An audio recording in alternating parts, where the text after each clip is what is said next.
끝이요. 이야 아니로만 잣게로 부인 핫다다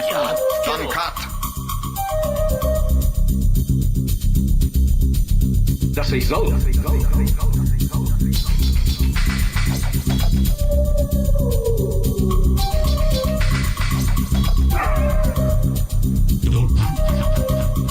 Just click your soldiers. Dat is zo. Follow the path to the blue flag.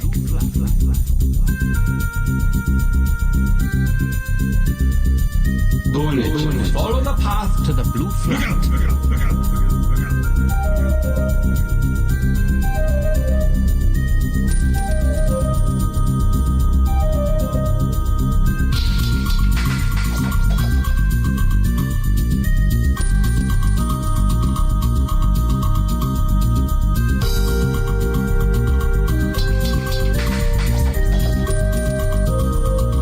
Wish me my forgiveness and for fighting for Nama Mother. Don't panic.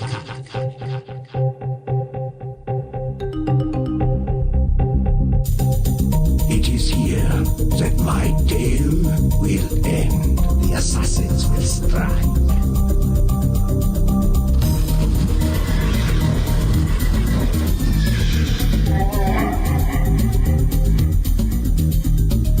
Right, please.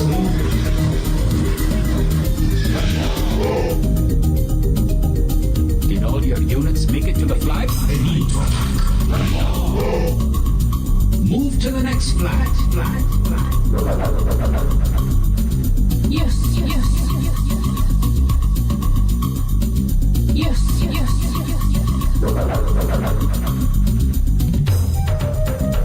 Dat is zo. Take the soldier. It's time for us to fight.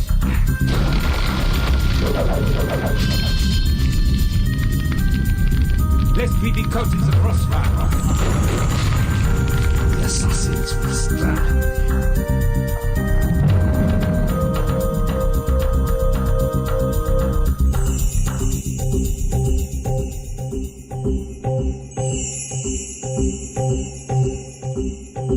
Don't panic.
Halsa.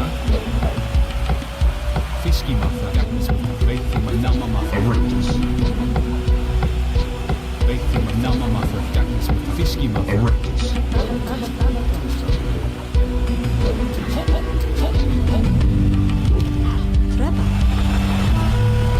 Fight! Fight!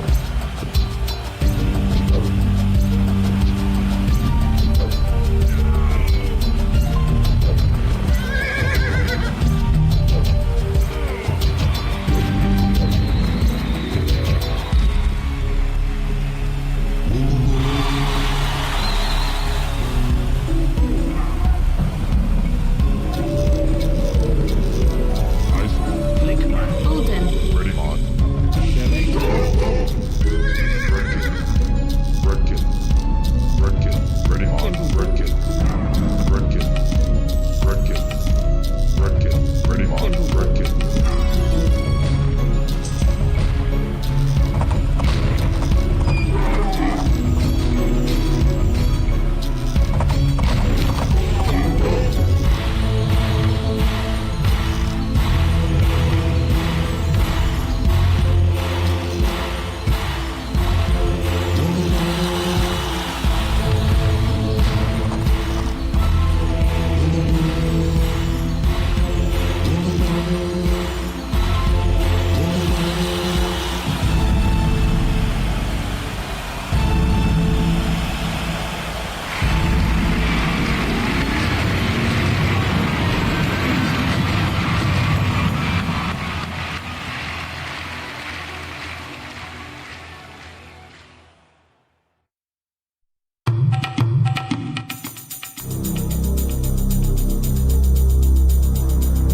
Rumors creeping from south of a giant.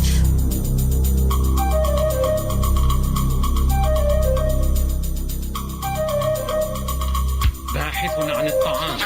هاي Fishio. كيو Yay. عامل منجع. بوين. حتى بسرعة.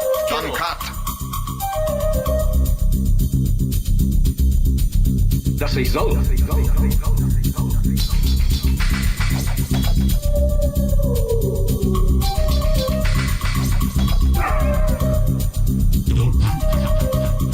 Just click your soldiers. Das is zo. Follow the path to the blue flag.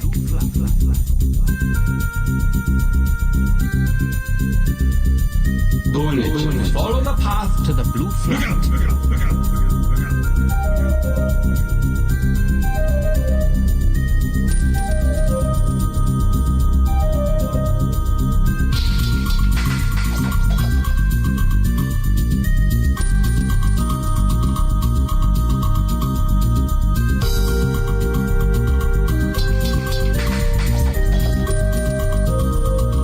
Fiskimaffa. Veittima namamaffa. Don't panic.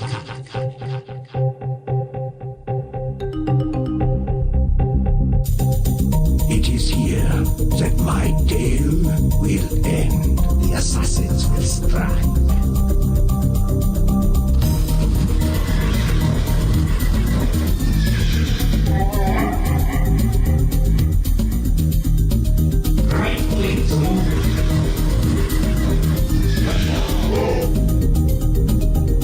Did all your units make it to the flag?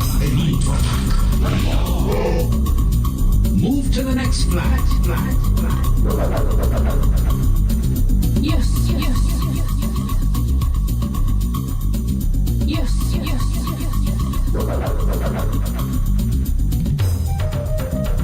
Das ist so. Take the soldier. It's time for us to fight.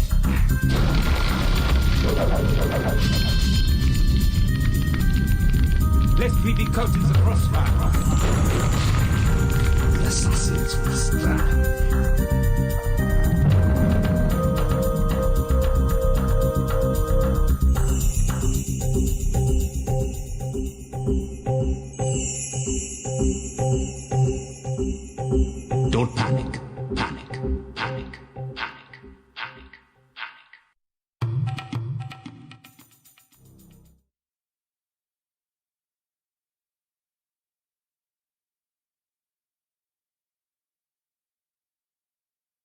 The buho is the sum of the player you face, the wins they get. Say if I have played Jordan, right? I have played Jordan and ACCM and Tato. So my buho will be because Tato has 3 wins and Jordan has 3 wins and ACCM has 1 win. My buho will be 7. Easy as that.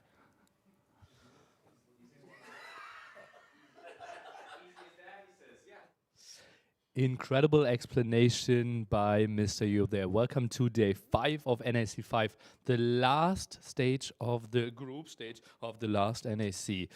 And we will obviously have lots of wild math to do, but we will do that a bit after Viper and I are trying to rally a bit here. This is the moment where you and Chat go for some predictions. How long do you guys think we can rally? Viper, what do you think? What do you call it, rally, first and foremost? Juggle? Juggling. Juggling. If you're going to be passing there, we cannot juggle for long. We are alternating, but we are allowed to touch twice. Twice, okay. This is 1, 2, 2. This ball is very... how to call it? It's very... light. Light and inconsistent. Yeah, it's not really round. It's hard to predict the movement of the ball. Okay, we have a nerve. Oh, dog. Dog in the way. Not only dog, it's a blind dog. This is 4. I want to see some numbers in the chat. Like, what Just are to see? people thinking? I personally believe we can do 20. Blind dogs in the middle of the rallying is not good. Okay, juggling. 1, 2.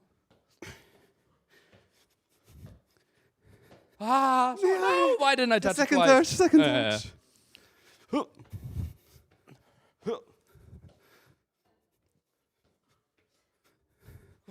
How far are we? 6 or something. Let's start talking. Don't talk. Just silence, laser focus. Okay. No talking. No more sound. You're better when talking. Maybe you should talk. I'm too used to multitasking. I cannot do this. Oh, I never multitask. I should have gone again. Sorry. 1, 2. Here, pour.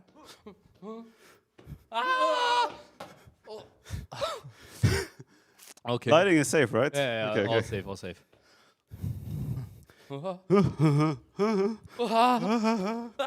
That was tough. Sorry. Nice save. Nice. Save. No. Silly nilly. Oh, I don't have round knees. I start with this. Oh, okay. That was actually a little bit impressive, despite Little bit impressive. I was so the nervous. hilarity of it. Ooh.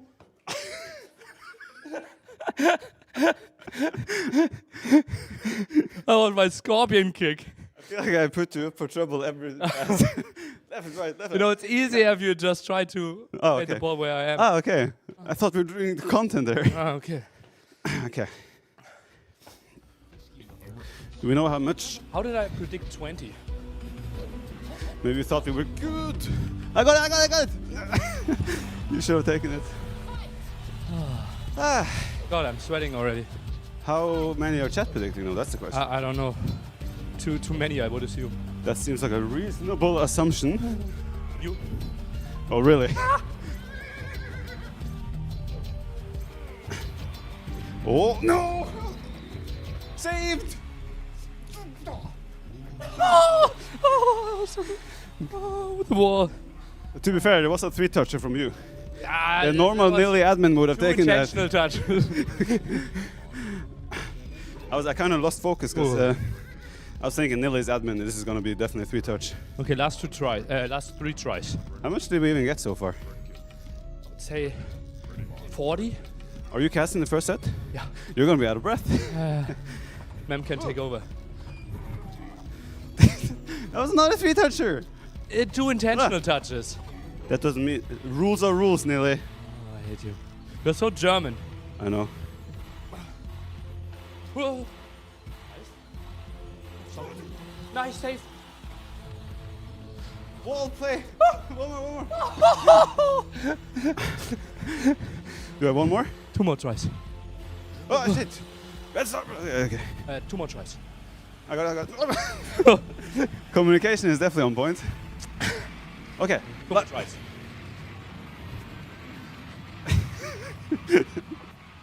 Two more tries.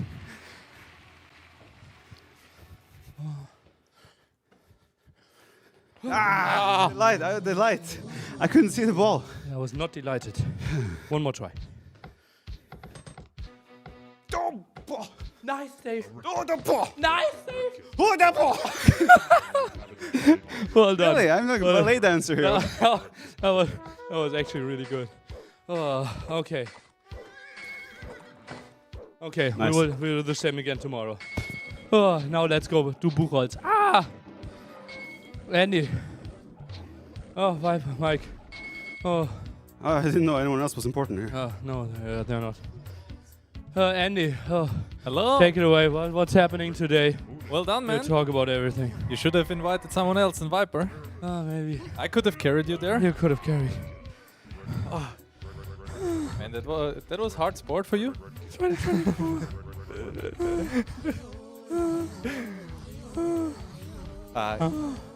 But at least you're looking fit again after having no voice the last few days, I guess. Gary, I invited you to carry the show. No, I don't carry.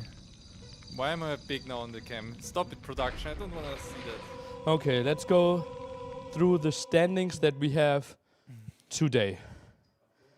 Yep. Going into today. Oh, So, we have 10 people in this tournament, correct. and those are the 10 players. Correct. Now it's the last day of group stage, so the last chance to improve the standing. Looking at the bracket, we can see that the bottom 2 are going to be out, and the top 8 are advancing into a playoff system. Memp, you are trying to log in over here with the screen right now. And as you can see, bottom 2 are out, top 2 are in the semifinals, 3rd and 4th already gives you a day off, and 5th till 8 will go into the first round of playoffs. So big goal number 1 is to be in the top 8, then the top 4, then the top 2, qualification-wise. Now we take a look at the matchups of today and try to see how do they need to play to advance. And Andy can explain everything there. Of course. Production is still No, little it's sleepy it's today. early morning for all of us. Yeah. So those are the 5 matchups of today, Andy. Well, it's actually past noon, but yeah, for gamers, I guess it's kind of morning. So we start the day with Leary Hard, and for Hard, it's like win or die, because if he loses, he's out, and if he wins, well, actually, if he wins, it's still pretty hard, and he kind of has to pray to get through. Leary, on the other hand, he might still have a chance if he loses because of his Buchholz. But for Hard, he needs basically all the sets to go his way. Yeah, he needs all 5 sets, plus he needs to win 3-1 or 3-0. Yeah. So this is pretty wild for Hart. And, well, technically there's a 1 in 32 chance if you give every set the normal 50-50. But he also has to win 3-1 or 3-0. So looking really, really rough for him. Yeah, and the second set we have me against Mr. Yo, and well, we're kind of confirmed top 8 and kind of hard to get into the top 4, but we still have a chance to get into the top 4 if Viper loses, I believe. So, well, we still want to win, right? So we skip 1 round, but it will be tough for us. And we kind of have a confirmed spot, or we have a confirmed spot in the top 8, which was my goal for sure. So I'm already super happy about that. Rightfully so. And yeah, obviously day off also means you can analyze your opponents a bit more, can just chill a day. Then we go into Ted or Jordan, the 2 players that are still fighting for a spot in the semifinals. They're guaranteed to be in top 4, so 1 day off. Top 4, they're 2 days off. Yeah, if they are top 2 in the group, they get 2 days off because they're top 4 in the tournament overall. And Jordan can actually still be first. He can overtake Hera there, something that Taro, I think, can't achieve. And then we have Hera versus Viper, the big main event of the evening. Technically, not that much on the line. It actually is very likely that those 2 will end up in the same bracket later on. Either Hera first, Viper 4th, That is a likely scenario, so they might face each other again in the semifinals on Saturday, or Hera second, Viper third. Could be another facing off in the semifinals there. But Viper obviously wants to get into that deeper position, doesn't want to play an extra round. Yeah, for sure. Especially in such an event where like there are all of them are great players, right? So Viper can't take an easy win against anyone. So he must be happy if he can skip one more round. So I think everyone will give their best for sure. Even hard, like even still, besides being almost out, I talked to him before and he said like he will give his all bests and still looking for great games, I guess. Yeah, obviously like his first big offline tournament, right? And doesn't want to go down 0-5. Then we have ACCM versus Stout, probably the match that has most on the line. We are likely going into a scenario where we will have winner goes into playoffs, loser goes out. Yeah, correct. And yeah, I think both of them didn't expect to be down that far after 4 rounds. So yeah, their life is on the line and they are practicing a lot, especially ACCM. I think he's already practicing already. So and the last days he was like all time in the practice room and preparing strats and stuff like that. We also have something to make it a bit easier for you guys to visualize how they can place. Remember, bottom 2, 9th and 10th, they're out. Top 2, they're going a bit further. And Stout actually showed up at 2 a.m. tonight to practice some more games with Leary. And I went to bed at 4 a.m. and they were still discussing strategies. So With who? Leary and Dowd showed up after Really? Shisha. Yeah, yeah. Incredible. So this is basically the graphic here that you can see. Hera, he is guaranteed to be first or second. He is second. If he loses, can also be first. And if he is winning, he is guaranteed to be first. You can see the green W is the controlled placement. So Tado can get second if he wins or is guaranteed second and technically could even get first. But those are some scenarios out of their control. If they lose, you can see them dropping down further and you can see the wild hard scenario where he can still squeeze into 8th place. Leary can still have 6th, 7th, 8th, 9th and 10th space, for example, and freaking Andy trying to get himself a better seeding. Well, potentially I can get 4th. I don't know why it's not blue in that graphic, but yeah, like the green ones are the most likely scenarios when you win. Yeah, it's true. You can actually get 4th if lots of stuff is going right for you. Mr. Yo there on the verge, Viper on the verge, and we will try to upgrade this once we advance and once we have more results of the first match. Yeah, so those are all the scenarios. And maybe you can walk us a bit through what can we expect of the matches today. Maybe some clash of styles, which match excites you the most? Well, for me personally, I like to see Dowd ACCM because there is a chance I get one of them in the round of 8. And, well, they always like prepare different strategies and ACCM is always cooking some new stuff. So that's going to be exciting to see. Leary Hard will be like open maps. They have similar playstyle, I would say. It's like more like aggressive set, I guess. And yeah, for me, ACCM Dowd is the most exciting. Besides having bangers like Hera Viper, Tattoo Jordan, but they might not show all of their strats because there is not too much on the line. So they might save some for the semifinals, finals potentially. Unless Viper obviously wants to skip the round. And if that all was a bit too quick for you, I posted on Twitter a full overview and you can see, okay, what result is ending up in what direction. Thank you so much for all your support. As you know, all those donations are ending up here. The live prize pool. And Andy is smiling because he will get the share. We obviously have percentages for every placement. And the opener will be Leary versus Hard, cast by Memp and myself. Memp is ready. He will take it away, and I will join him any second. Andy, best of luck with your set today. Thank you, and have fun casting. Let's go, Memp. Hello, everyone. How you doing, guys?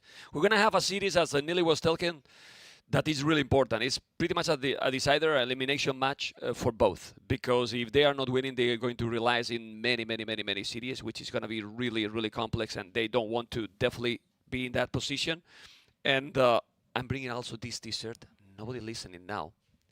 People will know now that I am a fanboy of Who, guys. For those people that is being very, very long in this community, what this means, Goku and Vegeta. What player was using these nicknames in the old times? Let's see people that knows about this community. You know, I give all the energy, guys, today. I'm sorry. I'm sorry. I'm biased. Yes, I admit it. It's the truth. You know. Hopefully ACCM is not listening because he's gonna kill me. We're starting already in the start of the stream, but put it here, man. By the way, I'm losing hair in Germany with this weather, Frizzy. I'm losing hair, man. I mean, I got more hair when I came here 1 week ago. Well, not anymore. I recover now. Well, I'm recovering my hair, as you can see. Anyway, Doubt and ACCM, I will be casting that series too at the end of the day with Andy. That's why Andy was telling I prefer this series, you know. He was yesterday screaming, I want to cast with men, but I want to cast Doubt versus ACCM. And now that he's almost a top 4 in the tournament, he's starting to make the choices in the tournament as well. He's looking at me with like, what are you talking, ma'am? What are you talking? Isn't it, Andy? Isn't it? Now he's very excited for those series. What is the series, guys, that you are more excited for? Can you tell me? I want you to tell me what series is the most exciting for you. And this year, bye-bye. Hero the Viper. I think Hero the Viper is always exciting for sure. And he was telling that they are going to maybe save some strategies. I don't know about it. Because remember that there is random bans, you know. And I don't know till what point you really can save some strategies, you know. We can see here how the Viper and Jordan are debating about, well, many possibilities, right? Hera is there, focus. They are super focused and trying hard, practicing a lot, as you can see. And now they are like, well, I was with Jordan also talking, and Jordan is so happy to be there, but now he wants to be the top 4. You avoid 1 round, and at this level, imagine the people you can get in those rounds, because if Lear is winning, being in the situation he is right now, and Mr. Neil is here with me, and Neil has not been in this situation before, and it's true. He also has got the pressure to win, and now has the pressure to don't be eliminated. Yeah, that's very true, right? We typically think, Leary, can he maybe finally win his offline finals? We felt like, okay, last year he was in the finals there, and we kind of considered him to be the top 4, top 5 player in the world right now. And suddenly struggling a bit. He was not happy, but as I just said, he showed up 2 a.m. to practice some games with Doubt, and they were trying some strategies. So that's going to be really interesting to see if their training helped out. You as a very strong player, I was going to give you even more compliment. I was going to say pro, but I don't want to troll you, you know. No, but seriously, what do you think is happening to Leary in this tournament? Because I don't think that especially is doing huge mistakes or some big Titanics in quotes. But definitely, the last game he lost yesterday is kind of unreal. How he could lose a player at this caliber, lose that game. Well, I think it's a bit of real life stuff, right? He also is working full time. He was traveling a bit, just moved together. Like he's living more the life of a young 20-year-old. I know you still remember, like 2 years ago, and therefore maybe his focus isn't 100%. I don't want to say he's not unfocused going into this, but maybe some like random free time. He's watching a set. He's maybe playing a random set more against hard as a practice, right? He's taking this tournament seriously, as I just said. And I think just priority in life might have changed a bit. I still consider him to be top 5. I wouldn't be surprised at all if he wins today, wins the next 2 playoff stages, and we suddenly see him in the semifinals, in the finals even. I think he has shown in some games how great he is. I'm really curious how, he will simply develop. Okay, let's see, but we have the draft already, and we see Acropolis Arena. Well, after Arena games yesterday, we're now looking for Arena even more. Acclivity, Desert What, and African Red Bits, a map that I personally love it. And you see, this is kind of weird, no? Like, Lee picking Arena as a home map.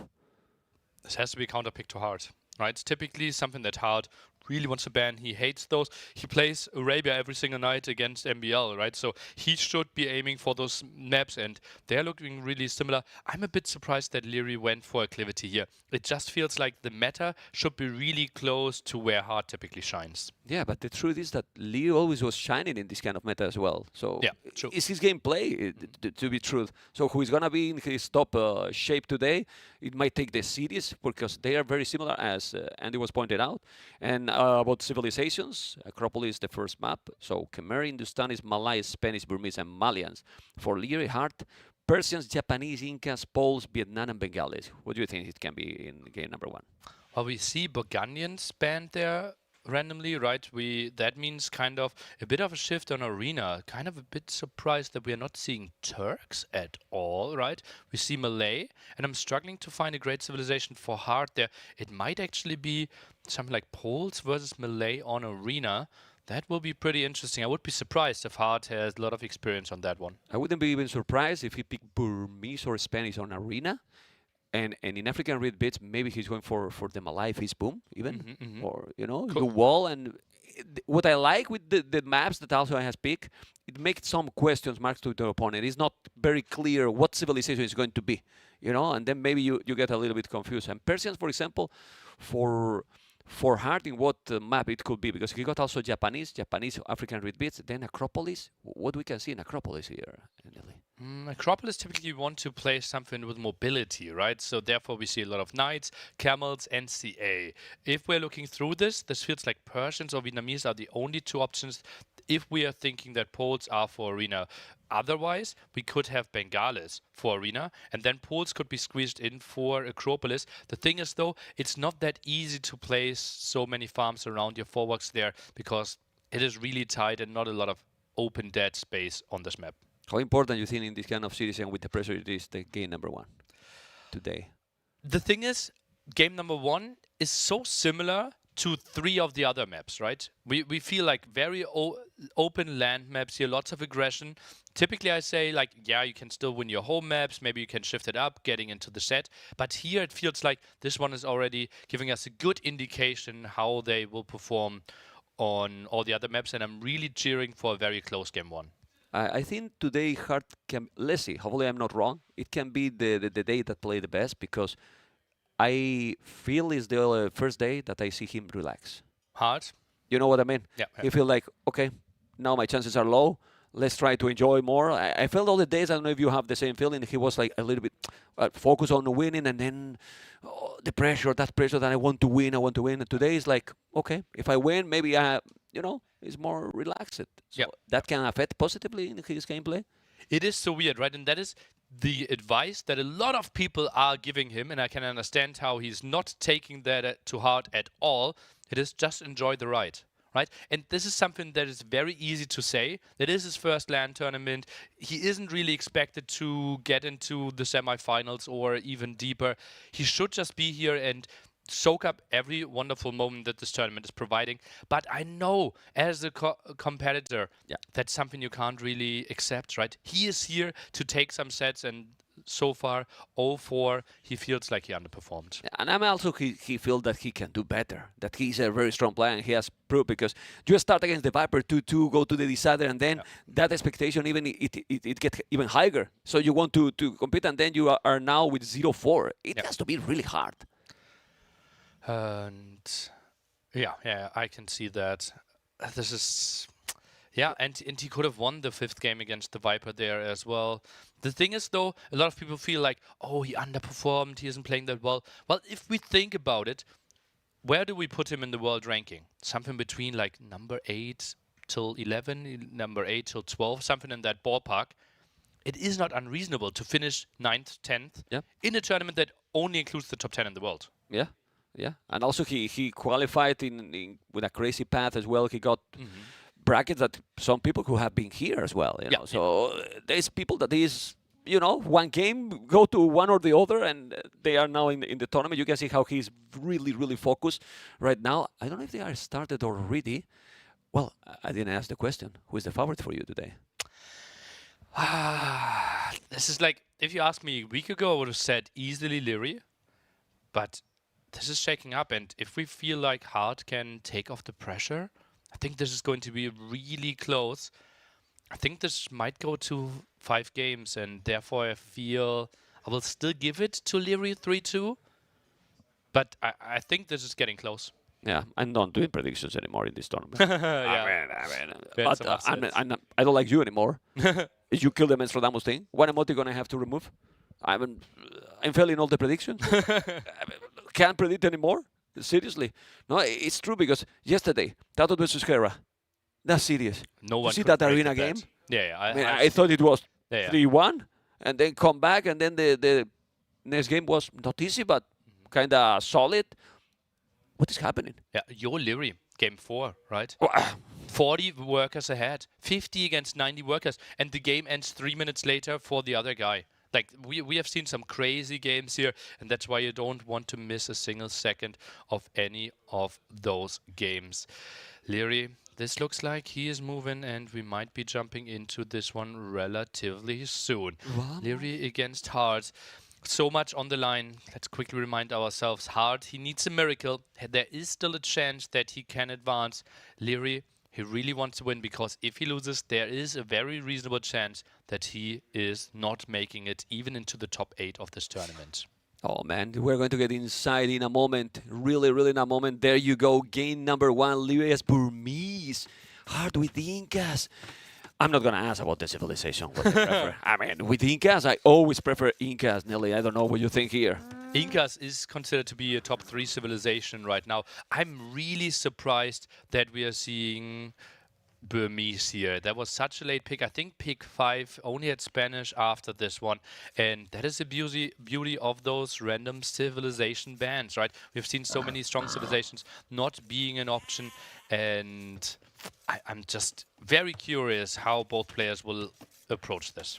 But honestly, letting these kind of civilizations available to be picked, it's kinda well, surprising. As we can see, now they're pushing the deers. We're gonna see the civilizations for both players. We're gonna start with Incas. And Incas, why they are that great? Well, look at those cheap military units. They are really, really, really cheap. I always tell Nelly that is, for me, the second Byzantine business is number 2. I was telling, you probably didn't listen because you were a moment away, that knowing how hard good it is, letting this civilization, these eagle ships, with these maps that he knows he's going to pick, is a big danger.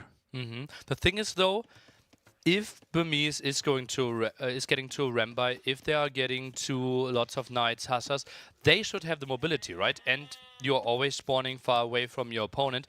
So yeah, eagles are crazy good, but maybe Leary can actually decide those fights. And as we can see, a Rembai, probably the key unit here.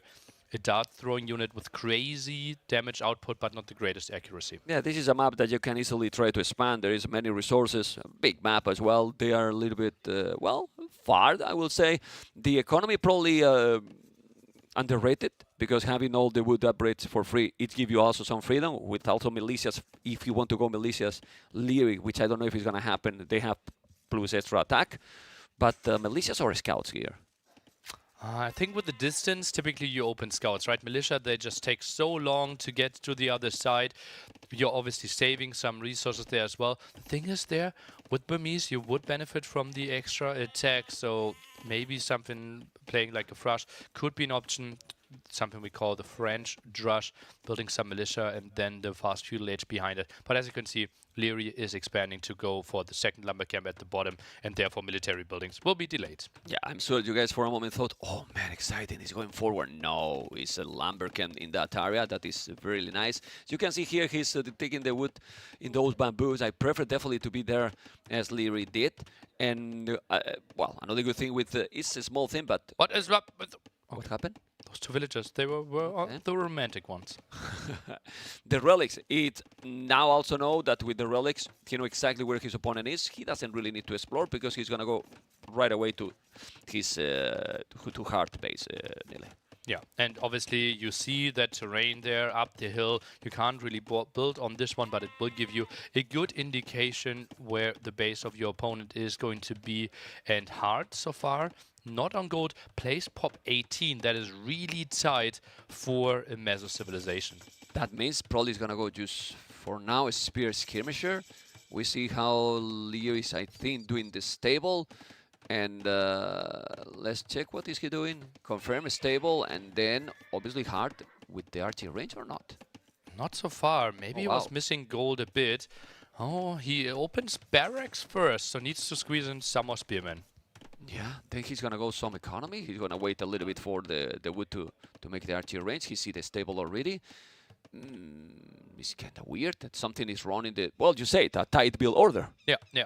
It is like very atypical to see pop 18 with Mezzo, because what can you really afford? Typically the approach is to go defensive archer range and try to defend, but that is not really the approach here, right? He is adding the eagles. First one scouted, should be a win for Leary here. Can micro a bit more, but doesn't really want to take the fight. Goes for the second eco upgrade, already having the first one for free. Nice and smooth play for Leary here so far. Sends a villager for what might be a tower behind the woodline. Yeah. No, he regret that decision then. Okay, because he saw the eagles.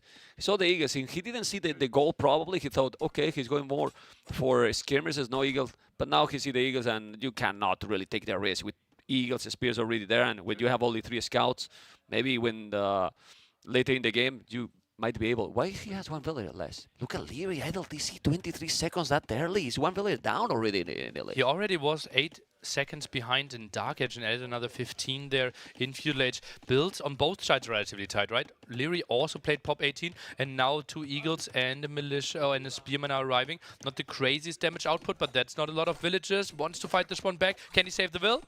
Let's see if he's gonna be able to do the job with a quick wall. It's in real danger. Also, there's the rogues that you cannot build. He's now 2 villages behind. Idle TC, villager down. Not the start you want. He might lose even another. Leo is definitely not on point right now. He has to be careful. He's gonna lose at the 3rd one. Well, the 2nd, but 3rd in total. Oh, he saved it. Saves that villager. That was desperately needed. Otherwise, the start would have been disastrous for him. It's not definitely the best start he wants. He has to be careful because at this level, nearly 2-3 villages behind in minute 9, and against a civilization like Incas is not what you want. Yeah, and look at that. Now the scouts are trying to get in there. Maybe the low HP spearman could instantly die, and then the archer's dead as well. Tries to position himself next to it. Not really happening. And maybe we'll take a look at both POVs at the same time and get an idea how fast both of them are playing here. And we can see that now the eagle is arriving in the woodline here, and Leary is getting to more and more skirms. Beautiful POV. I love that thing, man. I love it. And now there's a replay. Look at this. With his green color. That was tight. Damn. There you go. That was tight. There Lovely. you go. How they do this? I mean, I don't know. It's incredible. Yeah. Anyway, he took the archer. He's going to go. Now he has more army. The good thing is he is ahead in military, which is definitely very good when you are facing a civilization like Incas, that you can spam army forever, let's say. But the KD is in benefit to Leary. Thing, well, the quality of that KD, you want to kill villages, you know, even more with this civilization, because as you can see, 2nd barrack, he can span army forever, nearly. Yeah, and now the big question is, what are we opening in the blacksmith? The answer is the armor upgrade here for the infantry. Plays double barracks, so makes a lot of sense there. Will spam lots of eagles. The question, what will Leary play against that skirm scout? Doesn't excite me too much. Either mixes in some archers, which is not the greatest option with the Burmese, but I don't think he goes for men-at-arms either. It will be tricky for Leary to weather the storm here in Feudal Age. Yeah, well, you already answered the question I was to give you. And what you do, you commit a lot in Feudal, because otherwise the Incas is going to spam army, you're going to get the damage at home, and you don't want to be greedy in this situation, right? For now, he seems to be a spamming army, no fletching involved, and as you mentioned, with fletching already and +1 armor, what Leary can do with that army? He's thinking about Castle Age. Look at that. No more archers, no more, it's not really using the stable. Now queues up 1 more skirmishes, is working his resources towards Castle Age. Now fletching, also the extra attack for those archers. Hard, he needs to attack. He must not get distracted by those 3 scouts. Ooh, actually 2 sheep only found now. Okay, he's going away now with those. He has to be careful. No. He needs to go back. 2 spears, 2 eagles. But he's sending his range units in front to try to make some damage to Leary, but Leary, I think he stay at home as well with those skirmishes. As you mentioned, resources though is good for Leary, and he's staying with the skirmishes. He won the Castle Age so badly. Those 3 scouts are only here to buy some time, and actually they're even finding more than only time. Getting a kill there against the skirmisher, quite nice. Now even forging coming in. Leary tries to quick wall, not happening. No, didn't happen. The Eagles are going around, but he could wall now. He could wall. He didn't. The skirmish is still there, and those Eagles might be not too strong against the Villiers, but the scouts are coming. The scouts are coming, but the archers are there. I think this is a good battle for Leary. Yeah, it seems like it. Only 2 Eagles. It felt like with 4 Eagles he could have done so much more, but all the archers are dying. KD heavily in favor for our Austrian. Oh my god, he's taking a lot now. He's really taking a lot. It's true that he's also using some Villiers, so he's hurting a little bit his economy, but not too much, because if we check the resources, Leary is floating already and getting really, really close to go up. In this situation, will you do the market and then try to ras the Castle Age? The problem is he takes those wood villagers to fight, right? So he is lacking wood and therefore can't afford the market.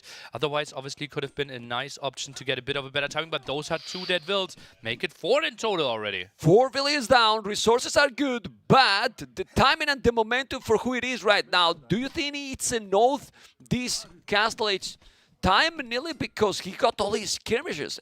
And Hart, well, Hart doesn't have a lot, right? He got 2 Eagles here and 2 more at home. Yeah, and 3 more in the queue, right? So he can pressure a bit. He's thinking about Castle Age now as well, and his timing will be a bit better. Can he save this Eagle? Leary doesn't get the snipe. Nice micro by Hart, saves this one. Not unlikely that he will heal this one up at home. Well, it's gonna be Castle Age faster. How much? Probably a minute, maybe a little bit more if Hart is not able to go up in the next 30 seconds. And the Austrian will do probably a second stable. He will have Boso right away, which is a great addition to his economy. And then if he spam the Knights with 1 minute something advantage, Hart is quite open. The distance is relatively long though, right? Knights take some time to produce. We need to get to the other side. Eagle production is continuing. 3 barracks now. Maybe even gets a 5th villager for himself. Tries to go for the body block. Leary doesn't allow it. He didn't take it. This was the main problem. Another one now. He just picked the low HP villager. Yesterday, this was the problem. The main problem from Leary. He was getting so many red, and right now he has lost 5 villagers already. He's behind 9. 9 villagers, and Hart is on the way to Castle Age. Nili, if Leary is not doing damage quick, this is snowball for Incas. Yeah, that's... and Hart should know, wow, I did so much economic damage. I just need to defend at home. Need to get my numbers up. Maybe can get another villager kill here. Forging, really helping out. Villager tries to microwave. Do we see a body block here? He's trying, but he's not able, and now he's under the... He's gonna save it! He saved it in the last second, and the Eagles are now down. Bloodlines kick in already, but... I'm not sure if this is an O3 scout. The Knights are coming. Obviously no light cap because it's not an O3 scouts on the field. And with the Knights, with the double stable, he need to rush. He need to quickly go there. Monastery, strategy, what else from Leary? Monastery feels like a very likely choice. I think for now it's just full Knight production. I think that makes a lot of sense. Something that is really curious to me is that Hart is actually adding quite a lot of spearmen. Someone like Doubt, the king of all Mesos, actually would play mainly Eagles here, try to keep his mobility, because now spearmen, they can only defend, they can never attack. Yeah, well, it's gonna be light cast. I'm a little bit surprised, don't know what you think, because it's only 3 scouts. It's true that having the light cast in the long run will help, because potentially Incas will go Monastery as well, and now he's starting to make the first damage on his economy, on Hart economy. This is 3 scouts, many skirmishes. Eagle Warrior gonna happen, yes, and this is now 10 Eagles nearly. Yeah, this army can't do much. Light Cav, obviously, they're mainly to snipe those monks, and those skirmishers are dead. They just were here to buy himself some time. Try to find another attack angle here. Leary, slipping up a bit with a macro. Yeah, all those skirmishes, as you mentioned, are gone. Those Knights will go back home, and if he did a Monastery at home, that I would like to see Mr. Botka, if he did a Monastery, there you go. He's gonna heal, or he will need to heal it. Anyway, he needs some more reading, Nili. Because if not, he's going to fall behind a lot in the economy, and military numbers is already double for the Inca player. But as we can see, military value, that's the number next to the numbers, 1.2k, even because the units are so much cheaper there for Hart, kind of costing half of what Leary's is investing into those Knights. Therefore, it feels both players kind of having the same punch right now. Let's see who is going to make the damage earlier. It's safe at home. It's a little bit safer hard because he got the second TC on the wood line. He's trying to go with the knights. He's doing supplies. He's going for infantry now. Oh, baby. That is a really big surprise to me. It felt like he wanted to play the mobility card, which is working out well. Look at that. The light cafe in the gold. Yeah, he's taking one village. He's going to take maybe another if he's using it because there's two in a nap. They're taking a nap there. What? Okay, need to be really quick. He's already 5-2, but still the lead is clear for Hart in population.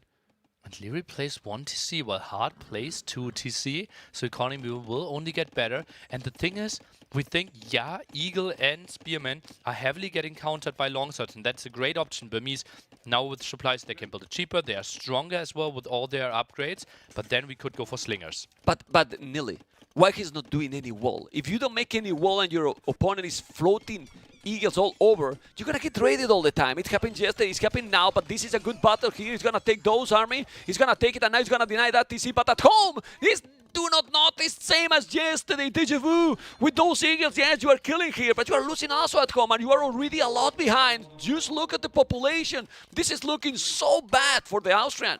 17 villager lead now, and now he goes into longswords. We already have an archery range, so I really question this choice. I think maybe something into the Remba direction might have been a thing. This is brilliant for Hart. He's buying himself so much time and defended at home.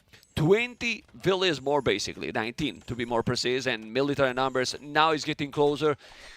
The Menatam upgrade now, the infantry doesn't come a little bit too late, and also you don't have mobility with them as well.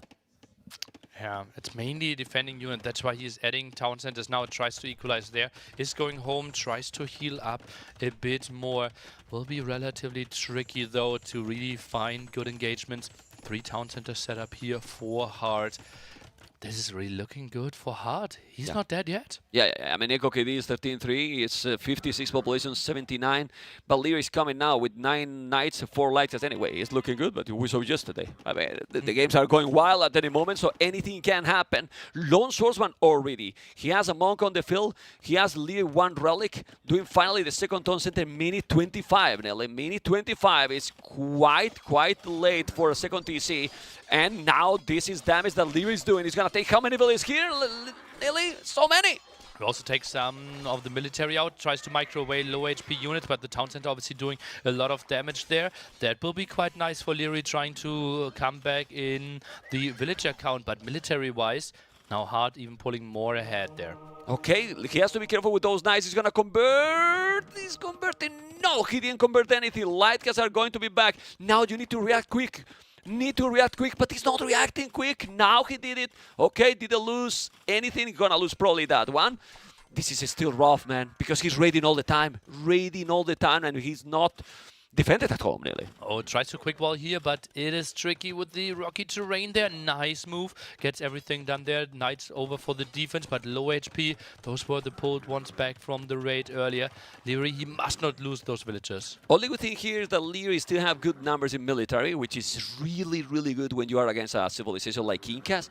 But if he's not doing a massive damage, Incas on 3 TCs with 22 villages more is not what you want, Nelly. Maybe we need to start rethinking Leary's draft ideas, right? It felt like he already was struggling against Eagles, against massive civilizations yesterday. And today, he's not looking too sharp, dealing with all those Eagle raids again. Massive villager advantage here for Hart, although there's a good chance that that group of Eagles will be cleared up. You saw my reaction when I saw Burmese Incas. You saw my reaction. It was not really positive for the Austrian, right? So let's see. The Eagles are going away now. Obviously, the Knights are faster. More Lexes are coming. But Village number is still really low. At home, he's safe. I don't see any army here raiding his opponent. As you can see, he's on a very healthy farming production already. It's crazy. Oh, but there's coming with some army there. Yeah, the longswords, and that should trigger some Slinger there's production. Obviously, Slinger is horrible against Knights and Light Caps, so could be sniped. Not sure if Hart actually spotted this. Queues up more pikemen for now. Leary has now a lot of army. Do you think that siege is needed now? I mean, they don't know how much economy advantage they have, or maybe they can assume, right? But siege, obviously with those hills, is kind of tricky, but he could damage that TC at the bottom. Well, Leary sees how much army he has and sees that the score is better for Hart, so could assume that the economy is better for the other side. Monk's a bit out of position, those Eagles are jumping. Yeah, but the Knights are there. This is a lot of long swords. He need to kill those before he's converting. This battle is not good for Leary. It's definitely not good for Leary. He got so many units, but military numbers as well. Is now raiding the farmers. Okay, it's not that terrible at the end. Those long swords aren't helping, but is this enough damage? This was a crazy jump there for the Eagles against the Monks. They were not protected enough. No siege protection there as well. Some Scorpions could have been so good against Hart there. And it feels like the longswords, yeah, they are distracting and they don't allow Hart to take the best fights that he can. But still, there's no real punch behind this now. No. And soon Hart might have even a castle. The longswordman is going to be now +1 armor, which is going to help a little bit to survive more and be more tanky. But still, even if the military numbers is almost the same, the village definitely is start to be scary. I mean, I'm scared to check the gap to rage. So, man, 20 on 30 villages more. Well, yesterday he was 30 villages ahead. Yeah, and it's then gonna be the opposite. That switched. So yeah, but it was the Aztec, you know, similar civilization. Well, Eagles. Okay, this is a good one. Those village guys, you might wonder, what? He's just what? Stop dancing, man! Stop going to the disco. Need to kill the villagers, man. Oh man. Well, with this disadvantage, he could have killed 5 villagers free. Oh. And now he moves away. Well, there are the Eagles. Okay, they're scaring those away. Mem, calm down a bit. Okay. Thank you. Maybe you went to the disco a bit too much there. Well, in this city? With this freezing? It's possible, man. Okay, let's see the long swords and then look at those light caps. He's going to be able to do the job or not. Heal advantage. Long swords are going to take those. There's some slingers, as you mentioned, and that's going to help a lot. The castle is about to be up, but he finds it. Leary need to win this battle massively, or game number 1 is going to go for Hart. Is going to happen or not, Mr. Nilly? Well, will be tricky, right? The longswords are pushing in against the slingers, but they are microing back quite nicely. We already have Botkin. We now are seeing that Ballistics coming in as well. And Leary, he's trying to break Hart here, but it doesn't feel like that's the likely option. Pikemen now trying to chase down those knights. Castle will go up, and therefore Hart stabilizes at the bottom. Now only needs to take care of the top area where he's expanding and even gets handcards. Then we will have 4 eco upgrades against the only 3 of Leary. The game kinda stabilized, yes, with the village difference. It's not 30 anymore, it's 40. It's 40 village advantage. This is crazy. This is absolutely crazy. The population is insane. Also, handcard for Hart. Well, he's missing Bozo, but he has handcard already. Still taking some okay battles. But when you are playing against these kind of civilizations, the KD should be a lot more in favor, and it's almost even. GG has been called. Hart is winning the first game. Hart, he knows. He knows, if I win the set, there is a chance I still make it into the playoffs. And it feels like he played very free here. We obviously have to think, okay, Inka's one of the earlier picks, Burmese one of the later picks, but winning that neutral map here, it has to feel incredibly good. And I think it sets a nice precedent for the upcoming maps. I remember, as I said earlier, it feels like those maps are very similar. And for me, like, Hart probably the favorite to win this whole set. Yeah, and you know why? What I like it about this first game, people is like Hart, Leary. Hart Alma has no chances. Both AM players. Maybe Hart just don't care. Leary, easy path to go to the playoffs. Yeah, Very easy path, right? Yeah, not at all. And yeah, we see how Hart is a competitor. And let's remind ourselves, Hart still has a very slim chance that just heavily increased though, of still going through. All the 5 sets have to go in his favor, and he needs a good performance here against Leary.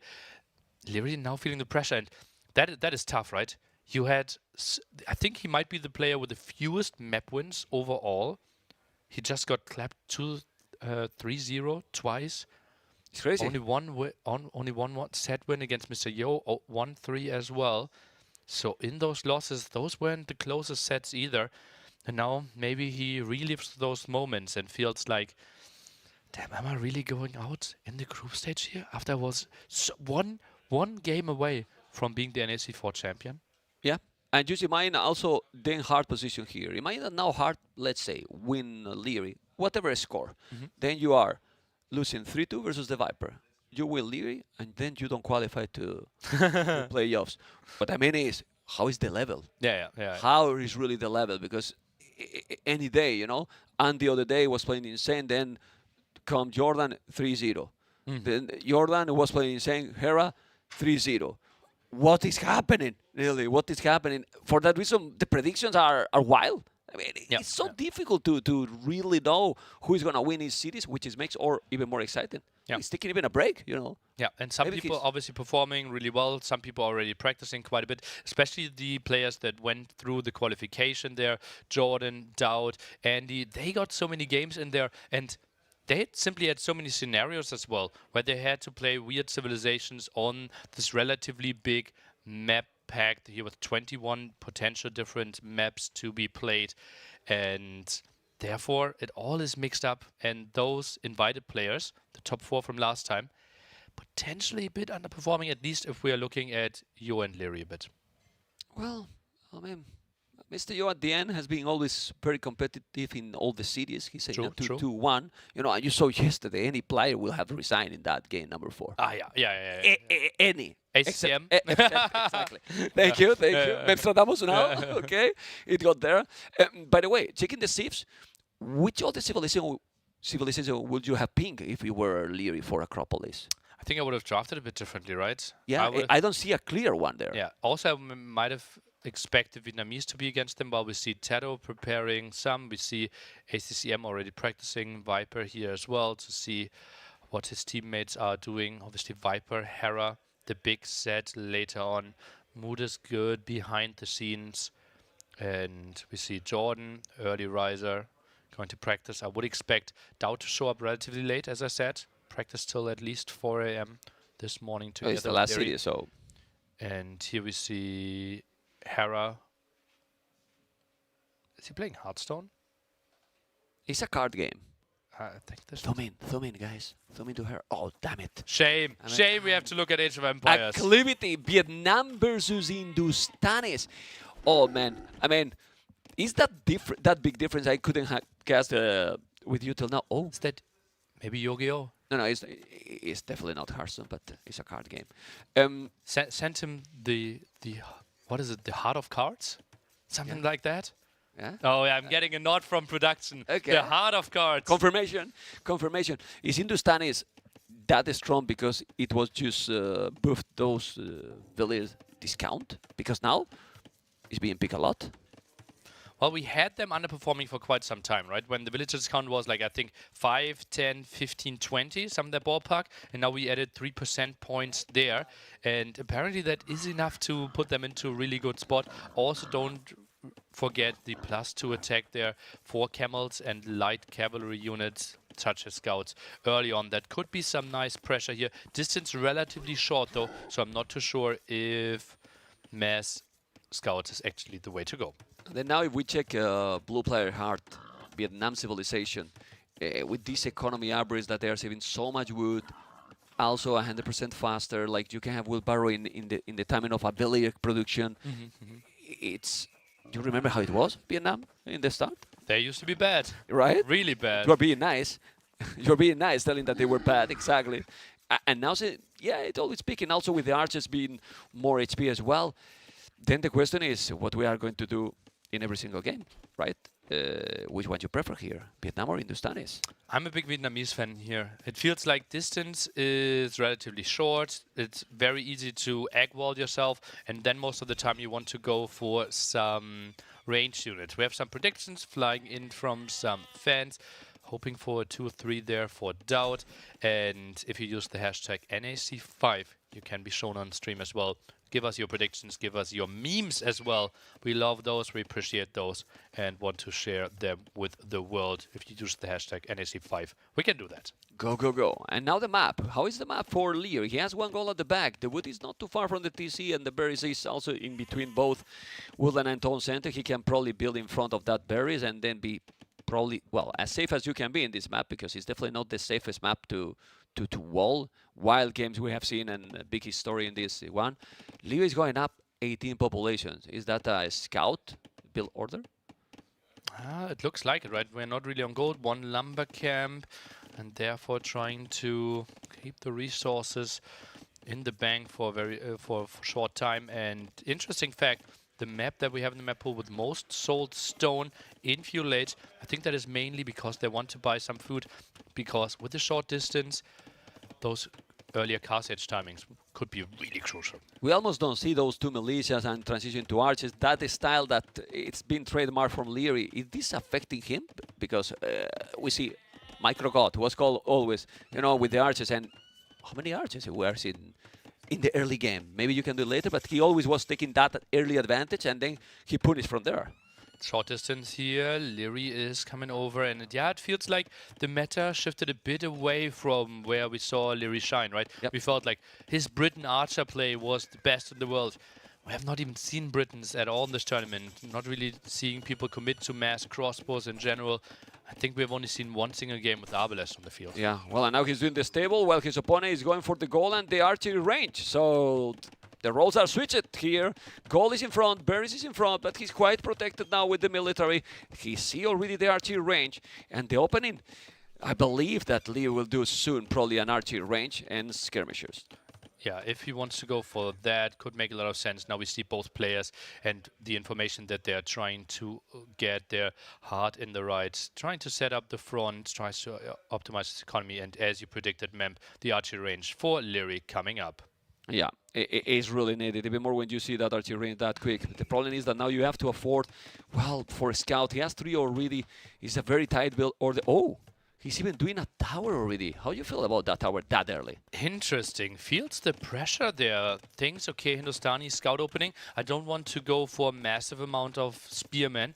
Therefore, maybe one tower at the front allows me to position my one spearman somewhere else. But this villager's in danger. Needs to get it home. Great reaction. Great reaction by Hart. Almost instant, you know. Almost instant, and he went back home. That means he's full focus, paying attention to everything. Remember that both players are, well, with the highest APM in the tournament with Hera, Viper, probably those 4 are the highest one. So, big reaction there. He's doing now the Blasmith. Will make early fletching as well as soon as he can. For now, he doesn't have the food, but he will. And now he's starting to add the farms. Well, not any damage yet. Not clear who has the advantage, but the presence in the hard base is definitely for Leary. And now this is a village down. Almost sure. Or not. See, he's putting some villagers for idle. He Saves her, yeah.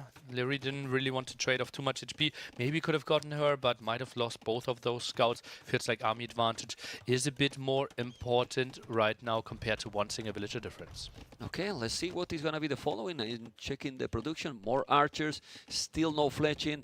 He got 4 skirmishes, and now he's doing archers himself, but he's just mining gold now. So the production from archers is not going to be super quick. That scout is in danger, he's going to go away, and it's still not a single unit kill. They are playing, I wouldn't say safe because he's trying to attack, but since he has army, he's all right at home.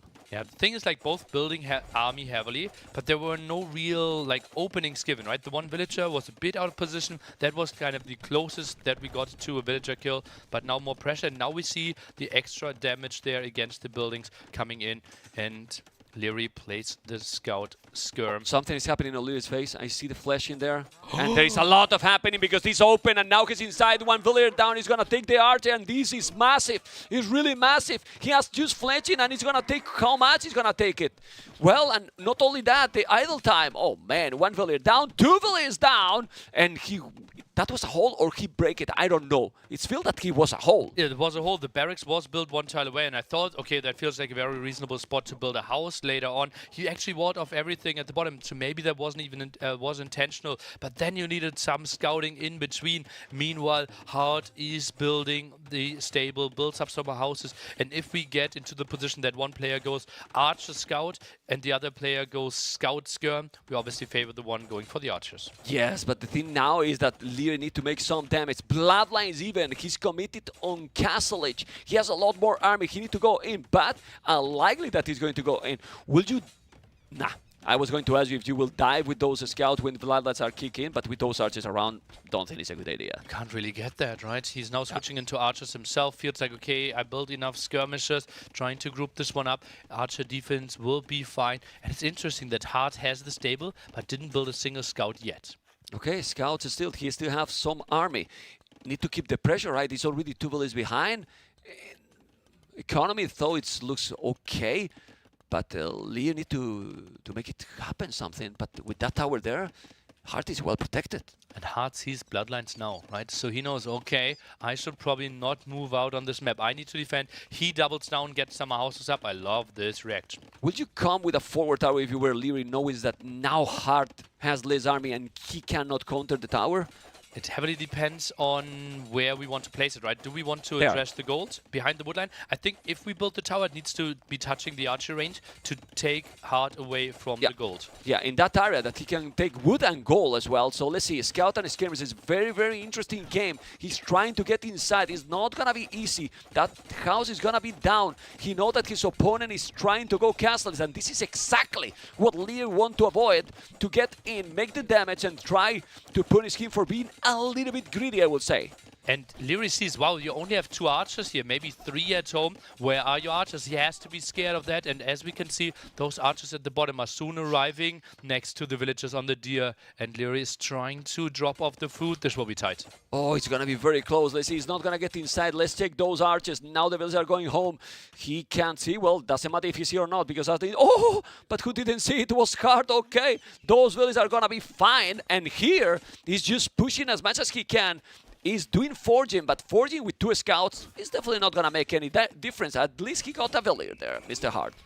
Hart is still trying to damage those scouts. We don't have the armor upgrade on them here for Leary. It still continues to do some damage, and that is quite some forced idle time on those villagers. Needs to run away. This is a tough hold for Hart. Both players far away from Castle Age. Yeah. And this benefit now Leary, because he's doing wheelbarrow. He's forcing, well, a lot of idle time, because this is also idle time, so he's creating chaos on his economy, but he needs to get in. If he's getting in with this amount of army, he's really gonna make the damage, but he's not getting there.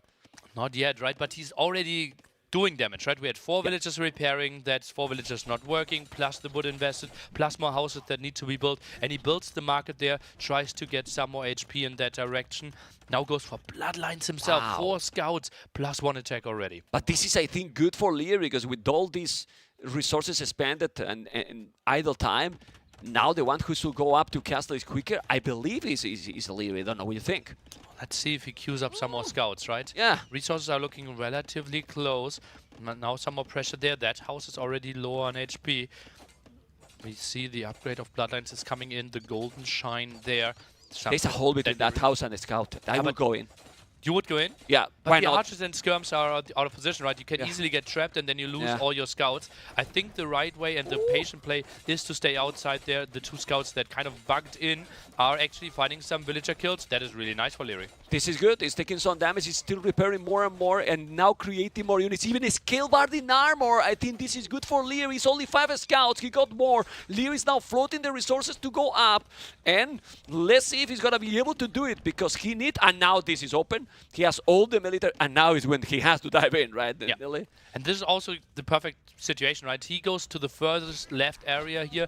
So Hart, even if he wants to take this engagement, the army is relatively far away, now takes the engagement. Should be better upgrades for Hart. Yeah, also he got the archers, as you mentioned. He has just bloodlines for Leary. Let's see, because now he can clean it. But Leary did the damage he wanted. He's on the way to Castle Age, but now he needs to hold a little bit, because can snowball for the Austrian. He cleaned everything. 5 army, 13. Who has the advantage?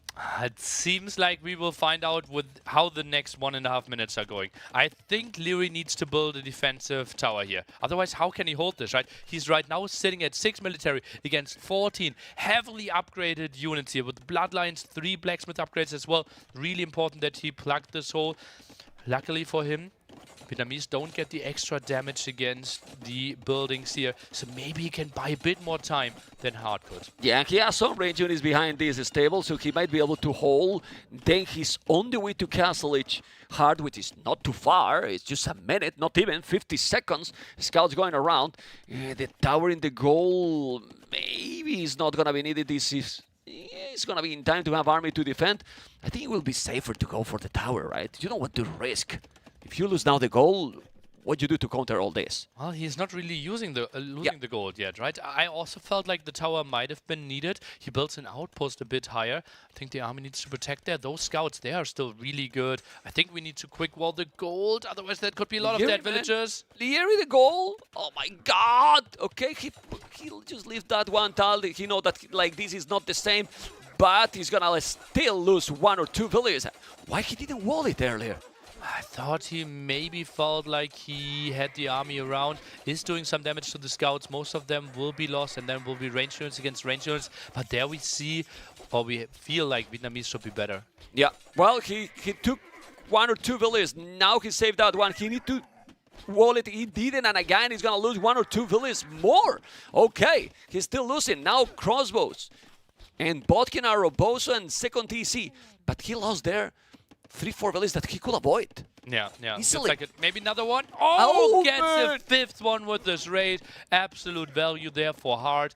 And now it feels like his economy just has the advantages, right? We have 2 eco upgrades, 2 on the other side for Leary as well. Gets the extra town center, but Hart, just the better civilization for the task now. And not only that, he has double the archers or even more. He has 7 archers against 13 archers. Crossbow, Botkin arrow. Leary is great with the micro, yes, but if the opponent has double, you have to be God. Not that he's a node with his skills. Let's see, the archers are behind the woodland, but he's here with the crossbow. He's gonna take some villager. No, it's not, because now he's defending. But the momentum here should be for Hart. Let's see if he's gonna take it. Good micro here. Oh my god, another villager down. And the Krobos there hitting all the Krobos as well. Rough situation for the Austrian, Nelly. I'm a bit surprised how we are approaching this here for Leary, and just going crossbow war with Hindustanis against Vietnamese. I think something like going for some skirmishes might have been an option. Obviously not the greatest choice either there. If you run into Imperial skirms later, that's bad. Also knowing that you already face a stable might make it really tricky. This is just why I feel Vietnamese are so much better on this map. Yeah, well, it's looking bad, not only because he's 4 villages ahead, but the military numbers are just better.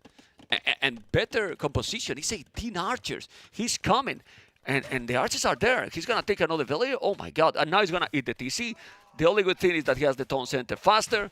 But even like that, it looks really rough for the Austrian. He's trying to out-micro Hart, but Hart is not bad with the micro, Nelly.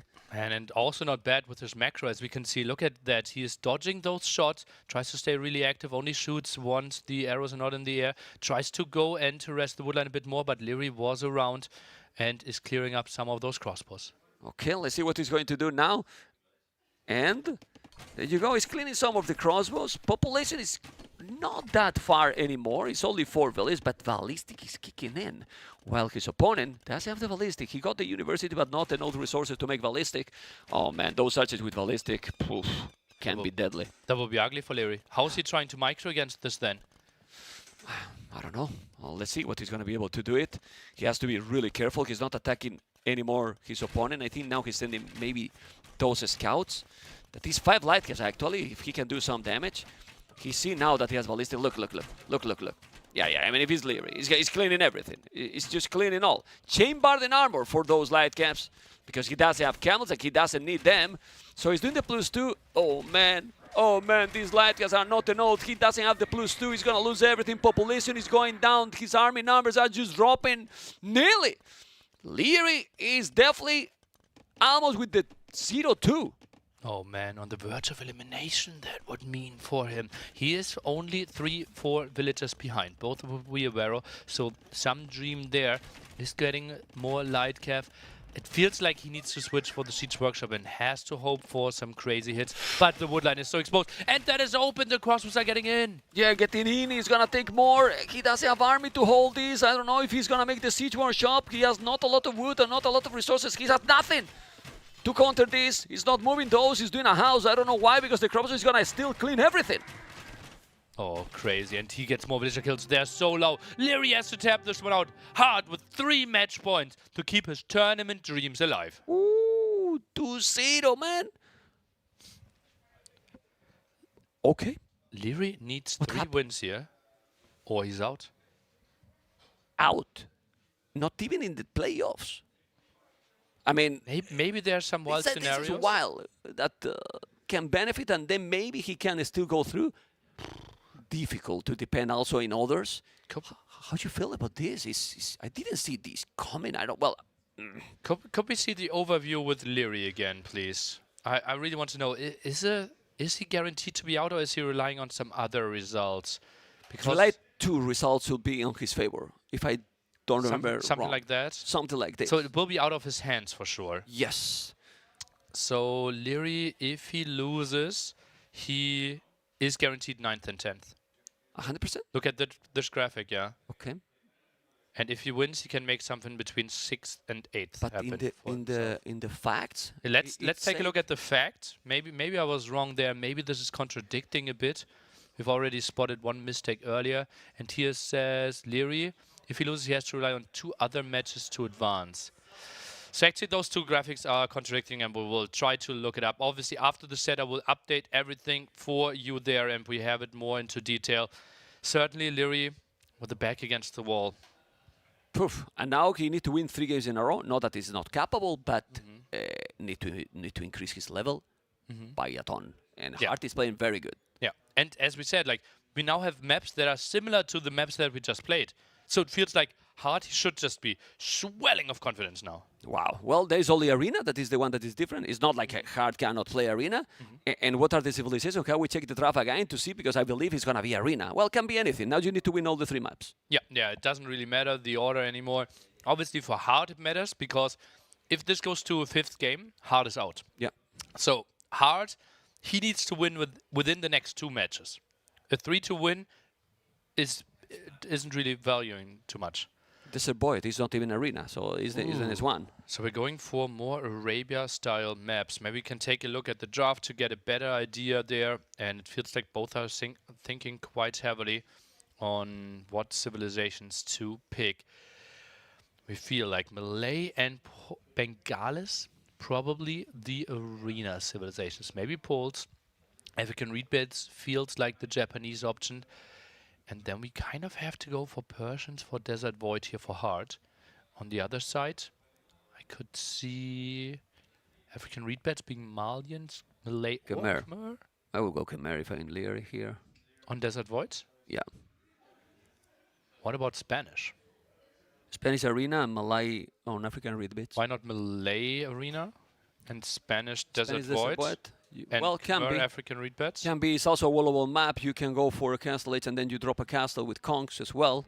I mean, it can work either way, right? So yeah, for sure, it can really work. About Hart, I'm not sure. We have seen in that map Poles being picked as well, Persians, because Japanese or Persians could be good in African reed bed as well, but probably Japanese better. Yeah, I mean, I like the versatility, you know, that you are not 100% sure what it can be. But I'm still a bit shocked, man. Leary was having one of the best performances in NAC 4, the Grand Melee, and so on. And now, just look, it's at a year. Yeah. It's not that long ago. Leary, obviously, the best player that has never won in offline final, right? He has 6 offline finals, lost every single one of them. And 6 offline finals. Yeah, and a lot of people felt like this might be his chance to finally get the offline trophy. Malians and Persians. Okay, we're playing Malians here. How do you feel about the Malians here? Does have a big advantage over Persians? Well, maybe if we think we are going for mass camels there, we obviously can get for Rimba +5 extra attack for your camels then, and then Persians, even with Shavar struggling quite a bit. Before that, we have some nice eco advantages there, generating more gold and also lasting longer and saving quite a bit of wood. I'm a bit surprised. Like, Desert Void doesn't scream Malians to me, though. Yeah, I mean, we didn't even mention about it, you know. And then Persians, yeah, well, Persians is kind of good in whole maps now. Yeah. With the economy they have. They have that crazy bonus with the starting food, starting wood, you know. Also the tone sentence, you can see, guys, the rate work, how it's increasing over the ages. And the maps, as you can see, guys, these maps are really wallable. But the good thing is that they have also the goal outside. So it's not, okay, I wall, I feel in a comfort zone. No, you need to protect the outside. Yeah. It's like, if you look only at the minimap and don't look too closely, you might think, oh, this is always a fast castle map. We don't need to build any army in feudal age. But gold's always spawning to the front, always on the outside. So therefore, a tower, not unlikely, some walls needed. And so far, we have seen feudal aggression every single game. Okay, can we put the fog of war and zoom out a little bit so we give a real idea, Mr. Vodka, to how the maps are for the players? Zoom out a little bit. You see what we're talking, guys?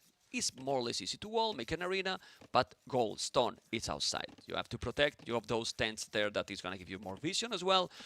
And, well, it makes this map very unique. I like it.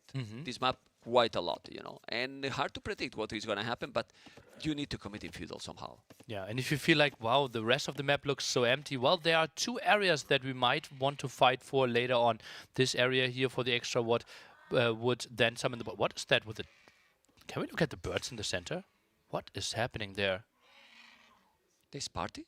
There's something going to happen in this game? Yeah. Are they moving south? No. It's there. It's an earthquake happening soon. Is this the Berghain they were talking about in Berlin? Is this the disco? And obviously something we didn't really mention yet is that in every single corner we have a neutral market. So if we get to the very late game, that might still be an option here. We have not really seen it, and yeah, the birds are dancing. Okay. Good disco. Retro disco, you know? It's telling me something. Yeah. That I'm retro. Okay, that's good. Barrack that is going to block this area in front of the wood and the berries. And again, scouts. Well, Lee is going to go against scout. Hard as well. I really like Persians a lot here. You know. I think so as well. Like really a lot. You know. Feels like the economy should be good. Distance then isn't the craziest because you're already building towards the opponent, right? So maybe... Dance. Yeah, but you know, it looks like the weather there is a little bit more healthy, you know? It's more than here? A little bit. Ma'am, how bad is it for you here? Oh! Like that wall gate for Hard right now. Oh, that is a thing of beauty there for Leary. Oh, how did he make that one happen? Hard went in a bit too deep, and as we said, it is easy to won, therefore it is easy to get your scout trapped, and now the Spearman is joining the disco party.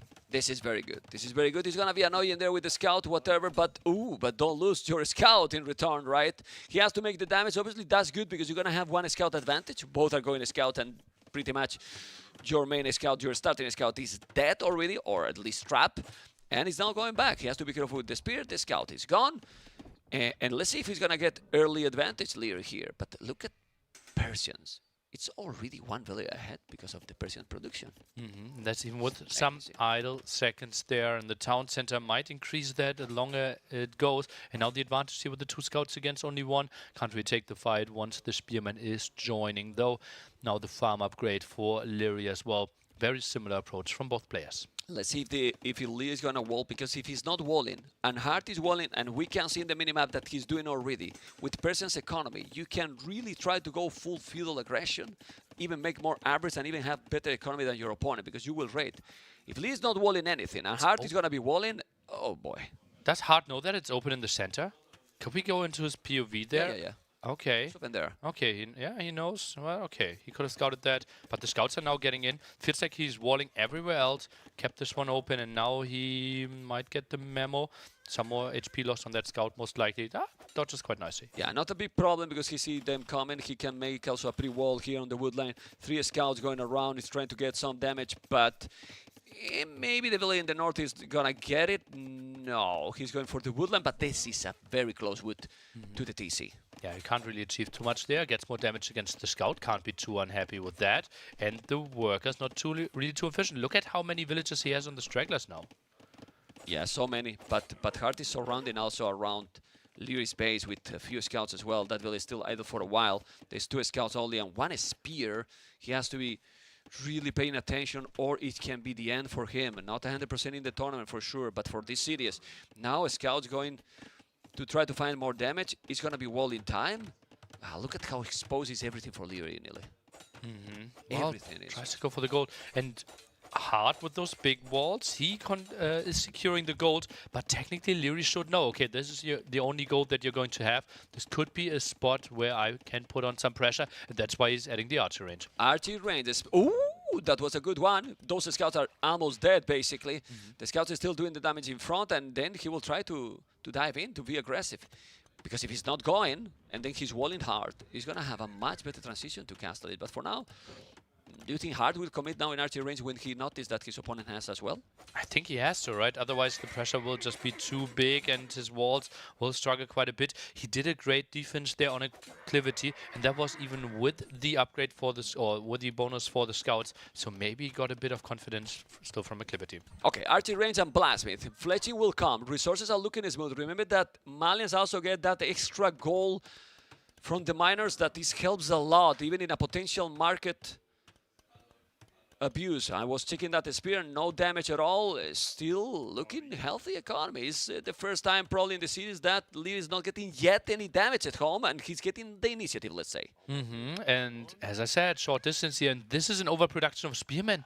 Hard with 5 spearmen. They should achieve nothing with the archer production increasing. Now we need to see Hard adding the archer range as well. This is not the game he wants to play. Yeah, this is because Hard didn't explore archer range from Leary, so he overproduced. He was thinking it's only scout spears, we're going to go that way. But no, it's not. Now he see it, and it's kind of late because the Austrian now will have the advantage, force him to make a tower, and this is a very good position for Leary. Resources are looking good, and if he reach castle, it's quicker.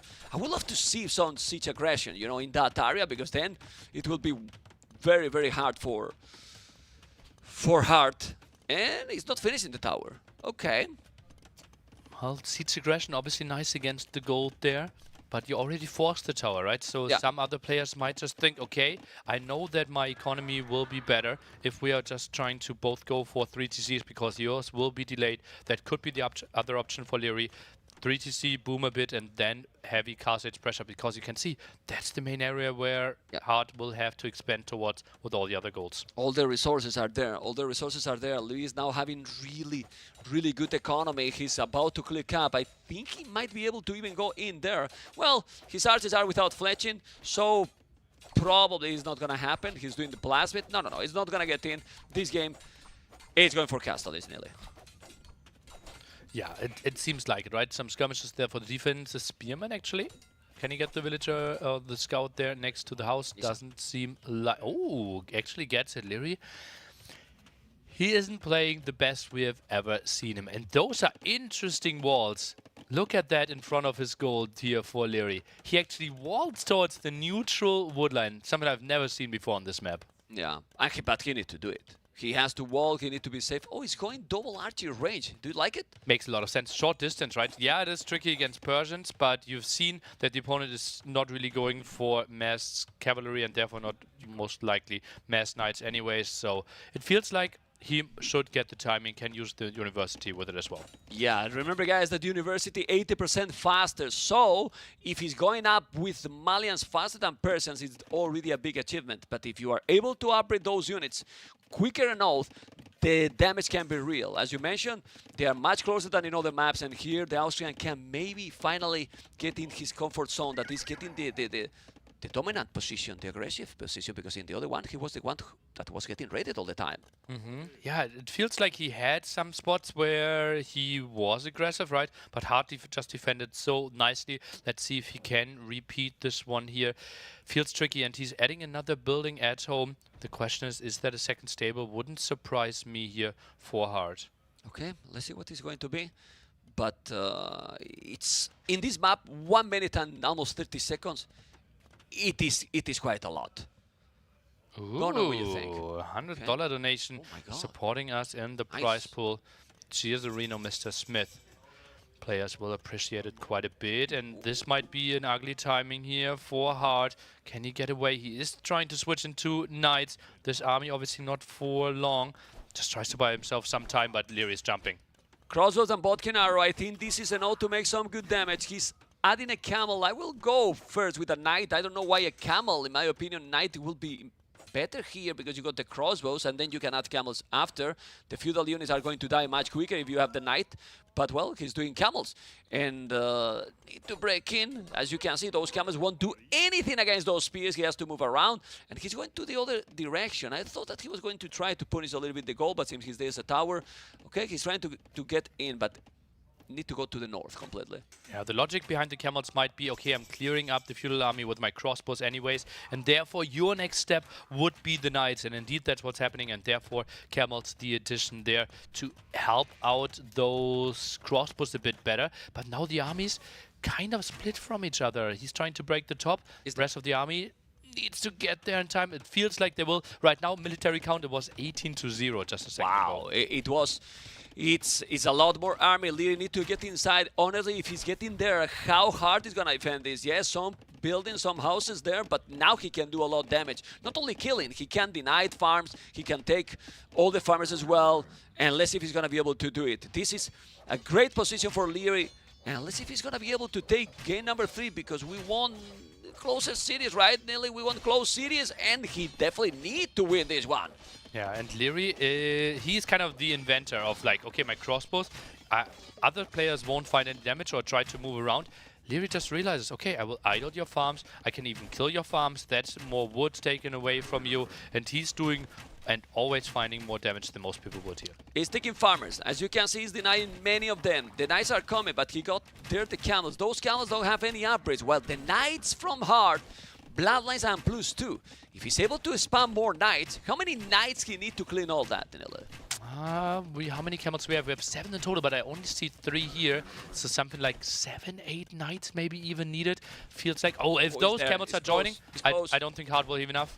Yeah, but they need to join. He's joining now. He's joining now. Let's see the camels. He need to go back a little bit. Lear, the camels are there. Shouldn't be able to kill so much, but he's taking some good kills here hard. The camels are doing the job, and now Lear is definitely taking the lead, taking so many units.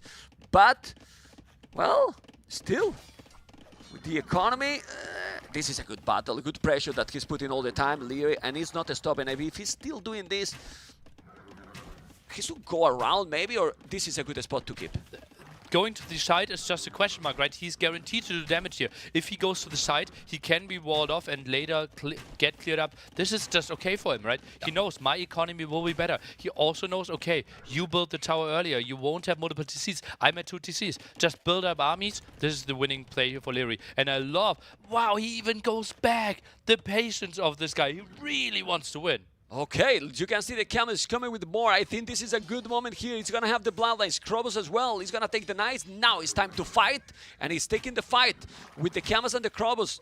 I think Hard know that he needs to commit because the advantage is there. Is this enough for Leary to kill? It should be. Feels like it here. The Bloodlines is helping out. Crossbows, obviously not the craziest damage dealers here, but the camels are good enough, and this is enough. Red left after this fight. 12-2 military, and Hard knows this was a fight that he needed to win significantly to have a chance to push Leary. Okay, he got it. Billy's number is only 2 ahead, but he got Wheelbarrow. What?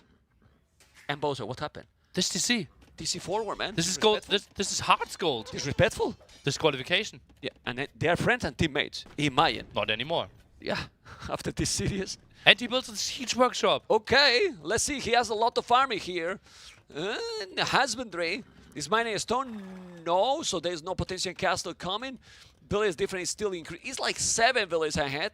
I think now he's gonna see it. He has the monks as well. I mean, if Leo is not winning this game, well, I mean, he has a very important advantage. I don't see how Hard can counter this amount of army now. Well, the goal is to get to probably Mangonel Knight and hope that Leary is over booming this and not really going for enough. That's the only way, right? Because he's not really coming back in villages. He's only 6 villages behind. That is actually pretty impressive here. Persian bonus really paying off. It obviously is wheelbarrow for Leary as well. It has to be one major fight, and Leary has to miss micro. Otherwise, it will be tough for Hard. Yeah, also he's having monks with sanity. You can see that he has siege workshop as well to counter. He see the siege workshop, so he need to regret, go back. Man, why you go there with the crossbows? Imagine that now he put a mangle and then he loses everything. Why he's going that direction? That he has a mangle coming?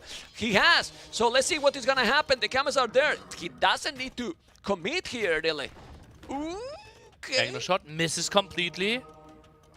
Obviously, minimum distance would have been tricky there. Therefore, the mangonel maybe not that scary because the camels could have instantly punished as well. But Leary needs to move away a bit further. He is not queuing up a mangonel himself yet. Yeah. I mean, do remember, guys, that he has also access to Redemption. Obviously, doesn't have the gold, but Redemption here will, well, convert all the siege units and stop a potential aggression by Hart. Hart is still with 9 knights, but it's 11 camels. Like, Leo has now a massive eco advantage and a lot more army. Yeah. Really. Massive amount of stables here. I don't even think Leary wants to take this engagement. Is he really thinking about this? This is questionable to me. I think waiting might have been better here. Moves in and moves back. What is happening with this patrol with the camels? I don't know what's happening. The good thing is that he has 3 monks he's converting as well. He has so many units. I don't think, as you mentioned, it was the best battle, but his advantage was just too big. Really, really too big. And this is the G call. We got serious, Nelly. We got serious. 2-1. Still for Hart. Super important. And now this is basically a match point for Hart in the sense that he needs to win the next game. Otherwise, he is out of the tournament. A 3-2 win would not be enough for him. It needs to be a 3-1 or 3-0. 3-0 not an option anymore. So therefore, everything on the line for Hart in this game. For Leary, it's only half the way because he needs to win 2 games in a row. Imagine that now that is probably going to be the aggressive map left. We get a 2-2 on the decider arena after what happened yesterday. You know, because it can happen. Yep. The next map is an amazing one. African Reed Bit, it's probably going to be. I mean, it can be arena too, you know, but do you think that Hart will commit in his home map here? Yeah, because he needs the Yeah, 3-1, he need right? to win. Yeah, the series win is less important, kind of, than the actual 3-1 here. So Hart needs to make sure to pick his best civilization on his best map here. And it feels like Japanese and African read bets are a very likely option. We had some games in the qualifier there that we are remembering. Pretty beautiful ones there, including Sito, where he went for a lot of aggression. Fishboom will be the big question mark. And the big question mark is also, what is Leary going for? Is it going to be Khmer and therefore Malay on Arena, or is he trying to play Malay and then most likely Spanish on Arena? Since we're failing completely, now he will pick a Spanish now. You know, because We have seen Spanish on this map before. yeah, And it's in qualifier. crazy. We were talking the other day about that match, you know, Nico versus Doubt. Yeah. Okay. I mean, it's becoming this map that the pawns are crucial. If Yeah. you're walling and doing the fish boom, you don't stop that fish boom. So they have to play. It's arena. Wow. I think that's a mistake. I think that is a mistake of Hart to pick Arena. Maybe Smile. maybe he doesn't know. Maybe he doesn't know the standings exactly. Maybe he thinks he needs to go win. And Leary is smiling now. We need to ask him afterwards if he knows the exact standings right now. This does he think his winning chances are higher on Arena than on African Read Bets? Well, you know that Leo is not too patient. This And in arena, you have to be a little bit patient sometimes, right? So, I mean, just think about this. African Read Bit can be a close map. Well, you need to close, but Leary is not feeling uncomfortable. I believe that Leary, the best Leary, is better in African Read Bit than in arena. To me. yeah, You know, but the best top shape Leary is better in those open maps, you know? Well, now we have arena, Bengalis versus Spanish. We're going to see Monk. We're going to see monks and not conks, maybe.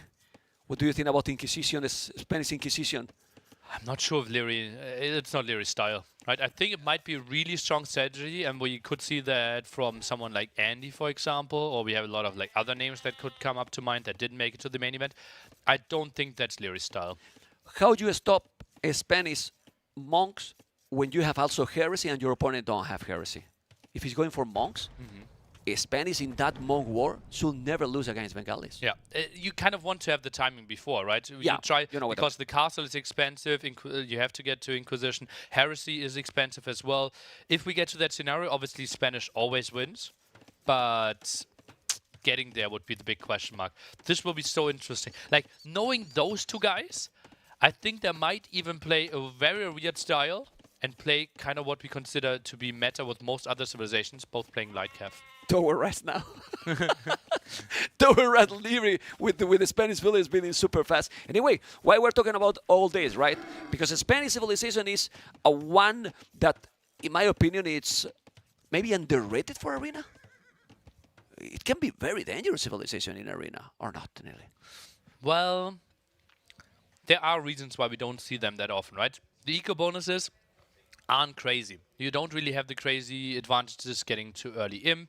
Your monks, yeah, if you get all the upgrades, they are nice, but you need to get there first. Trade is not really helping us too much either, and therefore, I would be really surprised if they would become so much more famous. Most of the play is designed around Kongs, but Kongs not crazy against the monks of Bengalis because they obviously have more armor.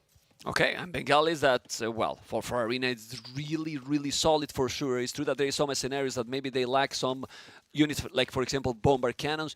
But if you get the timing and the momentum, like I love to say, very difficult to stop Bengalis as well. Yeah, and simply the extra 2 villagers, right? That's absolutely crazy. There is always an uncontested castle age for you, so that's 4 villagers extra. And if you compare that to Malay, yeah, you also get villagers extra, but you actually had to build them. And looking at the stats for Bengalis, they are 10-6 overall. But in the first time we see them on Arena. We have seen them maybe a bit on Copenhagen, right? We have seen them on Fortified Clearing. Yeah. But 10-6 overall, yeah, a strong pick on those close maps.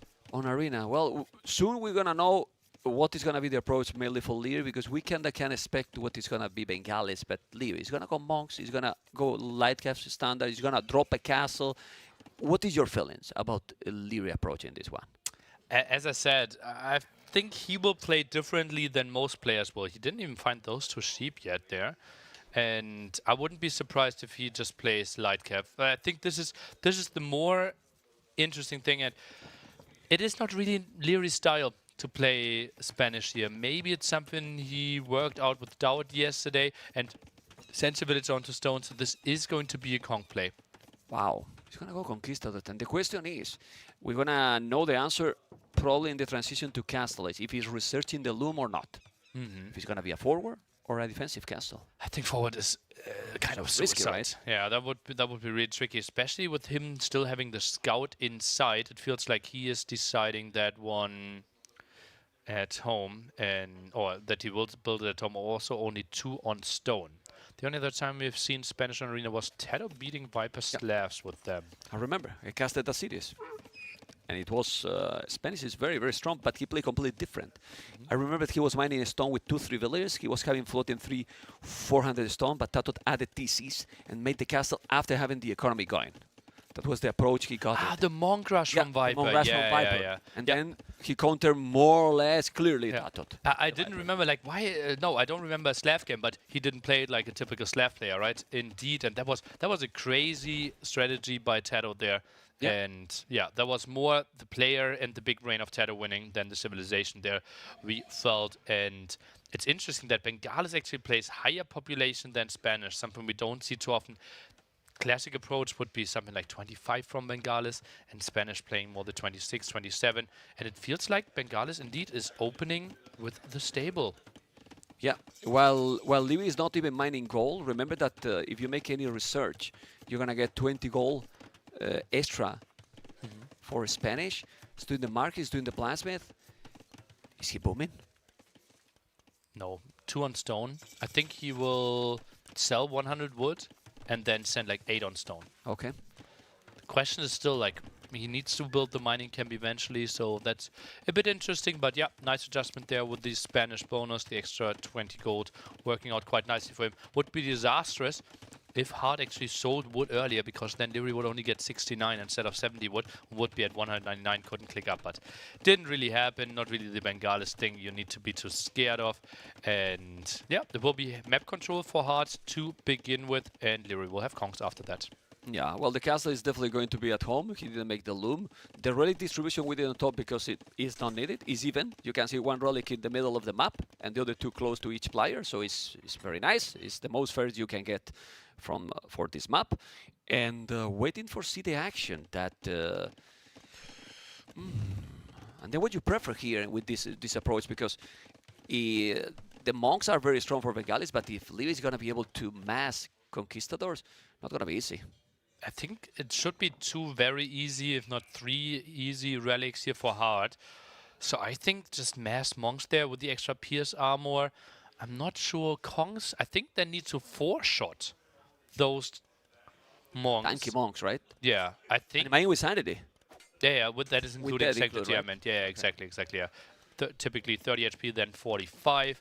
A Kong does, I think, around 16 damage and minus 3 pierce armor, makes 4.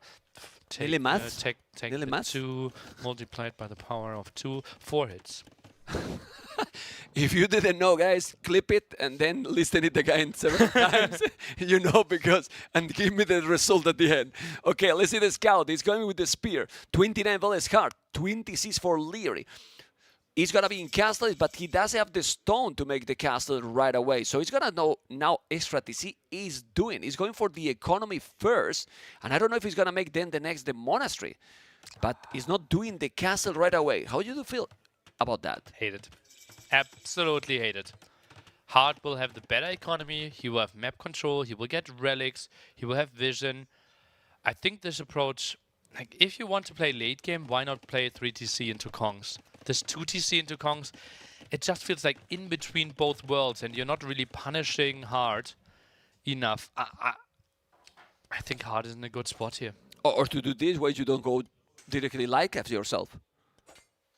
Well, it's obviously like Bengalis will be better, right? Yeah. Because they have the better monks, they have the better economy, so you're basically mirroring the strategy of the opponent and not really playing to one of your strengths, which would be the Conquistador for yourself. I think he's gonna make another TC. He's doing another TC. He's not doing 2 3 TC. TCs. He's But doing why a are we 3 that heavily on stone then? 2 on a stone only. Oh, here's... And then you add the stone. The Yeah. rest on a stone. No? Yeah, or just none and build the TC next to it, then 12 on stone. Yeah. Then because now it's 470 dead resources for a very long time. That's a scenario you never want to be in, right? Typically you want to have resources, build up to them, and then instantly spend them. But now the build-up process is so much longer compared to collecting food, gold, wood first, and then a massive switch onto stone. Yeah. Well, anyway, for now, Lee 43 seconds idle TC as well, because he is difficult to have the resources. He has a spear. By the way, he did a barrack. I think we visited that. He did a barrack, so he's not completely, let's say, naked, right, into the map control. And but I want to see a monastery, because at least a couple of relics. You don't want to let also 5 relics to your opponent. Hard is opening the wall at the front. That is some confidence. He knows that that's no conquistadors. booming, man. Otherwise, that's disastrous, right? If 3-4 monks are But coming. Citadel is on a stone. Yeah. Also now. This is an interesting choice. Oh! Gets the kill against the scout. Most likely. Just commit hard. Yeah. Gets the kill. He did it. That's so good. That's so good. And that means Hard could get 5 relics here. Yeah. I think Lyri's approach is... How do I phrase this respectfully? Questionable? That's a good approach. I don't know, man. I think everything is playing weird. into Hard's Yeah. cards right now. It's a weird one. He has the stone to make the castle. He is still not so behind in village. He's actually is not really behind in village, because Bengalis got bonus to go up. So the boom right now for Levy is a little bit stronger. He has 3 TCs. Yeah, so 3 TCs versus other than 2. that, he's okay. And a bull increase. Yeah. Can we check Levy's fog of war to see how many relics he see, Mr. Vodka? Well, does it really matter Yeah, how many sees? doesn't matter, because he has he's no gonna lose them. control. Yeah, it will be always 5 relics to the other side. And, well, maybe we can see what both players are focusing on here. Lyri, well, even housed, tries to be around a bit more. And, yeah, he just... Maybe is he completely think- at home. He's uh, completely Ella- blind. Maybe he thinks that if I reach Imperial quicker, my civilization is just stronger in Imperial. But is it? I don't know. I'm asking. Yeah, I asking don't you. think so. I don't think so. I don't really see it. And now Hard feels like, okay, there might be a timing against him. Is he maybe fearing Lyri playing some Kongs at home and trying to build a forward castle? It feels like Hard wants to play 2 TC and then a forward castle with all the map control. Not unreasonable. Okay. Let's see if he's gonna make it. I mean, he has 734 stone. He could do the castle, but he's not doing. Is Lee gonna make even a 4 TC? He's gonna make a 4 TC. He's gonna make a 4-tone center No. outside. Sneaky No, villagers for the castle. The castle? That's sneaky villagers for the castle. Oh, that's with the spear. Well, it's a Spanish village. I mean, if you reach there, you make the castle. You wall a little bit yourself, and then you're gonna really make the castle. And he's also sending a spear. I like it, but you need to re-wall. Re-wall that. Yeah, Re-wall that. It's open, but he's not going. Hart is not going. This is what a palisade gate. It's a palisade gate. I think the Kongs can break this. You know, I'm not sure. You know, not sure. I'm not an expert, but this is so incredibly risky. Now 5 relics being picked up here for Hart. That is a timer that yet you can ignore. There are some tournaments and some game modes where this timer would end the game and he would win in 200 years. We are playing Conquest Victory, and therefore he will have to ungarrison the relic. That was a bit of a mistake. Now some Stormwards there. Castle still not spotted, but this is so easy for Hart. He can build a counter castle and always wins the trap war. This is the dream scenario for Hart here. it's a cuckoo castle. You know, that castle is not the best. Not the best castle for sure. He's still not up to Imperial Leary. Oh, Hart no. is on the way He moves to out. He Imperial. wants to contest this. 3 monks. Nah, he's gonna make 65%. it. It's a Spanish village. It's a Spanish. Trust in the Spanish people, man. Nearly? Maybe I should start goodness, doing man. this. This is so questionable by Hart here. Oh, it's open now. He's gonna take the... Oh, kill the villager, man. Okay, now he can get inside. It's true. It's about to go up to Imperial Leary. He can just sell a little bit of a stone, whatever, and go up to Imperial. If he keep this castle and not losing it, I don't dislike a Spanish in Imperial, you know, because what you do now, Hart doesn't have like a crazy boom either.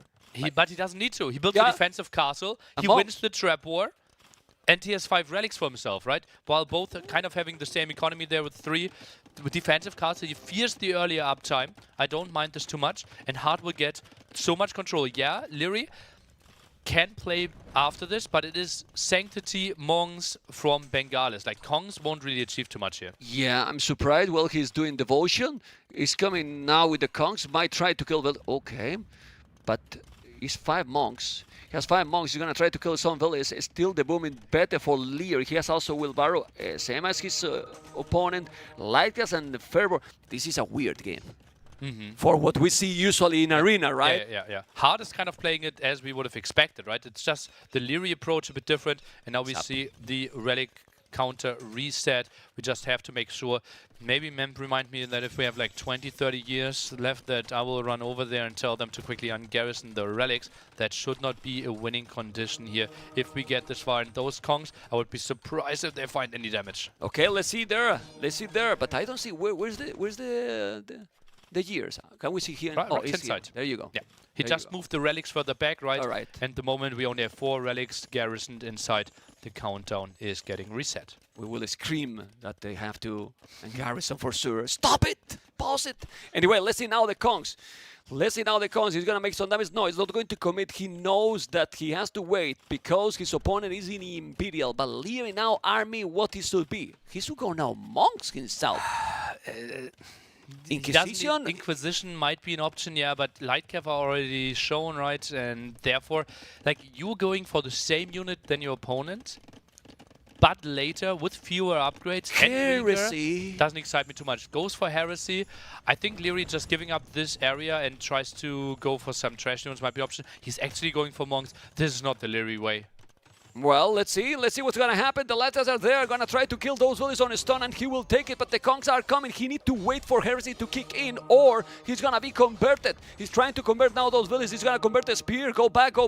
He's going back. He's converting 2 spears, which is at also in front of all what he's doing. He lost so many villages, and look at now, hard with the conversions and with the Bengalis bonus. He's ahead in villages than his opponent. How much faith do the monks have? 2 still converting. Lightcav are in there. How many kills are we seeing? Maybe the monk count might be reset completely. Converting the spearman might have been a mistake. Oh my god! You can see he's taking absolutely everything. The Kongs are killing all the monks. Where's the monks, Nelly?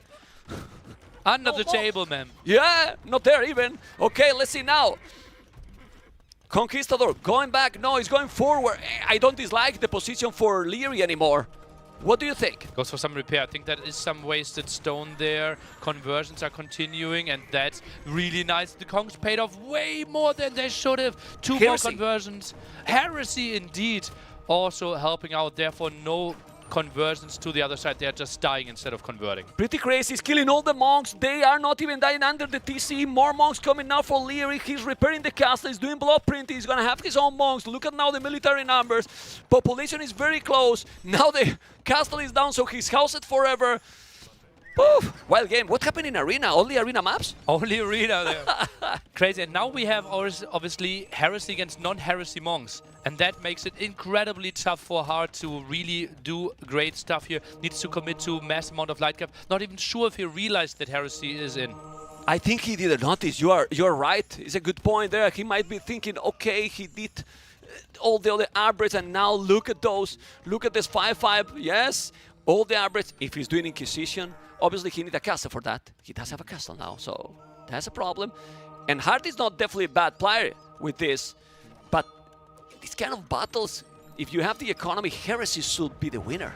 Yeah, but now the monasteries are getting attacked, right? And then we are running out of monks. This will be tricky. 14 against 6 military and might go down even further. More light cav here trying to jump for those monks. Getting the kills there, and now more conversions against the Kongs here potentially. Next step, I think, could even be elite skirmishes here for Hart to deal with monks and Kongs. Even the elites, all of them. More monasteries. Leary is in a very tricky situation. Very tricky position for sure. You can see he's doing more monks, but he's doing what? The castle at home. 99 villas for Lee, 104, similar, but now military numbers drop it dramatically. He's doing the pikeman upgrade. Okay, but I think he needs range units, not only pike. Range units he needs Leary as well, because the monks are coming. Of course, there is heresy. You need something to kill the monks, even if you have heresy. Otherwise, you're gonna come with the traps. It's true that the army that Hart has is also not really scary. But Leary has no army. 5 traps? How are 5 traps not scary, man? Yeah, they're 5 traps, yes, but he doesn't know what Leary has at home. Yeah. He cannot go wild. But you just killed like 12 Kongs. You cleared up all the stuff at home. You know that it will take some time for Leary to replace this. Looking at the score, also, he knows that this will be extremely tricky for Leary to have proper army, and now takes into Inquisition. Inquisition now, that helps a lot if you get the number, but for now he has 0 monks, 8 pikes. It's gonna be halberdiers, no upgrades in the house, but doesn't matter. The halberdiers are no nice monastery there blocking the gate, right? Yeah, What's that, right? Like, what the hell? Okay, now he delete. Wow! What? It was okay. Okay, open delete. What is this? Okay, now he's going to convert. He has to be careful. He's not going to convert any help. He needs also some siege himself, I believe. How annoying is the monks, man?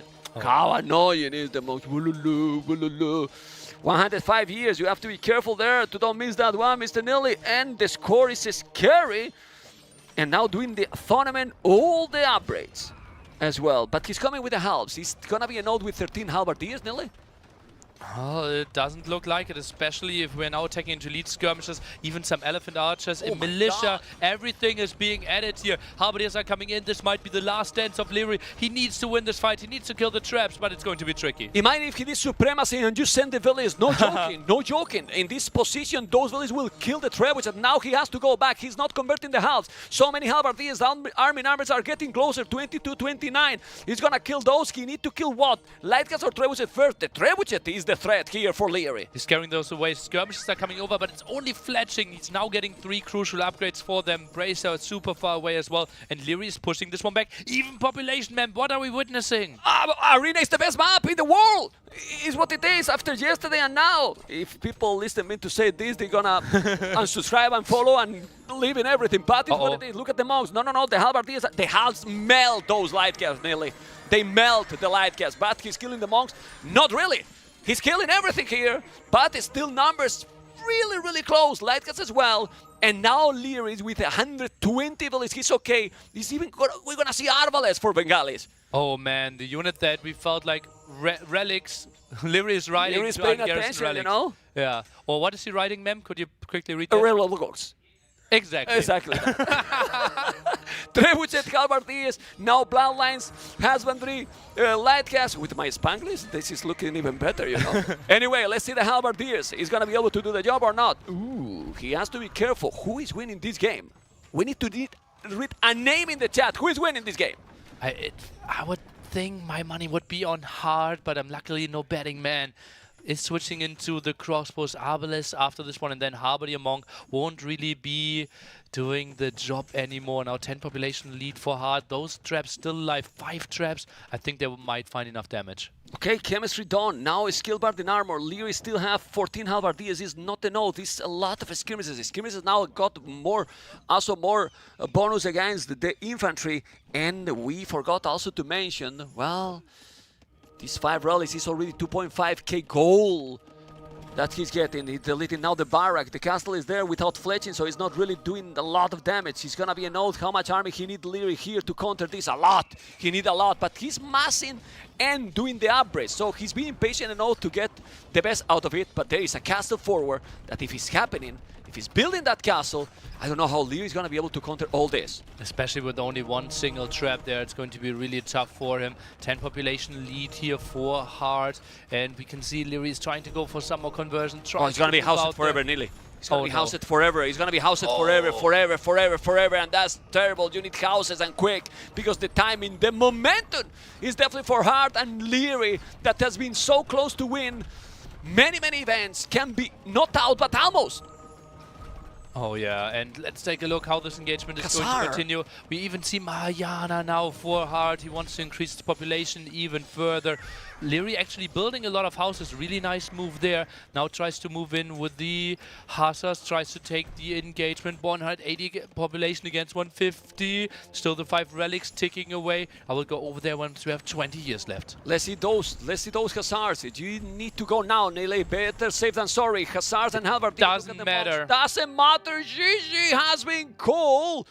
3-1 for Hard. And maybe both are out of the tournament. Could be an option here. An option here. Absolutely. This is insane. Hard dragging down Leary with him, basically. There is now a chance that Hard is still making it into the playoffs. Imagine? Yeah. Imagine that? Well, to resume, guys, all the players that Hard face it till now, they need to win their series today. That's the option. Yeah, he has to rely on all the 4 other results. Yep. For him here, and Leary, he has to be heartbroken.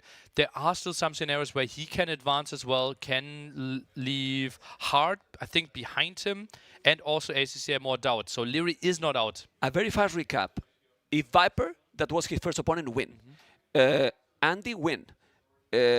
Which one more? I don't know. I think he's relying on 2 other sets. And 2, not all?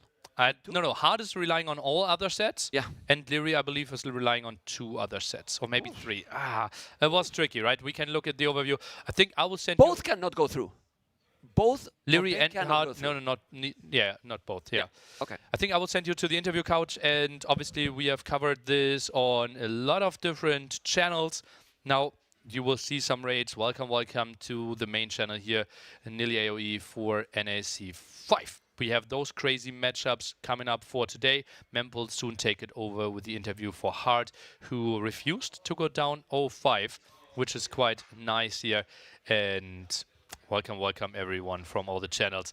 Obviously, we had the great chance here to reach as many people as possible, right? We felt, okay, trying to bring the Age community together, starting the first set on all channels is the way to go. And now you know the place where you will find the rest. Hera versus Viper, the main event later. I think the cast will even be T90 and Dave. That's going to be sick. And Mem already smiling, seeing how Hard is walking in there. And he is already flaming his teammate there. It is a beautiful thing. We will have a crazy day. I will, behind the scenes, quickly update the scenarios on how we advance. And after the interview, we'll try to update you on it. The next set will start in, let's say, 20 minutes. See on the other side, Memp and Hard are taking it away, apparently standing. Juicy guys. Juicy guys, how strong we feel after a victory, right, Mr. Hart? I have to get one at least, I guess. But unfortunately, I had to bomb out my teammate. Like, I think this was the set I wanted to win the least. Exactly. It was like, it's like a heartbroken win for you. Yeah, right? Because it doesn't secure you that you advance, and also it makes that your teammate and friend can maybe also not advance as well. Yeah, exactly. Like if there was one set that I did not want to win, it would have been this one, man.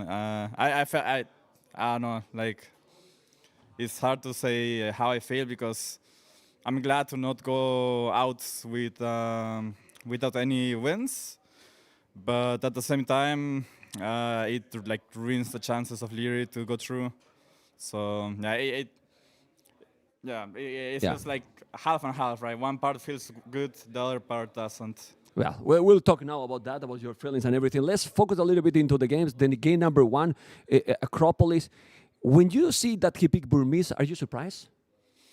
I was expecting Hindustanis on this map, but I'm guessing he was expecting me to expect Hindustanis and pick Incas myself. So he tried to kind of counter my Incas with Burmese, which is not really. I don't think it's necessarily how it goes.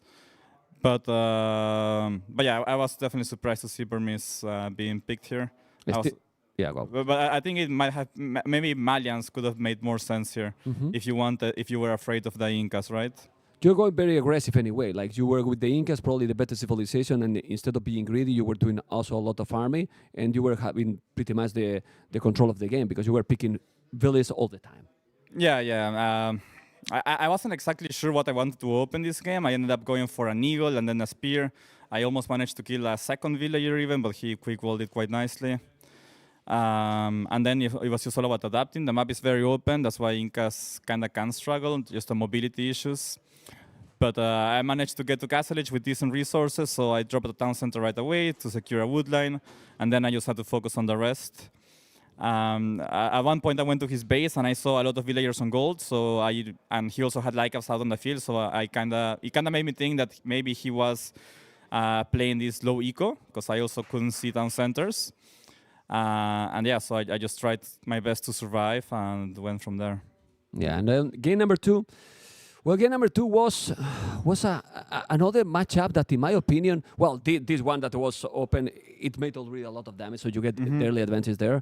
But Lee was trying to push you a lot, and then instead of being greedy again, you committed with so many upgrades and tried to clean everything and get the map from there. Yeah, I think my first thought was about just trying to agree to Castle Edge because I didn't think I could match his army of skirmishers and scouts. I didn't really like my opening. But then I realized, like, Hindustani scouts, they're going to break in eventually, right? And I don't think it's worth getting a slightly faster Castle Age and just being behind in Nico and in army. So I was kind of hoping for a move like that from him to come into my base while I was massing scouts with upgrades. And it happened. I got a nice cleanup, and from there, Vietnamese should just be better, right? Because I think Vietnamese match up quite decently against Hindustanis. And the game got to a point where they're just a better civ, right? An expo war, that's exactly what Vietnamese want. Yeah, in this game, what went wrong? It's probably the only game that Lee could do more his gameplay, like he took the initiative and make you the early damage, and then it kind of snowball for you. I think this trap threw me off completely because I was trying to run around and give him some money, but my economy at home was a complete disaster after that, and I never recovered for that. I felt like I partly died to myself here because my economy at home, you guys probably didn't see it, but it was a complete, absolute disaster. I was extremely late to Castle Age. I couldn't get anything going, so yeah, I was just trying to fight it out anyway, but honestly, for how my economy was looking, I kind of wanted to resign in Feudal Age quite early. It was a ranked game, right? It was a ranked game. If it was a ranked game, I'm out. I'm out already, right? Next game, you know? They banned you for dodging the opponent. Okay, well, we're going to jump very soon in a crazy wild game, but at this point, the game was, well, you were trying, but you knew that it was almost impossible, right? Yeah, it was impossible. Okay, we're gonna see now the last game, the game number 4, that is gonna be Arena. Were you happy with the matchup, Bengalis against Spanish? Yeah, I mean Bengali should be the better Arena civ, right? I wasn't sure what he was doing, and I'm not gonna lie, I got so confused at some point because I thought he hit Imp, but it was actually that the game mode was on Victory Standard. Yeah. So when I got the 5th relic, I saw a message and I didn't read it. And I was 100% sure that was him hitting Imp. So I canceled villagers and went up myself. But it wasn't. It was just me getting the relics. It was really dumb, actually. and then he hit imp like 5 minutes later, and I was like, wait, what? I was extremely confused, and it was like a massive throw because it just got You me. off trolled guard. yourself. I throw myself so hard. The thing is, times. The thing is, I saw him mining stone, so I saw like 3 or 4 villagers on stone, which was a bit weird to me. Quite early, I scouted out with my scouts through his walls. So I thought he was gonna go for some kind of like fast imp monk or fast imp something, right? Yeah. So that's why I stayed 2 town centers for the longest time. Usually the standard is to be on 3 town center. Boom. I stayed 2 town centers because I was thinking like, okay, he will get a faster imp, but I will get some economy and then also go up fast. And when I saw him, or when I thought I saw him hit imp because of the message of collecting the relics, I was like, oh, God bless, everything's going as planned. And then it just wasn't the case, man. He didn't hit imp. It was a troll message because Larry is a noob host, and he didn't put a victory conquest. So yeah. Don't trust him, man. You wanted him. Don't tell that he's a noob host. Also, come on, hard. But well, even with heresy, you know, like how powerful is the Bengalis in arena? Oh yeah. You got heresy, all the upgrades, and Inquisition. Well, Inquisition was kind of late. It was almost at the end. Was not possible for him to come back. And there was a moment that you thought, okay, this game is for me. Like, not before here because that's pretty obvious. That at what moment you thought, okay, this is mine. When he came into my base and killed my monks, I was like, because he had just hit imp a few seconds before that, right? When I thought he wasn't imp, and then he comes into my base and kills my monks, and I'm like, what did I just do, right? Like I literally, I brain farted the hell out of that one, and for a second I was afraid, but then I realized when I backed down my trebs that his castle had actually gone down. So I was feeling a bit better, because I didn't really know what army he could go for that made sense, right? He probably has to go for like skirmisher help, which I didn't think he had the economy to do properly since our scores were quite close, and I didn't really have a good economy myself. So I think from there on, army composition-wise, Bengalis just pulls ahead quite nicely, right? Because you always have Lycaf against the skirmishers, you have your strong monks, and if it ever gets to that, you have elephants plus Lycaf, which is really hard to beat. I want to ask you today, knowing that you didn't have that much pressure, it was easier to play? Like, you could feel today, okay, I'm playing myself. Like, probably the other days you wanted to perform better. Did you got these kind of feelings today? Not really. Like, you were fine, like other days as well? I wish I had that excuse, but I don't think at any point during this tournament did I feel pressure or be nervous. I think I just didn't perform the way I think I could have, and I don't think it was. I don't think it was like a psychological thing. I think I just didn't perform, and that's it.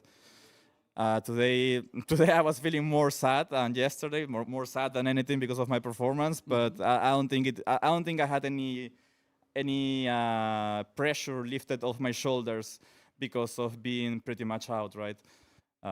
So yeah. Okay. The spirits overall, I'm telling you, because we don't know if you are going to go through. What result it has to be done to go through? That all your opponents has to win? All your opponents till now? Do you know exactly what can happen? There's still a small chance that you can go through. I have no clue. Like I think it's like a 1%er. I'm not. Okay. I'm just gonna live my life like it's impossible. and if anything, I'm a bit. A bit sad that my only win is like against my teammate. But that's just stuff that happens, right? I think neither of us had the performances we would have wished for. And there's a lot of things to work on. So we have some updates here. So Hart makes playoffs as all matches are in his favor. I think we have that even updated even further than that. Yeah. And ACCM even needs to win 3-0, apparently. So a cook. There is a chance. There is a chance. 1%. It's a 1%er. Okay. I'll take it. Leary's scenario is now ACCM needs to win, and Yo, Viper, or Tado. 2 out of those 3. Okay. Yo, Viper, or Tado. 2 out of 3, in addition to ACCM. So he is Leary is kind of relying on 3 out of 4 other sets. So it's looking really dire for the 2 of you. It is what it is, I guess. Unfortunate. Like, when I'm not gonna lie, when I won the second game, I was like, dude, no way, I'm bombing out myself and Leary at the same time. Like, yeah, it's like worst case scenario for us. Yeah, but for those people that was wondering, well, Hart is almost out, Leary, his teammates, you guys are professional and you are coming here with everything, Mr. Hart. No, like, Yeah? I don't care. Like, he's You know my, what I mean. he's my best IOE friend, but that doesn't matter to me. Like, if we're going up against each other, and if it depends on me losing, I'm still gonna try my best to win, and that's what I did. And I don't know. Okay. That's just how I was raised, I guess. I don't want to be. I don't want to be you sad. This piece is great. We're enjoying. I right? will always try my best. We're enjoying. What do you have to say to many people that love you and they supported you? Come on, be one smile. They want to see you smile a little. I don't know. Well, I don't know, man. Like, what you want to say? Like, Thank you to those people that is cheering for me because that Huh? plus one. Thank you those people Thanks that is to the cheering for Hart. supporters, I'm Huh? sorry for not doing better, basically. Nah, you did great, man. You did great. Well, guys, I think we're gonna keep going, right, Mr. Nelly, and we're going to see with Daz and Dave the next series that is going to be who? Daz and Dave is gonna tell you. Thank you very much, man. We got plenty of hearts in the chat for Hart as he picks up a series win here at NAC on day 5. And Dave, that's going to make the whole day all that much more interesting because the conversation on the final day of Swiss is always the numerous scenarios that need to happen for any player to squeak through, and he's given himself an opportunity to make it. There's a lot of math going on behind the scenes, and that was the case last night, too. I think I heard 3 separate discussions where people would basically be saying the same thing over and over and over again. It's like, but what if? No, you just talked about that 20 seconds ago. You know, you just talked about that matchup. Either way, it's a good result for Hart. He gets himself a win. And then we go on to Mr. Yo and freaking Andy. And if you want to think of, if you're a Hart fan, you want to think about just like a simple way to approach this Buchholz situation. Everyone that Hart faced needs to win today. Exactly. Freaking Andy is one of those people. So he absolutely needs Freaking Andy to take a win. Both of these guys, I believe, are fighting for top 4. Maybe there's a question mark around Yo. We just clarified that. So, in fact, Mr. Yo has no scenarios remaining where he can finish top 4. Andy is the only player in this set playing for a possible top 4 position. Obviously, both are already locked into the playoffs. But interestingly, freaking Andy is also the only one out of these 2 players who can fall as far as 7th, while Mr. Yo is playing for a 5-6 positioning. Yeah, and that just like makes you complete. If you're wondering what top 4 does, it completely skips a day.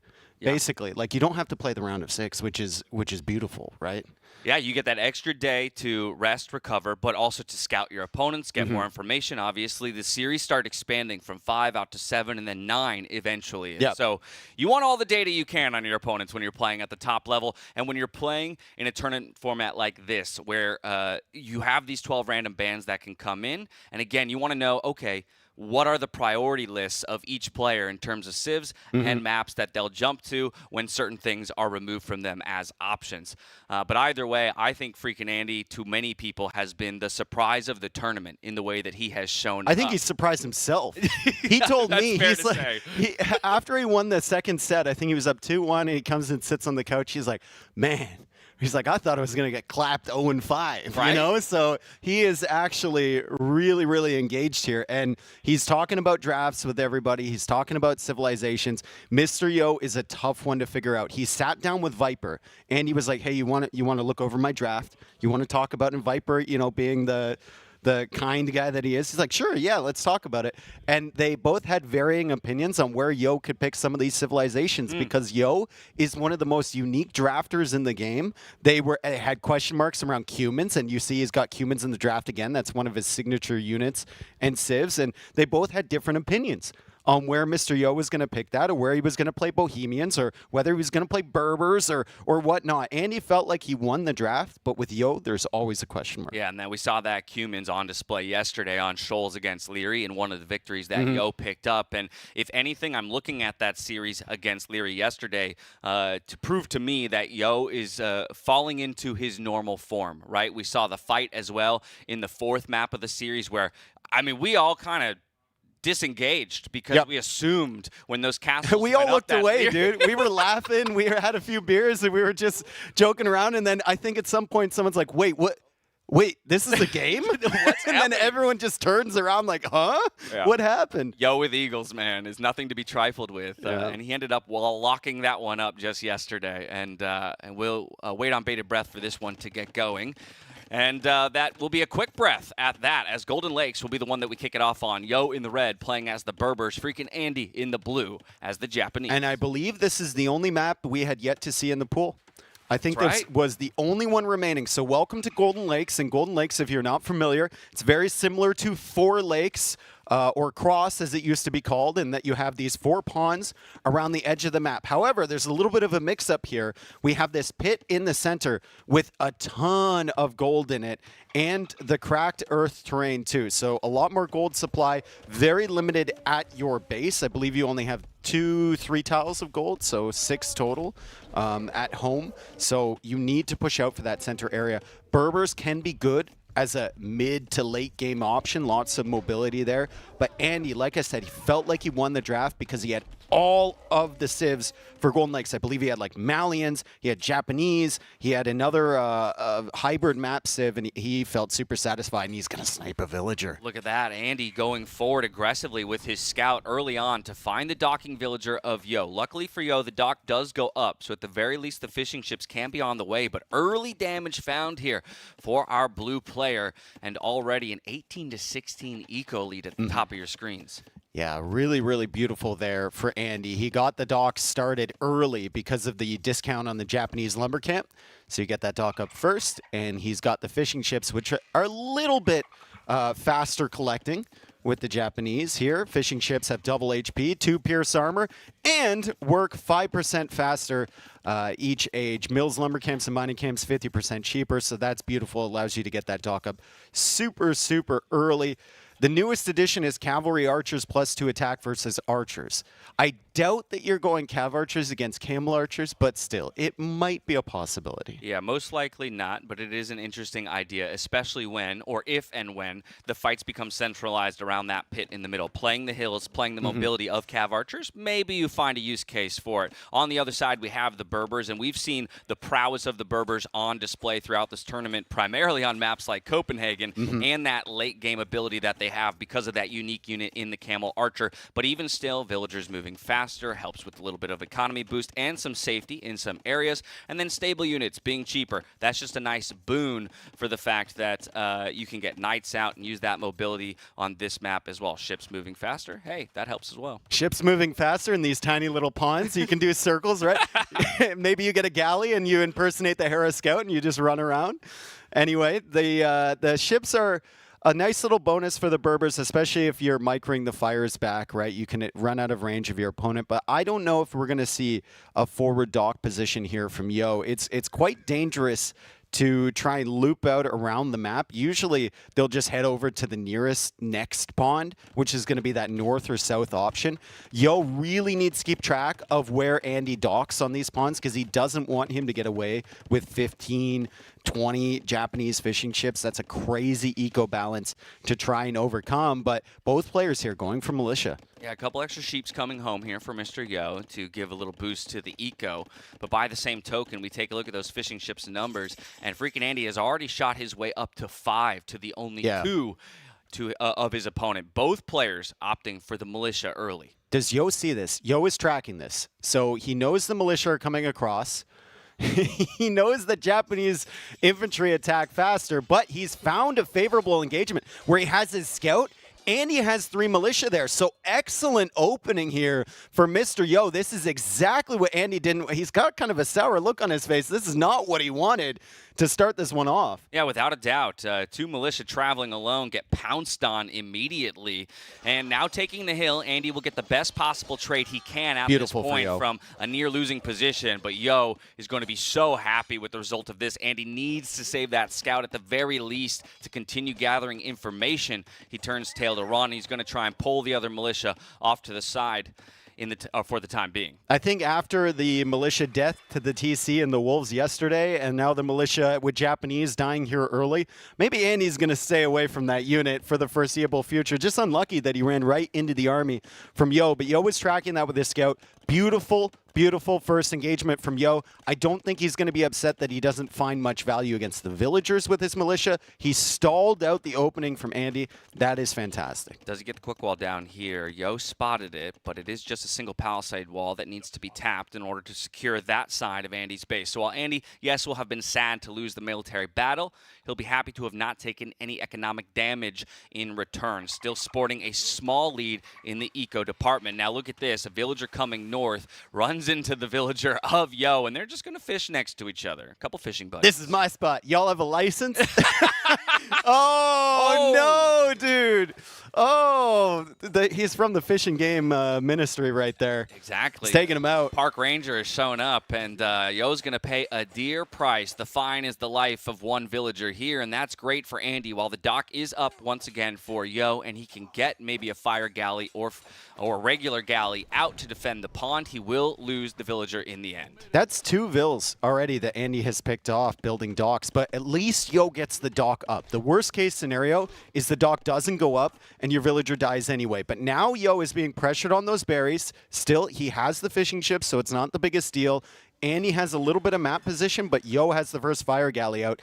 Can't immediately range that villager, but the archers can, and it's weak from before. Okay, so a little revenge coming in here for Mr. Yo. Gonna deny the dock and kill the villager that made his way out here to the northern He's side. there Expect again, that to be too. deleted, and just like that, another villager comes to the south here for Mr. Yo. He's looking for triple pond domination. Triple pond domination. The TPD. It's a classic acronym. We've been waiting all week to use that here on Golden Lakes, and these players have finally delivered us this map. We see another villager here for freaking Andy, almost on like a 10-second delay, 30-second delay to the movements of Yo. He will once again be surprised by the fact that Mr. Yo has already found himself to another pond. But with that, we have some forward pressure coming the other direction. Spearmen and archers working away on those palisade walls of Mr. Yo. This is just classic good macro and decision making from Yo. You look at this. He's always 20, 30 seconds faster to those pawns than Andy. Like, Andy killed the 2 villagers, but Yo got the docks up, he's got the position, and he's got the water presence in the north. He's about to have the water presence in the south, I believe, once he notices that villager, and then he can really take advantage of all of that free food in the form of the fish. The archers are still roaming around, but it looks like he's discovered the villager with the militia that he kept in there. But of course, Andy gets the quick wall down, right? And he's That's what he's known for. I'm just going to expand this a little bit more. I like room. I like room to work with as a villager. So excuse me while I make these walls just a little bit bigger. we like more of an open concept style. Yeah. I'd like an island in my kitchen. Exactly. Over here, yeah. Either way, I do believe that dock will go up because it is just a fire galley. And I think Yo ejected the skirmishers from his archer range too. So Yo tried to get a snipe on there, but the scouts were there from Andy. So Yo is just going to lose his army. Yo tried to get the jump on Andy, but Andy was ready. Yeah, a bit of an overreach there, expecting to find an advantage, and instead it gets turned on its head. And this is a fantastic cleanup for freaking Andy in the end. Also, market use, heavy market use for Andy here as he looks to make his way to the castle age. So yes, he only has control of 1 pond. Still fish available, though, so the fishing ships are working away to great effect.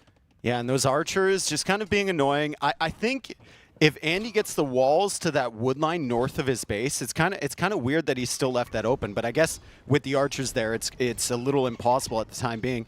If he gets the walls up there, he can fish trap like a god. He is a Black Forest player. He is totally accustomed to this. Unfortunately, bad angle for that villager to be fishing from, and the fire galley should be able to kill it. I don't know why it's not doing more damage. It's hitting the palisade. How is it hitting the palisade wall? Figure it out. This is supposed to be an open floor plan. What's going on? That's a load-bearing wall. 100%. Oh, there we go. They took it out. Finally. Okay. They took it out. Bad contractor there. Yeah, for real. Get your money back on that one. Okay, another villager goes down for Andy on the sides, and it looks like Yo will wrestle control of the pond back once again, but he still has to be concerned with the pressure that's coming forward on his base. Skirmishers trying to deal with this pack of archers. Micro is on point here for Andy. Loses a couple lives, but needs to eliminate those of his opponent. Now will turn tail and retreat as he's only 30 seconds away from the castle age. Wants to keep those numbers up. I think Yo is long-term in a better economic situation with control over both of those neutral pawns. in the north and the south, but Andy has gotten so much value with the archers and the scouts forward here, and it's going to be really difficult for Yo to push out. Fortunately for Yo, he does have space in the back behind his walls, but still, Andy has the initiative on land. Yo just still trying to clear up the dock in the south. Yeah, as soon as Andy reaches the castle edge, Yo is able to click up. So there's a 2.5-minute difference between the two players. War Galley on the way. First armor upgrade for the cavalry as well as Bosa here for our Japanese player. Something to take note of is, of course, that fish is going to deplete at the back pond for Andy. He's already starting to move on to fishing traps to keep the efficiency of the food eco. But Yo continues to expand on all 3 ponds and has already surpassed in the eco numbers. It's funny that Andy was talking about the Berbers yesterday, played up against the Berbers on Copenhagen, didn't work out for him with Bengalis, right? And then you saw that epic matchup between Hera and Tato, where Tato was playing against the Berbers, and Andy, he's saying, like, man, any Civ with Hal Boninger kills Berbers. And he made that statement. He was so confident in it. And Nilly and I just kind of look at each other, and I'm like, I don't think that's correct. And Nilly's like, yeah, I don't think so either. But Andy's better than both of us, so who are we to say, right? Exactly, right? Speaking of Civs with Hal Boninger, Japanese have some of the best Halb in the game, and they also have Oninger. So if Andy can kind of lock Yo into a position, maybe long-term, he will have options here. That's exactly right. And with his earlier castle age and the tech advantage, he's going to clean up the fish on the southern There's pond. a hole? So at least able to equalize a little bit there. There is a hole. It's fine. He doesn't listen. He thinks it's walled, so you know it is how it walled. works. Yeah. Exactly. We're not going to be baited into any craziness just yet on this one. Trying to batter his way through the palisades. We'll run into some houses behind. Perhaps those archers can make that wood line just a little bit messy with fletching and annoying the villagers, but probably no kills to be found. Now, if he did click into the walls, he would rotate around. Hasn't quite done so. We do have a forward monastery and knights on the field, though, already up to 5. It's really, really solid, right? And it's easy to do that when you have 14 Japanese fishing ships. And Andy is just expanding his fishing eco over on the right side. He's going to get the second dock up there. He's got a dock in the north, which is beautiful. And he's just going to keep dropping the traps as the monastery is forward, providing him a really, really solid position. If Yo is going to go into knights, he's going to have to sneak those past monks. And that's just simply not going to be easy at this stage because Andy is tracking everything. I'd even love to see a bunch of outposts around Yo's base. So Andy knows when Yo tries to sneak out with these knights. This game is about to get crazy. We've got focal points all over the map. We have a forward from Andy onto Mr. Yo. We have that sneak forward from Yo onto Andy. We've got action in the top pond as now Andy has fire ships out looking to threaten that fishing economy that Mr. Yo has invested so much into, even dropping a second dock to ensure victory in this area of the map. Redemption forward monasteries and Berbers struggle a lot. Until they get a castle up, like they're really, really going to struggle against this. And there's Sanctity right there. Double forward monastery from Andy. I love this approach because it's not like he's all in on this. He's got double TC. He's got control of the pond in the south now. He looks like he cleared up the dock from Yo. He's going to control the pond in the north. And he's got fish traps going up to the right. So Yo started out with 3 ponds. And now Andy is going to have 3 ponds of his own and a forward position. Andy is locked in here in game number 1 of the set. My only concern is whether or not, or rather how he'll react to what is about to hit his base here on the southern side. We have a Mangonel rolling forward with knights. Classic Yo. Already some damage taken on the wood line. He realizes after 2 villagers go down and he will pull back.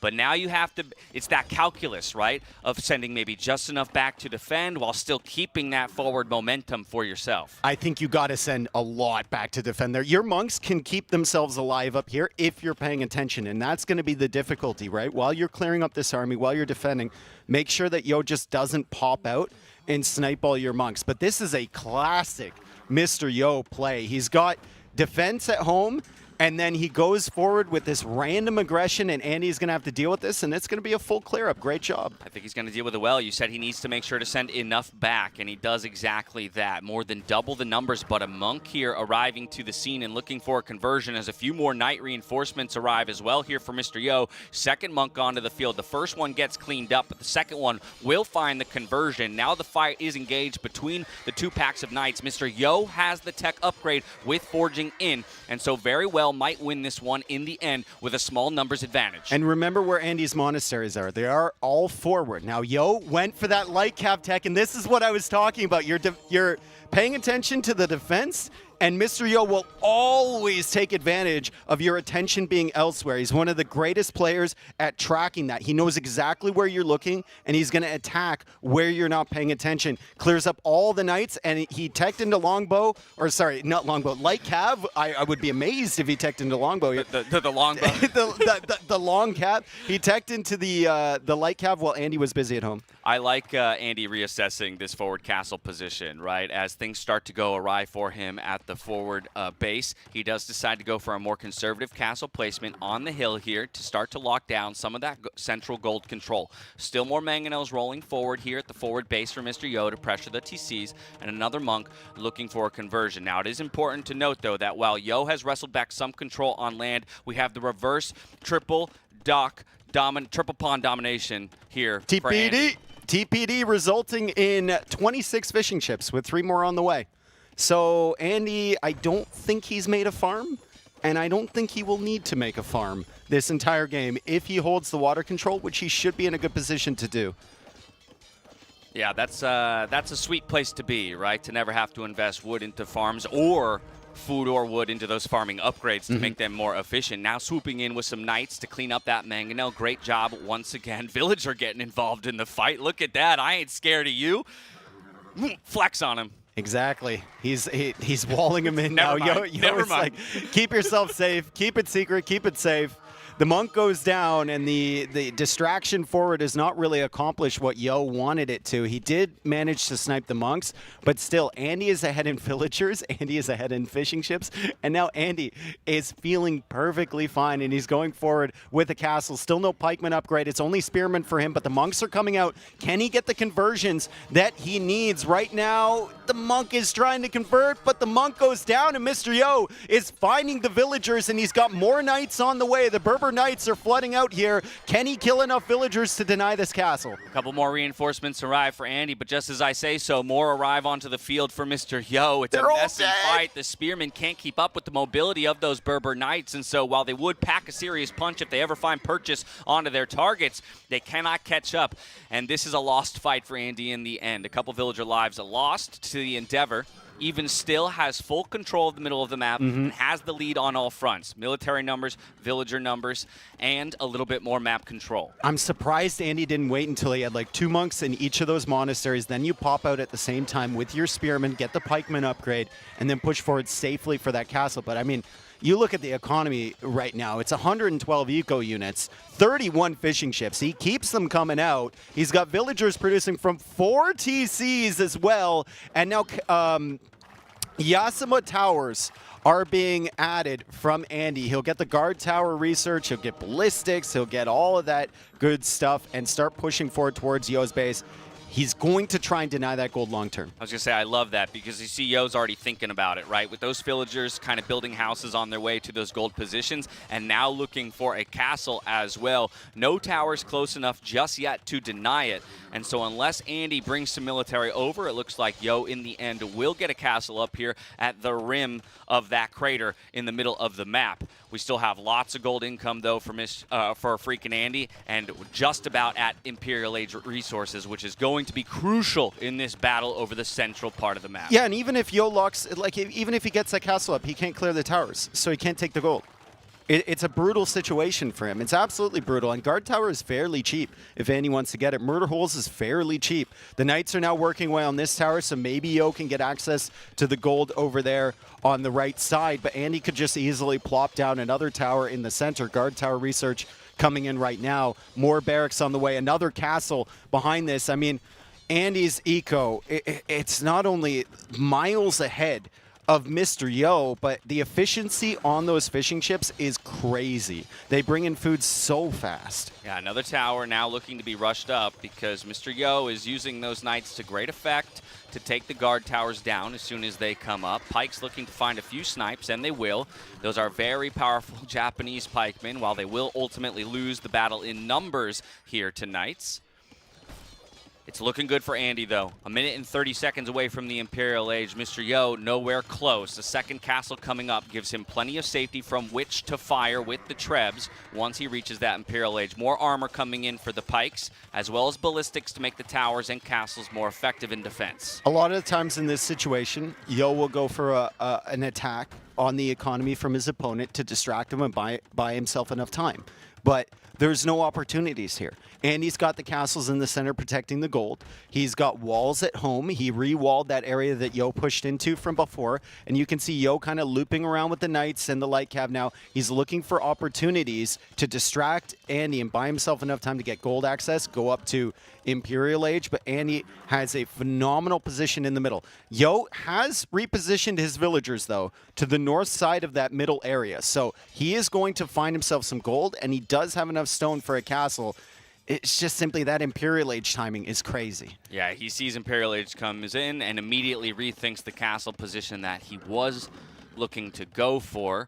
Still waiting to see where that 1,200 stone will be spent as the villagers are chased away by some pikes and camel archers in the queue looking to clean those up. Nice little raid here from Mr. Yo, but a great response as well from Andy to make sure not too much damage is found. There's the castle position that Mr. Yo will opt for in a relatively safe position. But either way, freaking Andy, already with Trebs on the field, can start rolling forward and look to clean this up. And he's already getting siege engineers. Wow. He's already getting siege engineers. It's a very expensive tech, but nothing's expensive in terms of food costs when you have 39 Japanese fishing ships working away as part of your eco. 96 villagers to boot, and he is looking like he can just easily pressure these castles. Wow, that's how you can tell Andy's under stress. When he's not going for the perfect fish trap. Oh, whoa. Hang on a second. Get yourself back onto Black Forest, Danny, where's that heart rate, my dude? Yeah, we're going to need to practice that fish boom later. It's TPD, but, you know, not the cleanest of the fish traps. All that said, Mr. Yo feels like he's forever stuck Castle Age. Look at those resources, and he's even investing more into upgrades because he knows that he needs to deal some damage and make the game messy. But we're never going to count Mr. Yo out until he counts himself out because we know this guy's got some fight. I see Andy buying stone. I assume that's for more towers to lock down. Yeah, he's going for more towers. And this is going to be a really, really annoying situation for Yo. But look at this. Yo goes for a forward castle. He knows he can't get any value from another castle in that middle area. He's going to start pressuring Andy's base and hopefully open a hole in the wall and just get his light cav inside. He's forced into light cav because only 6 on gold, because he can't really take the gold in the center. He's just trying anything he can do to make this game as messy as possible. That is where Mr. Yo shines. Unfortunately, Andy locked this one down early with that fishing eco, and Yo is going to have to do something extraordinary to get back into it. Yeah, this is the last-ditch effort right here, taking all the military, sending the villagers forward, looking for a castle position to start attacking the eco of Andy and to pull his attention across the map. But already one of his castles in the center is down. A second one soon to follow means Andy has free range over all of the gold positions. And while the castle does go up forward, I think it's not long for this world because there's no military left to defend. Yeah, and he's just going to keep pressuring towards Mr. Yo's base. The only good thing for Yo is that Andy doesn't have any more stone coming in, but he might opt to just keep buying stone. And you see even Yo getting murder holes.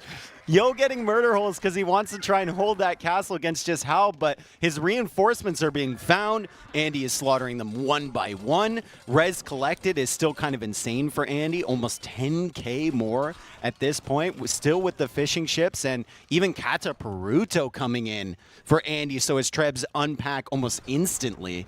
That's beautiful tech. He's got Yasuma, he's got Kata Peruto. Yo is going into Genitors. It's not a good situation. Yeah, the extra mobility of the packing and unpacking faster to reposition can't be understated because of the fact that that is maybe Mr. Yo's one way to stall this game out, by removing the siege from the field. We even saw Arson, Blast Furnace coming in. I mean, those halberdiers alone could clean up the castle if it weren't for the murder holes that Mr. Yo went for. But just like that, I see the icon from the minimap fall, and that might be enough for Mr. Yo to know that this game is lost and the GG is called. That's a phenomenal game from Andy. He lost the villagers going out to both pawns in the north and the south.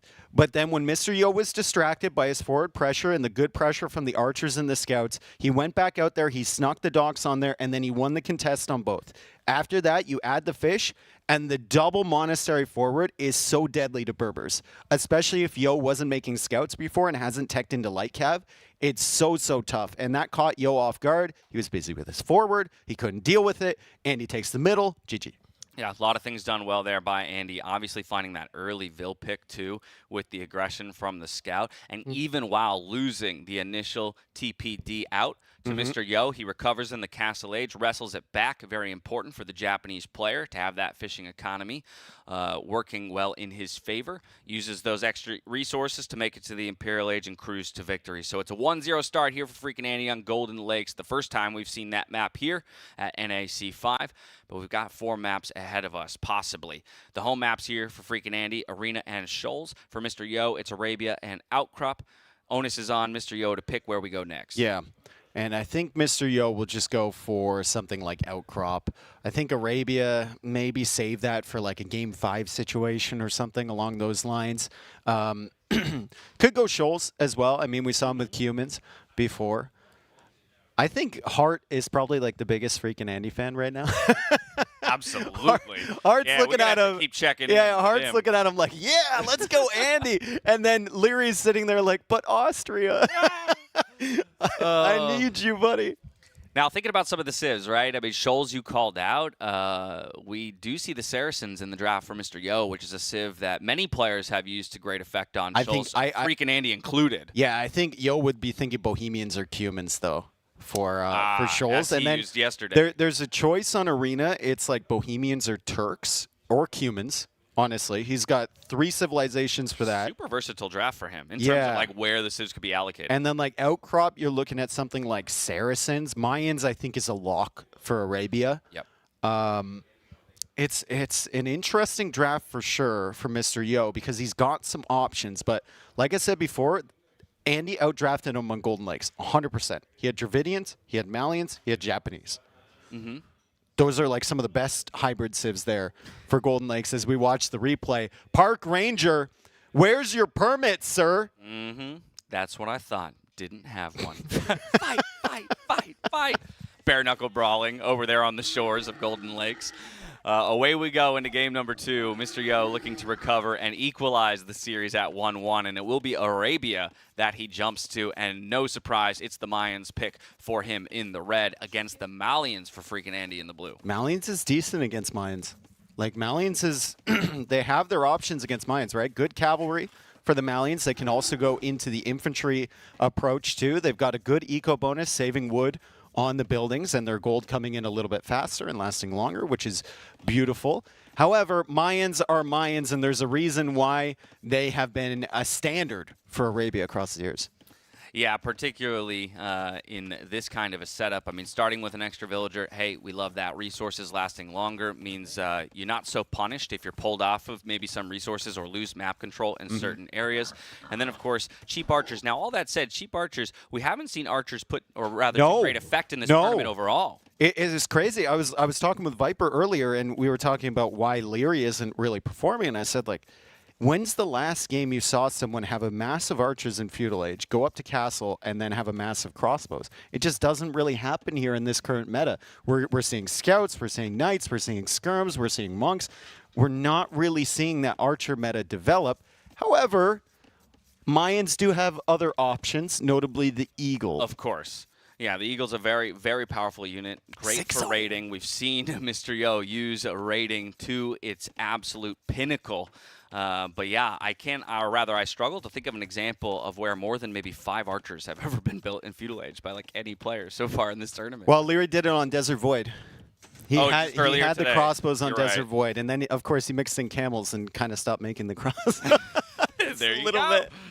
There you go. Lumen for both players. Freaking Andy, the first to click to the Feudal Age. An extra villager in the queue for Yo after Loom comes in and now moves out to another wood line.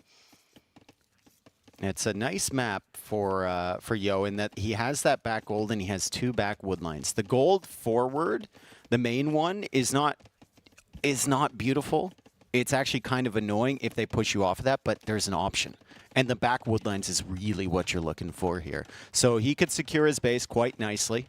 Andy, on the other side of the map, he's also got himself an okay back-ish side gold that he doesn't see at the moment, but the woodlines are also quite nice for him, and the berries are quite nice too. Yeah, unlucky to miss that gold by a tile on either side. Mr. Yo just now, not even moving out to berries yet, by the way. No, he might just go for the barracks. He has it early. That's his second Dark Age building. He's adding in the mining camp now.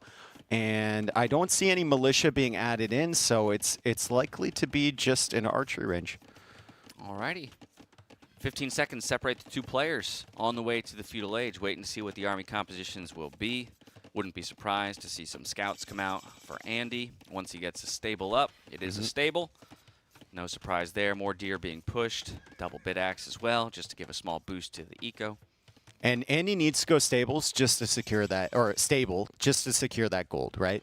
If you don't have a safe gold, it's really a risk opening archers, and scouts are very versatile. They give you a lot of mobility. You can hold Yo into his base, and maybe you can pick off some of those archers as they head across the map towards yours.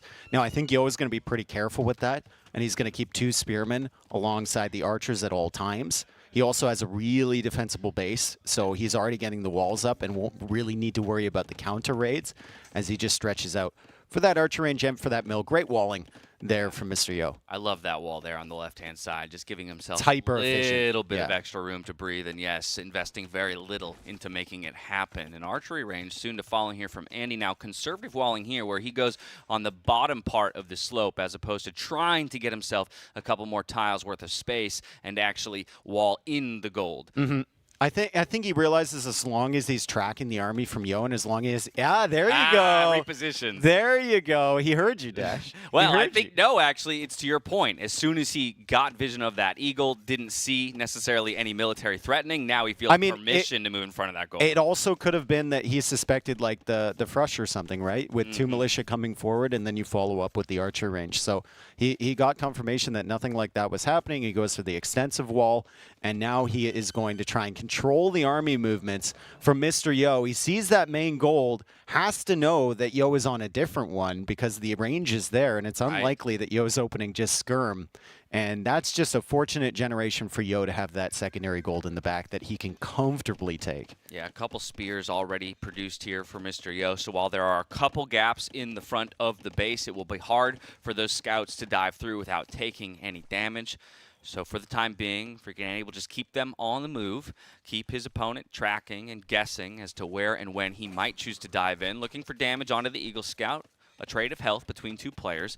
Skirmishers coming forward to aid the scouts against those archers, but a solid mass already here for Mr. Yo. No additional eagles added yet from Yo, so I think pushing out here is a little bit of a risk because you don't really have anything to dive for those skirmishers. The eagles also add a little bit of value against the scouts, but they take a very long time to produce in the feudal age. As Andy comes forward now, more scouts, more skirms. This is not an army that you can kill your opponent with. This is an army to buy yourself enough time. Unfortunately for Andy, that's exactly what Yo is trying to do. He's just trying to buy himself enough time, right, to get all these walls up and to feel extremely secure. The only place in his base that Andy can even punish is this berry patch, but it's only skirms. The scouts are just going to be busy with the walls. At worst, he's going to make it just slightly less efficient for Mr. Yo to sit on these berries, maybe force some repairs.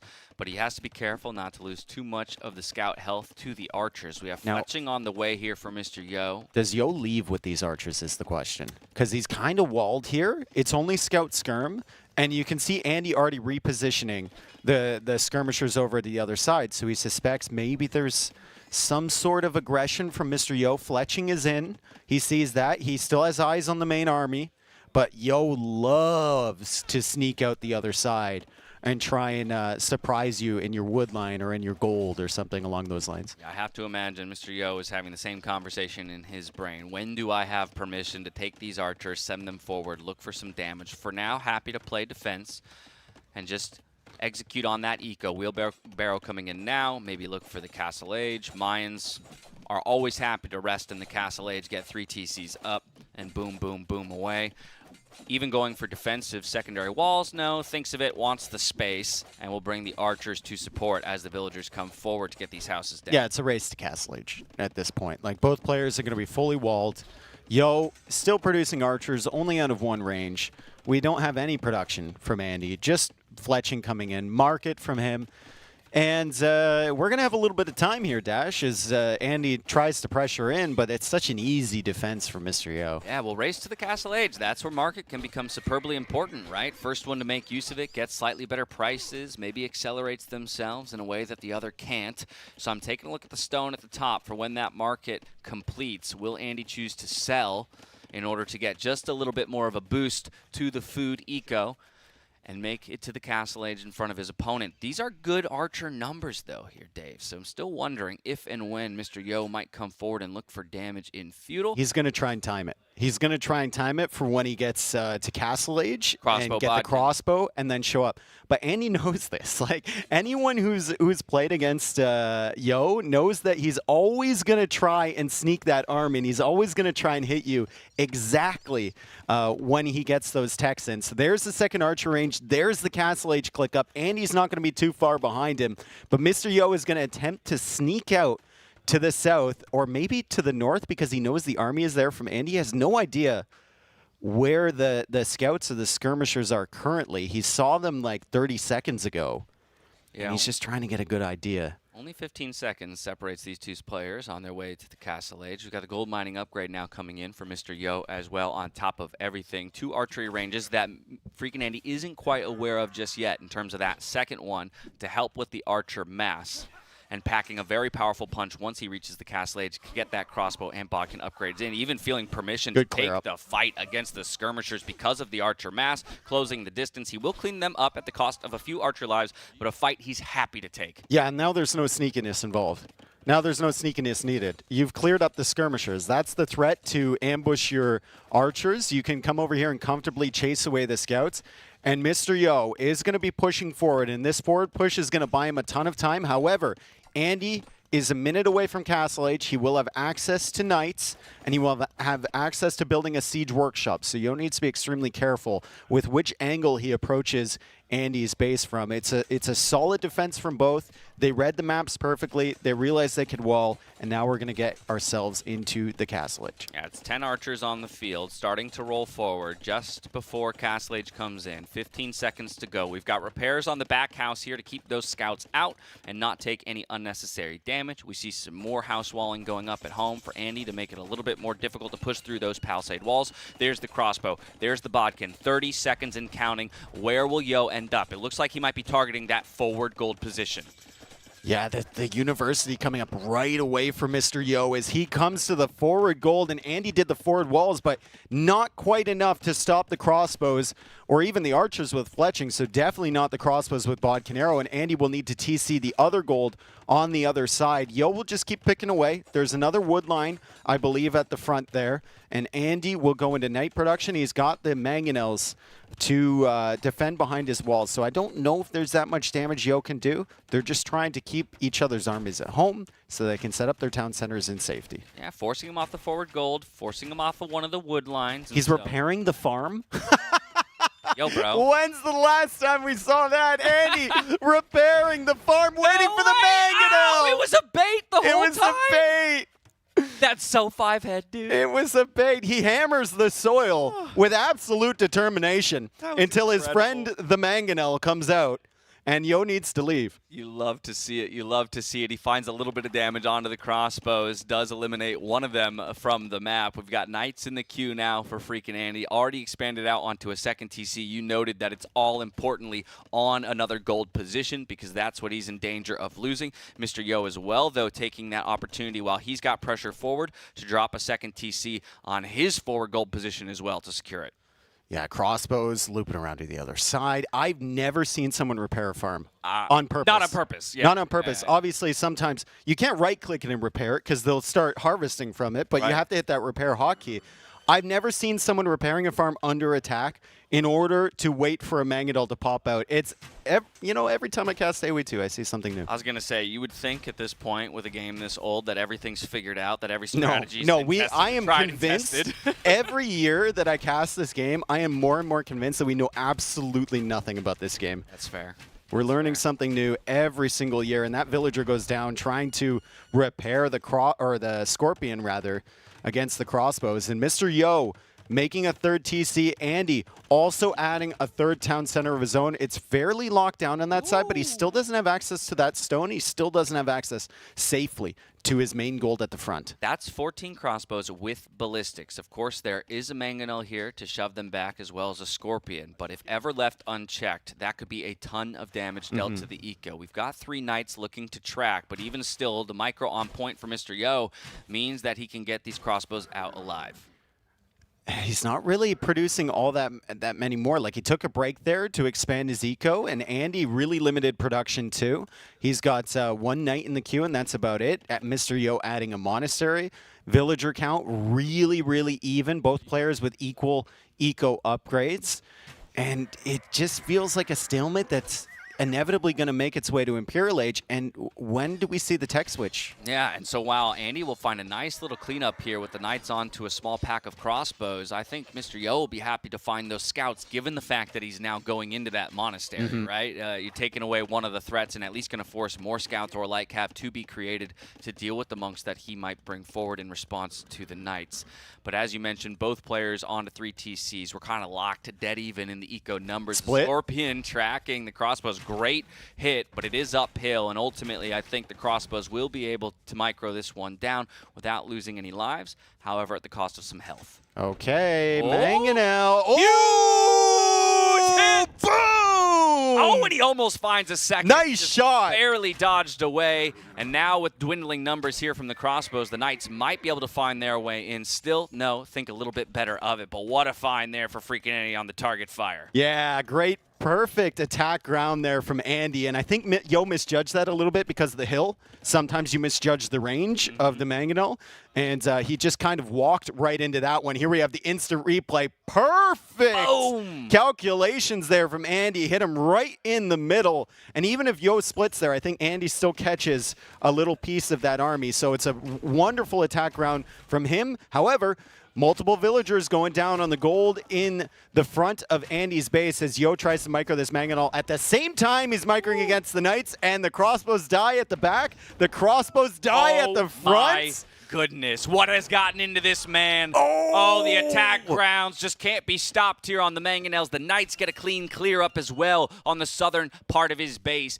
Freaking Andy's going to feel good after that one. But again, while he has given himself some room to breathe and can extend back out onto that gold, he hasn't been to the other side of the map in quite some time. Yeah, that's when you change the inflection on his name after a moment like that. It goes from freaking Andy to freaking Andy. Freaking Andy, man. Where are my crossbows? That was the control group. Where are they? How does he get away with it? Incredible display there. Monk looking for a conversion. Might be able to find it before getting cleaned up. Andy now aware, though, that the monastery is up and that monks are on the field as a counter to his knight. We already have 1 relic home for Mr. Yo. That'll be nice. A house to try and prevent the Knights from diving into the eco and wreaking havoc. Definitely something to be concerned about because he doesn't have any TCs at the back of his base, right? So Knights kind of streaming in could become problematic. There's the castle for Yo, and it's not an aggressive castle. Like, it might have been if he still had the crossbows alive and he was hitting Imperial Age and could go Arbalest, but he only has 12 crossbows and still 2.5 minutes away from him. So he'll go for the defensive castle first, probably put some more villagers on stone, and then think about a follow-up there. Mr. Yo appears to be playing Archer composition rather than the Eagles, which, as we spoke about early, pretty rare in NAC 5 meta. Yeah, very, very rare, but I think it opens him up for an Eagle transition and raiding later in the game, of course. For now, if he can keep the Archer mass up, it'll be a good defense against the Knights. That's a great castle position on a hill, secures both a stone and a gold position for himself. This could be a dangerous moment, though. Andy's been on point with the attack grounds, and Yo says, you know what? I like my massive archers. Back it up. I'm going to keep them. I'm going to keep them.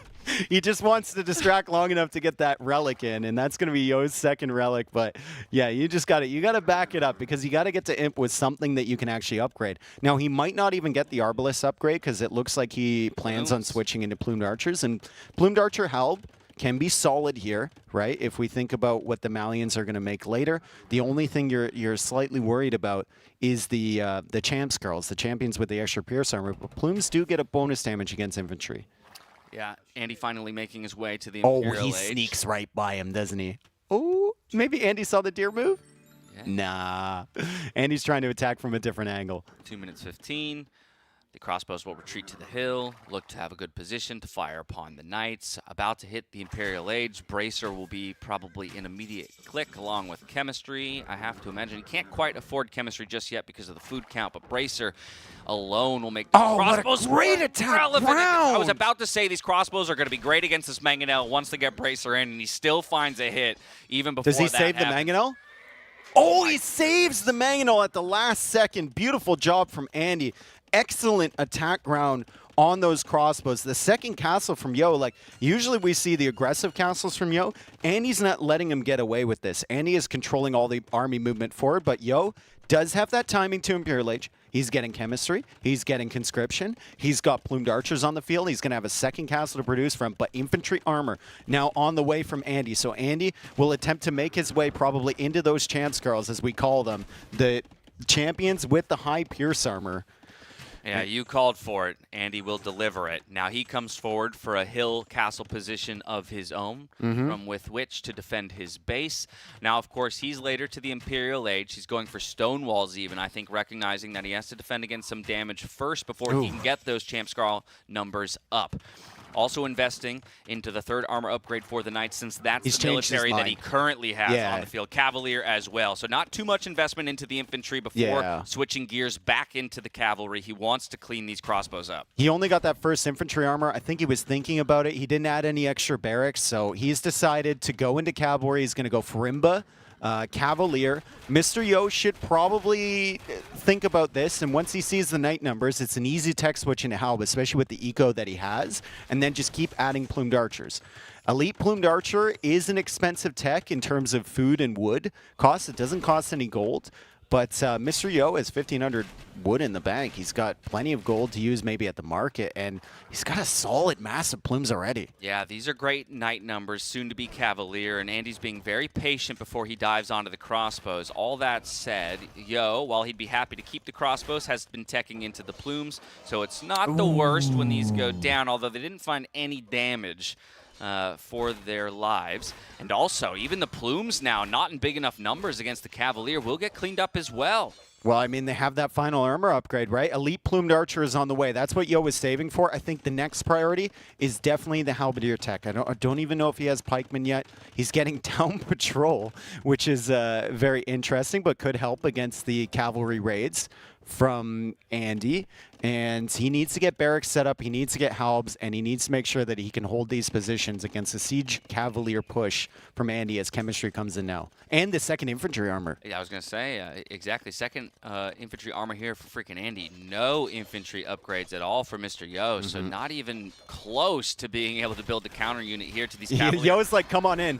I've got 18 plumes, elite plumes, just sitting here. My castle is over on the side. I got more plumes coming in, and Andy, that's not a fight that you want to take with those Cavalier. No, not at all. Ill-advised, and he does run with the remaining 4 Cavalier, but that's a great pocket position there for Mr. Yo to find, and the plume numbers are building. He's got 30 on the field with 15 in the queue out of 3 castles, and a 4th castle going up as we speak on another hill position. So it's still solid map control here in the end for Mr. Yo. Andy now reaching out for his second castle of the game. Andy's in a super tough position. Like, plumed archers are really tough to get going, but once you get them into a mass of 40, 50, and then you can start comfortably adding halbs behind them, or in front of them rather, it's really, really dangerous. Even if he mixes in a Champ Scarl, like Onager or something like that, we saw Ballistics come in for him, so maybe thinking even Skirm with Malians, which isn't the greatest.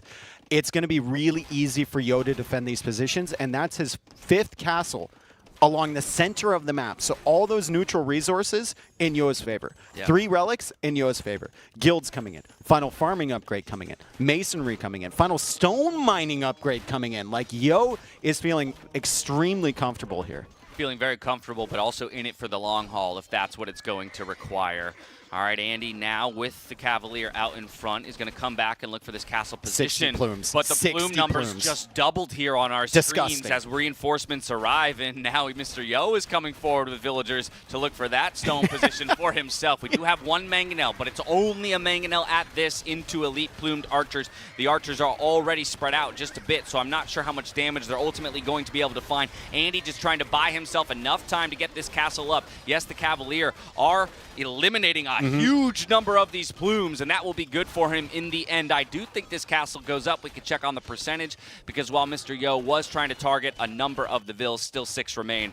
This is what he was doing. I was wondering where he was distracted, because he wasn't microing the villagers down or pulling the plumes away. He's in the back of Andy's base, and plumed archers, I mean, they're extremely tanky. As far as archers go, they have the mobility. They have the 5 range, base range with the elite upgrade now. So they're really, really great in a situation where you can raid at the back and then take fights at the front. Also, they're extremely fast to produce, and they're very cheap too. Yeah. These plumed archers will find as much damage as they can before they go down to the Cavalier that had to come back to respond, as well as the bombard cannons that were committed to that cleanup. He can make these all day, dude. Also, how about this? A 6th castle in that massive defensive castle line, and yet on another hill. Perfect positioning for these trebs to come forward and try and deal with the castle of freaking Andy. I think that's where a lot of our focus will be, as both players have brought trebs that way. The forward gold position, though, once again under threat here for freaking Andy. I gotta wonder how much gold he'll have available to him if he can never get back onto that spot. How do you approach this if you're Andy? Like, this is like Fortress Arabia here. This is like the Maginot Line right through the center of. They're all on hills too, and then you got Yo just casually 2,000 food in the bank. I mean, just get how well you can or something like that. But Yo decides he's only going to make plumes. And Andy is going to have to respond to that. He's sniping down the bombard cannons. The Cavalier are coming in with Farimba.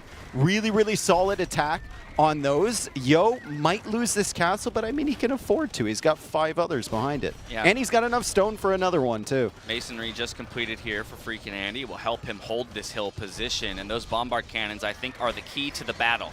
Eliminating the trebs on the side of Mr. Yo while the Cavaliers swoop in to eliminate the elite plumes. You're exactly right that I assume this castle position will fall in due time here for Mr. Yo, but he's got plenty of other defensive positions to fall back to.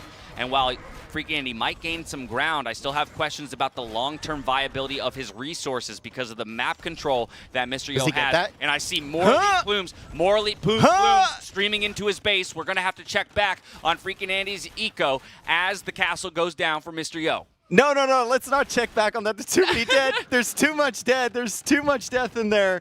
The farmers are all going down. We've got bombard cannons attempting to shoot down the plumes, but they don't one-shot these things. So Yo can just run in and snipe these bombard cannons. He splits into the shot. That was wonderful attack rounds there from Andy as he gets some more value, but the plumes in the back of the base are going to be devastating. Andy struggling to keep more than 30 villagers on the farms. His gold count is extremely low. Only 4 on gold, and he's only got 1 relic too. So Mr. Yo still controlling the game. He goes for another castle. This one a little bit safer as his castle in the south is now being trebbed.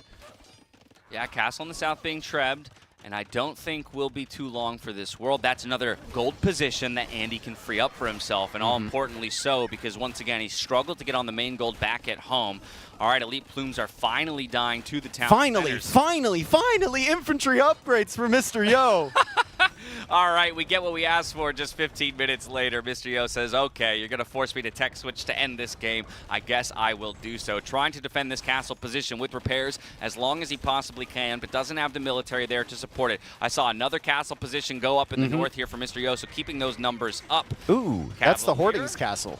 That's the Hoardings castle. It could use Hoardings right now. You're going to have to try and keep it alive long enough for the tech to come in. No stone for Mr. Yo. He's trying to snipe the bomber cannon. He gets 2 of them, but the Trebs are still working away. He invested his stone into that castle in the north, and Hoardings will not complete on time. Those trebuchets will take out the castle first. Forging on the way. I saw the pikeman upgrade come in. He's still got plenty of resources, and he's still raiding the base of Andy, but Andy is sitting at a solid 127 villagers, and he's replaced the farms that he lost before. Andy is doing a wonderful job, and look at him in the bottom corner there, completely just like stretching out into these neutral areas. Yeah, we're kind of splitting the map 50-50 between these players. Andy with a 20 villager lead in the face of a 68-9 eco KD. Yo has done a lot of work to get those villagers off the map, but they're being created as quickly as they're falling. And so it's just about getting those villagers back onto food. No food in the bank here for Andy, and if he wants to keep the cavalry producing, that's what he'll need. Gets pushed off of this castle positioning just for a moment with the massive elite plumes rotating around to this side. More of those infantry upgrades now coming in for Mr. Yo, and Halberdier just completed. I don't know if he's shown any of that yet, so Andy may be surprised in the end if a mass is built up and a singular push could spell the end of the game. I think Andy's surprised he didn't see Halb about 10 minutes ago. Yeah, exactly. He's just kind of like, is this guy playing with his food right now? Like, what is going on? And I bet if I asked Yo, like, why didn't you make Halb earlier? He's like, plumes are fun. I feel like I haven't been in a situation where I've been able to make 50, 60 plumed archers in a very long time. Siege Ram even coming in for Mr. Yo. The economy for him still looking fairly strong at 108 villagers, which the Mayans can thrive on and put more of their population into the army as Andy once again gets hit on that gold. He's never done anything to lock that down. It's been all game. Since Feudal Age, he's being hit on that. Yeah, extraordinarily difficult for him to hold on to that gold. He does have a bombard cannon there to respond, but we see more red dots flooding into the back of his base. By the same token, over on the southern side, he hasn't been able to get back to this castle position, and we have capped rams on the way. Siege Ram, 10 seconds away as well. Deletes the castle position, abandons it, full sail. So Andy sees the Halbs. He goes into Skirm. Skirm without Bracer, not the greatest option against plumed archers. Like, they kind of even out, right? Like, elite plumed archers are really, really solid, and they're really, really cheap. So Skirms don't even feel the greatest against them. But against the Halberdiers, you're going to need something. I don't think Andy's in a position to tech into the Champs Girls at all, especially against plumes, which get the bonus damage, the +2 bonus damage against them, which kind of, you know, goes over top of the additional armor. So you're doing decent damage output with these unique units as Yo dives in now. Yeah, Yo's diving in. Andy's committing a lot of villagers towards getting that castle position up and getting himself back onto gold because he has 0 villagers working on that all-important resource. The dive under the castle here for Mr. Yo to find the bombard cannons, cleans them up, and now will look to turn tail and run, save the remaining plume lives as he's eliminated the siege units. Plumed archers are just so cheap. Like, Yo can do this all day. You look at how much gold he still has access to. 80 military. Exactly. And that's the Mayans. That is the Mayan privilege, as we say. It's 103 villagers, and he's always floating resources. Crazy. Yeah, so this plumed archer composition is crazy. I think there's more siege workshops for it as the plumed archers run in again.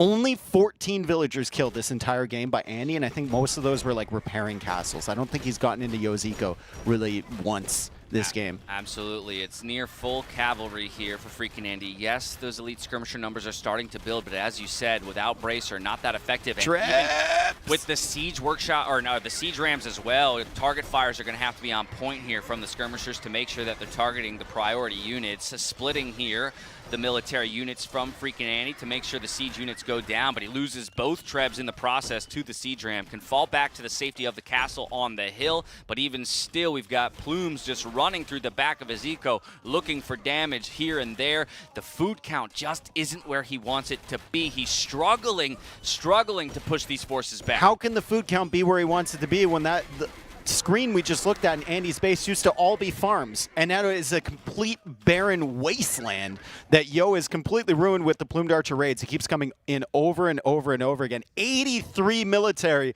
for Mr. Yo, 37 for Andy as Yo pushes in with the siege rams. Andy desperately trying to farm in the south. Yo could easily run in there with more plumes if Andy's distracted, and the halberdier number is really solid at 29 with full upgrades now So Andy pushing this back is going to be almost impossible. Pop cap for Mr. Yo, 90 military. He almost has more military than he has villagers at this point. Andy is absolutely strapped for resources and can't quite find his way in to protect this castle. Looks like it will go down in the end, and that's going to kind of open an avenue of attack here for Yo that wasn't available to him before. More siege rams streaming forward, plenty of elite plumes on the field, more halberdiers arriving to the fight as we speak, even one siege ram sneaking into the back of the base as well to start to deal with the TCs. This looks like a winning fight here for Mr. Yo and a possible push to the end. It's like this composition, if you're in Andy's position, you're trying to push this back. It feels like it's doable because plumes aren't that strong. Halbs, you have a potential counter in the skirmishers, but there's just so many, right? Like, Yo can have 60 military here, and then he's got another 20 in the back of your base on the right corner there. So and you have to commit everything to this exactly. You don't have the amount of resources you need to allocate or the amount of production buildings or units on the field to allocate to both sides. So Yo is always going to win that late game battle as Andy tries to push out the skirmishers. Plume's still doing decently against those, especially without that final armor upgrade in from Andy. And he's trying. He's really trying. He's back up to 65 on food, which is super impressive considering he's lost all of his main base. But Yo is inevitably just taking out castle after castle. Back up to 65 on food, but now falling below 30 military for the first time in a while. And it is all trash units for the time being. It's great survivability from Andy.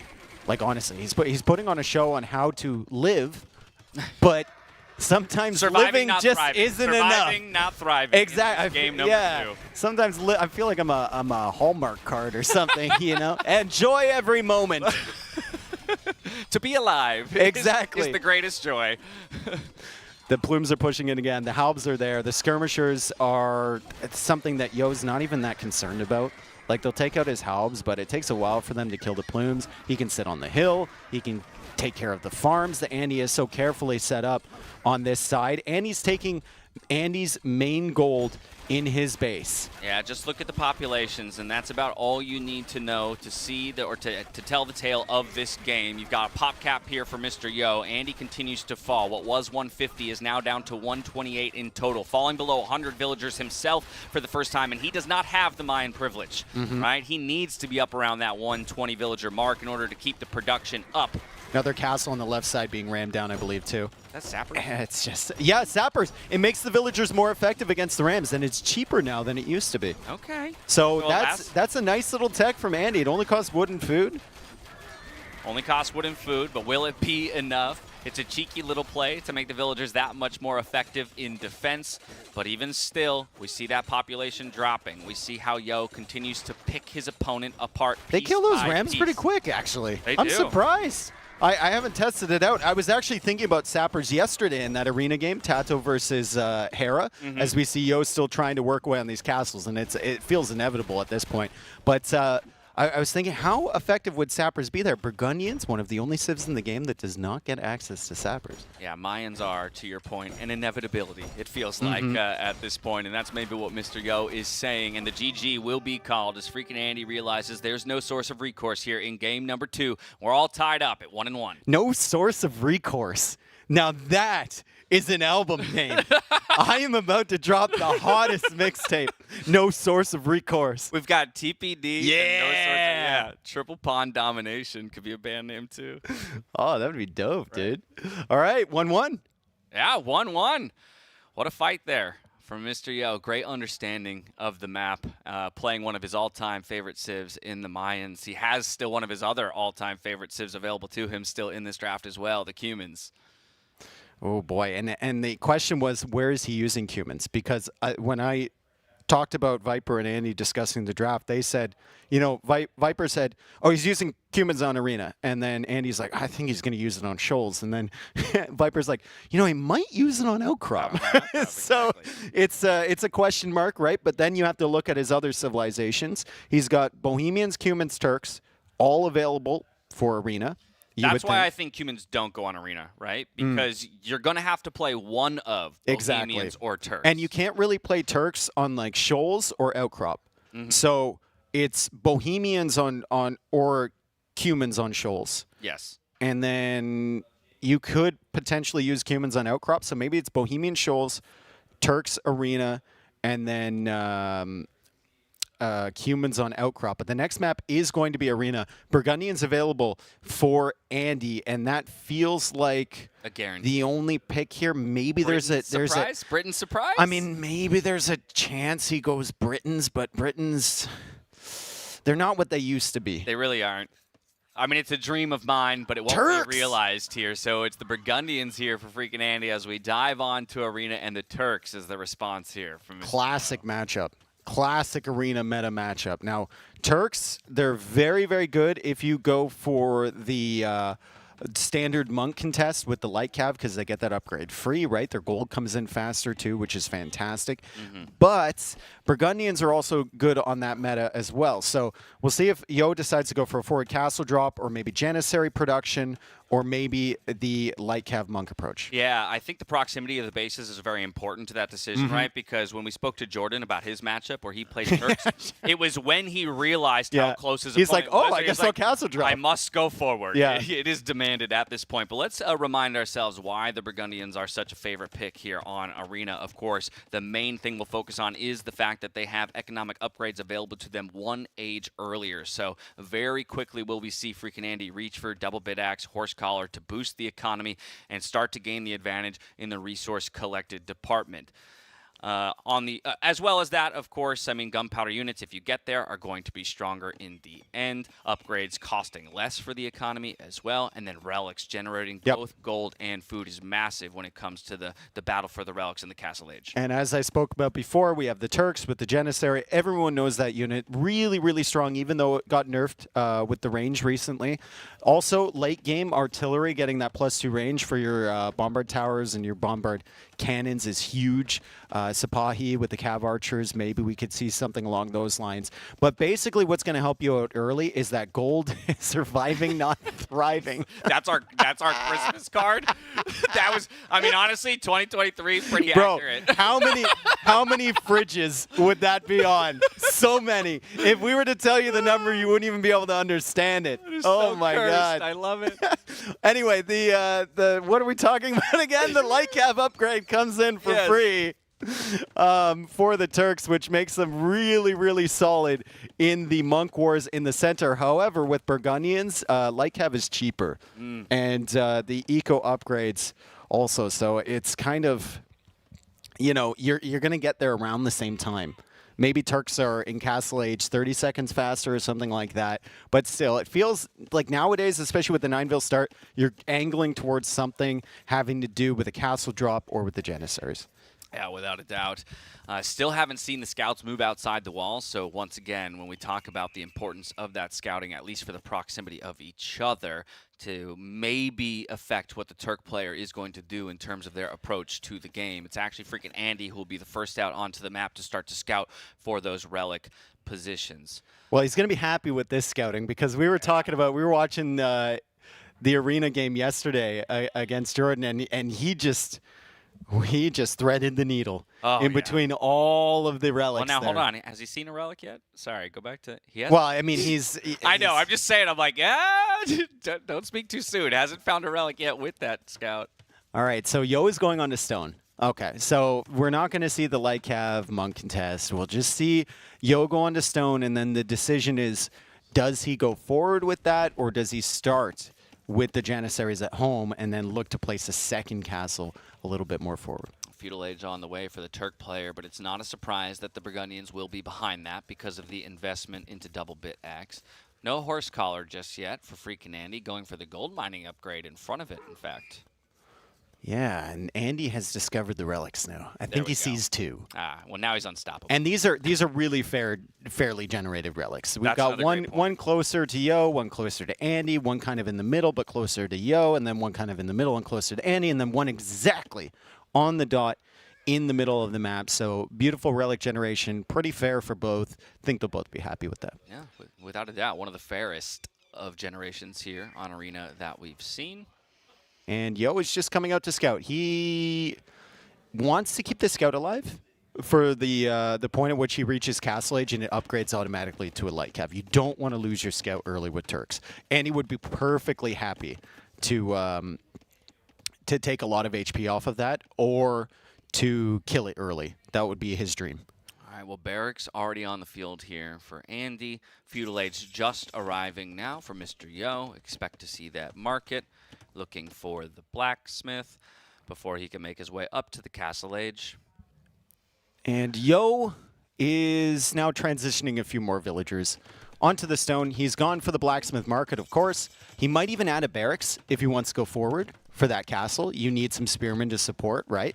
And I haven't seen Loom come in for him, which is, I think, a little bit telling. So he might just go for that castle at home. Andy going for the market stable. That doesn't surprise me. You want those scouts on the field to control the monks of your opponent. You also want them to control that potential castle forward, right? Even if you can stall out the castle foundation until you get monks of your own on there, or dance around, or force your opponent to put a castle a little bit further back from your wall, scouts are a great option. Yeah, we've got that stable dropped here for the Burgundian player. Now, didn't have 250 gold when he clicked castle here for Mr. Yo, and so would have delayed his own castle timing if he opted for that loom click. On his way to Castle Age now, being the first player to get there, might still feel empowered to move outside his walls to drop that castle. However, again, after talking to a majority of pros, unless you're guaranteed to really get an advantageous position with that initial castle for Turks, it sounds like the safer option is just to drop it safely at home and start to build the Janissary mass there, if anything. Can Yo spot the gold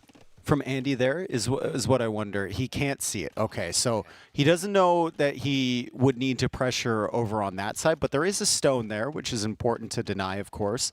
And he does see a lot of open area that will be difficult for Andy to defend behind. Andy going for the walls behind, or sorry, the houses behind his walls to add a little bit of extra defense. And even the way he set up his barracks, his stable, and his market means that if Yo breaks through, he can wall behind in a pinch and keep his economy safe. Yeah, 20 more seconds to go and 100 stone until we get our answer about this castle position here for Mr. Yo.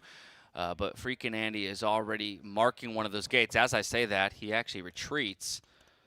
Oh, he takes the fight, but Yo just gets the Castle Age. So Andy's like, okay, need to back it up here. He's bringing a second one, though, and that's one advantage of adding the scouts in early. Remember, scouts are a little bit faster than the light cav. You can see 1.55 on the scouts. I believe it's 1.50 exactly on the light cav. So they are going to be able to catch up, and Yo needs to retreat as the castle goes up defensively, makes it in the corner so he can conveniently delete the walls and just send the Janissaries out, or garrison stuff back in. I don't see a follow-up monastery from Yo, so maybe it's even extra town centers behind this. Maybe it just goes castle, some Janissary pressure, and then booms.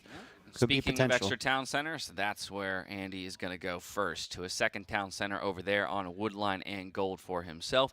Try and extend what would be a phenomenal eco advantage for the Burgundians in the long term. Okay, so how many Janissaries? Is he? 5. Is he? You think it's just limited production, and then he tries to go for a castle, maybe try and hit that Imperial Age timing? Yeah, I think it's like a maximum of 5. Okay. Just because he went for such a safe position here, I think you go Imperial and then look for a second castle forward. Okay. Right? So maybe contest with a monk Still or 6 two. on stone. Yeah, exactly. Still a really solid villager count on stone as the Janissaries come out. The problem with making Janissaries is they cost food and they cost gold. So that's taking away from your Imperial Age stockpile, and it's really, really tough to get up to the next stage when you're one town center only. You're only on 32 villagers. You've got 8 on food currently, and you're making a food-based unit. Even with the help of the market, it's going to be extremely difficult. So Yo is just trying to distract these light cav at the moment. He's going to try and grab some of those relics. He goes right through the middle and then uses the wolf as a block. Mr. Yo. He just nutmegged. Yeah, exactly. Poor light cav. And he pulls them back to the Janissaries. So well done there from Yo. Having that light cav alive is really valuable. Monks are a good defense against Janissaries because they have additional range on this unit, and Janissaries miss. I mean, if they're in my hands, they miss every single bullet that they fire. But having that light cav to snipe the monks is super important. And Yo, grabs that first relic. Yeah, already incorrect in my prediction. It is 6 Janissaries on the field at the moment. First relic on the way back home, so it's great to deny that. I think the important thing to recognize here is the margin for error that the Turk player has in sticking onto one TC, right? Versus the Burgundians, who is, again, going to continue to build that eco lead over the long run and perhaps just be able to overwhelm you later in the game. Oh, you got to get it done. You got to get it done early.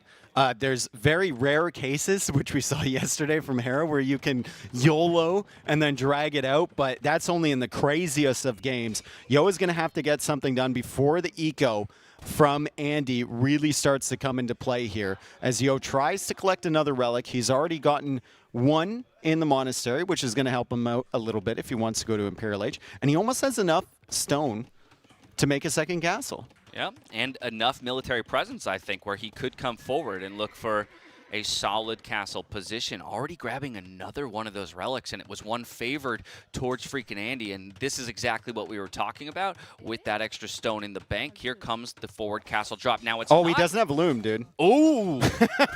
Luckily. But it's fine. It's fine. Yo doesn't panic. It's okay. Yeah, luckily the Janissaries and the Light Cav are there just in time to play defense. But I think it is interesting. While still a solid castle position controlling the center of the map, it didn't go to deny that gold that he wasn't able to scout earlier, the stone or the wood line. I think on it's the other better. side. It's better at the front, number one, because it's closer to your other castle, so you have a little area that's not safe in between rather than like a huge gap. Yeah. It's also better there because there's a wide expanse of walls. And Andy, it's easier for him to wall from the wood line to something than to just cover this entire huge area at the front. So Yo is going to try and break through the wall here. His resources are actually looking okay now that he's stopped queuing up Janissaries, and now that he's got 3 relics generating gold. I mean, honestly. Ooh. I don't think he can snipe that monk. I think the cav is too close. Or Husbandry it would take is in, 2 though. hits, I think, from Husbandry's in, though, for Andy, and Andy doesn't go after the monk. Either way, Andy's not going to entertain the idea of sniping that monk and will let the relic Hey, go. look! They found something they can actually hit. Let's go. A wall right in front of their face. Hard to miss. Imagine. What if in that moment? Just like one goes straight. No, they still are. Like, oh, I did see the one. Yeah. Right Some of them are still missing. That's too Absolute stormtrooper aim there. Okay, Loom coming in finally here for Mr. Yo and approaching Imperial Age resources, using the Light Cav to scout ahead. Does see the presence of 4 monks there, so he's going to back up just a little bit to the safety of that castle. Imperial Age now on the way here for Andy, and so, or for Mr. Yo rather, 3 minutes away from being able to push forward with that immediate chemistry And he makes a barracks, which is an interesting building to make here. You have the castles to make Janissaries, so you don't really need an archer range to make the hand cannons.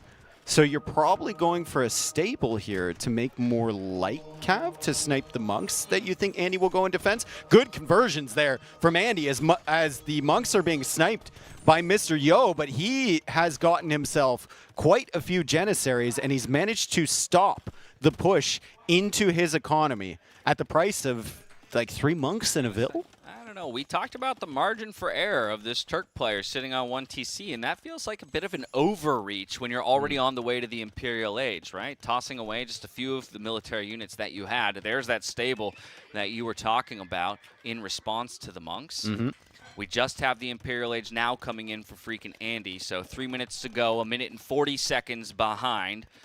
But he has a lot of villagers working for him. Even with the free Hussar upgrade, how are you ever going to afford Hussar on this eco? I guess he has 17 on... I mean, that is the cleanest YOLO eco that we've seen on Arena. If you're going to go 1 TC, that's beautiful in terms of 1 TC, but it's still going to be tough to make Janissaries to get your upgrades and to go Hussar at the same time. Right. I imagine first couple units out of the castles are 2 trebs at the very least. We haven't seen the Siege Workshop yet for the bombard cannons that I would expect to see out of the Turks.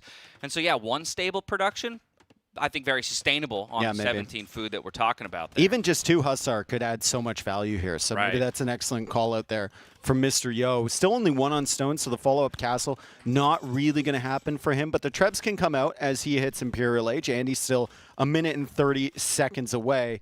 Andy is very wisely not going up in that forward-facing town center either. I think he's going up in the one at the very back of his economy. Yeah, struggling for a little bit of wood is Yo. So only 1 trebuchet able to be produced at a time, but at the very least he can use the second castle for Janissaries. Loses 3 of his Janissaries. Hussar going big here. Front, but there it is. Huge snipes onto the monks, while 3 of the Janissaries will go to the other side and quickly fall to the ground. Cavalier upgrade coming in for Andy. Another castle going up defensively. How many stables are there for Andy, though? Only 1? Is there only 1 stable and he's already teching the Cavalier? Like, Andy is under a lot of pressure. He's adding 2 more stables behind this, but the Janissaries are now cutting off that gold. The secondary gold for Andy is a little bit to the north there, and that's quite exposed. And you can see him looping out. He's going to try and hide his gold income from Mr. Yo as Yo is working away at that TC. I think if you were to ask Yo, he would hope that he could snipe the Imperial Age TC, but he's a little bit too late here. As Andy gets to Imp, he goes for block printing, hand cart, and the Cavalier upgrade is about to be in. Yeah, now block printing obviously going to extend the range of those monks, make them more effective in finding conversions. But the Trebuchet still working away on the TC before it'll roll forward and start to target the castle as well. Wheelbarrow coming in at home for Mr. Yo just to boost the eco a little bit. Second Trebuchet on the field, and now we see a Siege Workshop here for our Turk player. Yeah, Siege Workshop into Bomber Cannons. The eco is still really, really bad in terms of comparing to Andy's economy. However, he does have 5 relics, and now he's buying some additional wood. Andy going for a forward castle on Mr. Yo. However, I think that's mostly to just secure that gold. And it looks like it might be scouted. At the very least, that Hussar did catch the villager who is starting to go forward. The rest of these villagers are spotted as well. With that 1 Janissary there and the Hussar winning out in the battle, I think all these villagers go down, and that castle's not going up. Yeah, Andy tried to be sneaky there. He was denied off his main gold for a while. He's still taking that now. He's kind of being pressured near his secondary gold, and he knows that he needs other options, but he's not going to get away with that forward castle. Yeah, now remember, everybody, it is a very, very precarious position that Yo is in. If he loses his military on the front, he's under threat of being pushed immediately back because of the stronger eco here for the Burgundian player, near double the number of villagers in total.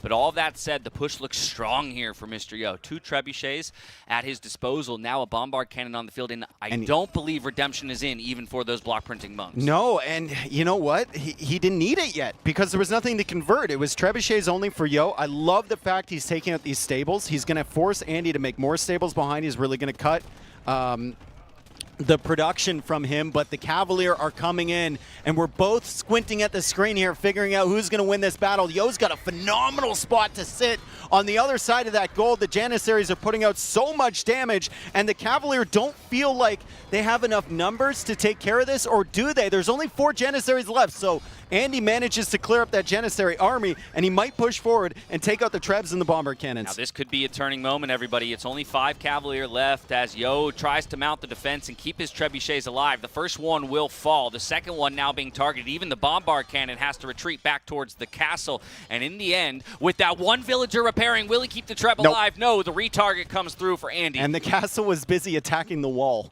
So there you go, a little misclick from Andy earlier, or maybe the castle automatically targeted that wall after taking out the first one, but didn't get much value from that on the Cavalier. Excellent quick walls here from Andy. Of course, there's Janissaries behind that, so he's still going to lose some villagers. And important to note that behind this push, about a minute ago, Yo added 2 additional town centers. So Yo is going to start expanding his eco a little bit. Still has those 5 relics. Resources collected is only 5K behind, which is actually a pretty good state. Impressive, yeah. For this game. And he's still got some bomber cannons and now a monk to help out against Cavalier. Janissary production is still happening from both of those castles too. Yeah, you love to see him indexing into that contingency plan of the extra TCs in case this game extends too much longer.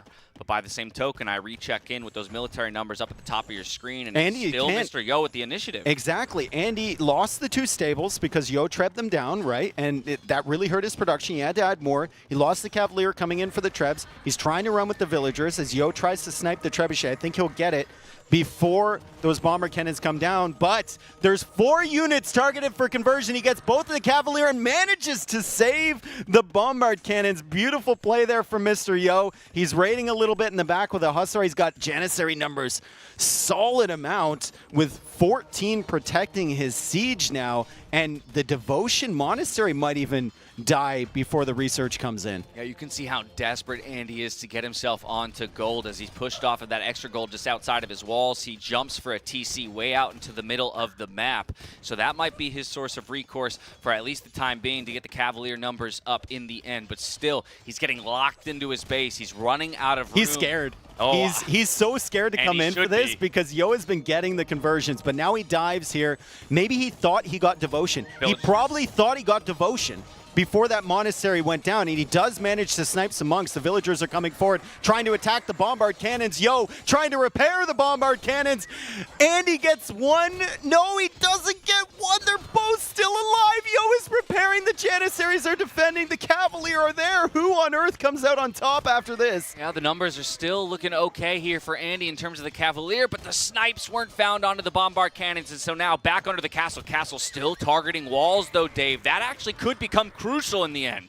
It's absolutely devastating. Yo could have killed so many Cavalier with that castle. Instead, there he goes, retargeting. He just notices now and retargets it, and that means that Andy, because of the delay, will get 3 bombard cannons. Andy also going for a town center in the north there and making another one on the secondary gold. Uh-oh, Dave, did we just see the turning point? We might have. Finally some room to breathe here for Andy as the military is all cleaned up on front. Both players working with scraps when it comes to those military units. But then I go back to the eco counts, and it's a 30 villager lead here for Andy. If he can get them working efficiently once again, that might be his recipe for success. Yeah, still the 5 relics for Mr. Yo. More bombard cannons being added, but it looked like such a great push from Yo. Andy doing an excellent job sending the villagers out and just kind of YOLOing everything, making sure that he killed that army, and then the castle. I mean, if there is a most valuable castle, that might be the least valuable castle. It was attacking the wall for so long as Yo goes for a forward castle over on this side. Andy's going to spot that. He's going to go for a defensive castle of his own. Yo gets a couple conversions over in Andy's economy, but we have a castle versus castle battle in the north. Who gets the castle up first? Is it going to be Yo or is it going to be Andy? Nice defense from Yo. Yeah, some Cavalier thrown away there by Andy as he's probably more focused on this castle battle here on the right-hand side, using villagers to delay the castle build of Mr. Yo, but Mr. Yo still winning that battle in the end. I want to check the percentages on those castles because I do believe both of them will go up, even while Andy might lose a couple Bill lives. 2 Cavalier arriving just before it does go up, 95, 96. And Andy shook his head a little bit there. I don't know if you saw that. He's like, oh, God, I was so close, right? 1 second sooner, I send those Cavalier over. Cassilia gets converted now. That was a little bit of a Yo conversion as Andy is trying to send reinforcements forward. Andy, 104 villagers. Yo, 67 villagers. Yo actually has more on food, which is impressive at this point. He's still trying to create the Janissaries, and there's still a deadly army composition. Can't afford the elite version, but 15 of them with bomber cannons and some monks added in. Pretty solid, as the trebuchet now needs to get out of the range of Yo's castle. He doesn't even have fletching, so he can't even range it over by that town center there. Yo is thinking about pushing again. Yeah, I think those 3 TCs that Yo dropped earlier might come in huge in terms of the extension of this game. Solid Janissary mass once again, now rotating over to the right-hand side. Bombard cannons, rather, coming over to try and deal with those trebs that Andy is pumping Light out. Cav going to go for the flank, but Yo, as the Janissaries there, and the Cavalier can't come in from the front. The Janissaries are making this so difficult for Andy to clear up. They will counter the Light Cav, and then the monks will counter the Cavalier and the Castilian. Yeah, he is kind of extending pretty deep here, Yo, into an unprotected area at the center of the map. And you can see Andy thinking about rotating around for the flank, right? Moving some of those cavalry units over to the right-hand side. Needs to take it soon, Dash. And building up more mass on the left-hand side. Does need to take it soon. Throws a couple of those light cav away to the Janissaries. His castle now under fire after picking off one of the trebs. The bombard cannons are focusing more on the Burgundian castle at that. Another TC added from Yo, an elite Janissary in 15 seconds for Mr. Yo, and he's got 18 of them. He's got 5 in the queue. That's why I was saying he needs to take the fight soon, because these things will go, I believe, from 17 attack to 22 attack as the Cavalier come in, but elite Janissary upgrade is in. How many conversions will Yo get? Looks like he got a couple there. The Janissaries are putting out so much damage, and the bombard cannons aren't even dying. The castle from Yo goes down. He's got enough stone for another one. Andy desperately trying to repair his as the Cavalier come in.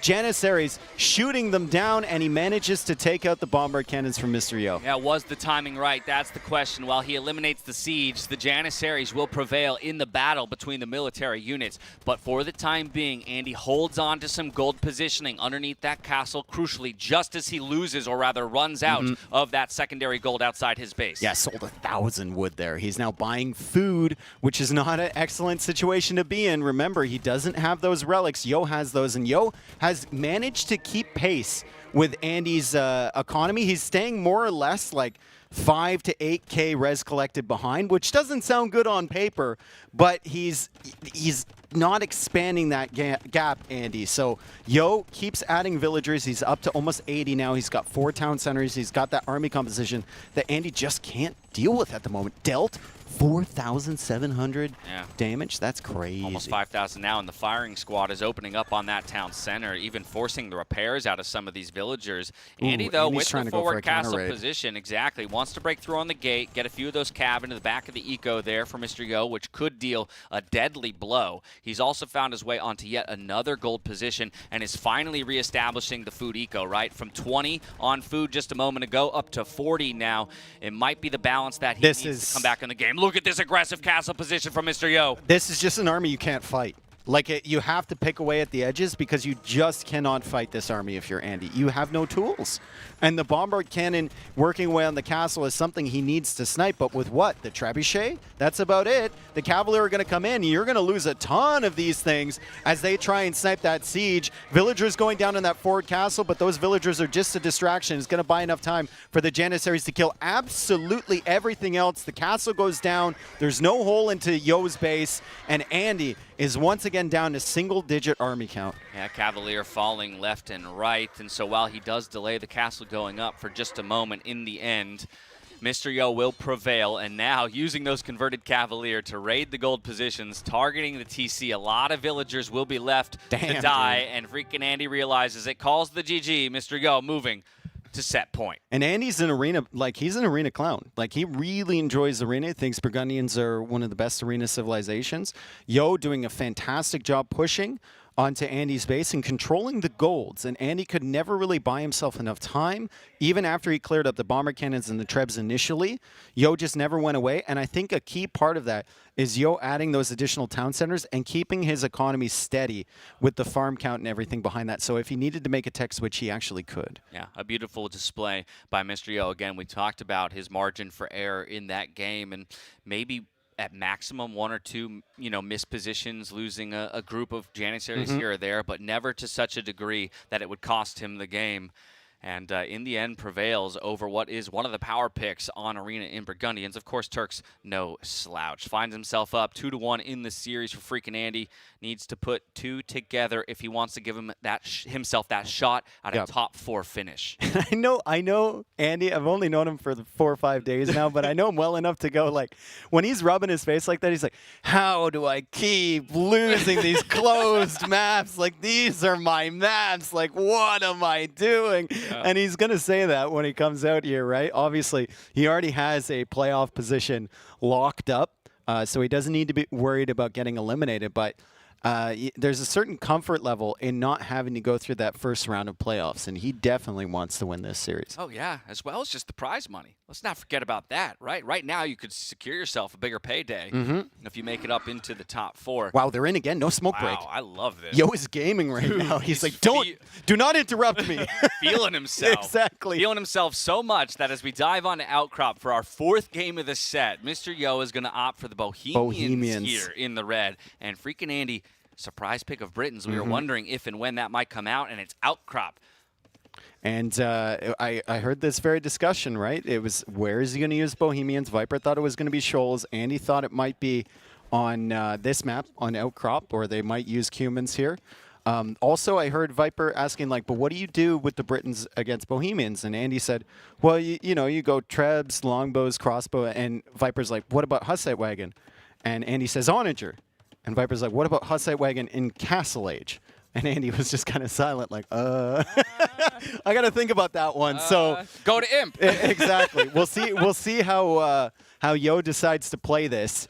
We've got somewhat non-meta pick in the Bohemians. The Britons, it makes sense here. You can boom up. You can go that pressure, right? Extra TCs on the signs. You get archers. You get trebs and whatnot. But is there a lame in the center? There's a lame. He's laming a boar. Oh, wow. What?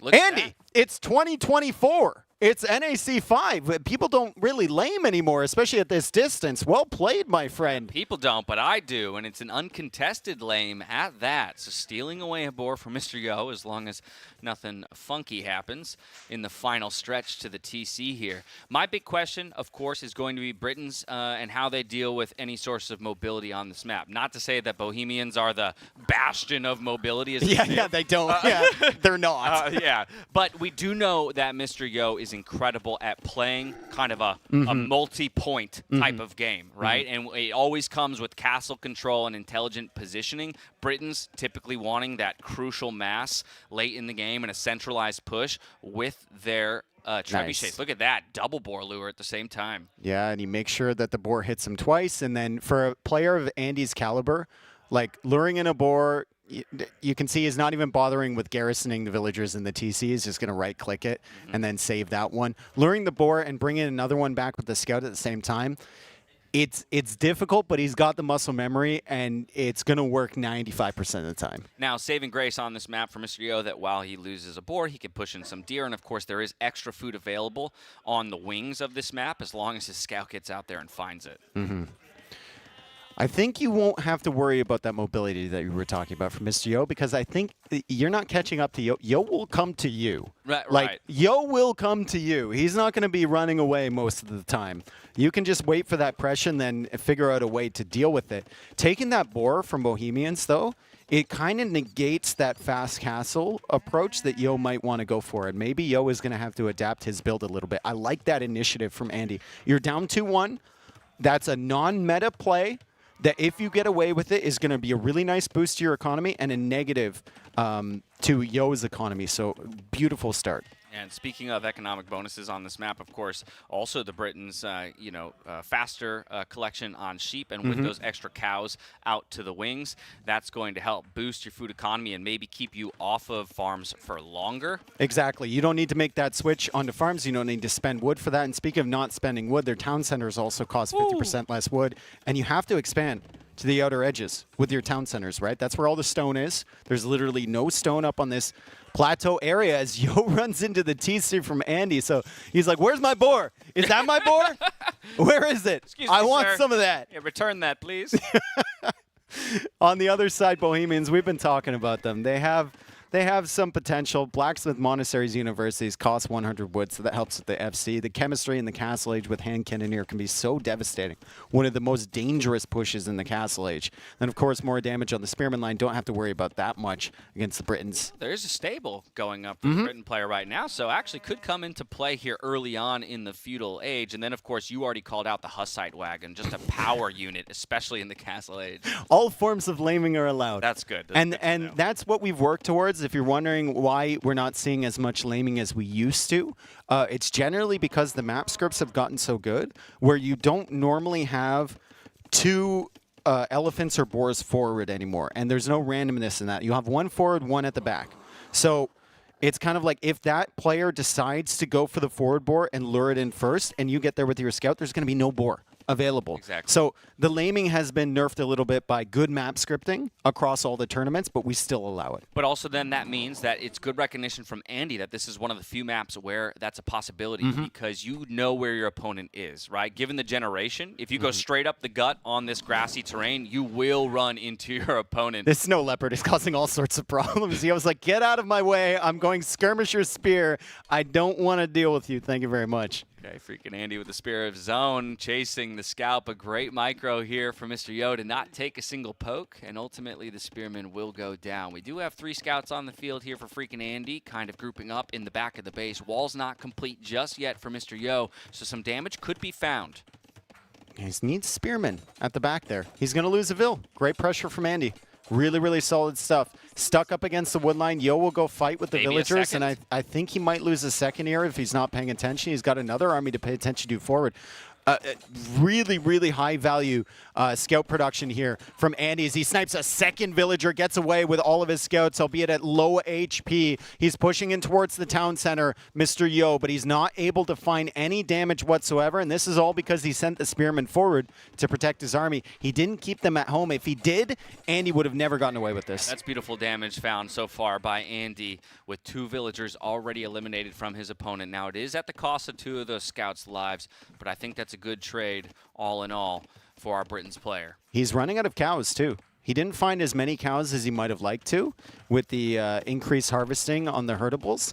He had his scout laming, which means he couldn't scout the outer edges there and bring in more cows. And you can see there's still neutral cows around, and Andy's actually trying to search for those now because he doesn't want to add as many farms as he might need to here in a second. But still, it's a good economy setup for him. Yo has lost 2 villagers. You can see the res collected. It's already a significant advantage for Andy, and Yo unable to really find any significant damage with that skirmisher push, and Andy is about to be in again. Yo, you got a wall! There's still a hole in the back anyway, even if this wall completes right around the other side. Okay, yes, there is a spear there that waits with open arms, but he go ahead and targets the low health palisade, and this is another villager going down. 3 Vils to be found early in the game here for freaking Andy. Yeah, and Andy just runs a slalom around those spearmen right there. He's going to look for some more weak villagers, maybe some he hurt before, maybe some more exposed villagers. There's one, but that's a risk as Yo goes for the gate. Okay, Yo.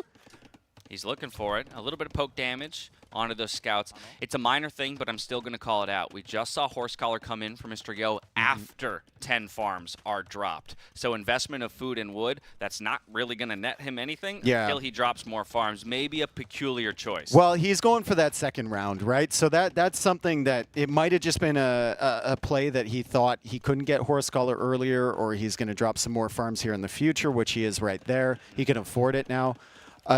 It's become more common that players just get Horse Collar in time for the second round of farms. In the last few years, Hera kind of very fond of that approach. Right. Ooh, overtop. Oh, whoa. Okay, it's, he's in. 4 skirmishers and 1 spear. So obviously this is chip damage and maybe even something that villagers. But what do you have to clear this up? You only have a stable. Right? Good point. You So only have a stable. You need big enough numbers to deal with the spear first, and then, of course, you'll make quick work of the skirmishers. Look at this. This villager has to retreat back to the TC and might even lose his life. An attempted wall off. Quick walls those ain't are gonna help ranged you. units, my friend, and so the villager does go down. Only 1 scout back at home for the time being. Targets the skirmishers, but we'll have to micro away from the spear as it rolls over. Once you clear that spear, you have no worries about that army. Exactly. But I mean, okay, so you have very limited worries about that. No, Yo dodges the arrows. Once you clear that, you have no worries about this army. It's just skirmishers. You can clear it up with scouts, but with the spearman there, makes it a lot more dangerous. Maybe could snipe maybe 1 more villager. Castle Age now on the way for Mr. Yo. It's only a minute away from Andy, and Andy is doing everything in his power to try and bait this spearman back into the town center. And Yo's like, no. We're not sacrificing this guy. I'm keeping him near my units. And this is so much value for such a nothing force that came forward here from Yo. Yeah, such a nuisance. The first of the skirmishers and the second finally going down. This blacksmith has been delayed for ages. Luckily, Andy doesn't need it to get up to the Castle Age, but he'd love it by the time he gets there. He'd really like it, especially because I think he's sending 2 villagers forward for a siege workshop.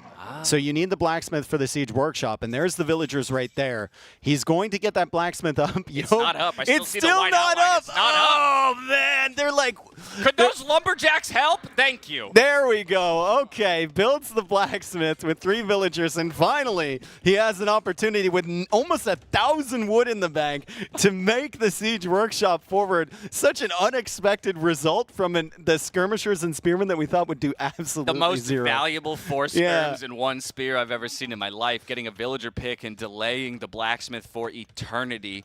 Both players have chosen the right side for their first expansion. Andy already going to 3 TCs. Of course, Yo needs to wait 20 more seconds before he has the opportunity to drop any of his own. But that's where that wood bonus there for Britons comes in big. He can drop 2 TCs while dropping a forward siege workshop. Yeah, but look at his food count now. 6 on food. And I think that's a result of not finding enough cows early. And, you know, he didn't get the farm count up that he needed to. Obviously, he's going into additional TCs. There's some hunt on the side, so maybe he can take some of that, or maybe, as we saw before, sell some wood, buy some food, now up to 11. So whether he can keep these town centers running is a question. We've got a monastery here from Yo. Monastery, if you get fervor, could help. Your villagers get faster as well, and you could go for redemption defense. Look at the resources from Mr. Yo right now. 1,000 food. Just go to him. No, I'm kidding. Yeah. Go to Imp, and then when you get there, there's absolutely nothing to do. He is on stone, though, and he's got 500, and he's buying stone, so he's definitely thinking about a castle. And this goes back to the conversation I mentioned earlier where Viper was like, what do you do against Hussite Wagon, right? Mangonels are quite good against them, although Hussite Wagons have pretty decent attack, so if you get 3 of them, they can snipe down the Mangonels. And if you get the Monk Hussite Wagon combo, Then can I be don't pretty know what the devastating. answer is. I think it would have to be something like either just defensive buildings, walls from Andy, or trying to outboom it, or maybe even go into something like Knights, which would then be countered by the Monks or the Pikemen from Bohemians. Well, speaking about booming, it is 3 TCs to just a second one going up now for Mr. Yo, as he did invest that early stone into the castle position defensively at home. Has 2 villagers still collecting, and so will soon look to add a 3rd. But either way, I think freaking Andy will be happy with at least some of the pressure that he's put forward towards that base, and is now going to rotate to the outer rings and see if he can scout where those TCs are being dropped. Eco lead is still there for Andy, and we discussed that, like, what to do against Hussite Wagons. Sometimes you just need to outboom your problems in terms of military units, right? So maybe Andy can keep all these Hussite Wagons back here with the pressure. Also, Lycav doesn't do terribly until there's a large number of Hussite Wagons. Mangonels, though, and the first shot did land on the Lighthouse. He's attack rounding. Yeah, the first one did, though. Yeah, and then he realized. That's always a frustrating one. Yeah, especially when they auto attack. It's like, I didn't tell you to do that. Hussite Wagons in defense. Mangonel pushing in does a decent amount of damage to these wagons, but the spearmen are there, and this is going to make things difficult. And he needs a good attack round. He gets a little bit of damage, but it's not enough. And those are some hero spearmen, Bohemians. What have you been eating? Oh my goodness. Look at that extra damage they get on the bonus. The Knight barely escapes with his life, but he'll leave the Mangonel to die on his own forward. 1 relic already coming home here for Mr. Yo as well. Wheelbarrow in to match the wheelbarrow of his opponent. Now we have Heavy Plow coming in for freaking Andy, and so that goes back to the point you were making. Just outboom your problems, jump to a 4th TC. We might look to go late. I mean, this problem is approaching. I won't say fast, because these wagons are rolling at a very slow pace, but it is inevitable. And it's coming towards your base, and redemption is on the way for Mr. Yo, which will give him a solution against the buildings. Wagons. I love that. Yes, he is, and that's some good HP to have, especially if you're fighting up against Mangonels. Anything is nice. Andy is going for 1 extra Mangonel, but like I said, redemption 15 seconds away. As Yo slowly rolls out across the map, 5 TCs for Andy. We just have to ask ourselves, what is the solution to this unit? Because archers aren't going to cut it.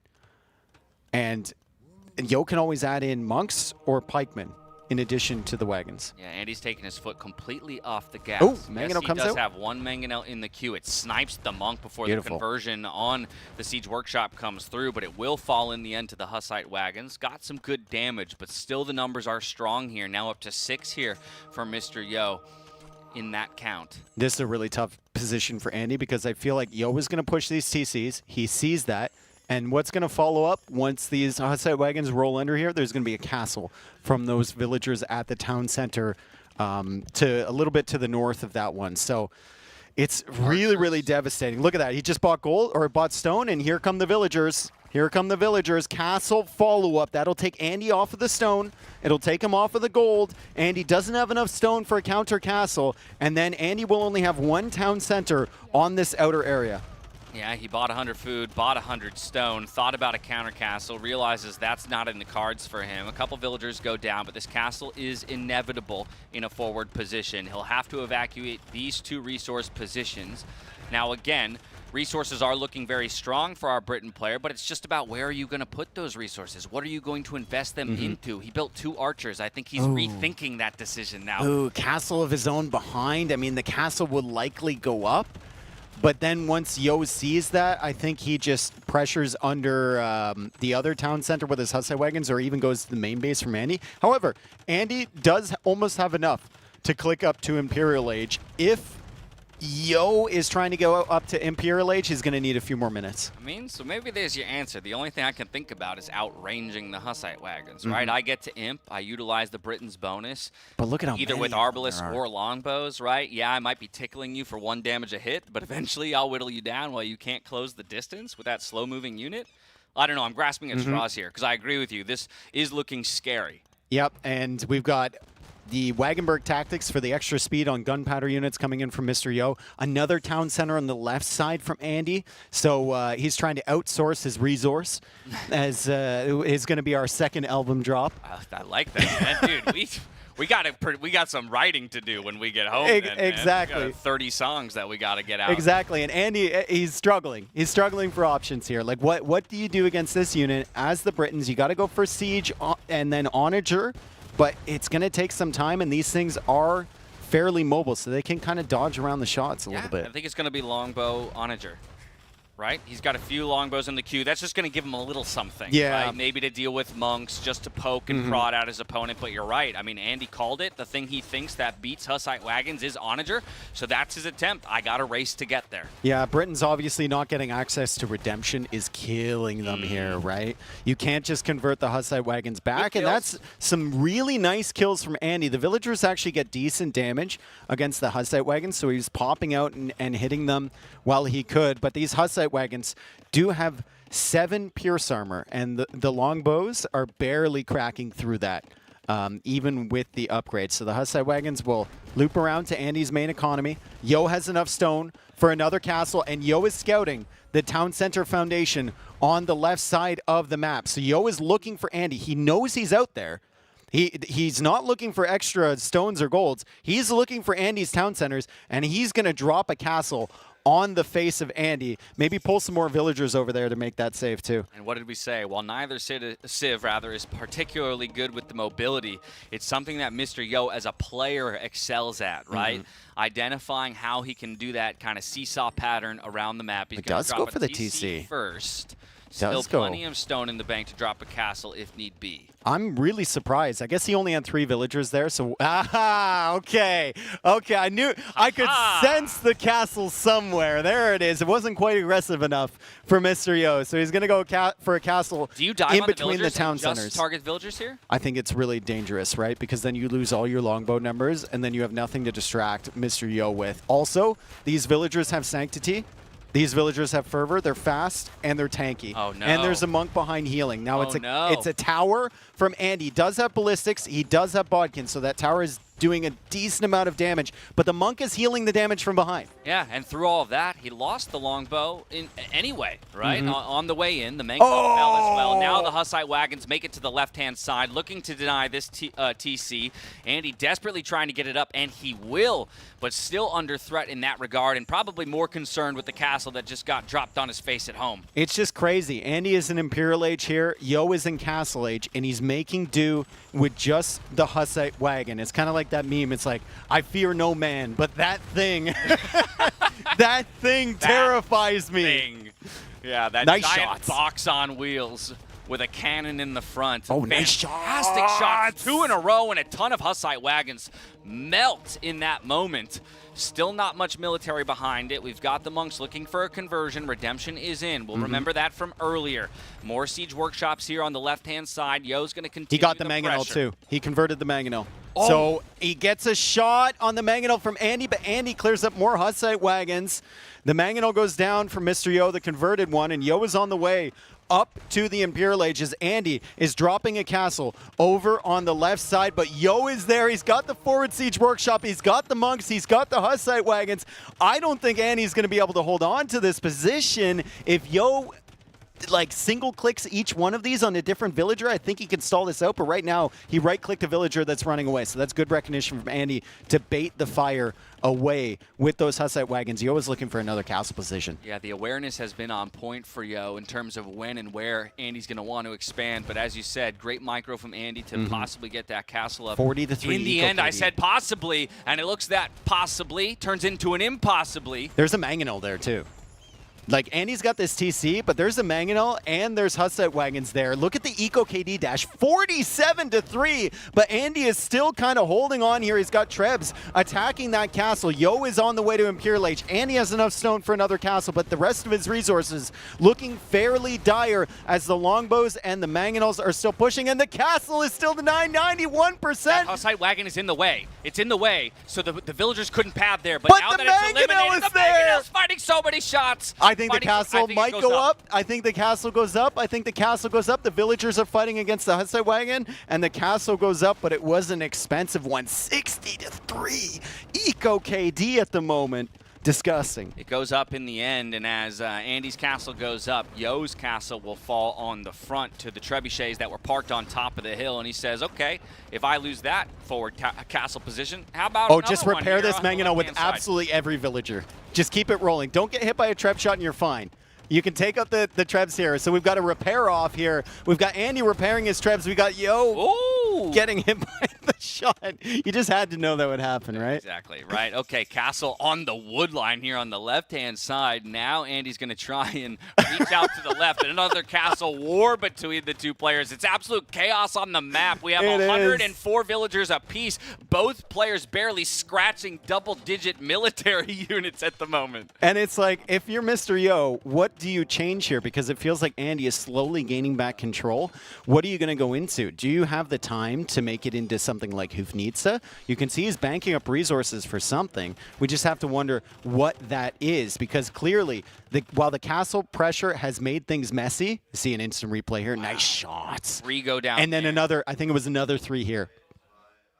Boom! Oof, that's pretty. The castle pressure has been working, but you're going to need to switch it up at some point. I fear no man, but that thing. It terrifies me. All right, more mangonels. That's the response so far. Hasn't been able to make it into Onager just yet, right? Which is clearly the goal in the long term against the Hussite wagons. Chemistry now coming in for Mr. Yo, a favorite of the Bohemians, as they are primarily a gunpowder sieve. In that regard, Trebuchet. Look at this. From both sides. That's crazy. Yeah. Like, you didn't expect me to come from your own base with this Trebuchet on the hill, protected by the castle. He's still pushing here, too. And he's got a watchtower that he's repairing with everything now, and Andy is trying to batter that down. The Hussite wagon still holding onto the hill. The converted mangonel trying to get value against the longbows. Yo is repairing that tower. He's got some upgrades for it, but it looks like Andy might be able to take it down. Andy getting masonry. He takes down the castle from Yo on the left side. The question is, what does Yo go into? He's finally gotten chemistry, and he's getting block printing, but it's still a hectic game, and it's tough to make a tech switch in this environment. Yeah, block printing going to be important because he has struggled to get a number of the conversions onto the mangonels. The longbow's doing a great job of sniping monks, but now in danger of losing this castle position on the left-hand side, while he has won near total control of the right in terms of castle presence. The amount of villagers just attacking at random areas. Or just running. They're running marathons attacking, across the map. repairing, like running. It's just crazy. As Yo goes for a castle in the middle, he senses that Andy might go for a push down that area. Yo does need to make sure that he holds onto these sides, though, because Andy's got a foothold on both of them. He's trying to push it back with the trebs, but Andy has trebs of his own. and there's still Hussite wagons there, but Andy wisely using the villagers in all of these engagements because they actually do quite well against these wagons. Right now, that's his best counter to the wagons. It's just villagers. It's pretty wild to say, but you're exactly right. And once again, I think credit to Andy and the type of player that he is. He really does have such a creative understanding of He all the recognizes civs, it, right? yeah. And so he's going to utilize every single thing available to him in order to take this game, trying to push this castle position back. And if he does, we kind of equalize to like 50% control for both players. Yeah, Bomber Cannon, though, clearing up the trebs. So Andy will need to get more trebuchet on the field to take out that castle. Meanwhile, Bomber Cannon from the other side attacking the gold, and Yo is still trying to get into Andy's main economy, which he's doing right now. He's got 3 castles producing Hussite wagons. He's got a few bombard cannons. Still hasn't made that switch. Maybe he feels like Hussite wagons is the long-term solution against Britons. Andy, by the way, still hasn't been able to afford Onager at any point.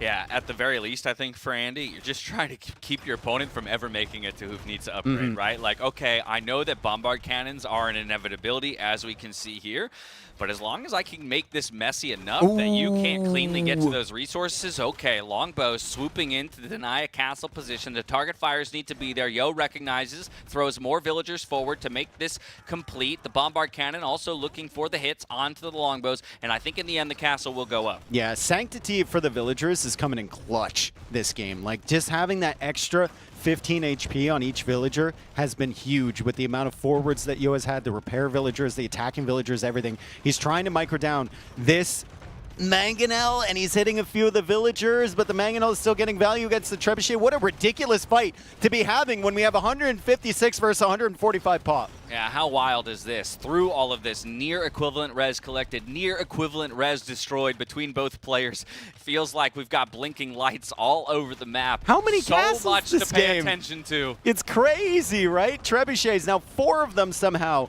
from Andy, hard focusing this castle. Yo, focusing one treb down, but the castle dies still. More trebuchets under attack, and the castle is under attack by Yo still from that trebuchet on the hill. The Hussite wagon sitting there cleaning up the villagers. 116 to 24 eco KD. Yeah, Yo's castle crumbles. Andy will keep his up. He committed about 20 to 30 villagers to repair that, then sends the remaining villagers to deal with the trebuchet, and now to clean up the Hussite wagons, once again conscripting the boys and girls into the military and using them to great effect. The villagers attacking the Hussite wagons has been the best thing for Andy. It's been insane, and he just keeps up the villager production. Look at the the amount of TCs he's had at all times. He's got a solid Vil count at 133, and they're constantly attacking bomber cannons or Hussite wagons. Maybe the bomber cannon there. He's, the stoppable force versus the movable object a little bit over there. He has lost as many villagers as he currently has. Yes, exactly. That is a wild statistic. And he is producing them like a military unit. And Yo is suddenly up to 141. And I think that, like, normally you look at that and you go, like, maybe Yo is over booming with 7 more in the queue. But it's very small numbers of units, very powerful units for Yo. And he's using those villagers to fight in forward position. So I think that's a really good thing for him to just keep the villager number as high as he can. I wouldn't even be sad with, as another bomber cannon dies the castle, wow. I wouldn't even be sad with, like, 160 vills for him. No. I think it'd be solid until you realize your pop cap, and then you start deleting, or just send him forward. What I would like to see here from Mr. Yo is a redistribution of his villagers. He's got 80 on wood currently and only 20 on food. We could probably make we can mix it up a little bit, mix it up just a little bit. And again, that speaks to him eventually needing to get to Hoofnitsa, it feels like, to deal with Andy in the long run. Siege Engineers before Onager for Andy. So it benefits both his Trebs and his Mangonels, but still it's a very, very expensive upgrade. It'll give you +1 range. It'll give you a little bit more damage against the buildings as Andy tries to save the Treb. Bombard Cannon not able to get the kill. And how about this? Masonry just now coming in for Mr. Yo, where it's been in for quite some time here for Andy. And as we've talked about how much focus has been around the castle position, the number of castles that have gone up and have fallen for both players, I think Andy will be happy to have invested in that upgrade quite early. Look at Yo's villager count. Just keeps going up and up and up. And same with Andy.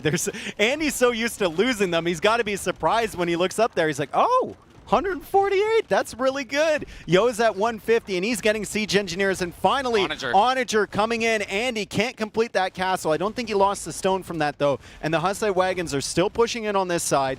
We've got Mangonels making their way in, but we've got a Bomber Cannon and a Monk converting. Mangonels go down. Yeah, unfortunate for him to lose those just before that crucial upgrade comes in. Now we have Trebuchets out in no man's land, targeting one of the castles here from Andy. He's replaced that castle back at home to try and make sure it goes down in a slightly more defensible position. But those Hussite Wagons could roll forward and find some damage. Sappers, once again, 2 games Sappers in a row. is amazing. It's amazing. 160 villagers. Yeah. Like, you need pop space? Okay, just send the barn, and they're going to get some extra damage.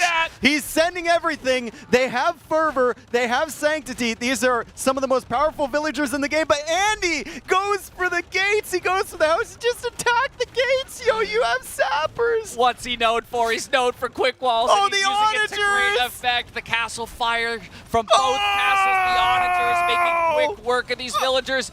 And hey, you know what? I just needed to get down to 130 vills, so that's how I'm going to do it here for Mr. Yo. Not a single trebuchet falls in the end. Disaster strikes in that moment. Whew. That was a certified villager buffet right there. That was crazy. Elite Hussite Wagon is insane. Elite Hussite Wagon is going to go so hard here, but Warwolf also for Andy. What a crazy matchup. Look at the amount on stone for Andy. He's got 24 just to repair these castles. 41 on gold right now. Damage taken 37 point. Oh, that explains why he has 24 on stone. Right? Okay. Yeah, with almost nothing. He's going to try and repair that too. He's buying more stone. Buying stone with 25 currently collecting because he's repairing on both sides currently to defend against the pressure that Yo continues to throw at him. Again, the military numbers have barely ever eclipsed 25 for either player. It's I know. actually incredible. It's insanely high value units. We have longbows, we have onagers, we have some trebs on the field for Andy, and then you look over at Yo, we've got monks, we've got Hussite Wagons, bomber cannons, trebs. And of course, villagers have been an important part of the action here for both players. Yeah. That castle is still alive. Warwolf Treb is out for Andy, so he's hitting all of his shots. He's hitting all of his shots. 45k damage absorbed by that castle. One of the trebs going down. Warwolf is going to make it very easy for him to eliminate them, or maybe even target that bombard cannon. He's got the longbow shooting at it. He kills it, and he saves the castle. Meanwhile, he saved the castle on the other side. Hufnitsa. 2 minutes until Hufnitsa is in. That could be what Yo needs. But look at Yo's population, 143. Maybe he shouldn't have sent 40 villagers on a suicide mission into the castles of Andy. This is just teetering on a knife's edge, it feels like, for both players here, holding on to castle positions for dear life, holding on to those important resources out on the wings of the map. For Yo, he's down to 3 castles in total, 1 in the center and 1 on each side. Both players just consistently making vills. There's no point in this game where they just stall up making vills. Both of them. Yo has 10 more in the queue. He's like, might as well, man.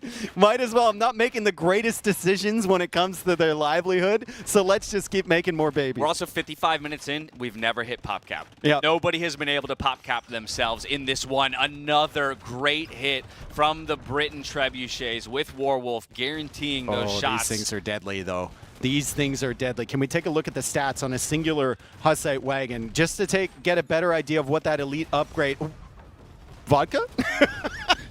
That elite upgrade gave you. It gives you the extra attack, 10 pierce armor now on this thing, 230 HP. Now we had to wait 2 minutes, but Hufnitsa is finally in. There's only 2 on the field currently, and they are split across the map. A lot of times, again, for both of these civs, really, you'd like to centralize and mass up your units because they pack a powerful punch. But if they find purchase onto the targets like they did just then, they make quick work of anything they come into contact with. Oh my goodness, Yo is just one of the greatest players in these situations. Look at him attacking Onager with 1 villager. How is that castle still alive? Excuse me. Are we at 50k yet?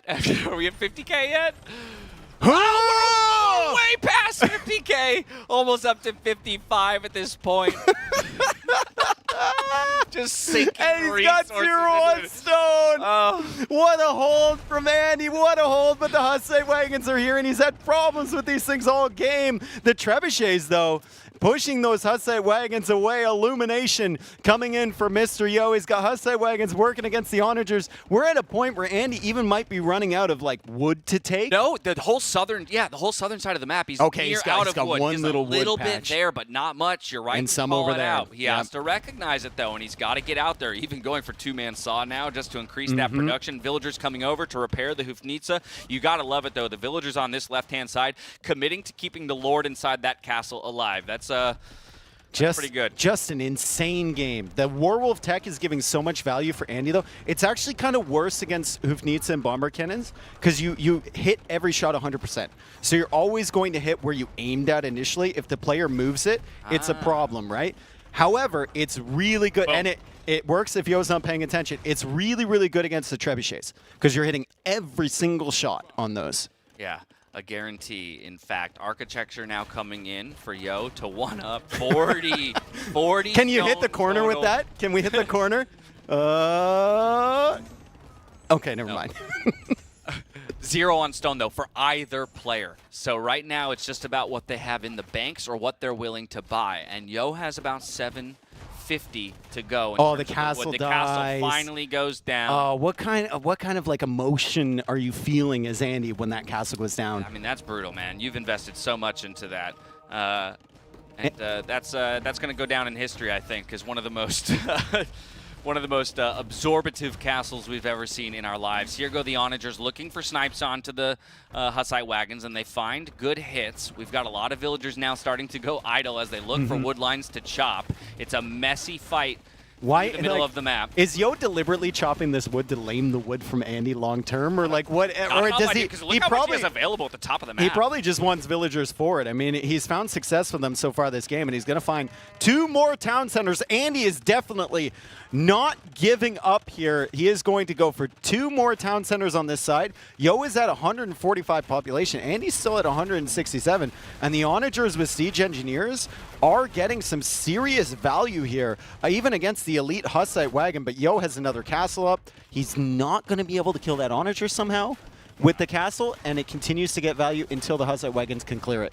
All right, they close the distance, they get the snipe, but still take a lot of damage in return. That's the final castle position that Yo will commit to until he can buy more stone. In fact, this might be the final stone position on the map that both players are fighting over currently. Yeah, Yo is pushing through the middle. Andy still holding on tenaciously on that left side into the corner, denying Yo those resources while having full security on the right side. But Yo with the Hufnitsa, Yo with the Hussite wagon is in a good position still and has the castles alive. Andy's castle is being pushed from the other side by the Hufnitsa, and Andy still kind of struggling for wood access. Look at Yo's resources right now. 1,300 gold, 1,400 food, 5,700 wood. It's starting to look dire at this point now for Andy. Again, just trying to find avenues for him to get out of it, and as castle positions continue to fall, he has less source or less safety. Send the boys and girls! Still trying to repair, but only 100 stone in the bank. Yo, move that Hufnitsa. Don't. You got to move them. You got to keep them on the run. Sappervilles doing a lot of damage to that castle. Come on. No. Do it! So much commitment to the repairs, though. He's going to run out of stone in just a bit. So if he doesn't kill these vills, if he doesn't kill the vills, the castle will go down regardless of the repairs. The Hussite wagons are in the middle. We need to see the castle on the right side. We need to see the castle on the right side. Vodka's got it up here. We can see the HP at the bottom there. 250, 200, 190, 140, 120. I feel like an auctioneer. 50, 40, 30, 20. He bought stone. 40. Oh, is he going to get it down? No, the repairs are in the end. They're still smacking away. We'll check back in on that one, and you can track the health at the bottom of your screen, but it looks like Andy may have done enough to keep that one alive for the time being. So we look to other places on the map to see where progress is made. On the left-hand side, Yo has almost taken total control. He's going to target that gold position soon enough with the elite Hussite wagons, and he's found his way back onto stone, the only stone remaining on the map. The castle is still being targeted. We have that constantly at the end there. The castle in the base goes down, but the one on the right side is still being battered by the villagers. Does Yo know about the wood lines to the north of his base? Can we go to Yo's point of view for 1 second? Because he's chopping everywhere, but he doesn't know, Dash! I was wondering about that. He he sees just little peaks. But in the he's gaming so hard right now he doesn't realize. Oh, good onager shots, but also the onagers going down in the end. So right now it's just Longbowman into Hussite Wagons over here, and now Trebuchets will go down. Expensive unit to be losing here in the late game. Very little food available to Andy, though he's primarily on wood and gold composition. He's trying to get some of those light cav out just to have another unit. Is Andy going to like chop in Yo's base? Oh, that palisade's incredibly important. We must remove it. Yeah, that is baffling. He's looking for That's wood. a misclick, right? I think he's looking for wood. Okay. I really think I he's would looking. love to see him trek all the way through to the northern side. That would be great. In the end, and we'll definitely track that in case it happens. Instead, no, he's going to house him. Ooh, or he's stealing farms? Kill he's going after the relics? Okay.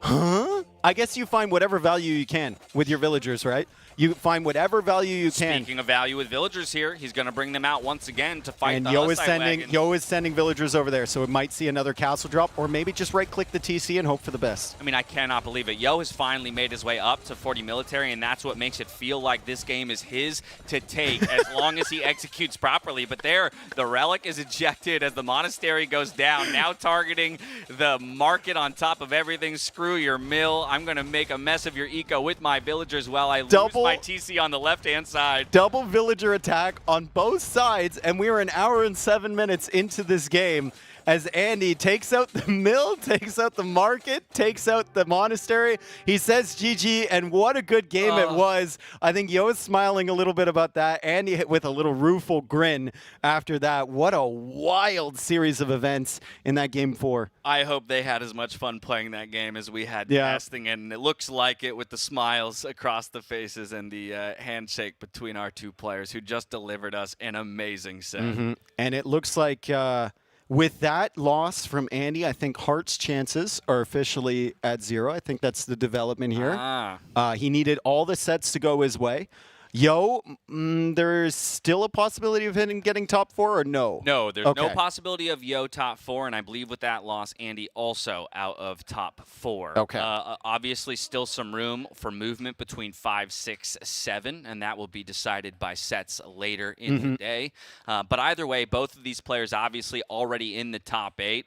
So this was just a display of the the level of play that we can expect to see when we get to the bracket stage. I mean, think about a rematch between some of the players that we've already seen in the Swiss stage, these two included. I think so many other guys would have tapped out against Mr. Yo so early there, but Andy's such a unique style of player, and the way he was defending with villagers, with random mangonels, repairing, has the Trebs attacking, like just the thought process he goes through to come up with unique solutions to problems like that is unbelievable. Yo, however, just outdrafted him, it appears like on Outcrop. And then the Hussite Wagon strategy was the key. I'm remiss to say that I didn't sneak a peek at like the villager KD at the very end of the game, just because of the commitment to using them as military units. I would love to see just how many produce. Like, you know how I normally do highest military unit produce? That should be villagers for both players. 100%. 100%. They didn't have more. Yo had max 20 Hussite Wagons and max 11 longbows for Andy. So good. Anyway. All right. Mr. Yo is sitting on the couch. I'm going to go dive over and talk to him about that crazy set that we just witnessed. I'll meet you over there in just a second. Thanks for staying tuned here through that. That was incredibly fun, guys. I'll bring it over to Dash as we get ready for our next set of the day. We're going to go to Mr. Yo, our winner 3-1 over freaking Andy. Oh, my Lord, Mr. Yo. That game was absolutely insane. The last one in particular, but plenty of them were crazy. I just want to get your sense of freaking Andy as a player at this tournament, because I think for many, he's been a surprise, right, in terms of how he has shown up, and you get to play him on the 5th day. What was your expectation of the matchup between the two of you? I knew there was going to be some weird maps, like he's a non-meta player, and there we go, we saw the first Golden Lake, I think, in this tournament. We did. Thank you for bringing that out for us. Yeah. So speaking of, when you have to prep against a player like that, or rather just how is the prep for a player that has this kind of creativity and willingness to bring out strategies that, you know, maybe haven't been seen before or just really aren't shown very often? I would just pick Arabia or some land map, just like I did there, because he doesn't play that much Arabia in later games and tournament. Now, this map, unfortunately for you, losing a couple early villagers to some good scouting there by Andy, both at home at your first stock and then walling you in here. That said, you did still get control of 3 pawns initially. Where do you feel like this one began to slip away for you? I think Japanese economy just way better, and I didn't micro my army really well. Like he has some archers along with some scouts on my base. I took me a lot to clean that, or try to. Now, one thing we know about you, right, is that you always have this willingness, even while taking a lot of pressure, is to extend out to the sides of the map. Can you talk about kind of the value of that? We've got tons of people in the chat, many of whom are not as experienced as some of the pros, and maybe wouldn't think of, the response to being pressured is to ignore the pressure and go pressure your opponent instead. That was kind of a desperate move, you know. So I knew I was behind a lot, so I have to try something risky, like counterattack. That's my only chance, and didn't work out. Yeah, this one a tough matchup. Ultimately, Andy will come out on top in game number 1. From there, we look ahead. As you said, when you're playing against a creative player, you like to take things back to comfort and what is known. So we go to Arabia on the second map. You pulled out the Mayans, of all things, and heavily invested into archers and plumes for a very, very long time, delaying any kind of a switch into other units. Dave and I were wondering, were you just happy to be able to play plumes and refusing to tech switch? Well, it felt good enough to have tons of plumes. I mean, if I switch to eagles, I think I can win like faster. But I felt like at the moment it should be enough. So I'm kind of lazy to switch the unit. I mean, in the end, I think your control of the archers and the number of villagers that you killed is really what won you this game. You'll see as the highlights roll on, the eco KD is extraordinarily in your favor. From there, I just think I want to understand for you how you approach a game like this in terms of taking map control, because we saw 6, 7, almost 8 castles maybe for you built throughout the game. So how do you identify, where it is that you want to extend your castles to throughout the game and hold the map? Basically, you just need to take control of the extra resource, like those gold and stone on the corner, and build your castle in the, let's say, important hills. Yeah, we see here again, 16-0 in the Eco KD. Lots of Cavalier coming in, but great numbers here from the Mayans as well. Something that, doesn't get talked about maybe enough anymore, while a couple of Mangonel shots come in. 112 villagers, right? It's kind of one of the benefits of the Mayans, right? Is that you don't have to necessarily overboom to a position of other civs to be able to have the military numbers. And by the end of the game, I think you had something like 80, 90 military on the field. There was a wise Mayan player in China used to say you only have 90 villagers. You only have to make 90 villagers for Mayan to make any kind of army. Wow. But this was a long game, and a number of the games in this series were long. So talk to me about stamina in a series, right, and how you deal with, both mental and physical fatigue as you play longer and longer sets. These are just best of 5s. They're going to get longer in the bracket stage. I mean, it's not that hard as I'm the one like doing all the attacking, and so. It wasn't tiring for me at all, but I can figure if I'm the defensive side, it would take much effort. And so there you go. I mean, to that end, then, Andy, obviously, going to suffer from maybe some of that mental fatigue in this game. Ultimately, Halberdiers do come in. We like to see that tech switch, and the Siege Rams will get you the win in this one. From that point forward, we were definitely wondering about how you felt about your Civ draft overall, because we go to Arena, Burgundians, very, very powerful Civ, but Turks, of course, also nothing to scoff at necessarily. But there's always the question, will there be forward castles, pressures, 1TC from Turks? What was the decision maker for you in terms of sticking on that 1TC and deciding to go for the second castle and push into his base? I mean, I wanted to make a castle. The question is, make it forward or make it in my base? Then when I hit the castle edge, I just see nothing outside. So he's walling really well. He didn't show his stable, but I kind of feel something's off. So then I just decided to make my castle in my base. Then the moment I decided to make Janissary, so I have to stay 1 TC, right? Yeah. If I go boom, there's no way I can outboom Burgundian. Eventually, you did go to 3 TCs just to give yourself an insurance policy. I'm wondering what went through your brain when you realized your castle was attacking walls the whole time. Did you even realize that? I didn't realize You didn't until realize. the last moment. Okay. That was unfortunate. Yeah, I was wondering. And that wasn't my fault, to be Not honest. your fault? No. It was a bug. Okay. I like that. Even still, great fight out Just of like you. NBL's king. Janissary Mass, phenomenal in the end. Did you feel like you were in control this whole time? Because when you did lose the Janissaries in his base, we thought maybe Andy finally was in a comeback position.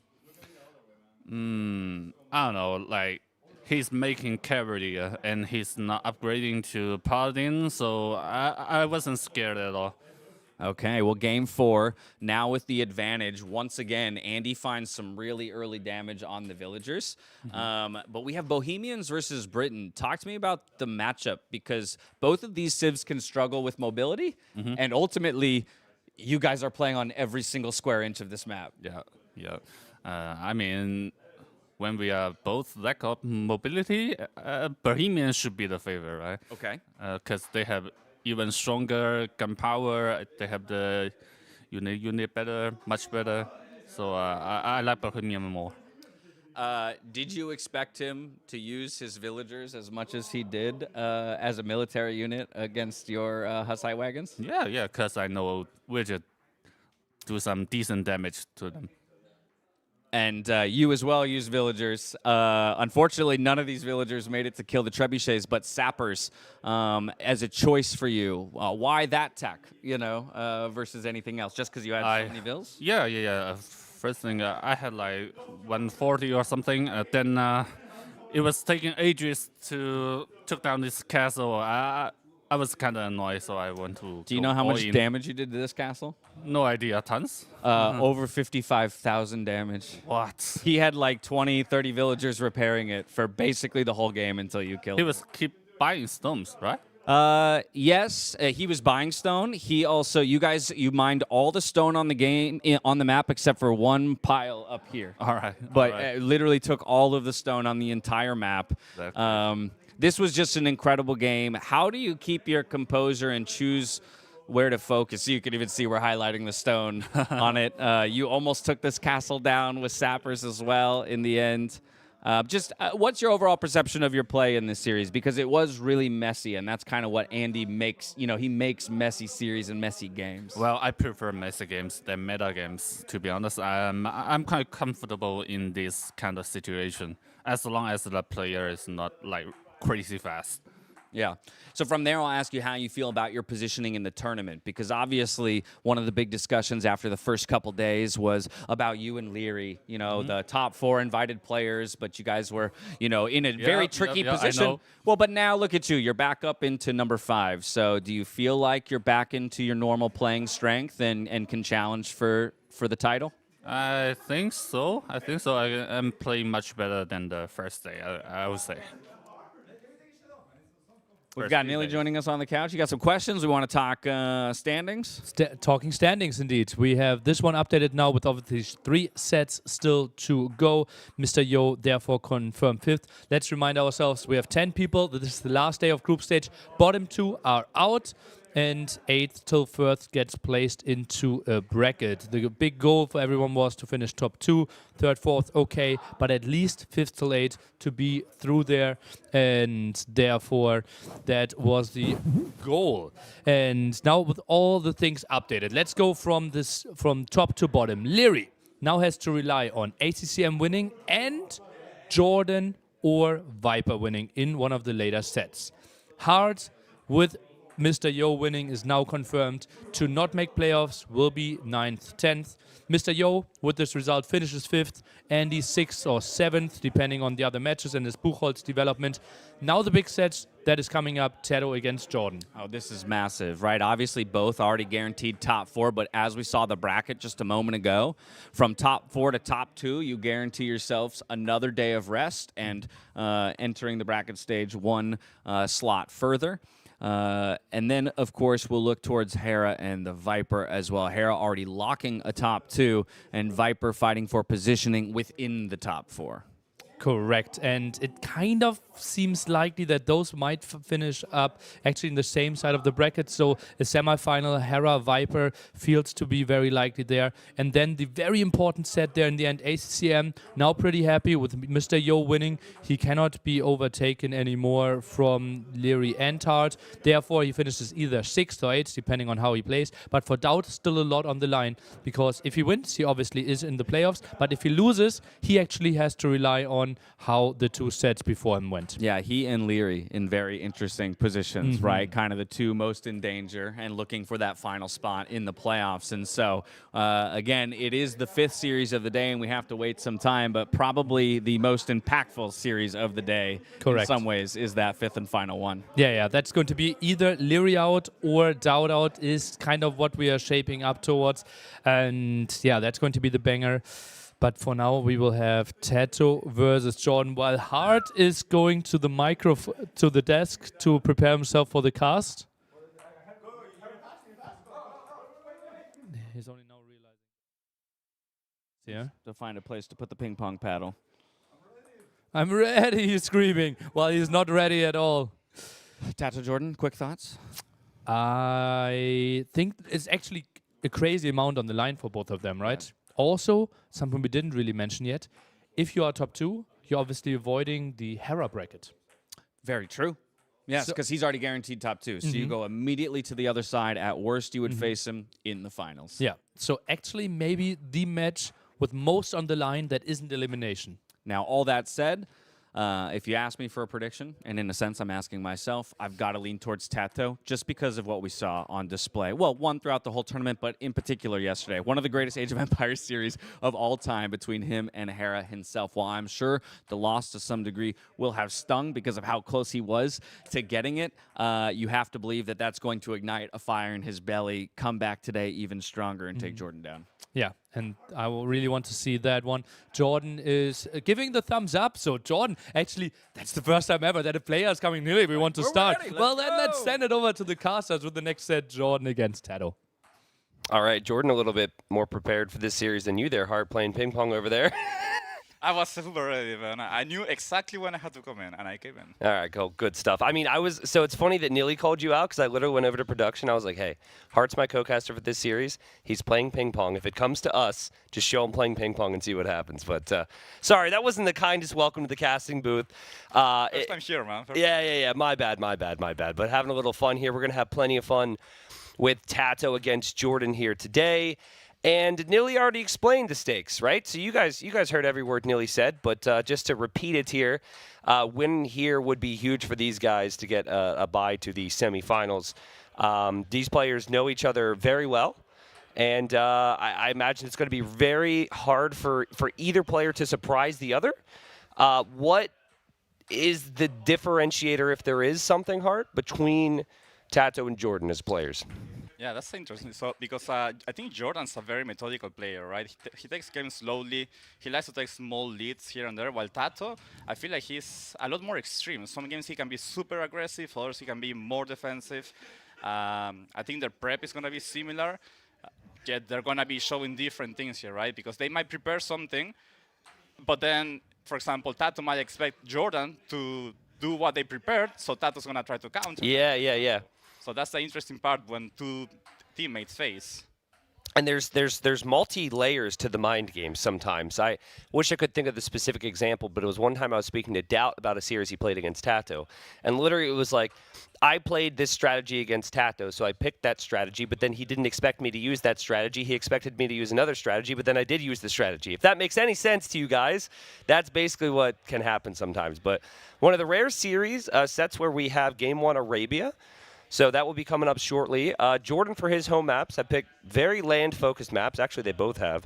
Acclivity and Acropolis there for Jordan, and then Desert Void and Outcrop for Tato. I feel like, geez, man, like this is, I think this is as standard as it gets for land maps, right? Yeah, I wonder if they're trying to like hide strategies. They don't really want to pick the more tricky maps because they don't want to show anything for further rounds. Yeah. Arabia game 1, though, I absolutely love it. I think really? Yeah, because to me Arabia is like the standard game 1 for tournaments. I don't know, I just love it. It's like it's something everybody plays. So it's always nice to see how they show off their skills on that map to begin a set. Yeah, got it. We'll see that shortly. And Jordan's on our right side here. And then we've got Tato on the left, and they should be starting. But like we said, they know each other very well. And there is the information on the players. These guys, high-seeded players, they're laughing, talking back and forth. They know each other so well. Obviously, this is hugely important, but it doesn't mean they can't have a bit of fun. Of course. And I wish I knew what they were talking about right now. You always trash talk a little bit before a set, right? Yeah. Did you do that with Leary at all? Or was it a little bit more somber and serious for you guys today? A little bit, because he pulled out the arena on me, and I was like, what the hell is apparently he came back from a shisha bar at 3 a.m. to practice without, and that's what they cooked together. So like, I was like, what the hell is this guy doing? The cooking didn't work out too well, did it? They burned something, apparently. Well, I mean, that's funny because I was at Shisha with them, and it was like 12:30, and I'm like, all right, like, should I go to bed here? And they're like, we're going back to train. So it's interesting to hear that context. But I mean, both these players have been around for so long, and here we are, game number 1 in a best-of-5 between two former teammates, two players that are very close friends and know each other very well. We've got Jordan in the blue playing as the Portuguese. We have Tato in the red playing as the Tatars. The map is Arabia, a map that everyone should know and love at this event. And with me, I've got Hart, a very capable Arabia player. Yeah, this is my bread and butter, and it's a very interesting match. Portuguese being the more aggressive, and Tatars usually wanting to take it a bit slower. Also, we get a normal Arabia generation. It's not a KOTD style of map. Usually KOTD lets you be a bit more aggressive just because there's more food on the map through the rhinos. And Portuguese usually are the one that would enjoy that, since they're just a more aggressive civ in general. Tatars do eventually outscale Portuguese, though, so in this kind of matchup, I would say Jordan will want to use his bonuses early on as much as possible, maybe try to get a small lead here and there, and then try to snowball off that, while Tato will probably be more likely to play around the Castle Age timing with expos and such, or just try to turtle the game till later, when Tatars just outscale Portuguese. Okay, so you're thinking, when you say outscale, what comp are you talking about here? Are you thinking like Cav Archer Hussar for the Tatars against Portuguese, or something else? Yeah, I mean... Or for the Tatars, yeah. They kind of outscale in every way. They have a better Hussar. Well, they have Hussar, first of all, with also more armor and pierce armor than Portuguese, who only get Lycav. Portuguese get Arbalest, but Tatars get CA, which also have extra pierce armor, right? Okay. And also Keshik are an insane unit here, which Portuguese can only deal with halves. And I think they miss Squires, if I remember correctly. They do. So, yeah, like overall, late imp, or not necessarily late imp, late game, it really favors Tatars. So I think it's going to be on Jordan to try to get something done early on. Yeah, and it's kind of hard to see here, but if you just look at the middle of the map, look at all the hills that are scattered throughout. The Tatars will do more damage when fighting on top of those hills. So, I mean, I've seen quite a few Arabia games, and I don't know if the hill has been quite this expansive through the middle. I know there are hills, but this is a really good generation for the Tatars. Jordan, I liked his build order here. The Portuguese get a little bit of wood from their berries, and some players will still just like take their berries at a normal time after a lumber camp. They don't adapt their builds to it, but he actually had the mill with 4 villagers there and then delayed his lumber camp. And it just like gives him that extra edge, because it might be hard to compete with the Tatars, let's say, with food. Tatars getting more food from their sheep. And it looks like right now both players up around the same time. Yeah, when it comes to the berry timing for Portuguese, it's a bit interesting because the earlier you use it, technically, the more impact it has on your economy early, right? Yep. Since you have less villagers, then having people on berries earlier will give you like a better increase of resources compared to the enemy. But also it means they run out faster, which means that at some point, if you're not careful, you might have like an economy collapse, Yeah. where you just run out of berries and you have 4 villagers idle, and where do you send them? So if you're not careful and make a good transition, that can backfire a lot. And I've seen that happen at the highest level many times. So personally, I think, like in my eyes, that's like a bit of grief in the Portuguese, because I see it failing more often than not. Really interesting. See, I'm the opposite, man. I've got. This is where, someone who casts with me more frequently would say, "Well, what has that done for you, T90?" And Where are you now? Well, where am I now? I'm also out. So No, I mean, hey, listen. I'm here with you, man. Listen, we're both invited. Well, actually, no, you had to qualify. Shoot, I apologize, but you know what I mean. Anyways, both up at the same time here. Scouts find each other there. And we got a stable there from Jordan. The expectation is the exact same there from Tato. This will be, I think we'll see a lot of this series, right? Because every single game seems to be as close to Arabia as the map pool allows.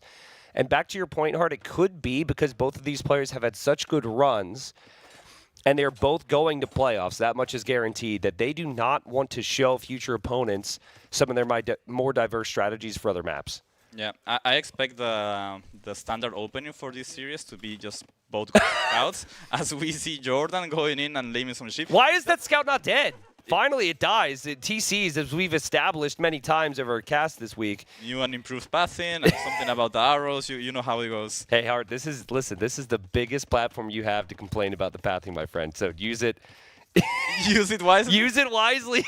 Burn them as much as possible. I didn't say that. Oh, but, okay, sure. If I say anything bad, it's because of tonight. Warning. Well, I mean, that was funny, though. Jordan, and I'd love to see maybe a replay on that at some point. Jordan went in, he could have booped the sheep, but then he expected Tato to garrison, and Tato didn't garrison. By the time Jordan went back in, Tato did. Little silly there from Jordan, and very much unlike him to toss away a scout there, I think. Yeah. Especially since it's Tatar ship. Like, unless you kill all of them, he will actually, as you can see, he still has one left, right? Yep. So he has enough left to make a smooth transition to farm. So it doesn't hurt him as much as it would hurt any other Civ. For example, if you do that to Britons, you actually kill their economy, since they're taking the ships so fast that if you kill 2 of them, then all of a sudden they have like 7 villagers that need to go on straggler trees, and that's terrible. But for Tatars, that's not as much. Yeah, it feels like you don't even know what happened, right? Exactly. Everything's fine. And if anything, transitioning to farms a bit earlier can actually help you in the long term. Yeah. So not a big deal there. Shout out to any sheep, though, that are watching. Sorry you had to see that. Archers, right? Right now, players they've got spearmen out. They haven't produced that many scouts. Talk to me about the archer transition and the timing on that, because it's a bit more complicated than the eye can see. Yeah, so it's interesting how they're both going to transition, most likely both to Expo, right? So Tatars get free Tumbling, which gives them an advantage, and also the map is super hilly. But Portuguese have a smoother fuel age thanks to the berry bonus, and they also have a discount on archers, right, on gold. So I think it's going to be a bit of about numbers against, just a bit stronger unit. With enough micro, the Tumbling can be less relevant, but it's still relevant. I think what's going to play a big role here could be the hills. And especially if Tato gets to find a good hill to push from, I could see some mangonels coming into play. I would say that's like the optimal play when you are in an Expo war as Tatars, is to try to make a transition into Expo and then use the hills to push. Because if you find a good hill, it's really, really hard to stop you. Mm-hmm. Yeah, especially if I mean, yeah, the hill, and then like the mass that could potentially be there, the free thumb ring. There's a lot of things going into it. Tato saw a villager there, chose to back away. Jordan maybe keeping an eye on the walls. This is smooth and it's clean from these guys. There's been nothing real of note to talk about. Just 1 kill, 1 death. But that gold for Tato is pretty abysmal, right? Like, I know that he's got that other gold in the back of his base, so that's nice to fall back to later on. But I got to say, like, if I had to choose a map here, I would choose Jordan's because of having the back gold and like, the back wood line to work with. Tato doesn't really even have that. All his wood and all his gold is rather forward here. Yeah, Tato's map is definitely looking a bit worse here. And that's not what he likes, because Portuguese are a faster Civ. As you can see, Jordan's already trying to put a bit of pressure with just 1 archer and 2 scouts, right? But that 1 archer is going to deny the usefulness of the spears if he manages to find a good spot to hit from. So it's a really good move by Jordan. It's going to be quite annoying for Tato, as you can see, already denying the berries enough. Yeah, it feels like the scouts obviously can't get hits there. The archer could eventually whittle down that spearman and is doing so, but Tato at the same time has his own archers coming back. And that's really well played from both. Tato with some nice damage control, but Jordan forcing some reactions. Would you consider a tower on that gold? Because like right now, Tato's getting pulled a different direction. I know a lot of players will hold with army, but what do you think? I think you have to hold on the tower. I think that's that's something you do if you're absolutely desperate, which is not. Also, something to keep in mind, Tato is going up to Castle Age faster, but he did skip Horse Collar. So that's something that might bite him in the ass later on. Okay, got it. Well, we're going to see the scouts engage here. And in the end, I think Jordan's going to lose everything, actually. We'll see if Tato can get away. No, Tato cannot. Or Tato can get away, sorry, and Jordan loses the archer. At the end of the day, he just lost one. He's got 5 archers at the moment. It'll be 5 archers in a moment for Tato. And, I mean, Tato's still open on that side. That might actually be a good TC area, though, Hart. It's a bit weird because, like, the gold would maybe be priority number 1. But that opening has a stone. It has a big wood line. It's also further away from some of the other areas. So I guess we'll see what Tato chooses to do. Yeah, a TC on the stone and the wood line would be perfect. It sets you up quite nicely for later. We see Horse Collar coming in now for Tato, so he's not forgetting about that. And he's also taking the aggression. You really want to use this early Thumbring timing. It's kind of huge. Also, it's very important for Tato to never miss track of Jordan's Expo, because a sneak attack on the gold would be just deadly. So Yep. It looks like Jordan's done a good job on the front of his base. He's built up his buildings there and his houses. So that's the more likely area that Tato would push from and look to break through. And good job from Jordan. I know he might lose the spearman, but he's just tracked this so nicely so he knows that Tato's coming to him. And your fingers are crossed right now when you see the boldness of Tato. You're like, I hope he's not up faster than me. just moving out, man. I mean, he knows he skipped Horse Collar, right? So I'm guessing that's why he assumes he's going to be up faster, despite Portuguese being, slightly better. And Jordan look at that. Jordan drops a tower because he's scared about this. Now, this is fun right here because not only do you drop a tower because you're worried, but you don't want to have to go chase that. Because if you chase that army from Tato, then the tower, then it's like a double whammy, right? Yeah. But here, Jordan says, okay, this isn't great for me, but I could play damage control at home, and then I can push Tato. And now Tato's going to have to recognize this, too. Because Tato doesn't see Jordan's army, so there's a lot of things playing into this.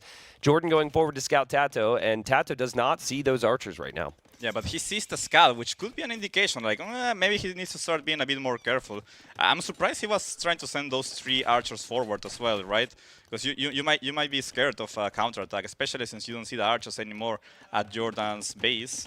And Jordan rushes university, and remember that Portuguese researches text a bit faster, so that's going to help him catch up with the ballistics timing from Tato. Oh, man, Spearman is the warning shot here. And Thumbring's already in for the crossbows, plus you're on the hill if you're Tatars, and ballistics is 10 seconds off. What a crazy timing here for Tato with these techs. It feels like with Tato's tech advantage, even though he's behind in the numbers there, he will be able to defend. Cool as a cucumber there, right? He recognized that he could instead of forcing down a tower himself. He has the hill, so he felt perfectly comfortable. Uh-oh, he had the hill. Until now, where he starts to lose some units. Jordan really needs to micro this quite well. He doesn't have ballistics yet, and also he is down Thumbring, right? Yep. So it's important for him to be really on top of his micro. Yeah, and it feels pretty unrealistic with these economies to research Thumbring. It is pretty expensive. I think it's around 500 resources in total. Lots of food, lots of wood. Tato lost track of that army. He's getting Town Watch now, so his buildings will give him more vision. And he correctly calls the angle that Jordan is going to be coming in from as he still just camps at home. Jordan actually still not dealing with that. But Jordan has been able to really sneak around here. Can we see the Fog of War from Tato, please? Let's see. Oh, he's been so sneaky. Whoa, what a dude. rat. But let's see. Does Tato react to this? 2 or 3 dead villagers. Oh, that's huge for Jordan. Beautiful. You would never expect him to be back there. That's going to be... What? He missed? Tato microed that. No, that was RNG, I swear. You think so? You're not giving credit to Tato there? either that was RNG or Tato's a god. I mean, it could be both. Could be both. The way Tato's played this tournament, man, I'm not going to take anything away from him. But, yeah, sometimes you are right. Like, you click your villager somewhere, it just happens to dodge the shot. Yeah, they're trying to go around a corner, and they happen to dodge accidentally. Yep. Well, Now the crossbows are in the very back corner. Tato knows this. Yeah, Jordan knows this army is dead, right? So he's going to camp the hill and try to get as much value as possible. Yeah, it's going to be harder for him to micro. He has the lesser numbers. Of course, his opponent has Thumb Ring, but you could still dodge the shots. And here we go. If you have a nerd emote, use it now. These guys are nerding out here. But like you said, this is just Jordan buying himself time so he could be safer at home. Yeah. The good old days of Expo War micro. You act like it was that long ago that everyone went crossbow. it feels that way. Look at that. Yeah, Jordan was microing in the north while also sitting on that wood line, and Tato did not realize. And Jordan at the same time has actually defended here. And he's going to clear that army.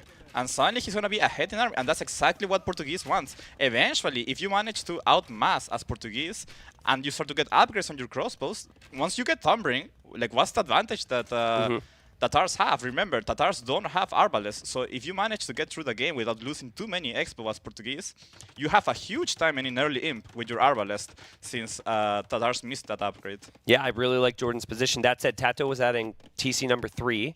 He's had the second one, so he will have a villager lead despite the villager losses. But, I mean, that is a beautiful hill to sit on right there. I feel like, I know that Jordan already has a Siege Workshop, but in what feels like a crossbow game, another Siege Workshop there would just do wonders. What do you think about that? I think so. Also, it will deny the hills from Tato, right? If you get the hills for yourself, then Tatars cannot use them. Yep. So I would love to see Siege Workshop right where Jordan's standing right now. It would really change the pace of the game, I think. It would give him the lead when it comes to positional advantage. And I think also, like, right now, you feel like you have to sit on that hill all the time with your crossbows, because if you leave it, you can give it up to the enemy. The second you get a building there, that's yours, right? And Jordan's not going to, or Tato rather, is not going to feel the confidence to move up the hill. Yeah.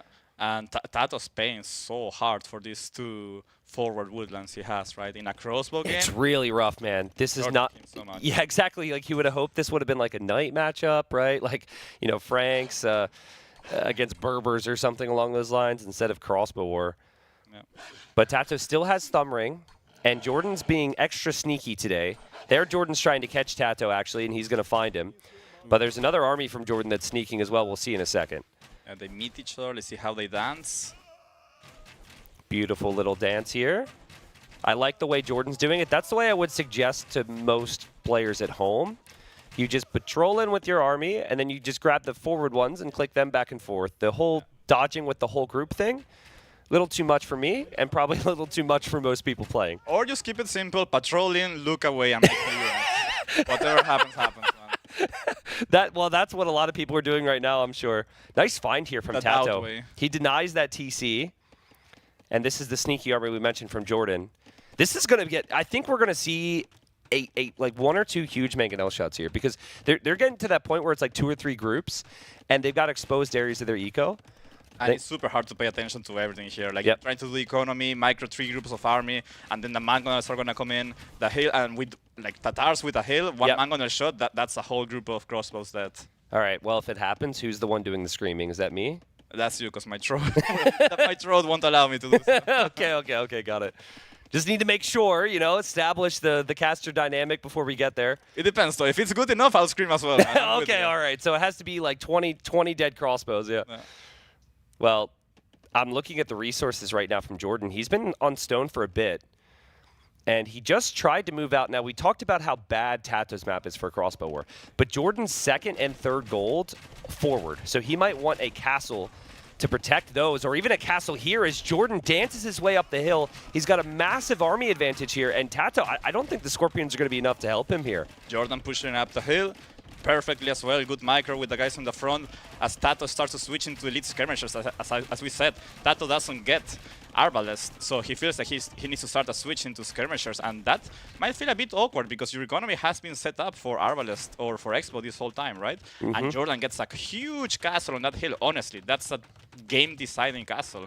Like, it controls so much of the map. It's insane. Yeah, he could have gone for the safe one, but he pushed out boldly enough. Jordan has had a near-perfect game so far.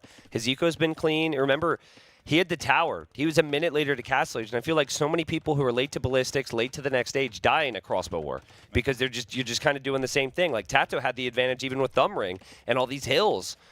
But with the Portuguese and the cheap units, Jordan has done a tremendous job here. And it was funny when I was sitting with Tato last night, having a bit of shisha, talking about age. He saw the potential lineup. Now, obviously, he's been pushed a bit further back in the day now. But initially, it was going to be Jordan Tato first set. And Tato's first comment was, he's like, I'm going against OP Jordan, man. And I was like, what do you mean? He's like, boom, big shot. He's like, because the earlier in the day it is, the better Jordan is. And Jordan gets some big shots there. He is clicking on all cylinders here. Yeah. I mean, Jordan's definitely a strong guy in the mornings. Like, the guy gets up at 7 a.m., drinks some orange juice, goes for a walk, a run, goes to the gym. Like, that's his prime time, man. Yeah, and I mean, it's a bit later now. It's like 6 p.m., but yeah, this is maybe the tail end of prime Jordan. And he's going to be happy to be playing at this time. There's the highlight from that. That is Tato. Like, that is such a small army, right? And it's such a risk. He knows he's behind, right? He's taking a bit of a risk because he feels like he can't do anything right now. Yeah, he feels cornered. And like, he doesn't really have a good army to push this back with, right? Because Tatars don't have bombard cannons, which means you're going to rely on traps. But traps are not really something you can rely on when the enemy has bombard cannons himself with siege engineers.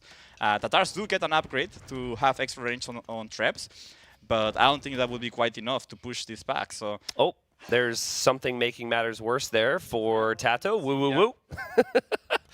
Oh, man. Gaia always against the guy losing. That's just how it works. Is that how it works? That's how it works. In Interesting. my experience, I'm always losing, always against Gaia. You can get out of here with the always losing, bro. Just get out of here.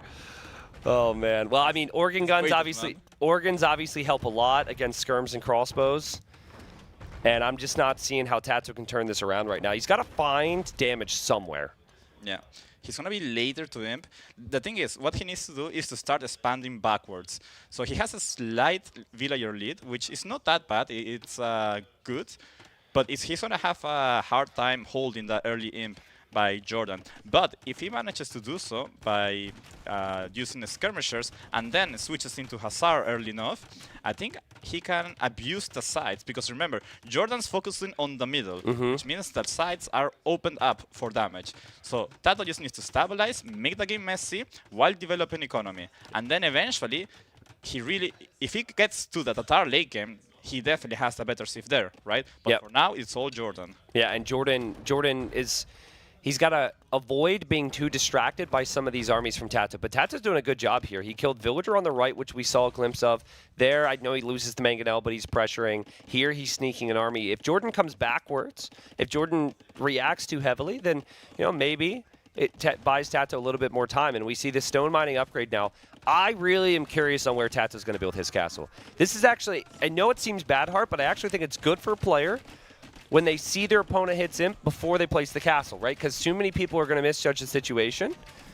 So you'll see Imp, and then pretty much right after he's going to place this castle, I imagine. It's got to be further back or way to the side. I think it has to be, like, yeah, exactly, like so far back. Like, you pretty much accept that you will give up your whole front of your base. You will keep developing towards the back, and you give up the front. And then... Sure, he's going to take out some farms, some houses, some buildings, but then eventually he's going to have to start attacking you uphill, and that's where you hold. And during all the time you were developing economy, trying to get to your late game. So, if you see that many skirmishers, do you consider Cavalier right now? If you're Jordan, or are you just so far ahead, you feel you can just force the issue with cannons? I think initially you have to rely on just bombard cannons. I think Cavalier would be too expensive of an upgrade. So yeah, I think bombard cannons will do just fine. This is crazy. 4 relics for Jordan. There's a 5th relic, which is on the right side, which I think he's not going to get right now. But I mean, 4 of the 5 relics is already ridiculous. He's got 101 villagers. He does get hit by that shot, but does end up killing that Mangonel anyways. And it feels like it's going to be really difficult for Tato here, but he will choose to defend with skirmishers first and foremost. So like we said, maybe organ guns, but also bombard cannons can be mixed in to help with the skirms. Jordan, a bit of a slip up. Notice how Tato's getting the armor upgrade first before Bracer, because what do you care more about? +1 range or not dying at all to the expos, right? Yep. So I really like that choice by Tato, because otherwise he could get overrun by the expos. And right now, he's just trying to be annoying. He's trying to split his army, make it as hard as possible for Jordan to just focus on one side. Still, though, he's super behind and not in a good position. But I think he's doing the right moves to come back. I'm a little surprised Jordan hasn't clicked Arbalest, but sometimes you think you have it on the way, and then you realize later. I think players typically want to max out, though, on the unit they've committed to before switching into the Knight line. Yeah. We are seeing, Imp Armor on the way. Cavalier could be clicked, so he's really aware that Tato's going to stick on skirms, and even just Castle Age Knights will be fine. Yeah. And it's just so tricky for Tato. But, maybe maybe those villagers, if Tato can hold, those villagers on the left could start to raid a little bit. Or make something that can raid. I don't think the villagers are going to be doing it, but... Yeah, the thing here is that Jordan was very smart. He noticed that the only thing Tato could make to hold was skirmishers. So instead of committing into Arbalest, he just made Bracer and Chemistry and didn't do Arbalest. Yeah. He just switched into, saved all those resources and spent them on Cavalier. Because you actually don't need that many out on the field, right? You just need like 5 or 6 to make sure that the skirmishers are not being annoying everywhere. And that's going to be enough to gain you time and eventually get you to a superior army composition. With Portuguese still playing with the timings, with the momentums, if they get to Arbalest plus Cavalier, that's still super deadly. I would really like to see Tato try Cav Archer here. I get that Keshik's strong, but you have to expect your castles are going to get pushed at some point. And you already have the ranged upgrades, right? You have the armor and you have the attack. And that would apply to your Cav Archers as well as, of course, the skirm. So, I think Cav Archer's kind of like your best unit. It might be really tough for Tato to have the time and the resources to go fully for Elite Keshik. But maybe he's already done the math on it, and he feels like there's no possible way that Cav Archer's going to do it for him. And he has a lot of belief in Keshik, which I would say is, in some ways, an underrated unique unit right now. Would you agree? Not in my eyes. To me, Keshiks are like the make Keshik win game kind of unit. Okay. Honestly. I don't think most people think that, though. So. I see them, like, in my tier list of castle units, there's, in no particular order, Mangudai, Camel Archers, Keshiks. Really? Way. Okay. Yes. All right. What about Manaspa right now? Because that's kind of... That should... Oh yeah, Monaspa better than all of them, I think. I was like, Yes. Manaspa's like, it's like doesn't count. Like we're waiting for the nerf. yeah. Monaspas are insane. Okay. But Keshik, if you get I like the way Tato is thinking of this. He's thinking, if I just get one good clear up, I win the game. Okay. So he's gonna gain as much time as possible while massing Keshik, take one fight, and if he wins that fight, I think the game is turned around, honestly. Jordan needs Arbalest, right? You've got 30 units that you've invested other upgrades into, but you really need to get Arbalest, I think, to be able to get the best at defending this. But he does take the hill away from him because he takes out that castle, and that's an important building for Tato to make those Keshiks. Tato's doing upgrades from 2 blacksmiths, and Jordan's going in for the fight. Is this a good fight, though? I don't think so. I think the Keshiks are just gonna smash this. Yeah, I mean, the Keshiks have some pretty ridiculous stats, right? And the skirms get pulled over. They're gonna go in for the crossbows. Remember, Jordan's got all the relics. Jordan's got amazing defensive castle setups. He can afford to take a bad fight, but that was not the prettiest engagement for Jordan there, considering he has the lead. Yeah, I mean, it was still a no Actually, fight. yeah, the pop's actually incredible. yeah. I'm not sure how the heals were. I think Jordan had the heal for many of his units there, which is what ended up designing. But because I really thought that would be just a cleanup for Yeah, Keshik. I think you might need to rethink your tier list of unique units there, No, my friend. No. I think Jordan had the heal. GG's called, and honestly, it's kind of funny, right? Because the Tatars have the hill bonus, but for Tato in that game, that was just an uphill battle. It felt like the entire time. Jordan, the key moment of the game for me, obviously he had to execute beautifully afterwards, but it was the tower moment. He towered. Yeah. It was tower, damage control, counterattack, and then he was able to find some good engagements, and Tatar's another loss. I would love for Stat Guy and production to tell me what the win rate is for Tatars. Because I personally feel as though they're, on paper, a really well-balanced civilization, but they're always losing. I feel like they're a well-balanced civilization amongst slightly OP civilizations right now, and they just haven't been able to get the job done so far in NAC 5. Yeah, exactly.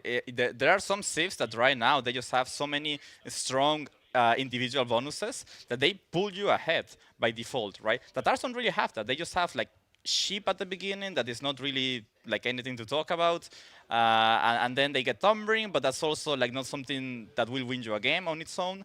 So compared to Portuguese, for example, that just let you spam so many units that get you ahead in feudalage, or let's say Saracens with the super camels, Byzantine with cheap units. Like all these civs, they just have something that they excel at a lot, while Tatars don't. Tatars are just well balanced. Right? Okay, so in some ways, though, would you say, based on the draft, that Tato still understands I've got better civilizations to come, and that was a higher pick for Jordan, this is fine? It's also kind of like, I wouldn't have necessarily assumed that Jordan was going to pick Portuguese on Arabia, so it does look like the best Portuguese map out of the 5. But yeah, I think that ours is down on his picks. Okay. So it's not that important, but obviously it's a best of 5, so you don't really have much room to give games, right? Where do you see Hindustani slotting in here for Jordan? Hindustanis, I think Hindustanis should be for Outcrop, right? Outcrop or Acropolis. Okay. Yeah. I wouldn't mind them for Acropolis, actually, because I feel like most of those games, whoever dominates is making stable units. The exception has been like Mezzo, like Incas, like Aztecs or whatever, but we don't have them drafted at all. So I guess we'll see. But it's Tato's choice here on what we play, so maybe it'll be Outcrop or Desert Void. So that's like an interaction that we haven't seen too much yet in this tournament, I feel, is that we see so many camel saves, but the natural counter to camel saves that we are not seeing too often yet is Meso. Like, it's like we're not seeing enough Meso for how much camel we're seeing, right? So I feel like maybe when the next rounds begin, people are going to start to pick up on that and abuse more the Aztec, the Incas, the Mayans, because they really do well against the camels. I think a big part of that is there's 3 civilizations that can make eagles, and then there's, 12 random bands, combined with then the bands the players do. So we had Aztecs on the random band before any of the drafting started, and then Jordan said, just get rid of the other 2, right? Yeah. So I think there's a lot of fear that those civilizations can dominate, so we might not see them quite as much. But I think Incas have had a really good win rate. You won a game earlier with Incas. Yep. I can recall Jordan winning a game against Leary with Incas. Man, Leary must hate the Incas, actually. Just losing to them left and right. Yeah, it was interesting, guys. So before this series, myself, Hart, Leary, and others were sitting in the room where we just chill and watch the games. And you needed Andy to win? Yeah, I needed Andy to win. Okay, so you needed Andy to win to have a chance to stay alive, and then Leary needed Yo to win. So it was like this, it wasn't too intense. It wasn't as intense as I'd love to clickbait for you guys, but it was like a little bit of back and forth, and like Leary's like, what is Yo doing? You know, and Hart is like, let's go Andy. The GOAT. And again, we see some of the details here. I think like the big thing here is look at previous NAC finishes. Tato is like one of the best players. So consistent. Yeah, one of the best players. I mean, we're talking years back too. Like I think the first NAC was 2018, 2019. That was obviously pre-definitive edition. And I mean, Tato, I think somehow got better this year. Like he is somehow playing better than he was the year or 2 before, and he was already in many people's top 5. He's playing so good here. The way I see Tato is like he was already good, and it seems like every tournament, in no matter team game or 1v1, every single tournament he's stepping up just a little bit more. Yeah. He's making baby steps, and he's constantly making progress. And honestly, like right now, he's a beast. I think you could definitely make the argument for top 3. Yeah. Right now. Yeah, I totally get that. He had to qualify, of course. He did fight hard in the qualifiers. I think it ended up going to the 7th game against Barles. Shout out to Barles if he's out there watching. But here we are, game number 2. And in the first game, Tato went down. And we talked about the civs a little bit. We felt like even the map was favored for Jordan. So here we've got Gurjaras for Tato, a great counter civilization. Civ that plays through their stable a lot with the Shravamsha Rider or the Camel. And then we have Jordan with the Magyars. And Magyars are known for doing a lot of damage early with their Scout Rush. But this map's a bit different. You've got 3 elephants, and then it's pretty easy for players to wall up. What does become complicated, though, is taking the golds and the stones later on. Yeah, the golds are exposed, the stones are exposed. There's also tents that count as a house that are also exposed. And Magyars usually can get map control because they have cheaper and better scouts, and also their spears have +1 attack, which makes a huge difference in these mostly scout-oriented games, right? So Gurjaras does have the Feudal Age Camel, but once you get 3 scouts together, or there's a spear in the mix, that's not as dangerous as it would be in a 1v1 against a regular scout, right? So Magyars is definitely favored here in the early Feudal Age, or mid, honestly, through the whole Feudal Age. And then in Castle Age, it becomes interesting because Gurjaras get really strong camels, but Magyars, they get CA. And while camels can deal a lot of damage to CA, you might not get to hit them, right? If you migrate properly, if you can run, also you can add pikes, or if you decide to stay on cavalry units, you can just play Lycav Monk, for example, or Lycav and then eventually pikes. I think that's also something very viable here. Since the goals are exposed and you cannot really get to them easily, you usually see a lot of Lycav play on this map. Okay, yeah, that could be fun. So another thing that could be a struggle if you do not get gold is Gurjaras don't get pikemen. True. So I don't know if you're really going to fall into that. Like, I feel like you're going to need camels, right? But it is worth noting. Also, fun fact, I don't know if you know this. Did you know that you get more population space from the huts that are bigger than the small one? There are bigger and smaller ones? Yeah, like that's an army tent, and there's a smaller one. Here, Vodka, No, there's a small... Yeah, that one. Did you know that gives less population space? Because you can fit less people? No, what the hell? I'm kidding. Why am I even trusting this guy, man? He was looking at the screen like, whoa, what big brain. No, this game is not realistic, people. It's all the same. Oh, man. But okay, so strategy scheming a little bit. Obviously, they're going to build up here most likely towards scouts. Because you get those, you don't need to build houses. I feel like a strategy that could be saved is like early Drush type play.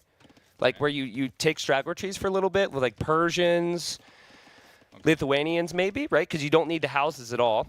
Yeah. I haven't tested it myself, so I don't know how that would flow, but... No, it makes sense, it makes sense. Yeah. It makes sense why you're a caster and not a player. Wow, come on, bro! Sorry, I had to get you back, man, come on. I actually... you just wait, though. You just wait. Like, semifinals... No, that's bad. you just wait. Semifinals, we're going to see it. I feel like, actually, Doubt would be the guy... He's looking at me right now. Doubt would be the guy that would maybe do that. The guy to grieve with militia. Yeah, sure, man. Well, okay. Sounds Hold like on. Since you're going to talk shit, all right, listen, hear me out. So, like, let's say you don't end up doing a lot. Like, you do some damage, you force reactions. Just take out their huts then. The huts are low HP. You could just house them. Yeah, but then you just rebuild the house. Yeah, but then you're investing resources. The militia pay off more than it would on, like, Arabia, you know? Yeah, it still makes sense. There's some level of logic, but I think you're saying it. You know, it might be not worth the investment. I don't think you will get enough value to like throw away your early resources. Okay, fair enough. Well, we have that Camel Scout, the starting Camel Scout there with Tato. That guy will beast against the scouts from Jordan, so Tato's got to be, or Jordan's got to be careful. Walls are coming up, but I'm looking to see. It doesn't look like there's any golds within the walls from Tato, which is to be expected on this map, right? Because the gold is really awkward. So I think for now, Tato's hoping to protect himself. I mean, his golds are really bad, actually. Usually you have one to the side, that, like, not necessarily inside the wood lines, but just slightly outside. Yeah. Tato's golds are terrible here, man. They're all so far out. And that makes me wonder, like, what is he going to do about that? Because if he just makes Spearman, then he risks a switch of archers from Jordan, right? And then he's getting pushed off the gold. So maybe he will just make a market, sell his stone to go up, and then just go pure Lycav. Okay, so remember that time where you said like the militia would get like 0 value? Yeah. These scouts have got no value whatsoever. Maybe you could take out a hut. I mean, the scout can take out the hut as well, right?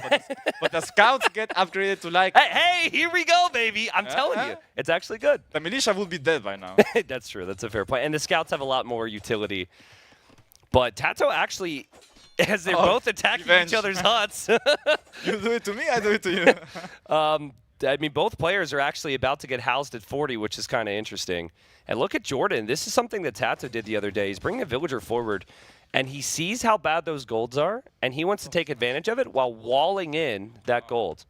That's interesting. Did the other hut go down? Oh, it's super close. Tato slightly housed. Great. Super housed now. We are talking about huts and houses. That's pretty much it right now. Are you thrilled to be casting this? Of course, I love me some huts. Especially if it's a Pizza Hut. Not sponsored, by the way. But hey, send Nilly a message. I'm sure maybe we could figure something out. Or send me one. I will also take it. Yeah, hard as well. Hard as well. Fair. If Nilly doesn't want, then I take it. Oh, man. Well, that's a tent. And we'll see if that goes down. Tato is housed at the moment. But lots of spearmen. I mean, I think it's a big deal that you don't get pike long term. Like, if anything, you're going to want to take trades with these spears before Castle Age, yeah. Yeah. And the question is also, what do you switch into? Like, if you lose this spearman battle, what do you do after? Do you just do camels when the enemy is already on so many pikes, for example? I get awkward. think Magyar transition into Cav Archer is feels really good here. Because, like, you might have some leftover spearmen, so, like, pikeman Cav Archer against Gurjara Camel could be nice. You do have a mobility issue, though, with the spearmen. Yeah. So we'll see. Tato research forging and also now armor here for his spears. And he continues to turn around every time Jordan shows up. And there's a lot of pointy boys on the field right now. Yeah, I guess Tato just wants to take any fight that is not... Like, any even fight for him is a good fight in some way, just because he doesn't get to upgrade them later, right? Yep. I don't know if this is the most even of fights, though. This one doesn't look too good. Yeah. Well, Jordan's walling up the gold. What do you think about Saracens on this map? Because you can just play without the gold for a bit more time with the market. Yeah, Saracen also interesting. But they could run into the similar issue as Kurjaras right now, right? Where they're stuck on camel, maybe? Yeah. Okay. And there's no gold, so naturally you could be on pikes. Kind of what happens in Langanati, for example, where camel sieves are really strong, yeah, but the pike switch is also very good against them, right? Because you usually struggle on gold. I really like how confident Jordan has played. He hasn't taken, well, no, excuse me, he did lose a villager a moment ago, but that was the villager that came forward. That's to be expected, possibly. But he's played with just enough army, it feels like. He's played rather open at home. Happy to play with his base being open, which is normally not what you do. Like, if your opponent is going to wall up, normally you do the same right away. But his eco has possibly been a little bit more efficient because of this heart. And also he saved some food because his scouts are cheaper. He's taking a good trade here as well. And this is like the Jordan we saw the first 3 days, right? Day 4, he played like the very last set. There was some question on, was he really clicking, like energy-wise? And obviously he was against Hera too, who's phenomenal. But this is, I'm loving this play from Jordan. He even did wheelbarrow. He's just missing some gold to click up. I wonder if he has a market coming up somewhere, because otherwise his castle age time is going to be delayed a lot just because of the lack of gold, which wouldn't be ideal for him. This map feels like someone took like a normal map and said, hey, how can we make this more annoying? Push the golds out, delete all the wood. we make the wood less sparse. We put markets in the corner, cracked terrain, so if you build anything, it takes a lot more damage. Like, this is really difficult to play. There's an early archer here from Jordan, and it almost went down there, but that plays a role in him being a little bit late to having the gold. Ooh, that was a good play by Tato. He almost sniped the archer, but then sent a camel around to snipe it, wow. and also took 2 scouts on the wood. I would love to see a replay there from Tato's point of view. Yeah, that was really good. I like the tower here from Tato too. Like, no messing around. Get the tower up, protect it. Yeah, he needs that. Yeah. And, well, uptimes are pretty much the same. KD is super even. Res collected also insanely even. Crazy. This is, I think the whole series is going to be like this. Like, this, right now, I really like the Magyar Cav Archer switch with some pikes. But, like, let's say Tato evens it up here. I think we go all the way to 5 games. Lots of technical Arabia-style play. Yeah, I wouldn't be surprised. I mean, this like Jordan's, like Tato's a beast, but Jordan's playing so well lately, so why not? And I think he's done a great job so far. The positions are quite even, though. Tato seems to be switching into skirmishers, obviously anticipating a CA switch. Yep, that's a really good call, actually. I actually would love to see Tato's Fog of War just to see, did he see double range? Because I think there was a second one on the front. He actually just saw the archer, because I think he just encountered the range. But there's even a third range going up behind for Jordan. Range for Magyars. Remember, Magyars produce CA faster. 3 range can almost be overkill. They produce so fast and Yeah. they're kind of expensive on gold, especially if you have only 8 on gold. He might be able to do maybe 2 CA from the 3rd range, but then he's going to be out of gold. So I think Jordan might not be too happy with the fact he also doesn't have as many spears. yeah. The skirmisher edition here was really nice because now camels can be created, and if camels are getting hits against your cav archers, it can be really annoying for you. Yeah, the skirmers have been a great addition here by Tato. It's giving him map control, and it's also giving him a good transition. What I don't like that I'm seeing is a Shivamsha in the way. I hate that unit, it's so bad. Wait, do you think the unit's not good, or you think the way the unit works, because it dodges when it's clearly not even dodging, is a problem? I think it's a bad unit. Like, I think it got nerfed. Okay. It got nerfed in so many different ways that now it's just like ineffective. Okay. Especially when both players are walled, right? Maybe if you have a good big economy and the enemy is open and you can raid, sure. But when there's going to be fighting, I think Shivamshas are just... they struggle, yeah. Yeah, I would say, for me, the Shivamsha, I agree with you, actually. I think what the biggest use of the Shivamsha is a raiding unit these days. But the quote-unquote dodge that it has, it disappears so quickly against mass range units, and then once that's gone, they're very squishy. Yes, they just melt, and for me, it doesn't seem like Tato's going to commit too heavily to them, but he is queuing a second one right now. He's still just trying to look for damage as Jordan dropped the TC. Tato no TC yet. He hasn't mined any stone to do that, and Tato's going to grab that relic. It looks like there's a lot of golden stone right there between the players. I think this is going to be a big old battle in the middle here. Yeah, and CA are not really the best unit to fight with in such tight places, right? When there's siege involved, there's scorpions, mangonels, some camels that don't let you walk freely. It can become really awkward for him. Also, cracked terrains, right? So if Tato manages to get some nice amount of siege out, he could start pushing those buildings in the front. That's fair. Yeah. I really like as well, Tato's got quite a few scorpions. I think if you go for Mangonel, it's easier for players to micro it down these days, but the scorpion does a lot of pass-through damage, which adds up over time. So I think Jordan might need his own siege workshop right now, honestly. Like a bit of his own siege with his cav archers would look really good. Yeah, yeah. The issue with him doing mangonels here is that one thing that Shivamshas could be good at is at running in to snipe the siege and dying. But they would get the siege. Okay. Okay. So you think it's still a good play, but it's a bit trickier. Yeah, yeah. I think he still has to, because that's his the most logical choice to deal with the siege from Tato. But I can also see it backfiring a little bit. Okay. Tato doesn't have the most upgrades on his cavalry yet, right? So perhaps they could die before even managing to kill the siege. Okay. Yeah, we'll see. We'll see. I think a big issue for Jordan right now is his gold is actually rangeable by the siege. He didn't drop a town center that protected that gold. Not to mention, that's really not that much gold in the first place. It's almost out soon. Yeah. That's why we see so much Lycaf on this map. Lycaf Pike, because you just run out of gold really fast. And look at Tato. He was mining some stone on the very left of his base. But, oh, wow, great reaction time from Tato. It's so easy to not expect that shot and not see it and lose your Mangonel. And you know who would be aim grounding the siege workshop just before the Mangonel comes out? MBL. We miss you, MBL. No. Look at that. How was that a dodge? Yeah, yeah. They take no damage from the first shot from Mangonel as well because of the dodge. Yeah. Yeah, I think. Such, you made me remember about the whole situation. Oh and man! all that. Don't bring it back up.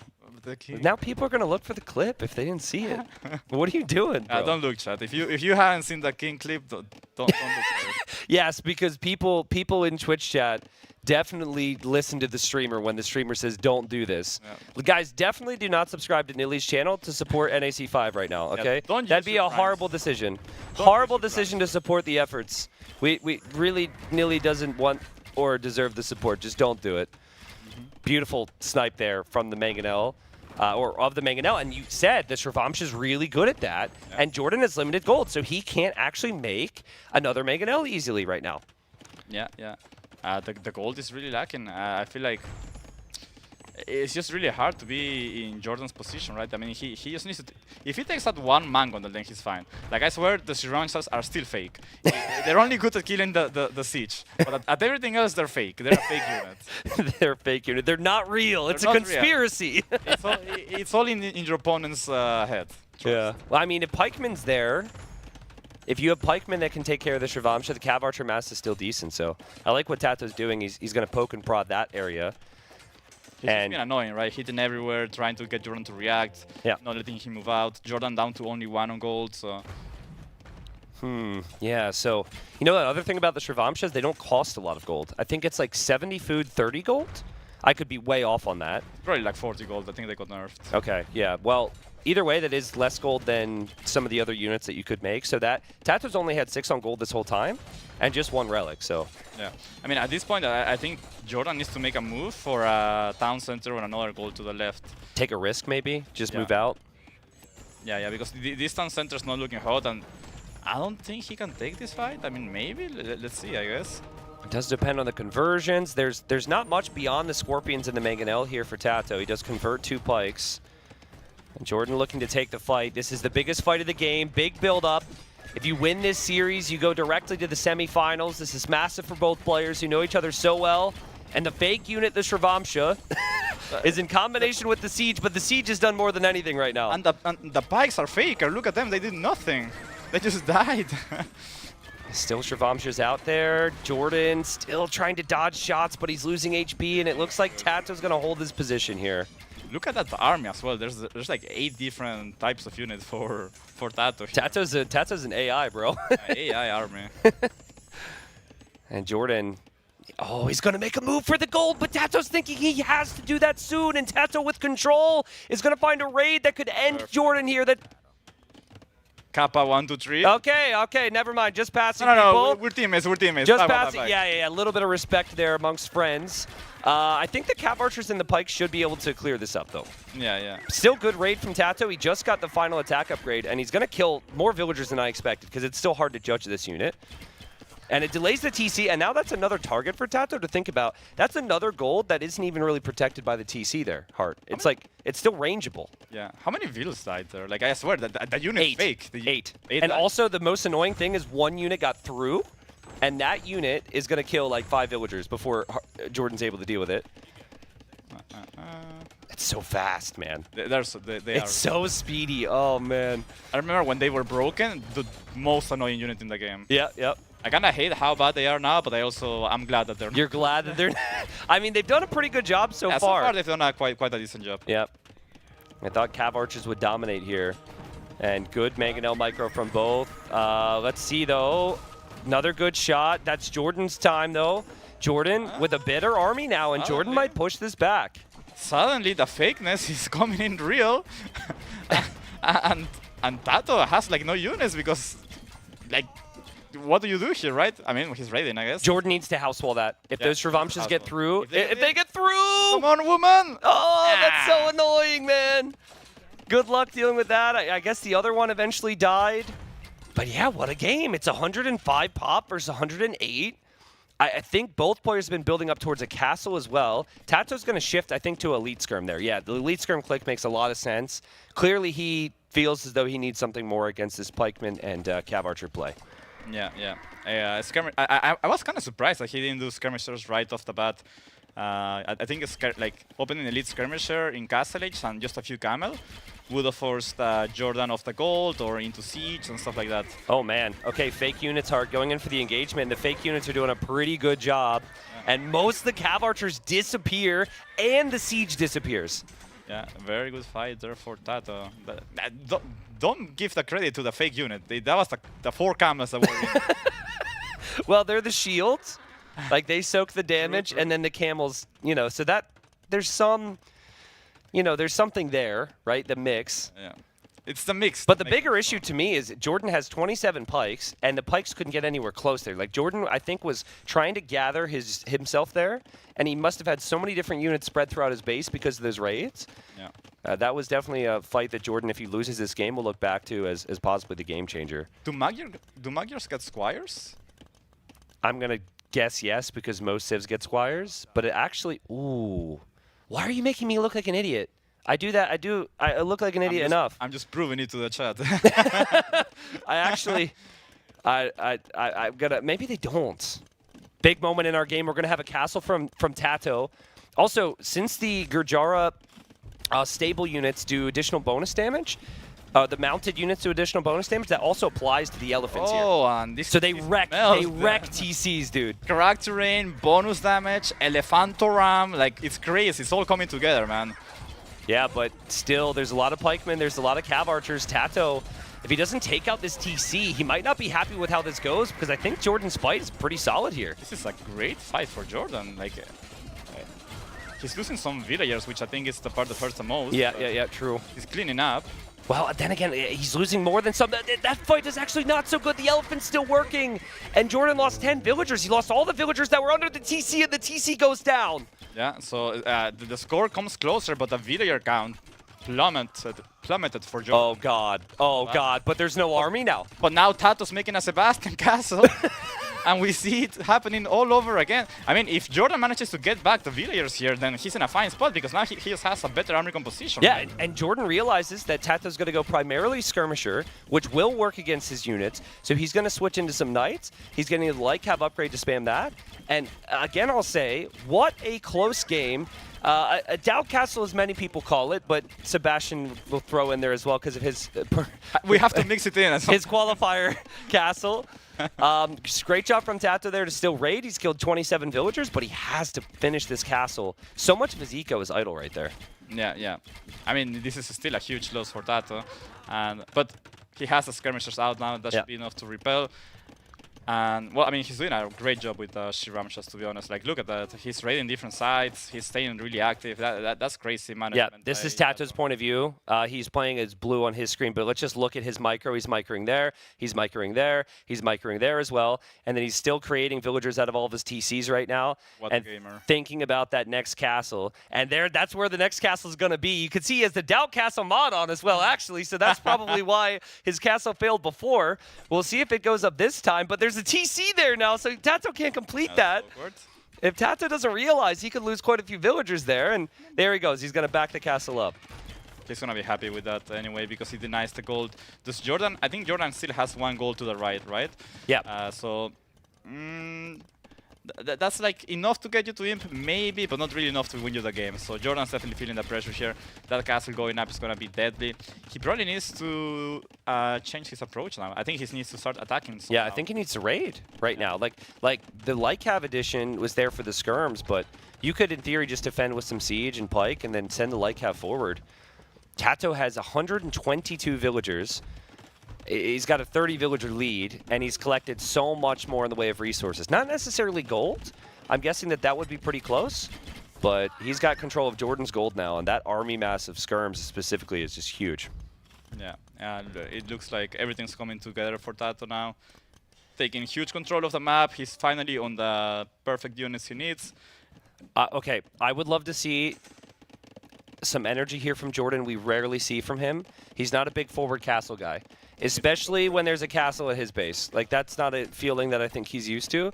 But with that stone count, I think if you go to a round where you walled in that gold before, you castle that on right there. You castle it right there, and then you can take both those golds and continue to pressure Tato. Exactly. It gives you 2 goals, takes on a town center. Tato is on the way up, though, and like Gurjara's pop off so hard to him. But once you get the upgrade to make your units 25% cheaper in food, they just start producing like crazy. He did get it, by the way, Shatras. He did get it. Yeah, so it's a Castle Age tech. So we'll have that with potential imp upgrades, but that is a lot of cav archers. And Tato, he can't really address this right now. And if skirms show up, Jordan's got light cav now. And I'm just wondering, where are the villagers from Jordan? Is he going to bring any? Maybe feels like he can't right now because Tato could cut him off, but long term, Jordan, as you said, will absolutely need gold. He's even been spotted right there. Yeah. Tato moving over the skirmishers. They're super far away still, though. But there's an overchop. It's open. It's overchopped. Oh, man. The camels are going to feast here.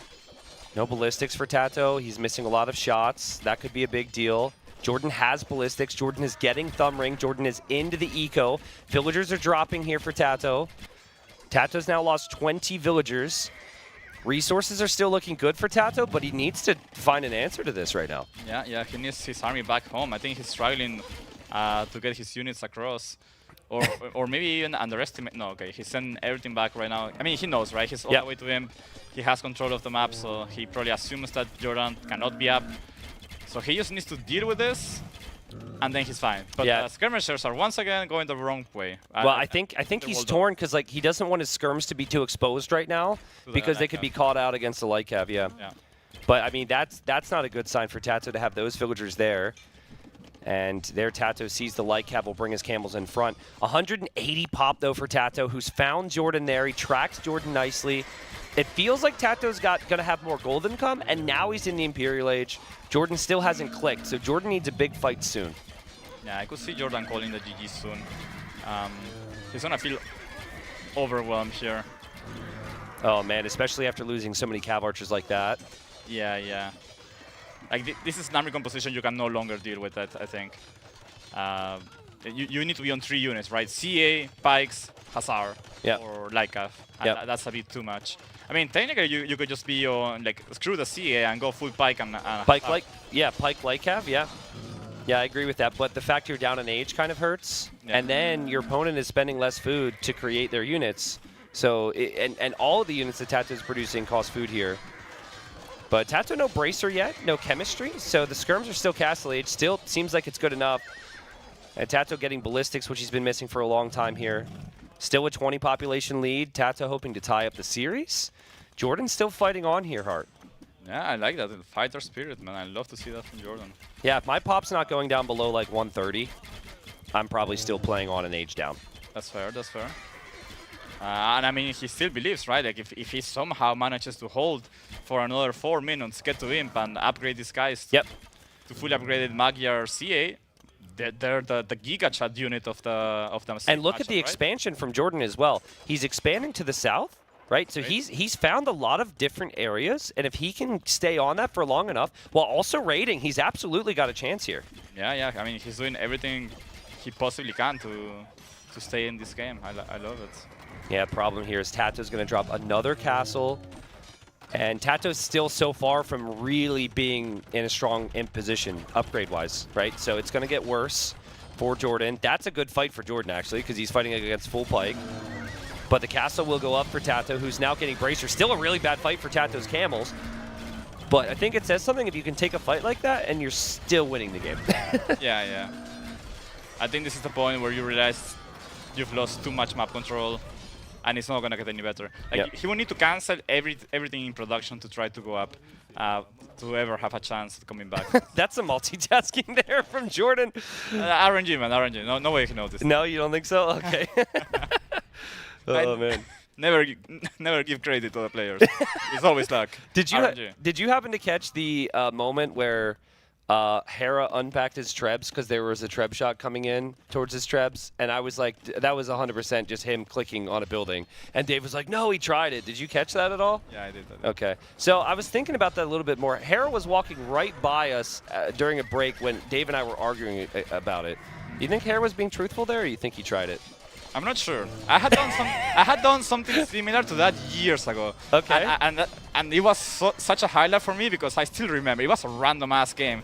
It was Viper shooting my trap with a ramby, and I had just got an unpack hotkey for my traps, and I used it to save them because they would have got one hit otherwise, right? And to me that was probably like 8 years ago or 6 years ago, and I still remember because it was that clutch of a moment for me. Okay. Right? Something that you don't really see often, right? Yeah. I don't think Hera did it. That was luck. He's an RNG player. Okay, all right. I'm just curious. I did it though. Just curious. Yeah, you were the one who started it. I have always known that. I was first. I mean, Jordan's population still just 20 or 30 behind Tato. He's found good raids. He's killed 50 or so villagers, but he's losing the same amount, and he's still losing a lot of his base.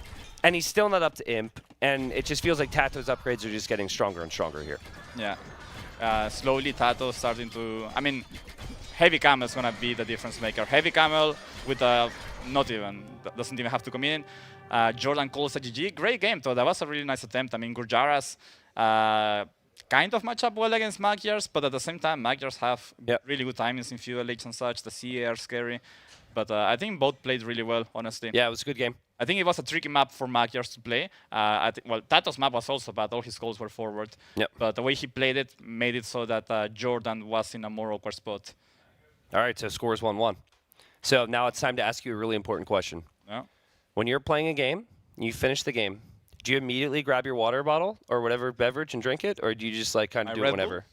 Yeah. So usually, yes. I like to drink water. It's like the first. Is it the first thing you do, like right away? Because I noticed some players do that. Like Jordan, I don't know if we can do a replay on this. Production's gonna hate me, but literally, I swear it took a second for Jordan to be drinking water after he called the GG there. It was like immediate. It's because like, what else do you do? The game finished. The first thing you see is the water next to you. So like, okay, let me grab a drink. I don't know. I'm not saying it's a bad thing, by the way. Shout out to all my hydration homies out there, but like, I just notice it so much when I'm at a LAN, and I'm a little self-critical. I feel like I should be doing better there, but. Yeah. I mean, when I'm at home, I finish a ranked game. I grab a cold one, my beer, get drunk as hell, much better. No, obviously not. Don't drink at home. No, well. Don't drink, guys. It's bad for you. I was gonna make a joke. I was like, is that what explained the results this week? Have you seen the copy pasta about you smuggling pre-workout into Germany? Oh yeah, almost got caught. Did you actually bring pre-workout with you? No, come on. Okay. It's a copy pasta. Okay, I didn't know. Chat, spam a copy pasta about T90. Come on. No, I've seen enough of that. Nothing just he did. Like, people think I'm smuggling pre-workout to Germany just so I can get a high on pre-workout before my sets. No way. This sounds like something that someone would say if they did exactly that. Okay, here's the replay. Okay, GG, right? Let's see. No, not Tato. Tato didn't drink. Okay, we want the Jordan. Okay, we're going to try this again. Sorry, guys. These guys have only done a tremendous job all week just to completely blow it right here in this moment. All right, let's wait. Hold on, replay. Oh, they started the next game. All right. We'll look at that later, people. We'll look at that later. Here we are, game number 3. Ooh, this is a matchup and a half for people who've been around a long time.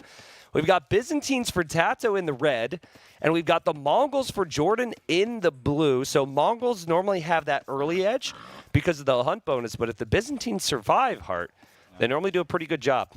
Byzantine have a really good army composition against Mongols, right? You can just play a skirmisher camel, and essentially you counter everything Mongol does, and that's also exactly what Byzantines wants to do. But on the other hand, Mongols are a very, very fast Civ, while Byzantines have a really slow start, right? So I would personally probably grift the game away by going man at arm or something and try to win the game early, as we see a huge donut telling Mr. T90 to drink water?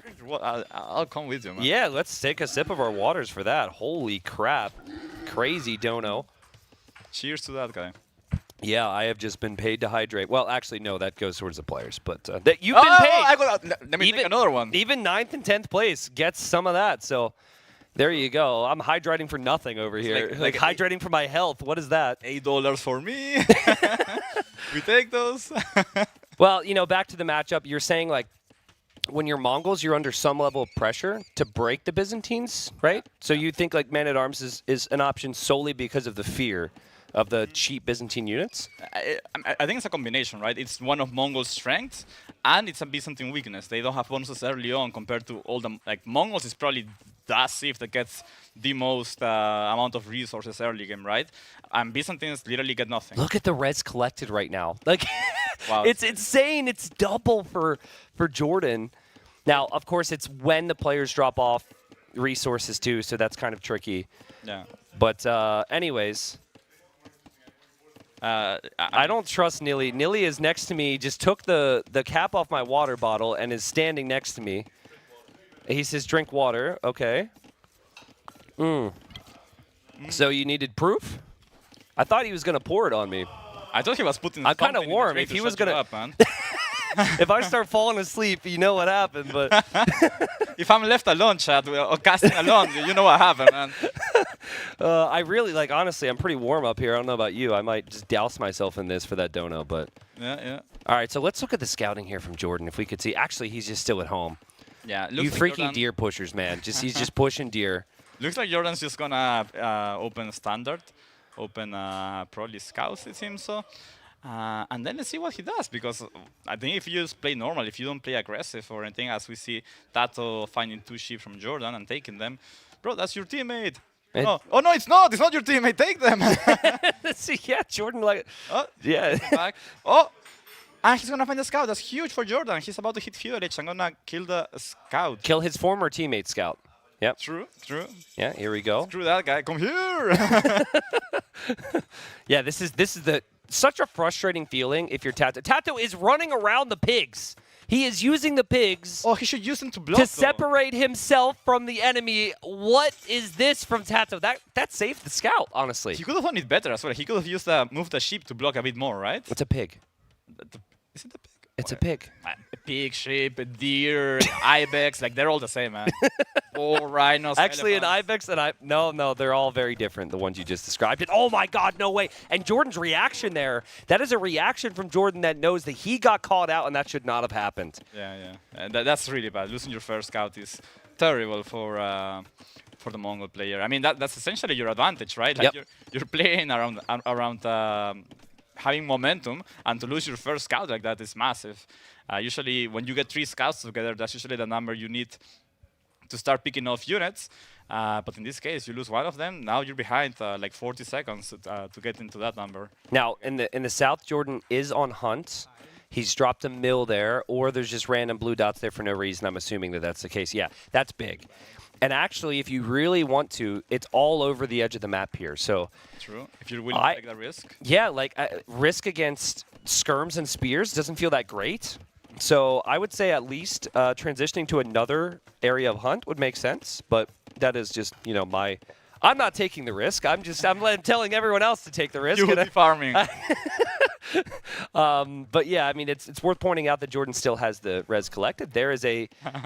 How did you get that so fast? That is a sheep pig or a pig sheep. It's like a big llama, honestly. What the hell is that? It's cursed. Take it off the screen.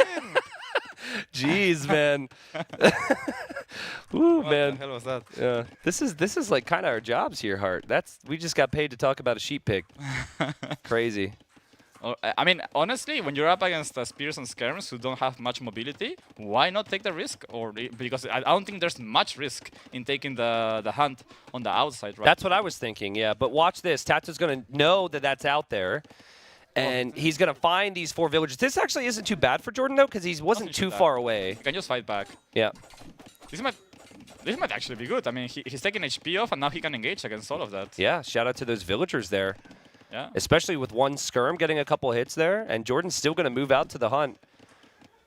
And it looks like Jordan is ready to kill this army. And the thing about the spear skirm play is you want to get to like a massive like 10 where they just can't engage. Right now, you can take the engagement, and Jordan does, and this will be a full clear up. Full clear up. He should move out the skirmishers so they don't take any damage from Tato's skirmishers. And now we see a potential snowball about to happen. I mean, this is exactly what Jordan needed. Tato moved out a bit too early, maybe. He needed more. I mean, obviously, he doesn't really know exactly how many scouts Jordan has, but that's a mistake, and that's going to allow Mongols to get the game exactly the way they want. And honestly, with so much hunt on the map that he is using, investing that heavily into scouts doesn't really hurt your uptimes too much. So I absolutely love this from Jordan so far. I think if he plays it well, he might have the game. Okay, interesting. I mean, you also have to consider, though, Byzantines can afford some losses. They are not spending that much to produce more spearmen and more skirms. And Tato's pretty well walled. Still does need to wall between the range and the house there. But Tato not hesitating to push forward yet again here. Jordan is still making army. He's making so much. Usually with Mongols, it's like fast feudal age pressure. Do what damage you can. And then if that doesn't work out, or regardless of what happens, you're transitioning to Castle Age for like Steppe Lancers here. But this is like full feudal from Jordan. Yeah. I mean, the thing is, if you mass enough skirmishers to one-shot the spearmen from Byzantine, and you get like Bloodlands on your scouts, you can just take an engagement and overrun and kill in feudal age. Because, like the best unit in feudal age is a scout with Bloodlines and upgrades, right? And Byzantines don't have that, while Mongols do. That was impressive there from Tato. I might want to see a replay on that one because it's so easy to you don't know those scouts are going to be there. You're expecting them to come back to you, and then, he's got to do all this damage control here. Now, Jordan will know the spearmen are nowhere to be seen here, so he really wants to dive, but at the same time, he might sense, maybe because his villagers are exposed on the hunt, that he might need his units at home. He left there. He didn't dive. Yeah, and I would have loved to see him playing a bit more aggressively here. And I mean, look at the resources collected. He's not even that ahead. I think there was some idle time with the hunters, right? They run out so fast. It's kinda hard to always keep them actively working. And you're also spending 100 wood on each mill, right? So maybe it's not as good as I initially thought, but I think it's still good. I just think maybe he needs to be a bit more ballsy. The thing is, Tato does have back wood line, and he's not even taking the gold yet, right? Yep. There really wasn't that much to hit forward. Either way, though, keeping these scouts healthy for later on is not bad, because Mongol Lycav get extra HP, and that's also really good for engagements. Have their hearts stopped beating? Or is that maybe a technology issue? It looks like they're still living there. I don't know, man. I was sitting at like 180 heartbeats. So I think we've established that we're not really sure that we can trust the heart rate monitors. Tato was at like 42 a second ago, and he's in the middle of an intense game. So, not really sure how that one checks out. But the scouts are in, and now he's going to have a heart attack, and he's got a quick wall. He shoots up. Tato passes out. Oh, man. But Tato still has the micro on the front. Jordan didn't go in with everything. There's a lot of multitasking needed right now. For Tato. And Jordan will kill a Vil at the expense of a scout and some HP. That's really good engagement for Tato on the skirms. Yeah, losing the mass of skirmishers. Now you can no longer one-shot the spearmen, right? I think that was like the critical mass. You need enough to do that, and also a few extras so that when Tato's skirmishers hit yours, you still have enough left over to keep one-shotting the spearmen, right? And now I don't think he's gonna get to that mass. He's gonna keep adding them though. What do you think? I know it's very untypical for the Mongols here, but what about just like a siege workshop? First thing, siege workshop right away, 2 scorpions. I feel like you're fine against feudal age army then, right? Yeah. I mean, if he's ahead enough to castle it, sure. The thing is, what do you do against this? Yeah, this is tricky. Nasty. Because even if you fight with villagers, you're going to lose Vils here. And Tato knows this, and Jordan is getting some walls set behind this. I think he's going to try and wall in his skirms. I'm a bit confused by this one, Hart. This is messy for Jordan. Yeah, I mean, he really doesn't want to lose the skirmishers. Oh, man. Jordan, do you want to do this? Who does this trap help? Yeah. Well, the skirms are all getting hit by the skirms from Jordan. And, oh, God, how am I supposed to break this down for people? I can see villagers dying. I see some spearmen are dying. But in the end, Tato's going to take what he can. All the women grabbing the knife and fighting back to the spearmen and somehow winning. That's actually good for Jordan. That was actually really, really good for Jordan. Yeah, he only lost 2 villagers. That's nothing, I mean. Yeah. That was a really good trade. He got rid of the spearmen, which honestly was the dangerous part of that army. At the end of the day, spears and skirms don't really do much to kill villagers, right? And it was really hard for Tato to get the right grouping there. Now, there might be some weak Vils in here. Yeah, okay, so that's part of it, right? If Tato really micros here, you could maybe kill another couple villagers. He has to check the HP. You might as well go for it, Tato, because you're going to lose those skirms anyways. I think he's looking at home right now. And Jordan in Castle Age adds his first Lancer. And only lost 3 Vils in this game, killed 2. And he's going to move over to Tato's base, with Tato being 45 seconds yet from Castle Age. Yeah. So we see Tato adding a That's second so stable. good. So it's going to be a full camel play by him. Though I kind of wish he had kept his skirmishers alive. I feel like they block a few unit army composition switches from the Mongols, right? If you keep the skirmishers alive for later, they can't really go Mangudize and such. So, can we see Tato's Fog of War here, Vodka? I just want to see. Okay, so technically, if Tato is looking to the right corner, since he's scouted, he would be able to see the dead deer. If we could just get a quick look to the right corner, that would be the left. But the right, yeah, right there, you got that. So you could see that, and you know that there's villagers there. Oh, he's killing them. He's actually going to kill them, but I'm wondering if he sends a unit over, he could kill the villagers as well, right? Yeah, maybe that would have been a better choice, right? Make one knight right away instead of a camel and just send it there. Yeah, that's great scouting from Tato, honestly. He doesn't have the scouting bonus the Mongols do, but I think he recognized early on about the hunt. Yep. Okay, so The thing is, the best unit against Lancers are the Camels, but they do miss Bloodlines, which means they could also melt fast enough for the Lancers to come out on top with a snowball. So I think Monks are going to be the game-changing unit here. If one of them adds them and the other one doesn't, that could really make a big difference here. That wood efficiency is just not good to look at there for Tato. He needs to clear this stuff up because that is not pretty right now. Yeah. He's got armor. Surprising how even the resources collected are, though. Yeah, true. I think it's just because Jordan doesn't have the farming set up, right? Because he took so much hunt. It really feels like Jordan's eco is a bit dependent on that, whereas the farming is super consistent for you. Maybe he overdid it. Like, I was happy when he had only 4 on hunt, but when I saw him sending the second group of 4, I thought that was a bit too much. Like, I've seen this mistake happen very often. Yep. You overcommit Yep. to natural resources, and then your farming is just not where it has to be. Yeah, and I think Tato's pulling into some type of an eco lead because of that. And I still got to take us back to that scouting, though. That villager kill right there from Tato was so sick. I know it's just one, but he's defended nicely. The KD might look bad, but he's Byzantines. It doesn't matter. These skirmishers are all going to die to camels potentially, so to turn this around, and Tato's going to be on 3 TCs and booming up towards Imp. And this is the stage of the game we mentioned in Dark Age where Byzantines feel like the superior civilization. Byzantine just need to spam units. There's no secret to how they have to play. Mongols have to figure out what the hell they do, because everything you do, it doesn't feel right. Yeah. And this is not just with the Mongols against Byzantines too. It's like the majority of civilizations, if they haven't used their early bonuses against Byzantines, when it gets to this stage, if it's even, the Byzantines can pretty much do anything and have a really good chance at winning the game. Yeah, exactly. So something that could have worked, for example, is scout into archery range and then expo mangonel or something like that. But like, it's just really hard to make it work. If Byzantine manages to stabilize and they get on the cheap units, they're just really hard to What a find from Tato. He scouted like 97.1% of the map. And, you know, Jordan maybe thought if he finds me on the right, he's never going to find me on the left. But Tato, this is incredible, dude. Like, I would say that the majority of players, even here, wouldn't find that group. They wouldn't find that group at all. That group would, like, loop around to the other corner, you know, maybe make some sneaky buildings later on, but...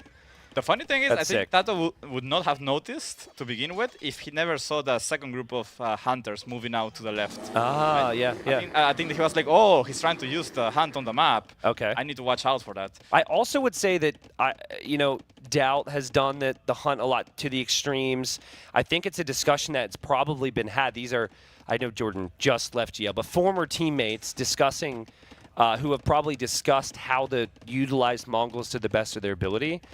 I would say, for example, like you and Leary, 2 AM players, you guys would probably just take maybe the one hunt pile and then farm right away. Yeah. Whereas Jordan Tato, they tend to do this. So it could be a lot of knowledge about the matchup player-wise.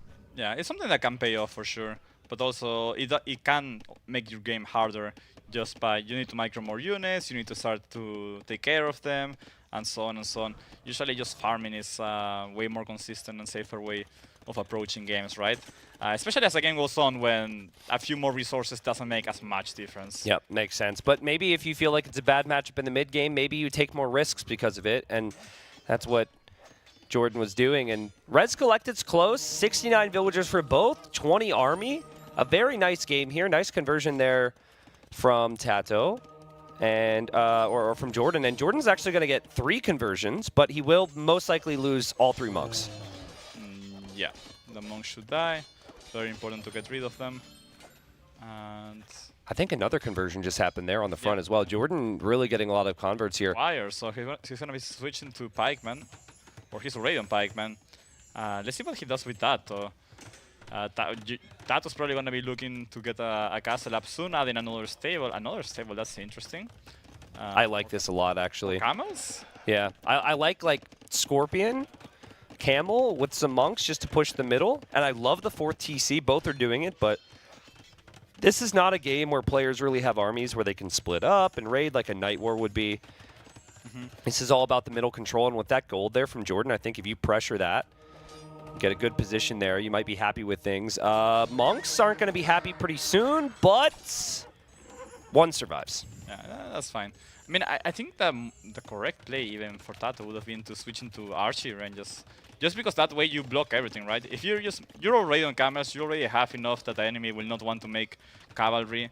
I think committing heavier into camels could open a window where Jordan has pikemen to deal with your camels. Yeah, and I mean the pikes are engaging right there. The pikes have great upgrades actually. They have insane upgrades. So yeah, it could be really good for Jordan. Jordan's going to take out the siege. Jordan might even be able to get the hill against the monk. And Jordan's on 5 TCs behind this, and he's not going to mind taking a fight with pikemen up against camels.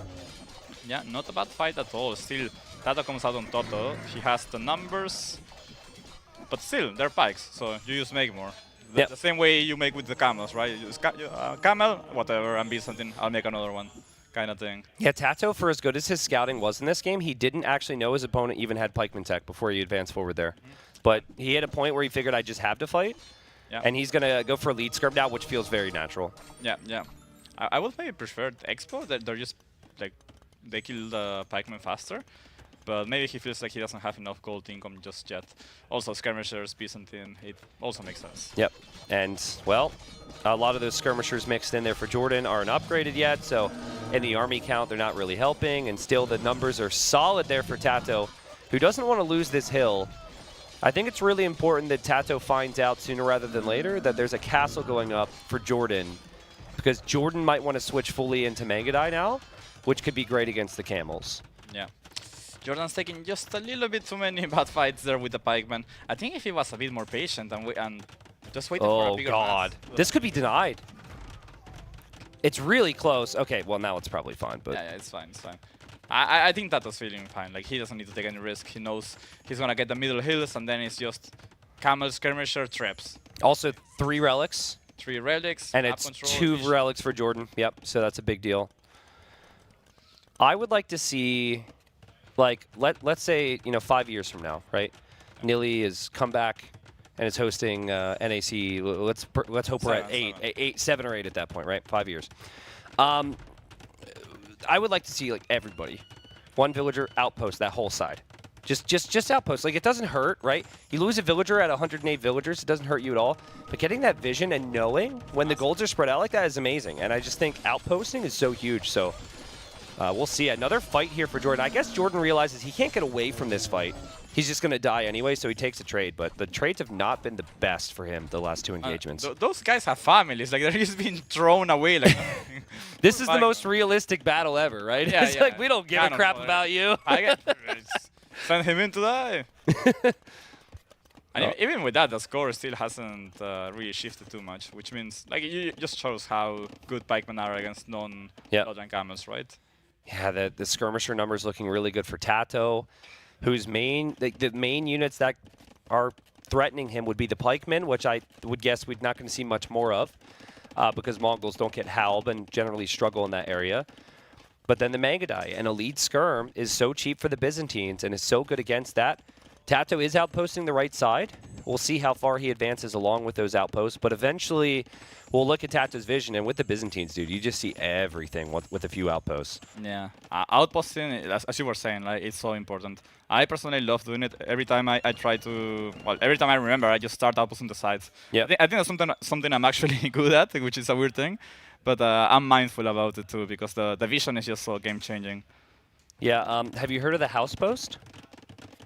No. So there's a player, this is going to be so uninteresting for you, but just nod your head like this is exciting. There's a player who's been playing for like 15 years, Ubetnir, you might know him? Yeah. Okay, well, like 2K2 or something? Yeah. So he always, I think it's him, I have yet to verify this, but he always goes house, outpost. All together, it's the same shape every time, he's just his habit. What the hell? And it's insane because players... Eventually you have vision.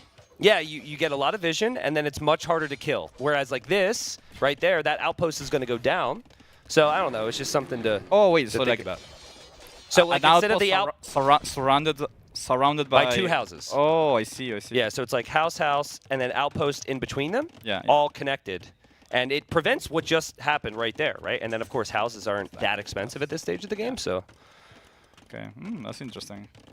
Maybe new meta stuff. We'll see. Tato though's got a crazy army, 20 camels, and then 26 skirmishers. And his eco is phenomenal as well. His upgrades are all in, right? Like, look at Jordan doesn't have Bosal, for example, which is really hurting him. Yeah. And Tato has set up his castles like a player who feels, I cannot lose this game if this goes late. Mm-hmm. I mean, Tato just knows, right? He's going to have a really strong timing with the Tres, with the skirmishers. What does Jordan do? Jordan doesn't have Bosso yet either. He's going to go Drill. Drill Onager? He's making Mangonel? Drill Onager for Jordan? What? I mean, if that works, hats off to him. Bro, this could be insane. So Drill will make the siege faster. Onager will upgrade those Mangonels there. With Pikeman?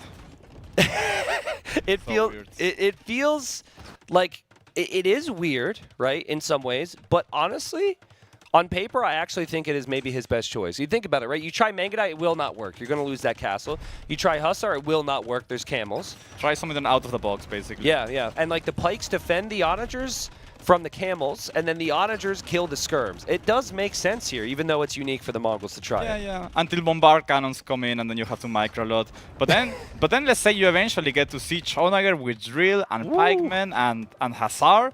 Suddenly you might have a winning army composition, but that's just so far away, right? Oh man, how is Tato, when he's treb pushing the main area that's probably going to decide this game, focus on this hard? That is so good. The castle might be denied. And there's the big fight, and we missed some shots there, but most of the Onagers actually ended up getting taken out, but so did the Trebs. So Jordan gets to hold on for a bit longer here. Yeah, this is not too bad.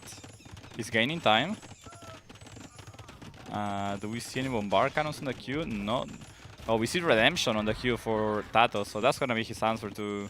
That's smart. It's just like Byzantines have everything, right? Like now we just have a couple monks that'll get upgraded to convert the Onagers. That castle was denied, and there's going to be another castle there from Tato on the left. And, oh, well, castle, ooh, does that castle go up? It does, right? The one on the right? That's a lot of Vils.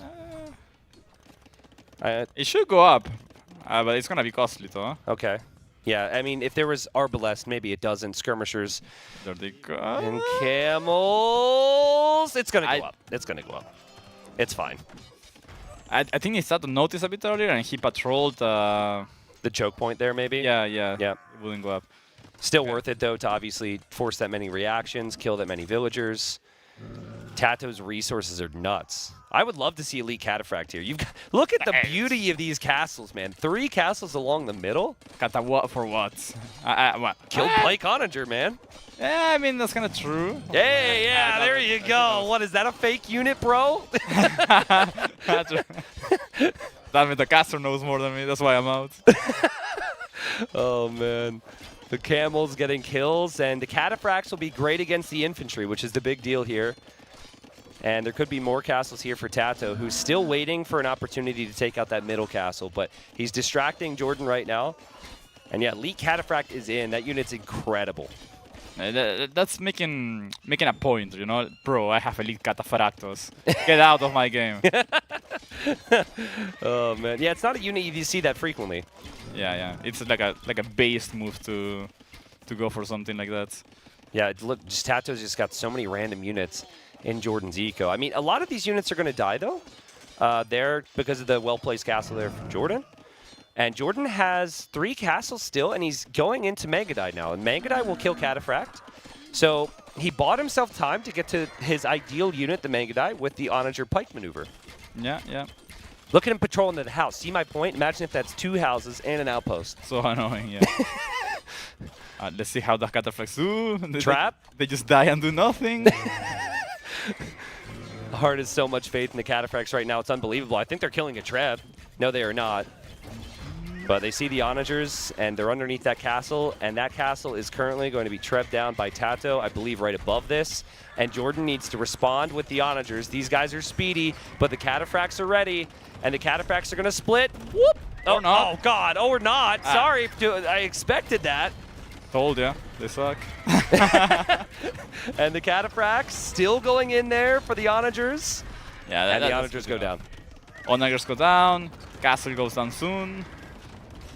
And even Logistica. Heart, what does Logistica do? Trample damage, man. Yeah, they don't actually. Yeah, they don't actually. It's a little confusing. They don't like actually trample on anything. You can't see it, but if there's units nearby, they will take more damage. You don't want to ride into a clump of splash damage? cataphracts. It's like splash damage, yep. Okay. Sounds cooler. It's trample. Trample sounds way cooler, yeah. But Big. I didn't hit anything. Man, I mean, just look at the gold count for Jordan right now. I know he spent a lot of it, but he doesn't really have as much to take from the sides. Oh my god, we've got a big castle on the left side for Tato. That castle is at 80%. That castle's not going up. Wow. Maybe a little too aggressive there for Tato? Or can he get away with such a loss? It's aggressive, but at the same time, it's a distraction, right? Like, look at what's happening on the other sides of the map while Jordan tries to deny that. I mean, he knows that Jordan just doesn't have... He cannot be everywhere. Yep. Every time there's an attack, he needs to send a bunch of units, while Tato just needs to send a few cataphracts, few camels, and then Jordan needs to keep reacting with a lot more units than that. Yep, and then he will see the Mangadai arrive to the middle, so he will loop to the left with the cataphracts, and this will just be a continuous cycle from Tato, who actually made skirmishers in the path that Jordan's taking with his Mangadai production from that very right corner. Maybe that was a problem here for Jordan, is his castles were so far away, but it's hard to say that when the gold's there. Yeah, need to defend something, right? Yep, yep. And Tato's pop, 190 now. His eco's still untouched. That's a lot of Mangadai. It's going to be hard to kill the Mangadai, but I think Jordan will know that while he could survive for another 20 minutes with those things, he's never going to win this game. Yeah, no win. And see what I mean? Immediately. Drink water. Immediately, they drink the water to hydrate up here. But, you know, first game, we took, like, the map was maybe a little bit better for Jordan, maybe Civ, I don't know, but he played so good. And then Tato, it's like he kicked it up a notch the last two games to get up 2-1. Yeah. I mean, Jordan played quite well as well, honestly. Yeah, I just... what I look back to is I think he had a timing in Fuel Edge that he really needed to abuse. Like, maybe even with like forward towers, something. After that cleanup, he needed to make something happen, and he kind of just didn't.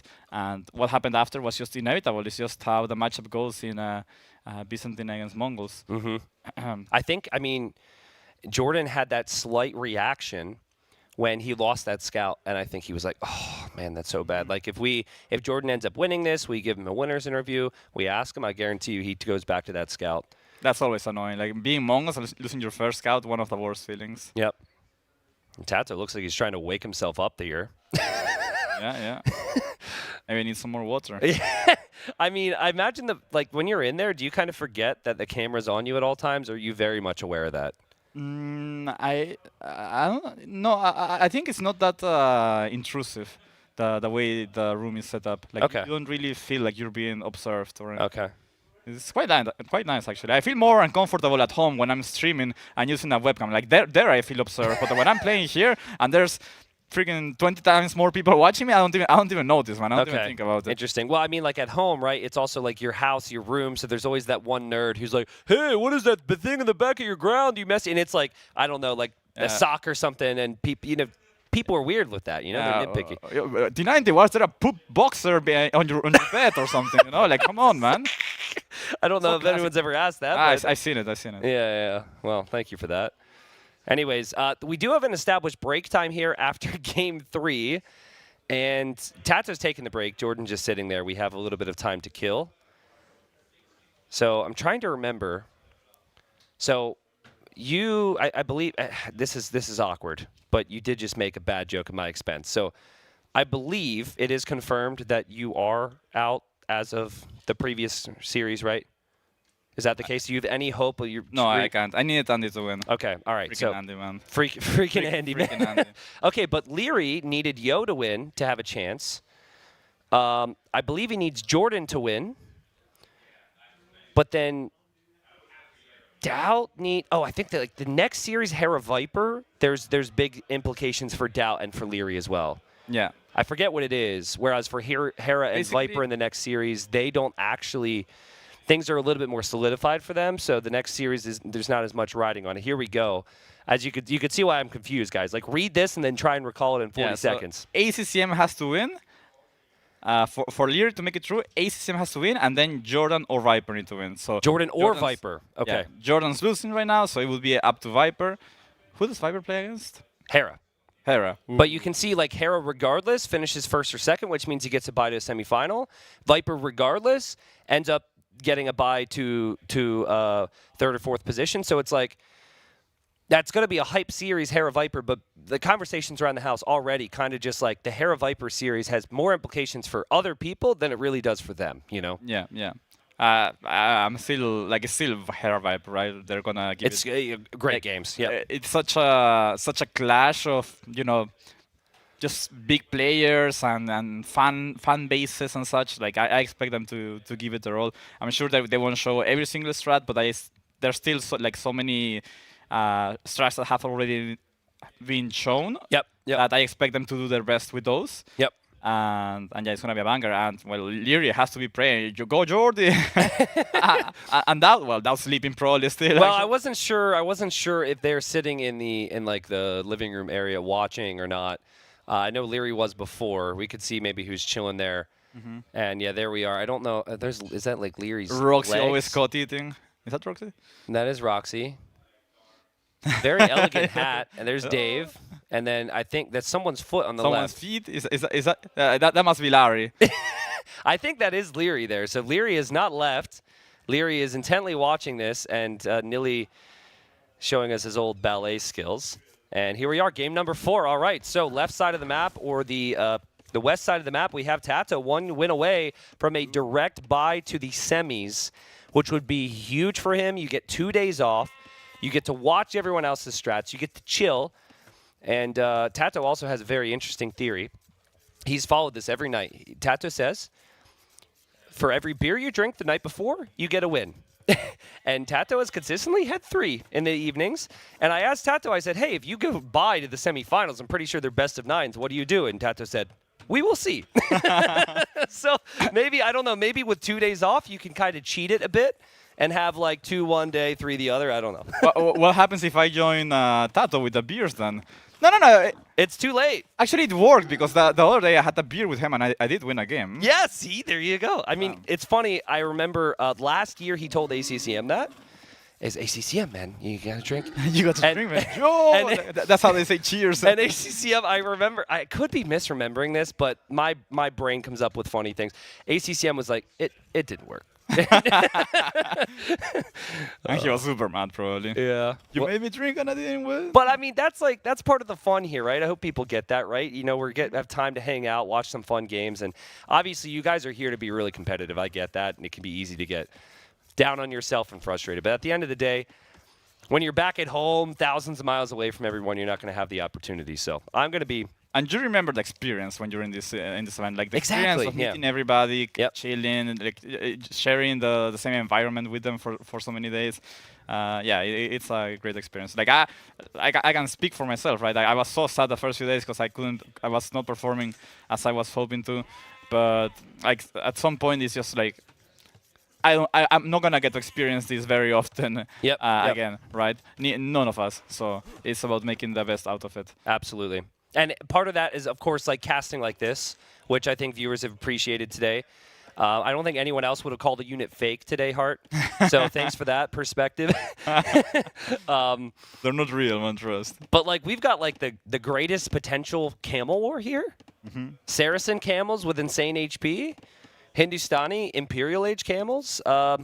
Could be kind of a banger here, or I don't know if you can call Camel War a banger, but we'll see. I mean, both Civs got buffs recently, right? So it's interesting how that has changed everything because we didn't see much of either of them for a while, and now we see both of them. Every time there's this kind of maps of Acropolis, Outcrops, all of these really call for these camel Civs. It's a quite interesting matchup. Yeah, like Saracens has the option of trying to play it like Expo Camel. Yeah. And while Hindustanis are pretty much dead stuck on camels. I mean, I guess they can mix in skirmishers, but can we see the back? Sorry to interrupt. Can we see the back of Tato's base like along the edge? Okay, keep going. Okay, this sucks for Tato. Like the wall potential is still kind of there, actually. What about to the other side? What the hell are those wood lines? Yeah, so the thing is, you can't wall on the rocks. I was looking to see if there's a full wall potential for Tato. Yeah, but no. Compare that to Jordan's woodlands in his base. Like, no way Jordan has that as well. Yeah, like the woodlands for Tato are like so much nicer, actually. at the back. Really? Because I look at Tata's lumber camp and I almost barfed a little bit. Really? Yeah. Like no, not that one. That I mean, that's so much wood. That's like 2 woodlands. So two. You gotta travel like twice. 16 meters to get the other trees. I mean, it's about lumber camp, but he could have made it a bit farther up, and it would have been pretty good. I mean, compared to what you usually get. Okay. Either he's really good, or I've been making really dumb lumber camps. Okay, got it. Might be a little bit of both. Yeah. Well, I mean, the stone's going to be awkward to get there too. I mean, Tato went double lumber camp, which is I would consider for a 9-bill start uncommon. Most players are just going for the 1 lumber camp like Jordan did. And we're going to see it walled up. I mean, it's pretty like weird positioning of the hills here and where they are positioned. Yeah. So I think it might take players a little bit of time to figure out what's going on here. But there, Tato scouts Jordan.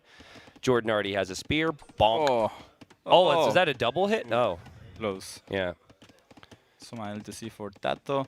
Remember that in few LHDs, Hindustanis definitely feel a bit smoother since they have a bit of a discount on the villagers. That kind of gives you a smoother early game, right? Yeah. And that does matter. But Saracens eventually catches up when they make a market, and that's where their magic lays. That you just buy, sell stuff. You're somehow always profiting. So that's a feels good one. What do you think about this? You just stay food wood heavy, right? You're going to make a market anyways with the Saracens. You make the market, you sell some excess wood just to get the gold for bloodlines. Your opponent never sees you on gold. Your opponent goes into a scout fight like, hey, I'm a beast, and then they die because of bloodlines. I mean, that's not bad, Okay. I like that.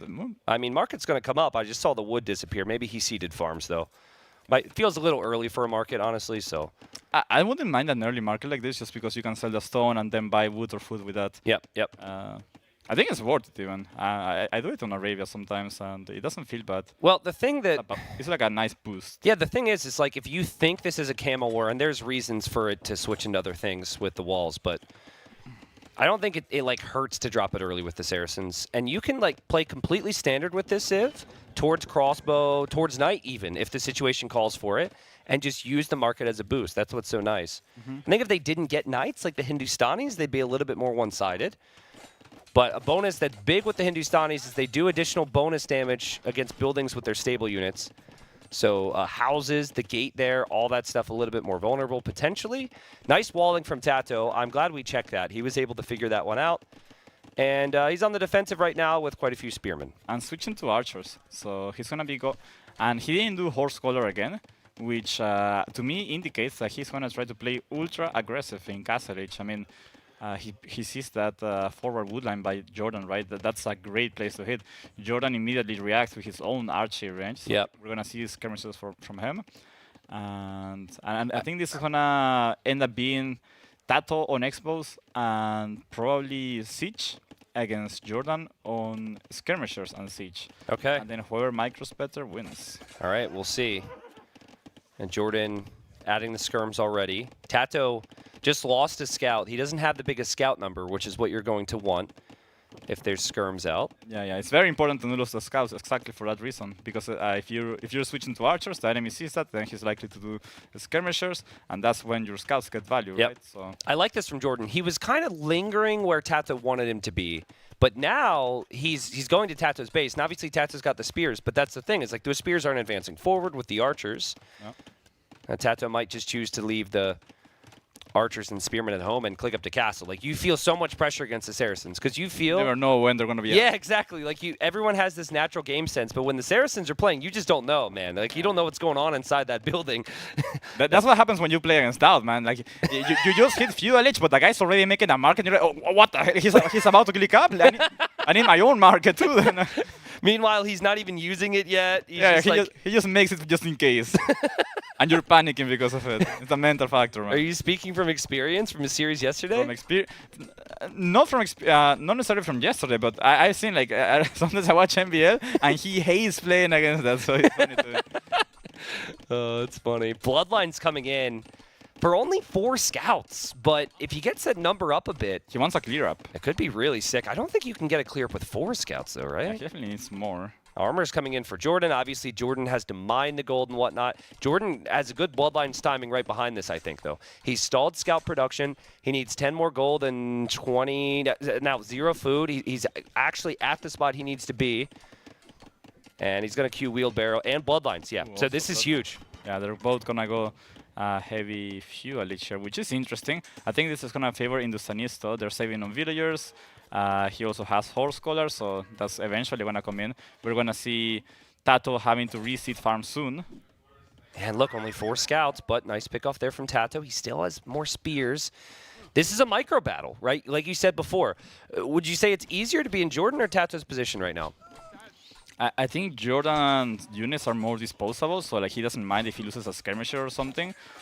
But this fight, I mean, there's still 2 spears in. They're getting a lot of damage. Oh, Jordan didn't kill the spears. And the archers are still attacking downhill, right? So I think this went as good as it could have for Tato, but I don't like the fight for Tato at all. Okay, yeah, so he loses the fight.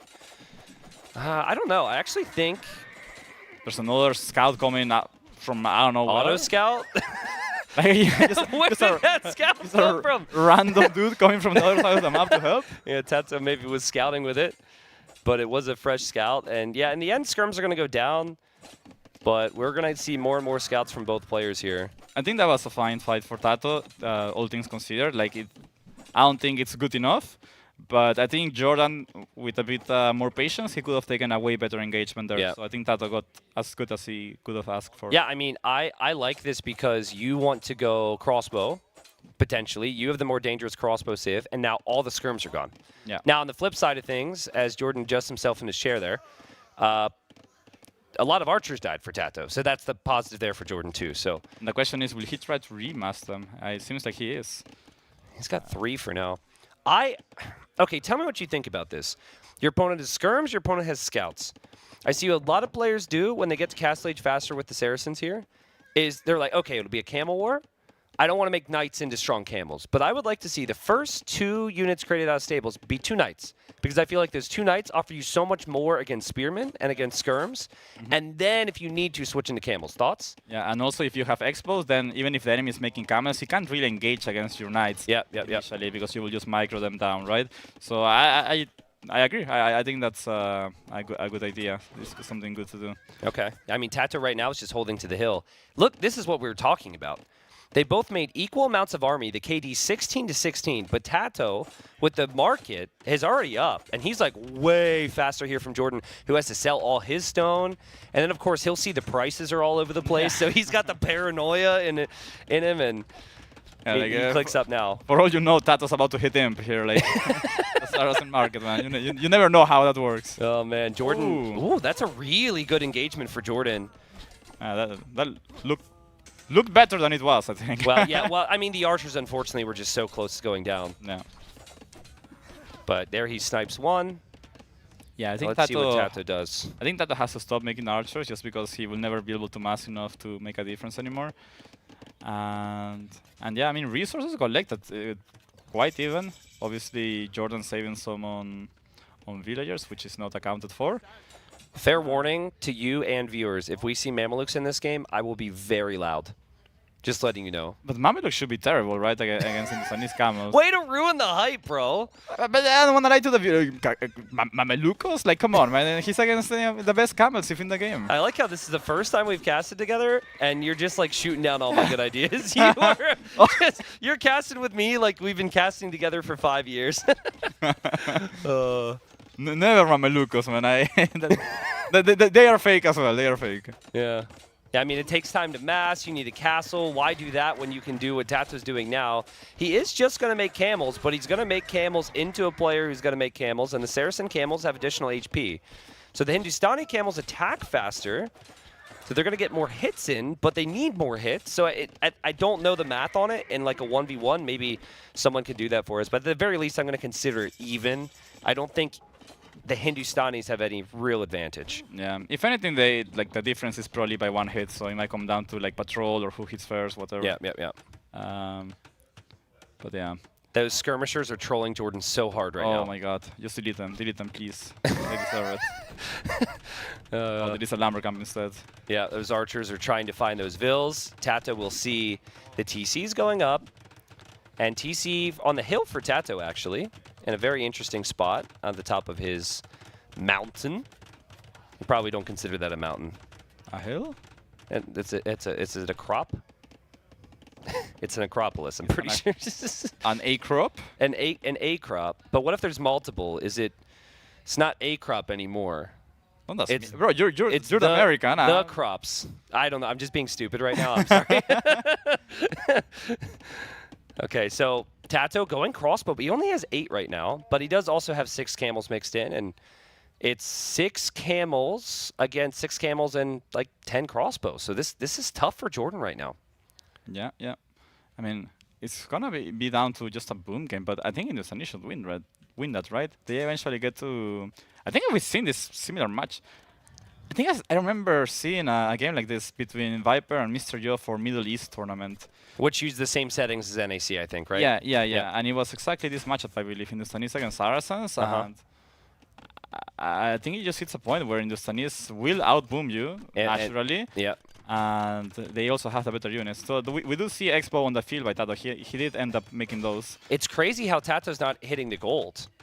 Like, I don't know. I assume his Fog of War shows that gold, but that would have maybe been a position to go to. I think Tato's paranoid that, he doesn't know about it. That explains it. But, I mean, I think Tato also will benefit from going back right now because he's far from his reinforcements, and you really want that crossbow number to be around 20 to be really effective. So he'll get to keep his numbers. It's scary to be out there with your crossbows because you lose them once, you're not getting them back. It's just really hard to remass. And like, he probably knows as well. Like, he for sure watched that game between Joe and Viper, right? So he would know that if he loses the Exo mass and he doesn't get to Imp with Aralest, he will lose. And also, he still has a timing later on. He's not forced to do something right now. He can wait till later to like late Castle Age when he masses enough camels and Expos with upgrades to take a fight then. So he doesn't really have to risk it right now. And I like that he's playing it a bit safer. Yep, we're going to look at Jordan's point of view here.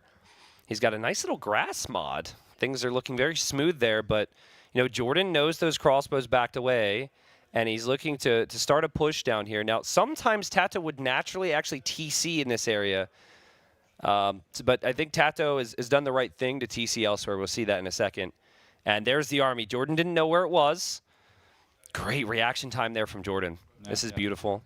But a lot of pressure. That's his main wood income right now. It's not fun to deal with this. Yeah. I mean, how do you engage this? You need to bring in the siege, but the siege is so far away still. Yeah. And this is annoying. This is going to mess up your economy. Suddenly you have no more wood income, and everybody is on gold. And Tato behind this can free boom, but 71 villagers for Jordan. He has the slight villager lead. Obviously, the efficiency's got to be way down here right now, but I mean, if these camels and their attack speed's enough here, this could be a full clear apart. Like, I feel like this is a situation where if you had half knight, half camel, and you engage against the crossbows and the camels, you win.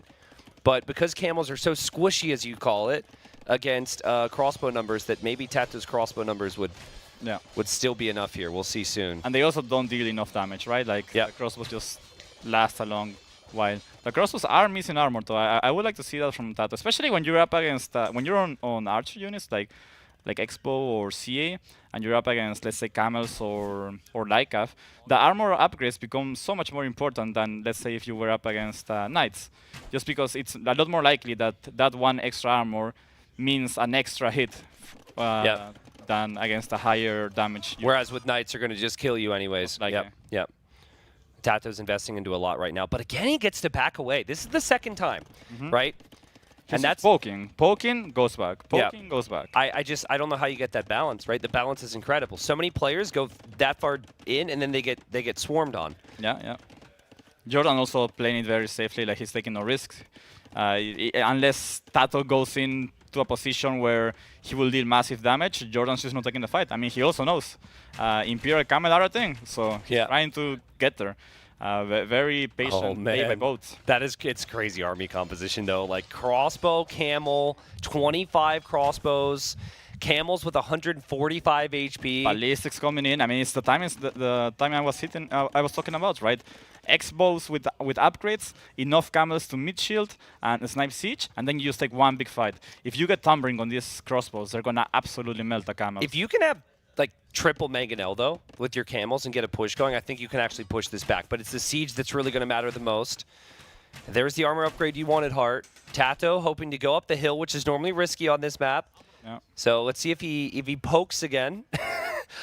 Where are the mangonels? Like They were on the left. They were on the left They're because that's where he saw him last. They're like, guys, wait. Remember, Tato doesn't know about this gold. This gold is fully unprotected on the hill. Yeah.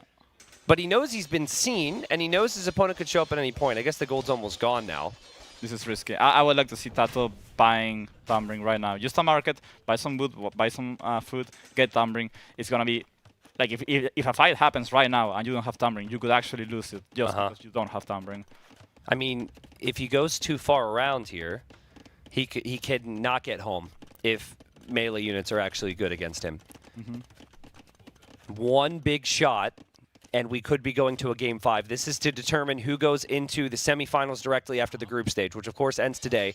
Big potential engagement here for Tato. Jordan's got to get away. No. That was Jordan just trying to get a feel for where Tato is. Let's go to Tato's point of view now. See Tato. Now he's blue on his screen. But he sees the light cav there. Easy kills for him. Starts to back away again. Lots of outposting, which is great. Yeah. Just avoids the siege there. And he's getting +2 armor for his camels. This might be all-in Castle Age for Tato, but he's got to decide now, because to me it looks like those resources mean Imp soon, or just a big flood of army, right? He's so close. Like it seems like he wants to take at least one big fight before he goes to Imp. Oh, does he see that? Can we see his Fog of War? Does Tato see that? Does he see that castle's going up because of the mining camp? He does see it. His army's on the way there. He's got another group as well. It's hard to deny a castle with camels. He also is so excited about this that he has to be careful here. Out of position. Oh, Tato's split micro was so good here. The mangonels will go down. The crossbows have a hill as well, and I don't know about this one for Jordan. Still not Tumbling. The crossbows should be shredding the camels, though, and the Saracen camels have so much HP. They have so much HP. They're tanking enough. The crossbows are on the hill. They're dealing massive damage. Wow. I really would have. I know I'm insisting on that, but I think he should have done Tumbling over +2 armor on the camos. It just makes more sense. All right. Well, I mean, at the end of the day, wins the fight. Thumbring can still come. And goes up. Yep. Jordan's just built a castle, which Tato will see. Tato moved away from that as well, and now I'm expecting Tato to fit a castle somewhere close to that so he can treb. And this army comp is just insane. Like, okay, Jordan's mangonels were out of position. So if you look at that, you could just say, well, Jordan was out of position. But why was he over there? Those things have been rolling back and forth because of Tato's arrival to different spots. So that is just amazing, amazing unit control from Tato. Gulam switch.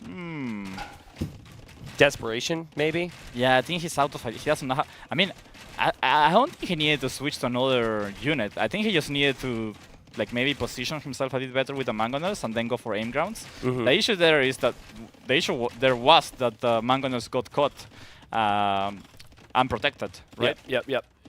Because if you had 3 or 4 mangonels and you use them to aim ground well, suddenly it's also a hard engagement for Tato to take. Yep. That TC is going to go down. Those are Saracen archers. Saracen archers destroy buildings. Those camels are underneath the TC. It's not Garrison there from Jordan because he's looking elsewhere. He's also raiding with camels somewhere. But Tato's about to hit him. Tato is tied economically, and as long as he doesn't take any big losses here, Tato will click upgrades that will probably finish off Jordan and will send Tato to the semifinals. He will have 2 days off, gets to watch everybody else play, except for the other player that gets the bye to the semis, which will most likely be Hera. And that heart is also big, because you get to avoid playing against Hera before that potential final, right? Yep. They had a crazy series yesterday, which went 3-2. So a lot of people, I think, are hoping for a potential rematch. But if you think that's the biggest matchup at NAC 5, you would want that to be in the finals. Wow. I mean, there's some players that are showing such high skill level at this tournament that there are so many good matches, even after this. And the GG's called, Jordan says, GG, well played, beast. And that's exactly what Tato is, honestly. He has looked so insane. People were saying the series between Tato and Hera yesterday was like one of the best sets they've ever seen. For sure. And, I mean, still good news for Jordan. Jordan still, he's not out or anything. He's I think, 3-2 overall now in sets. He will be moving on to the playoffs. But Tato gets 2 days to chill out and, prepare, relax a little bit. And he will be in one of our semifinals here at NAC 5. And right now, honestly, very well deserved, man. Like, very well deserved, man. He's crushed. I think he has shown to be, in my eyes, the second highest level so far in this tournament. Yep. So it's good that he's getting, some days break and also time to relax, rethink things, and and just that mental safety. Yeah. You're true. You did it. Yeah, and I think if you're coming to this tournament and you're like Tato, Viper, Hera, let's say, right? I think those guys, they're obviously probably the 3 favorites to win it all. But it would maybe be like failure if they're not top 4 in their eyes, right? For sure. Now you're in top 4. So I don't know. I will have to ask Tato actually in just a moment when I interview him, like what his aspirations were. But I mean, the sky's the limit now. Potentially could win it all. And Tato's, of course, won big events at LANs before. Fun cast start. I had fun. I know you're feeling a little bit under the weather right now, so I appreciate you getting pressured into this one by me. I could tell he was like teetering, like I don't know if I want to be a caster, man, but we did it. No. I wanted to cast. I just had a little bit in my throat, I really wanted to cast, and it's been a blast, honestly. First time here. Hopefully I can get to play more and maybe cast less. Not this time around at least, but yeah. Been a nice time. Yeah, no, it was fun. I had a good time. I appreciate it. I could see chat enjoyed it as well. That's good. And the boys in the chat. Yeah, all the llamas. I wanna see the llamas in the chat, guys. Yeah, llamas in the chat. They're out there, man. You can't miss that emote. No, it's like it's just in your face as an emote. guys. Sometimes I go to sleep and I'm also like llama jamming, That's a true gamer right there. Yeah, of course. All right, awesome. Do you want to join the interview with Tato, or you want me to take it away? Up to you. Yeah. Actually, I don't remember much. You do it. I don't remember much of that. I should have just taken it. Goldfish memory. Goldfish My memory. bad. Yeah, I'll go interview Tato now.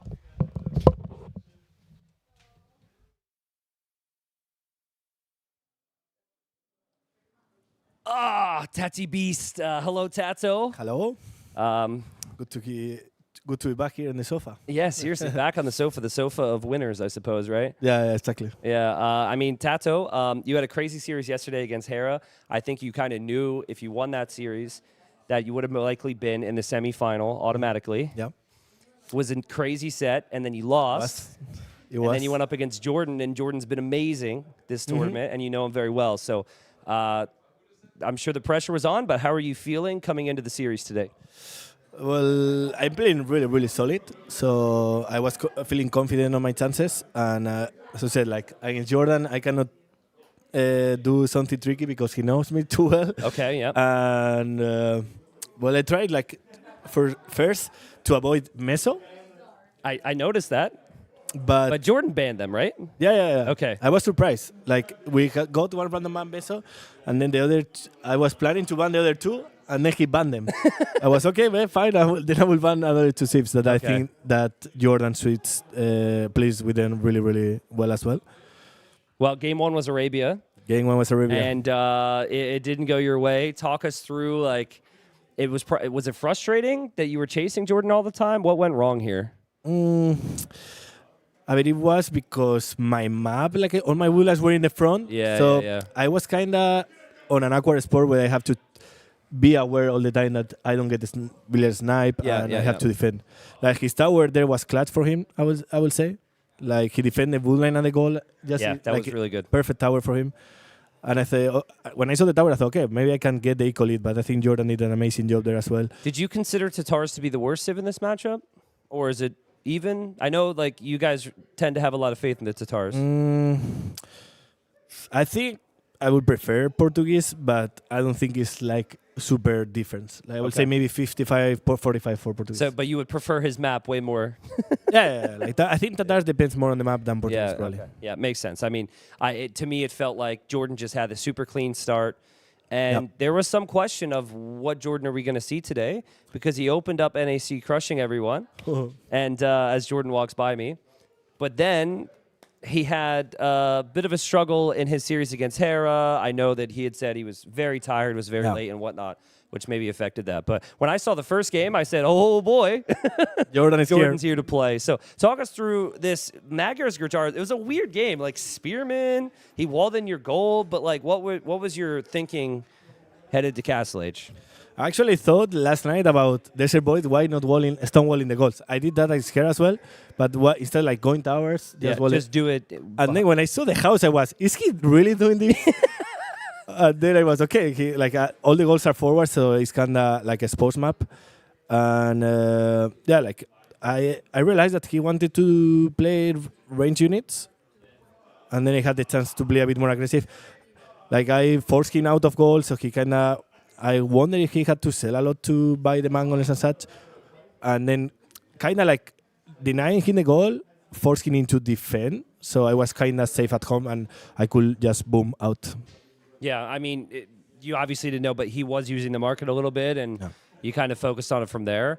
He did take a really good fight with Pikes and CA at one point, and started to clear things up. So was there a point that you probably felt like you were winning until that bad fight? What were you thinking when things went wrong? You mean the fight when I had mangoles? Yeah, it was before. It was before this fight. Yeah, No, I think that didn't matter too much. Okay, got it. Like because I didn't lose my serums, I lost like maybe 2 monks, 2 mangoles, and spearman skimmers that I had left. And then I knew that that fight was going to be a loss, but I think that already gave me enough lead to like kind of. This gold tier, you took out his TC, he built a new one. Did you know like 100% that like that's where he had to go for gold? Yeah, like he had only that goal on the left, right? And then I saw him taking one of the extra ones. So I knew that he's forced to that. And just like denying the goal for so long, that means that he's impossible that he can reach Imperial, right? Yep. He needs to start mining gold and then probably like consider doing Imperial. So I knew that I had my timing to get Imperial, and then on Imperial, if I had gold, I think Gurjara should win Magyars. Okay. Yeah, I mean, at this point, this is just a bit of a replay from Jordan holding on, right, before it went to game number 3. And I definitely remember what game was game number 3. Acclivity. Oh, of course. Yeah, the Acclivity game. I remember. Ooh, that was a fun one. That was really fun, right? Yeah, Jordan remembers as well. So Mongols obviously have so much potential early. But what went well for you in Feudal Age? That's normally all about the Mongols. Well, like Mongols usually use their advantage on the timings, right? Yeah. To make damage. And I felt like I kind of denied that because he was a bit sloppy losing the first scout, if I'm not mistaken. Yeah, he lost the scout, right? Yeah, he did. I remember he reacted too. Did he say anything or? No. Okay. But yeah, like, I think that kind of gave me, and then this counter attack also in the goal was huge.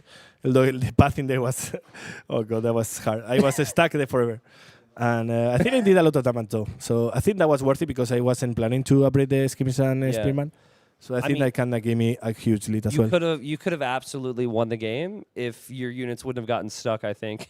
Yeah, maybe. Like you ended up killing like 2 Vils. Only 2? Only 2. And then when you came back, you killed like 2 more. So it was 4 in total. So with like that pretty then. Yeah. But so we got a fight here. How do you think about the matchup, Byzantines versus Mongols, from like, I don't know, from like Castle Age onwards, if it's an even game, which is what it was? Yeah, if it's an even game, I think Mongols will struggle a lot. Because I can pressure fast enough the castles. And like the heal on the middle is crucial. If he had the heal on the middle, then maybe he can hold a bit longer, like repairing. But if I'm the one, Byzantines has the advantage there, I think Mongols will struggle a lot. It's really hard to get into my lead Mangolite, and until then, I think your Civ is quite weak. Did Pike Onager surprise you? Because that was pretty wild from him. No, actually I was expecting that when I realized that he didn't get Bracer for so long. And you checked his castles? I checked the Mangolites. Okay, got it. He sent some Mangolites to raid me in my base. Okay. And those were not having bracers. I was okay. He's going for Onagers. Yep. Pikes. I mean, honestly, I theorized it was maybe his best play because I didn't know what else he could really do from there. And he needs to buy time, right? You just kind of picked him apart, no problem. All right. I mean, we're going to shift into game number 4. I mean, at that point, you'd won 2 straight. And do you feel more pressure, Tato, when like you were 1 win away from going directly to the semifinals, getting 2 days to have a break and train, and like I don't know what your goal was, but top 4 minimum is really, really good. Does the pressure go up when the stakes get higher for you, or are you just pretty much the same? I think it used to be when I was favorite, but if I'm not, I think I'm fine. Okay. And I said, like, my goal was top 4, so I already accomplished that, so I'm really happy for that. But now let's try to get into the finals at least, and then we will see. Okay. Saracens, Hindustanis, what was your thinking unit comp-wise? Like, what was the Castle Age unit comp you felt you had to get to? Well, the one I got, right? Like crossbow knight, camel, sorry, is super strong. Like, I'm not sure if the Saracen camels are stronger than Indians on 1v1. They should be more or less the same. but having the crossbow support makes a huge difference. A lot of people have been picking Hindustanis. What do you think about them right now? Because it feels like every time I see them, they're losing. I think Hindustanis are really nice. Actually, I was going to pick them, but he first picked them, so okay. I didn't have the chance. But I think Hindustanis are really nice.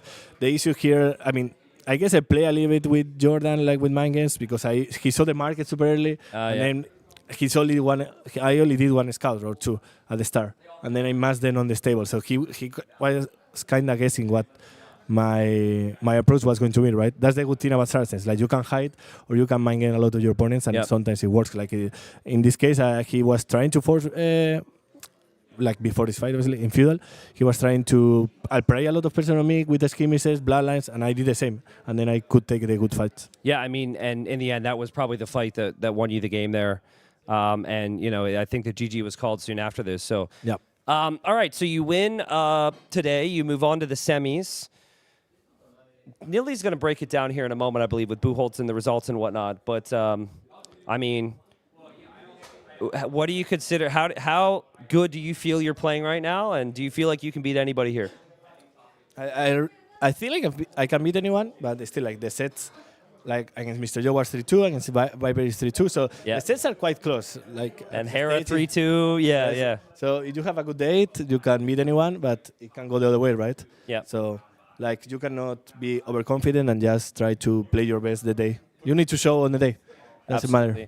Okay, so you told me your beer theory. Yep. Right? If you drink, have you stuck to your beer theory all week, where you have 3 beers for 3 wins? Yes. Okay. Yesterday didn't work though. Yesterday didn't I guess work. because it was a Rattler. You only had 2. Okay. Oh, it was a Rattler. Okay, that's true. That's not a real beer, right? Yeah. Okay. All right. So, well, my question is, what is it? Best of 9 in the semis? Okay. So best of 9 in the semis. That would mean 5 beers for 5 wins. I will need to search for the small ones. Okay, all right. Why is that will be a bit lazy? All right, I was just curious. I mean, technically, you kind of got all day. You could space it out, but True. all right, cool. Well, anyways, I was curious on that. I will try to make it. I may join you for some of them, but I don't need anything, so I don't think I need 5. Anyways, we're gonna pass it on to Nili now. Thank you, Tato. I believe we have someone who's going to explain Buchholz, right? Exactly. And it's not me, so have fun with that one. It's not me neither, but I will try. Okay, so obviously we are deep in the Swiss stage, and Swiss stage is a wonderful, wonderful thing. We all agree on that, and maybe we will take a small look at the standings that we have right now, Daud. And with that, you will explain us the beauty of Buchholz. It's simple.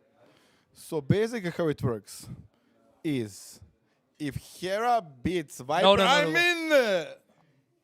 that's it? Well, that's not explaining Buchholz. In this tournament it is. Rest doesn't matter. Okay.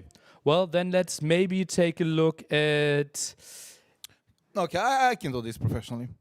Okay, so basically Buchholz comes from the German name Buchhollo. No. It's basically points of your previous opponents. For example, Leary got 11. He took his opponents were me. I have only 1 point.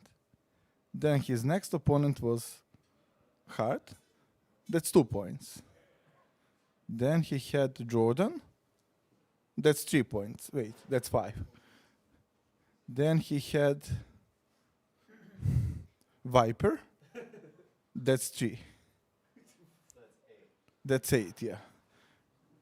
And who else did he play?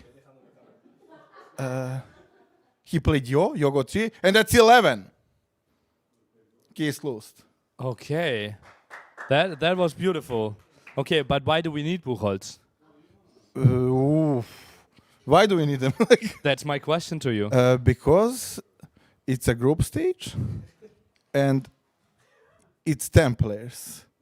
So if it would be like everybody play each other, we would go to the Hidden Cup. To shorten it down, we have 5 rounds. And to make it as fair as possible, we have Buchholz, because some players have they have stronger opponents, some have weaker. For example, I arrived to this tournament. I saw I'm playing Leary first. I was like, okay, even if I lose, I will have high book loss because he's a good player. And then I realized the only book I got from the Leary is my own point. Yeah. So that's how it works. Oh. And how good is your Buchholz now? You can read it there. It's 8. And I will get at least 2 more, or 1 or 2. No. I will get 1 more from the Hera. Go, boss. And then I will get 1 or 2 more from ACCM. Depends if he beats me. He will have 2 points. That will be my book loss. Or if he loses, he'll have 1. And that will be my 1 extra point. But I will have 2-3 matches. And that looks better. Okay. Well, then you also know how we create matches from Buchholz. I don't think you know that. Well, Daud, it basically is the first one from the first half against the first one from the second half.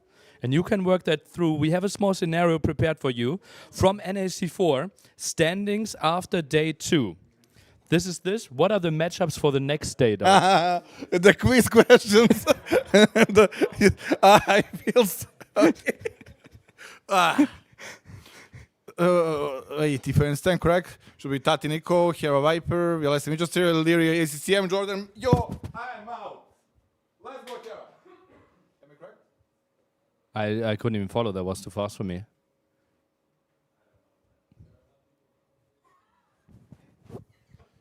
Wasn't it Tato Nico? Tatonikov. Why? I don't know. I didn't make up the rules. I'm just following them. Because they are like 5-6 for... No? No? Oh, they didn't even finish the day yet.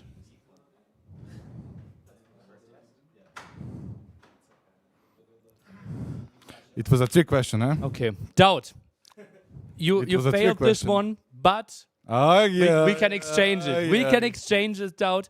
You can make up your points that you didn't make in this quiz. You have a special story for me, I heard. And you said you will share that special story with all of us once you have your first win. Did you win yesterday? I did win yesterday. So you won yesterday, and now we all win today. So how it works for NAC? Basically, I make a full file and preparing everyone, like, okay, when is everyone flying? What are we getting for food? What is the draft system? And 2 of those lines is, how do we get from the airport to the hotel? Option number 1, you can take the cab. And I said that takes half an hour, costs like 50 euros. Or you can take the train, costs roughly 3 euros, and takes 1 hour. What did you initially want to go for? So, I landed to the Germany. In my life until now, I traveled quite a few times. First time ever at the border control. Step away, sir. Can we check your bag for the customs to see if I don't know, have something illegal? First time in my life. I knew already this tournament will not go well. So they were like, okay, and what do you have here? And maybe you know, for some reason I was drinking antibiotics, even though I was not sick, just to be ready. And she was like, what is in this box? I was saying medicine. She was like, are you sick? No. But she let me pass. That's not a problem. She was like, okay, all good, yeah. And then I was like, it's only 9 a.m. I can check in at around 12 or so. Shisha opens when? 3 p.m., so I have nothing to do. I'm in a rush. You could have met me a bit earlier. No rush at all. So I was like, yeah, let's not waste money on taxi. Let's go cheaper by train, right? I'm not that unsmart. Let's not say stupid. I can figure it out, right? I go to the train station down there. I see where it goes. Okay. Oh, there's a machine to buy the ticket. 120 minutes. 420 euros, not 3. 420. Oh. And you can only pay by card or cash. Coins. Cannot pay cash.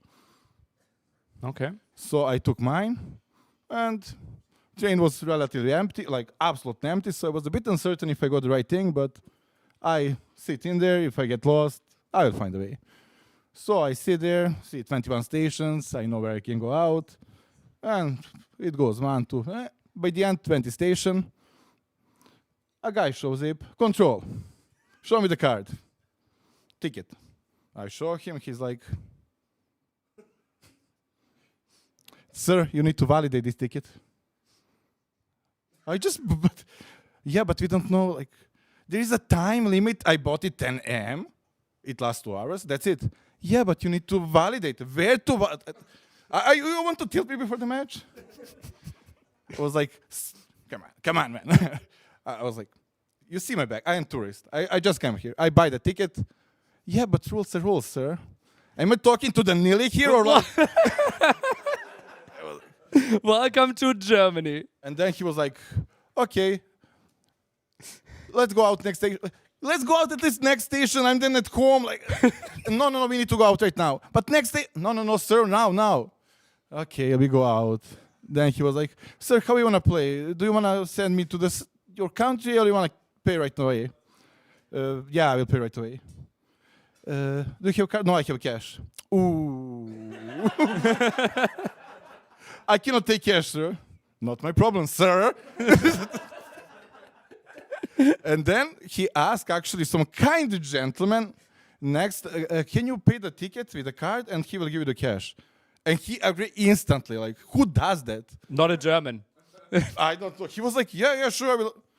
I was like, what? You're screwing me over like Viper will now? Like, why would they do that? Like, I was more surprised by the other guy. He was like, yeah, I will take the cash and I... Either way, taxi would be cheaper.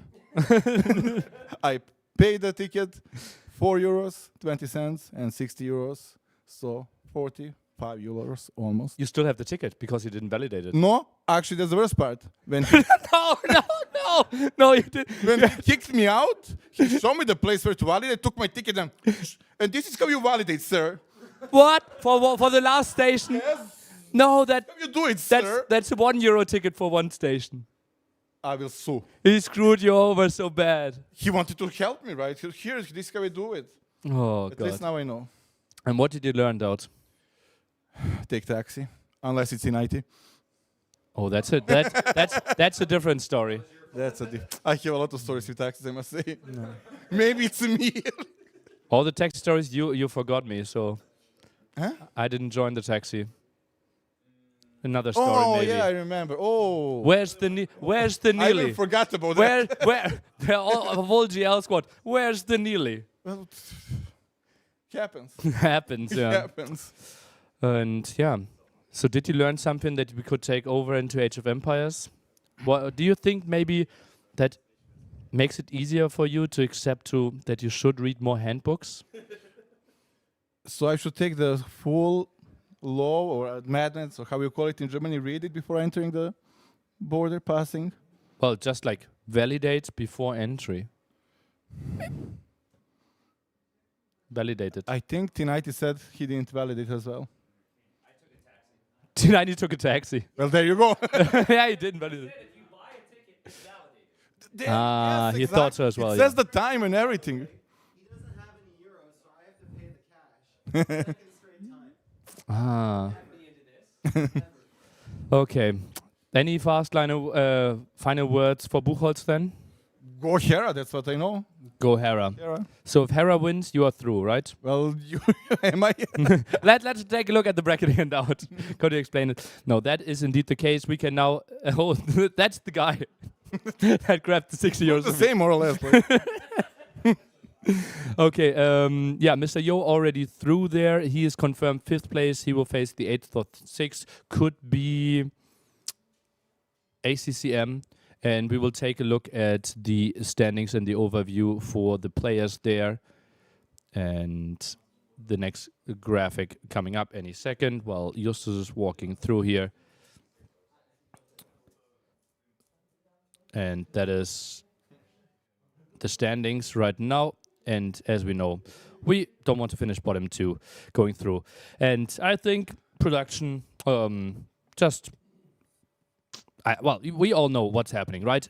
It is confirmed Viper is 3rd or 4th.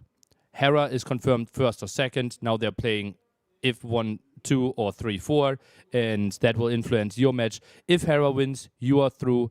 If Hera doesn't win, then you have to win to also be through. ACCM is already in the playoffs. That's basically what we are looking at. Thank you. And relying on the other 2 matches, that is now the other match, Hera Viper there. If Hera wins, Doubt is through, and we will just have a beautiful match to end the day. Well, it matters, right? For ACCMN and me, which side of the bracket we will end up. So we have something to fight for. Yeah. Hopefully that will be the case. Yeah. Hopefully that will be the case, and having the better seeding there. We have crazy donations over the last match. Thank you so much for that. And now we will send it over to you. Hera versus the Viper with T90 and Dave. Take it away. Take it away.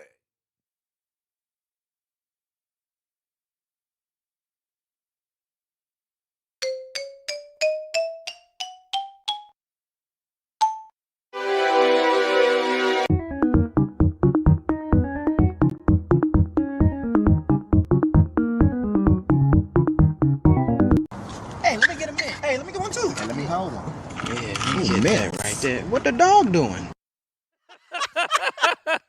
I like the stick bug. I saw on the screen earlier technical difficulties that looked really cheesy, and I didn't know what you guys were doing. Wow. Well done, everyone. Anyways, welcome. Huh? Oh, the donation. Oh, that was the guy who donated. Right. Ah, okay. What the dog doing? So someone donated for that. Guys, I And told Nilly you gave me a beforehand. heads up. By the way, there will be a video. Don't be too Yeah, confused. you told us, I've but- never seen 2 people so confused Well, it's before. the technical difficulties first. I didn't read the handbook. I didn't realize. I thought there was actual technical difficulties. Okay. Yeah. Well, people can donate !NAC5 support if you want to have your meme shown on stream as well. I assume broadcast made it so Nilly could be heard there, and then we should be good. Anyways, we'll be prepared for more memes in the future. We're certainly prepared for these games that are coming up. And it's a very interesting series, right? Because Hera and Viper both been playing Lights Out Age of Empires, but it is established that Hera is already guaranteed to get a 2-day bye into the semis. So, and then Viper also guaranteed to be 3rd or 4th and getting a day off too. So, listen, I expect great games. I expect incredible games. But both of these players, whoever's on the losing side, they're going to say, well, I probably saved a couple strategies, and I'd really like to win the whole thing. So you do have to watch this with that in mind. Yeah, I mean, Hera came out of the draft. He wasn't very confident in it, and he looked at Leary, and he's like, I screwed up my draft. That's the best I can do for you. Yeah, and that's the fun thing. So that's the fun storyline here, and I'm really hoping Doubt and Leary are sitting next to each other in our viewing room, because Doubt needs Hera to win, and Leary needs Viper to win. And I know that, as of a couple days ago, Hera's now Doubt's teammate. But at the end of the day, Leary and Hera have been real close friends for 7 years.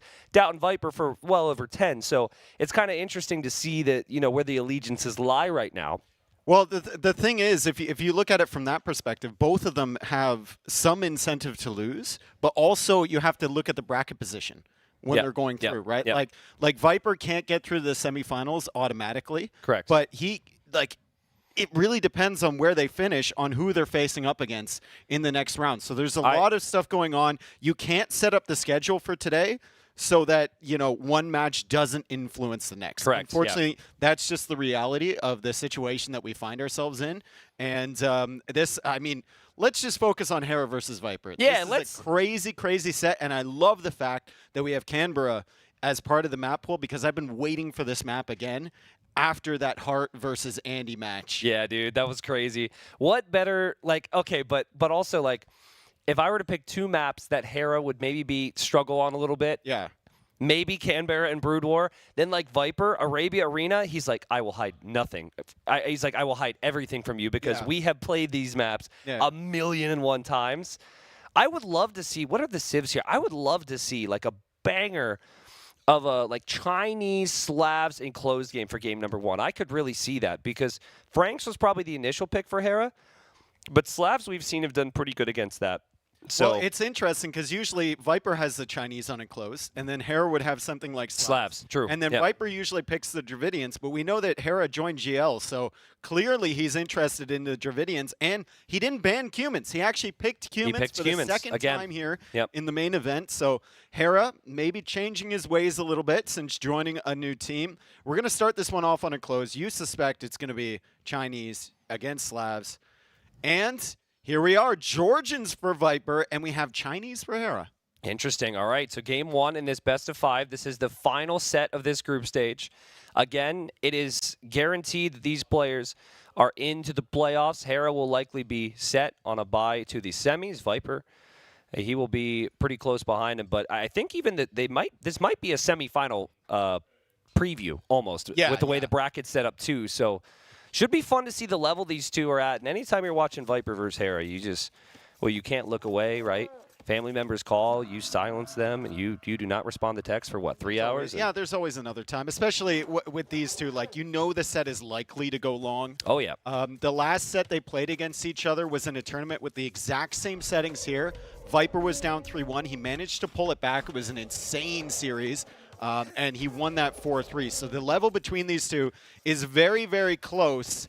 And what do you see coming out of the Georgians here? Because the Chinese, we've seen the slow build-up many, many times. But what sort of advantages do the Georgians provide Viper on enclosed? Well, I think this is the easiest scout rush map in the whole event. You have wood, and you have food secured underneath your TC. Your berries are a bit exposed on the outside, but probably scouts. Their cav does regenerate some HP, so after a fight, you're going to come back to the battle with the stronger of the two. Chinese, on the other side, their economy is really what makes them strong. They start with extra villagers, and, well, I think scouts is also really good with them, right, because their farms are incredible too. So I could see this being like knights from the Georgians, camels from the Chinese, but actually, I mean, the Chinese also like that combo too, Dave, where it's like crossbow and knights or camels in the castle. You have to with Chinese. You have to make at least 2 different types of units, if not 3. And then when you mix in the Imperial Age, you're going like Treb, Chukanu, Light Cav, Camel, Halberdier, Siege Ram, something like there's so many abilities that the Chinese tech tree have. It doesn't do anything particularly amazing, but it does everything well. Correct. Yep, really well. And the thing is, too, is Chinese coupled with Hera's ability to defend is really strong because this is a civ that if you don't get any Vil kills on, are going to have the lead economically. So we'll see how it goes. I will also say that the Manaspa is insanely strong. Every player here thinks it's busted, broken, needs to be fixed. The unit produces quickly, the unit's pretty cheap, and is high attack. So I think Viper's long-term comp will hopefully be Manaspa. It's good enough where you might not need to combine it with anything, but Manaspa Skirmisher seems pretty reasonable for me. Yeah, and Hera's long-term comp against Manaspa is like Halb Chukunu? Yeah, Halb Chukunu, which could be good. Slowly push out with your castles, basically. Yep. Oh man, Salad. I think Salad has been living at his PC watching this event, and he has done an incredible job. With Salad, I've known for a long time. Salad actually made my logo back in the day. I don't know if many people know that. Yeah. I thought it was just an auto-generated logo. Why? Because if you search gaming logo on Google Images, you will come up with many things that are very similar. Who's more offended right now, Salad or myself? Google. I don't know. Well, okay, How dare you compare us? Well to him. played, but Salad and I go way back. Happy to see you there, Salad. We've got the stable going up there from Viper. No surprise. We will then have the stable for Hera. Actually, he's on gold, so it will be a range, most likely. Yep, it is a range for Hera, which is a little surprising.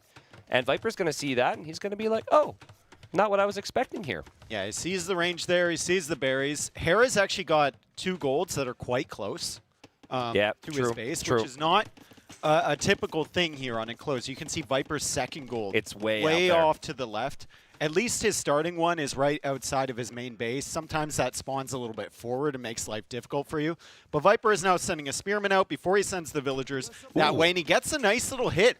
Kind of strange hit on the scout from Hera. I mean, he kept the scout alive on 1 HP in Doubt's base for 5 minutes, but then he gets boinked by a spear there out in the open.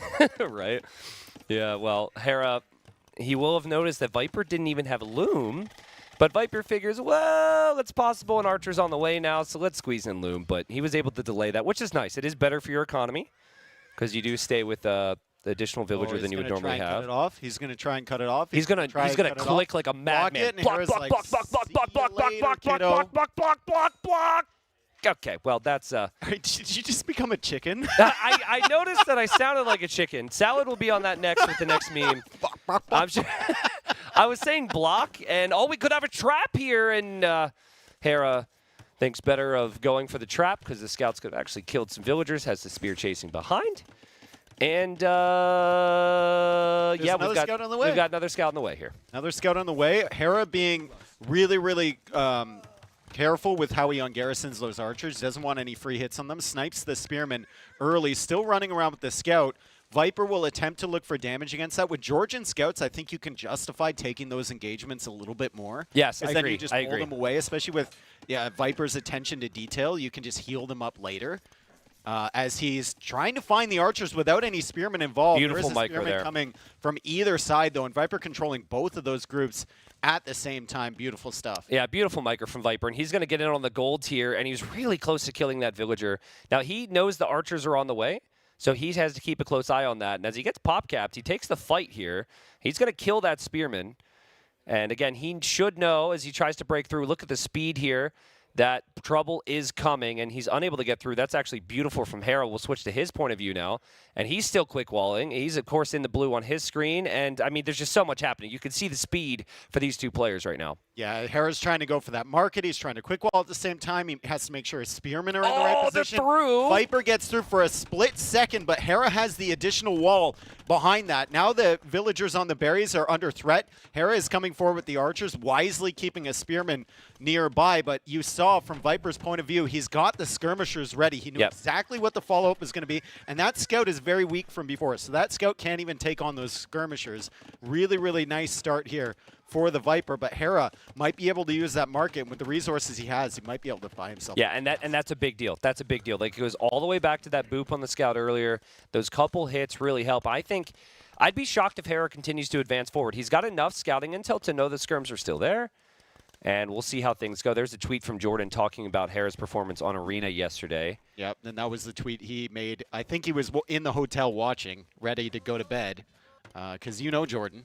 Oh, yeah, I passed him in the hallway, dude. Yeah. It was like 8:30. I was coming back to the house. But, I mean, Jordan certainly looked well-rested today with his performance, but unfortunately wasn't able to get the job done against Tato. Okay, and skirmishers just waiting. Hera? Yeah. Kind of waiting as well. Look, he's lurking here. It's like, that's going to make Viper a little paranoid. But Viper hasn't seen the archers in forever. Yeah. He has to know they're back there somewhere. Look, and you can see Hera scouting for something. Why else would that scout be there unless the archers were around? This is crazy. Viper is looking. Yeah, he knows. It's like, it's got to be here. Where are you? Normally players are moving. He's right? He's just everywhere sitting, but where he's they just are. sitting there. He's hidden in plain sight almost. And, I mean, this is the Chinese eco we get excited about, combined with the market. And Hera sells all of his stone. A very rare thing to see with the Chinese, because the Chinese are typically looking to add more DCs. But yeah, here he comes. He's been able to avoid the Viper. And Viper's skirms are just waiting, and now Viper's paying attention. He should bring his other skirms back. You've got to try and kill this. And he is. He went all the way to the corner. He didn't expect Hera to be sitting there. You see, he went the other way with the scout. He went the other way with the skirms. But now he's going to show up right in front of Hera. And these skirmishers do not have the armor upgrade. They're being attacked by a tiger currently. Hera sitting within minimum range. And Viper splits them on either side as he's trying to take care of these archers. The tiger's going to get a kill. The tiger could maybe get a kill. Yeah, I mean, Viper didn't have fletching. So Hera always has that one range advantage. I think Viper really doesn't want to invest into fletching because he knows that Hera's not going to invest into the archers, but he's on the way up to the scouts can also find the kills. He knows one of them is weak.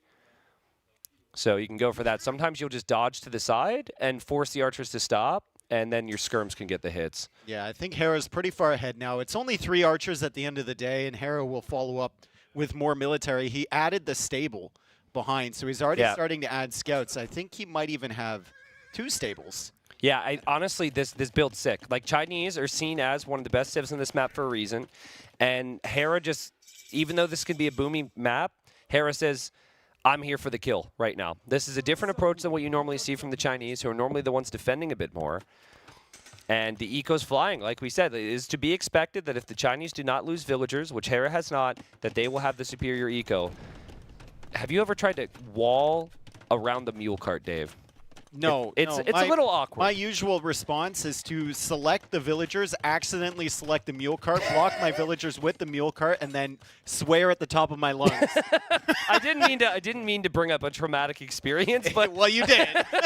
So I just wanted to point out that it can be a little awkward, but I think at this point the players are used to it. And yeah, actually, some players will actually just fully build around the mule cart. Like, you don't even leave the gap. Yep. Because the mule cart can be attacked, you just yeah, build and on then the the other mule side cart's of it. going to follow your villagers in as you expend those resources. Yep. Really, really tough to make sure that it's there, and that's exactly what Viper's done on that side. Just good game sense, though, from Viper and from Hera to realize exactly what their opponent is making. Viper had the skirms ready before, going to pull that scout away and try and heal it up over time with the Georgians. He had the walls down because he knew that there was likely stable units coming from Hera. Yep. Because he had the faster But there's a Vil exposed. There's a Vil exposed, and oh, you can go inside of it. Fortified Church. I knew that, but I forgot about it in the moment, and that's a big deal here for Viper. Yeah, Fortified Church really, really strong in defense. Knights being pulled back. Viper's going to be such a nerd with these Hera's weak being a units. nerd with the scouts. Look at the scouts there, too, still running around.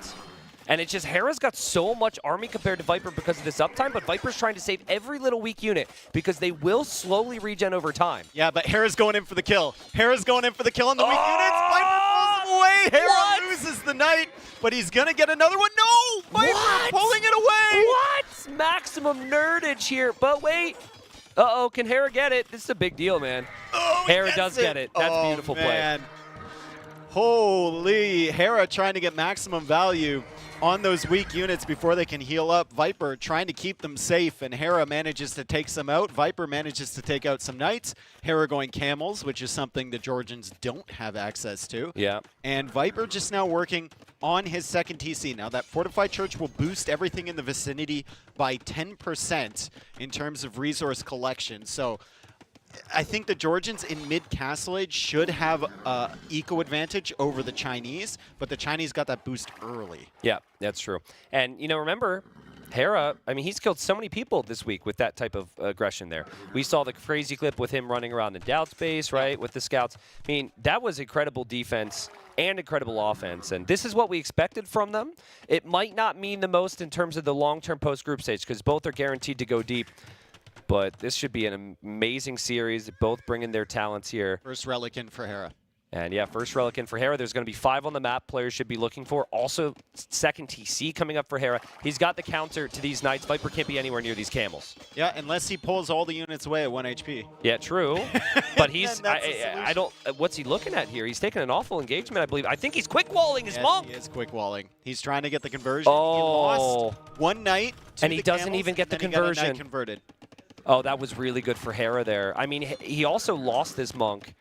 But yeah, Hera knows that against the Georgians, you don't want Viper to be able to get away with these weak units, and he's able to get the snipe. He almost split that weak knight away, but Hera was on top of it. He was ready for Viper to do that. Viper healing up his knights a little behind. Third town center for him, so slightly faster to the extra town centers. He has also collected a relic himself, but you can see that res collected. Hera is 1K ahead, and a lot of that is coming from the additional villagers he got at the beginning, and he's just kind of scaled that throughout this feudal age and castle age. Okay, so if you look at res collected, it's clear Chinese are insane, right? Yeah. Everyone knows this. This is going to come down to the Manaspa for me, because Viper, he could stick with just regular knights. You know, there's good bonuses at play. He could mix in some monks, maybe go pikes. But at the end of the day, it's like Chinese can kind of match that really well, right? And economically, Chinese are going to have that lead. You need a unit that is stronger than any other unit it can face. And Viper's already on stone, so I think he wants that castle really early compared to a standard game here. Yeah, Viper at 9 on stone right now. He went out for that third town center on the stone. As Hera runs around with the light cab, he's looking for monks to snipe. He knows that Viper will want to get the relics in, and he's already got 3 relics of his own. So maybe, like, even if the Manaspa are that strong, gate not working there for Viper. Even if the Manaspa are that powerful, maybe Hera feels like he can kind of wear Viper down. If he gets the relics in first, and you see it's a 4-1 count right now, if he gets map control, he can just kind of out-macro him. And yeah. I think the things you do here is basically what Hera is doing. You keep an eye on everything he's doing at the moment. Try and stop him from getting the relics. Get as many relics as you can. Hera has 4 relics already. I don't know how he got 4. Maybe the relic generation was closer to him, but he's just been beasting behind this. Yeah. And, yeah, he's prepped, right? The idea is you are expecting to have the counter units, but it's likely you will still somehow take bad trades because of how good the Manaspa is. So you just need to be able to afford that. Eco still about 1K ahead. 1K total res collected ahead for Hera. We can see his eco upgrades, exactly the same as Viper, but Viper has those churches boosting his economy and his gather rates a little bit, and he's got a few more villagers too. So Viper should be catching up here pretty soon, as Hera still trying to snipe the monks. Viper's got that fortified church to jump into. Oh, he was really close. Honestly, Viper kind of screwed up the angles there. And again, on the other side, the camels and spearmen were there. So it does feel like, I mean, the game's been incredible, but ever so slightly, Viper has struggled at times with the multiple groups. Well, I think you're always going to struggle against Hera, right? He's so active. And Camel. He's so active. And you're struggling against Camel. Can that Knight out-heal enough HP to survive the Camel hit? The answer is no. Another fortified church going up in the middle. Also, those fortified churches can be used to secure that wood line once you chop through a little bit. That could be a nice little bonus. Ooh, that is true. Yeah, that could be nice. Viper's resources are really healthy. I mean, he's just now getting forging.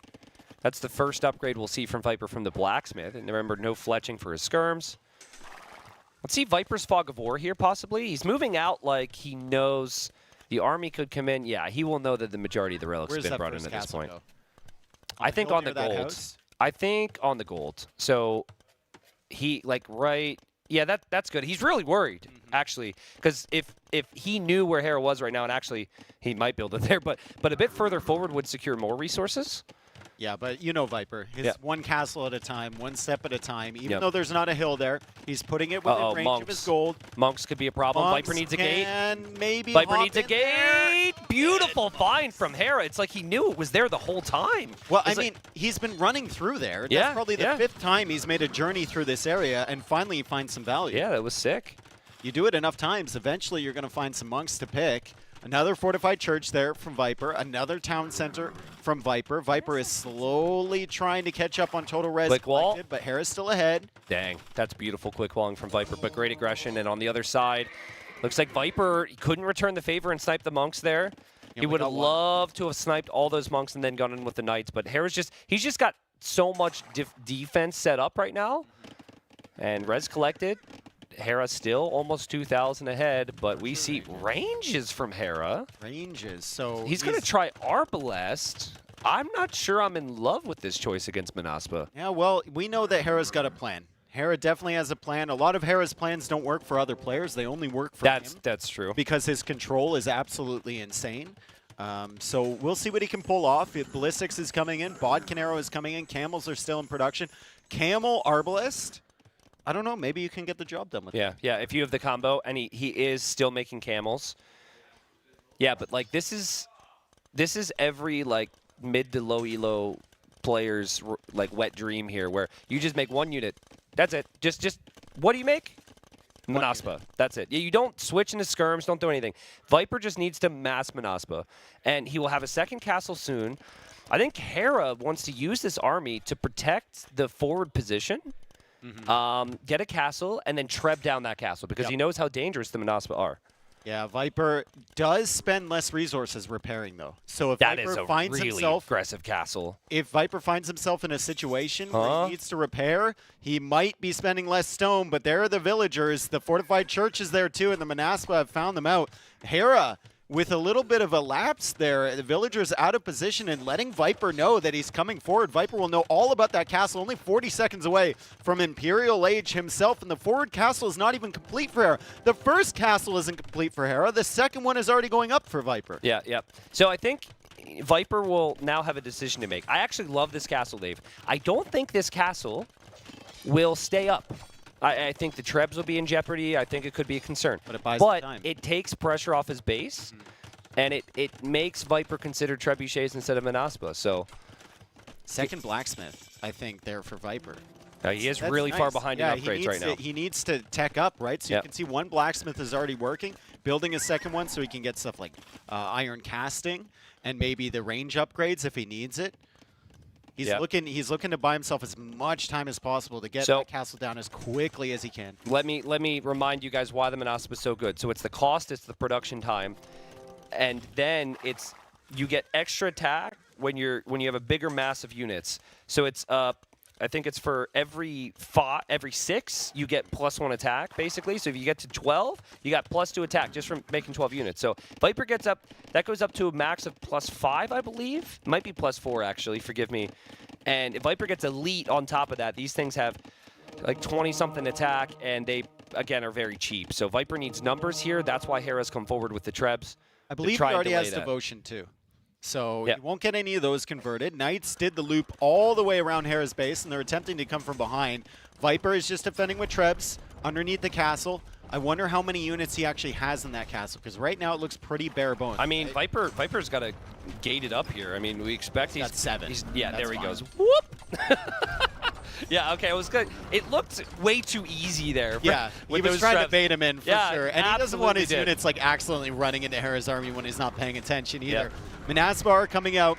15 of them so far. Hoardings on the way for Viper. A Georgian castle with hoardings and architecture. Yeah. Like, that thing's staying up for a very long time. Yeah, exactly. But still, you're producing Trebs, you're researching hoardings, you're not getting elite Manaspa.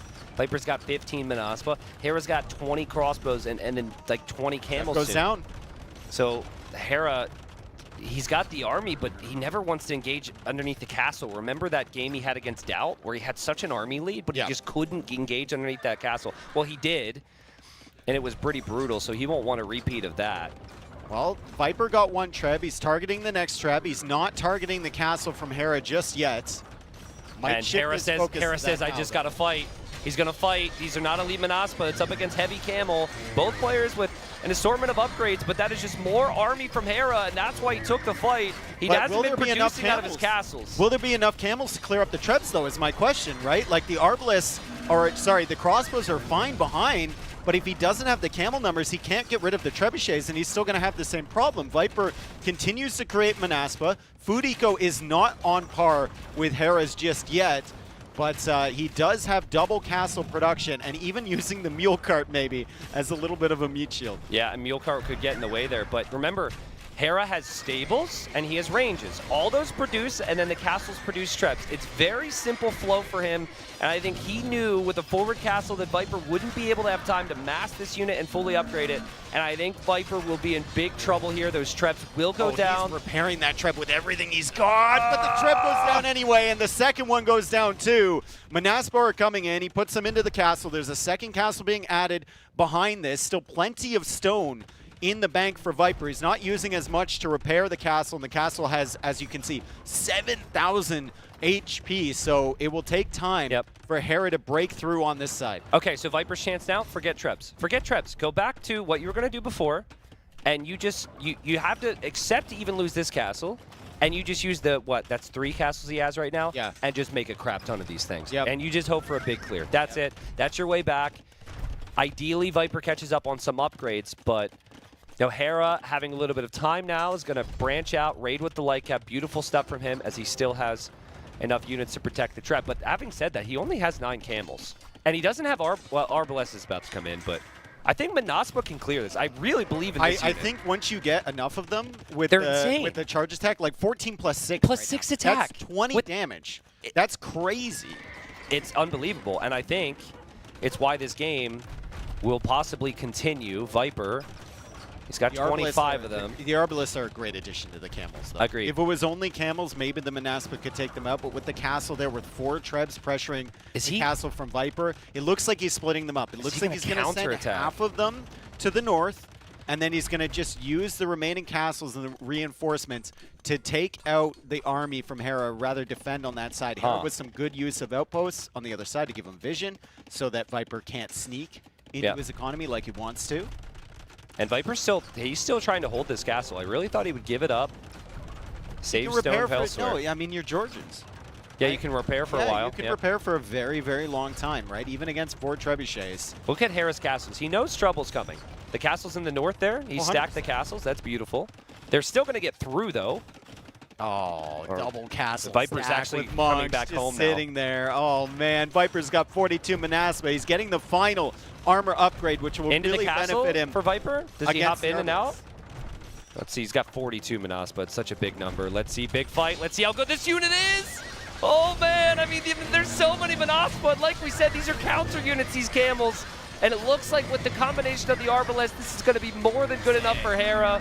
A beautiful clear up. He's got that Chinese eco, and he's got so much production, even compared to the fast-producing Manaspa, and he takes out another castle. Turns out they are counter units, and we question the crossbow and arbalest, but it's really working out. Hera was super patient with those units. He just held them near that forward castle. He's going to push forward with another batch of trebuchet here, and there's even another forward castle from Hera, and Viper is completely denied on the other side by a triple gate wall from Hera with the 3 monks defending alongside those 2 castles. Beautiful counter defense there from Hera as Viper is desperately trying to hold in the south. I mean, the units are going to get through. Hera's going to take damage there, but this is all that matters now. Hera could lose 30 vills right now, and this is all that matters because his army's so insane.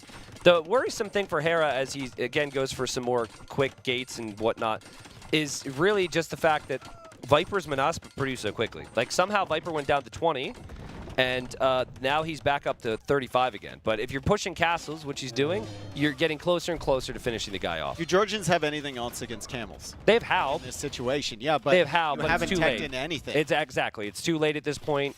And that's been part of the problem here is just that eco for Hera has been so good that Viper felt like if I try and switch, I die to Arbalest, right? So Hera chose the right comp, maybe even went for the Arbalest fearing the Hal. Yeah. But in general, when you think Chinese late game, it's either Cavalier, Arbalest, Look at the or castle Camel. setup. 1, 2, 3 at the bottom. Another 2 at the top. That's 5. Another 1 over to the right side of those bottom castles. That's 6. And then we have a 7 inside the eco from Hera. So if you're Viper and you want to counter raid, there's really no potential there. You're going to get kicked off your main base area. And, I mean, it's going to have to be such a slow push. It's going to have to be a bunch of good fights that you take if you want to push Hera back. It doesn't seem possible. Yeah, I agree. And it's the first game of the series. Viper maybe wants one more fight here, but this fight is not going to go his way. Camels still do so much bonus damage. And Viper he was never able to choose when to fight, right? Like, he was being forced into engagements. And this just comes back to that forward castle from Hera. Like I predicted, I thought that Hera was actually going to lose that castle, but he was just going to fall back with more. He actually still has that castle and is pushed from it, which is amazing. He never gave up the eco lead either. Like, Viper had more TCs, right? Viper had the fortified churches boosting everything, but Hera consistently had an economy lead in terms of resources gathered as Viper goes for one big fight here. If he clears this up, maybe there's a chance. You can see him trying to loop around for those trebs and take him out, but the camels are still putting in work. There's still a ton of Arbalists there, 17 of them, and it's just adding the boost that Hera needs to clear up this army, and Viper calls it GG 1-0 Hera. Yeah, GG, 114 Manaspa created there from Viper, 90 camels, but it wasn't just camels from Hera. It was the Arbalest as well. And, you know, that matchup, it had more potential for Viper if he wasn't pressured early imp. We have to give Hera so much credit for that. That forward castle? Yeah, that's that was so good. But also, flip side, I think Viper looks at that draft-wise, and, considering some of the circumstances with the standings and whatnot, he always felt like, okay, Georgians are worse here. Yeah. Georgians are worse. Let's give it a shot. Let's try it. I think Hera...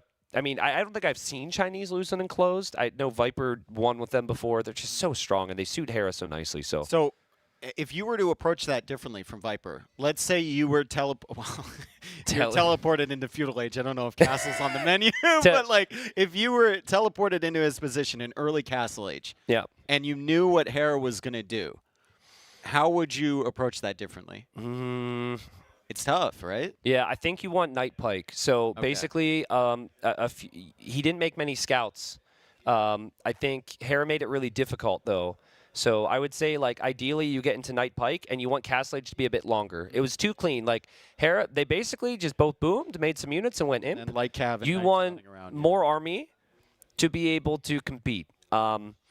And because, like, why did Hera walk forward with that castle? Because there wasn't a lot of army. Yeah. So sometimes when you want a sick, unique unit, you need to flood the map a little bit, just a little bit. And then it forces your opponent's first castle to be more defensive, and then maybe you're okay. But I think it's really tough. Like, with the Chinese eco and the fact that they're always going to have more resources to spend, it's hard for me to sit here and say, yeah, just like send units into their counter armies. Like that's it's like so tough. You're redditing so hard. Yeah, right now. yeah, exactly. Like you have to kind of look at it for what it is. So I think if it's not another Civ, Viper does that against Chinese. He felt like he would be throwing units away if he made more.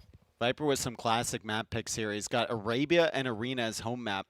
It's funny, he and I sat together for probably 20 minutes the other morning, and we were just talking about Canberra.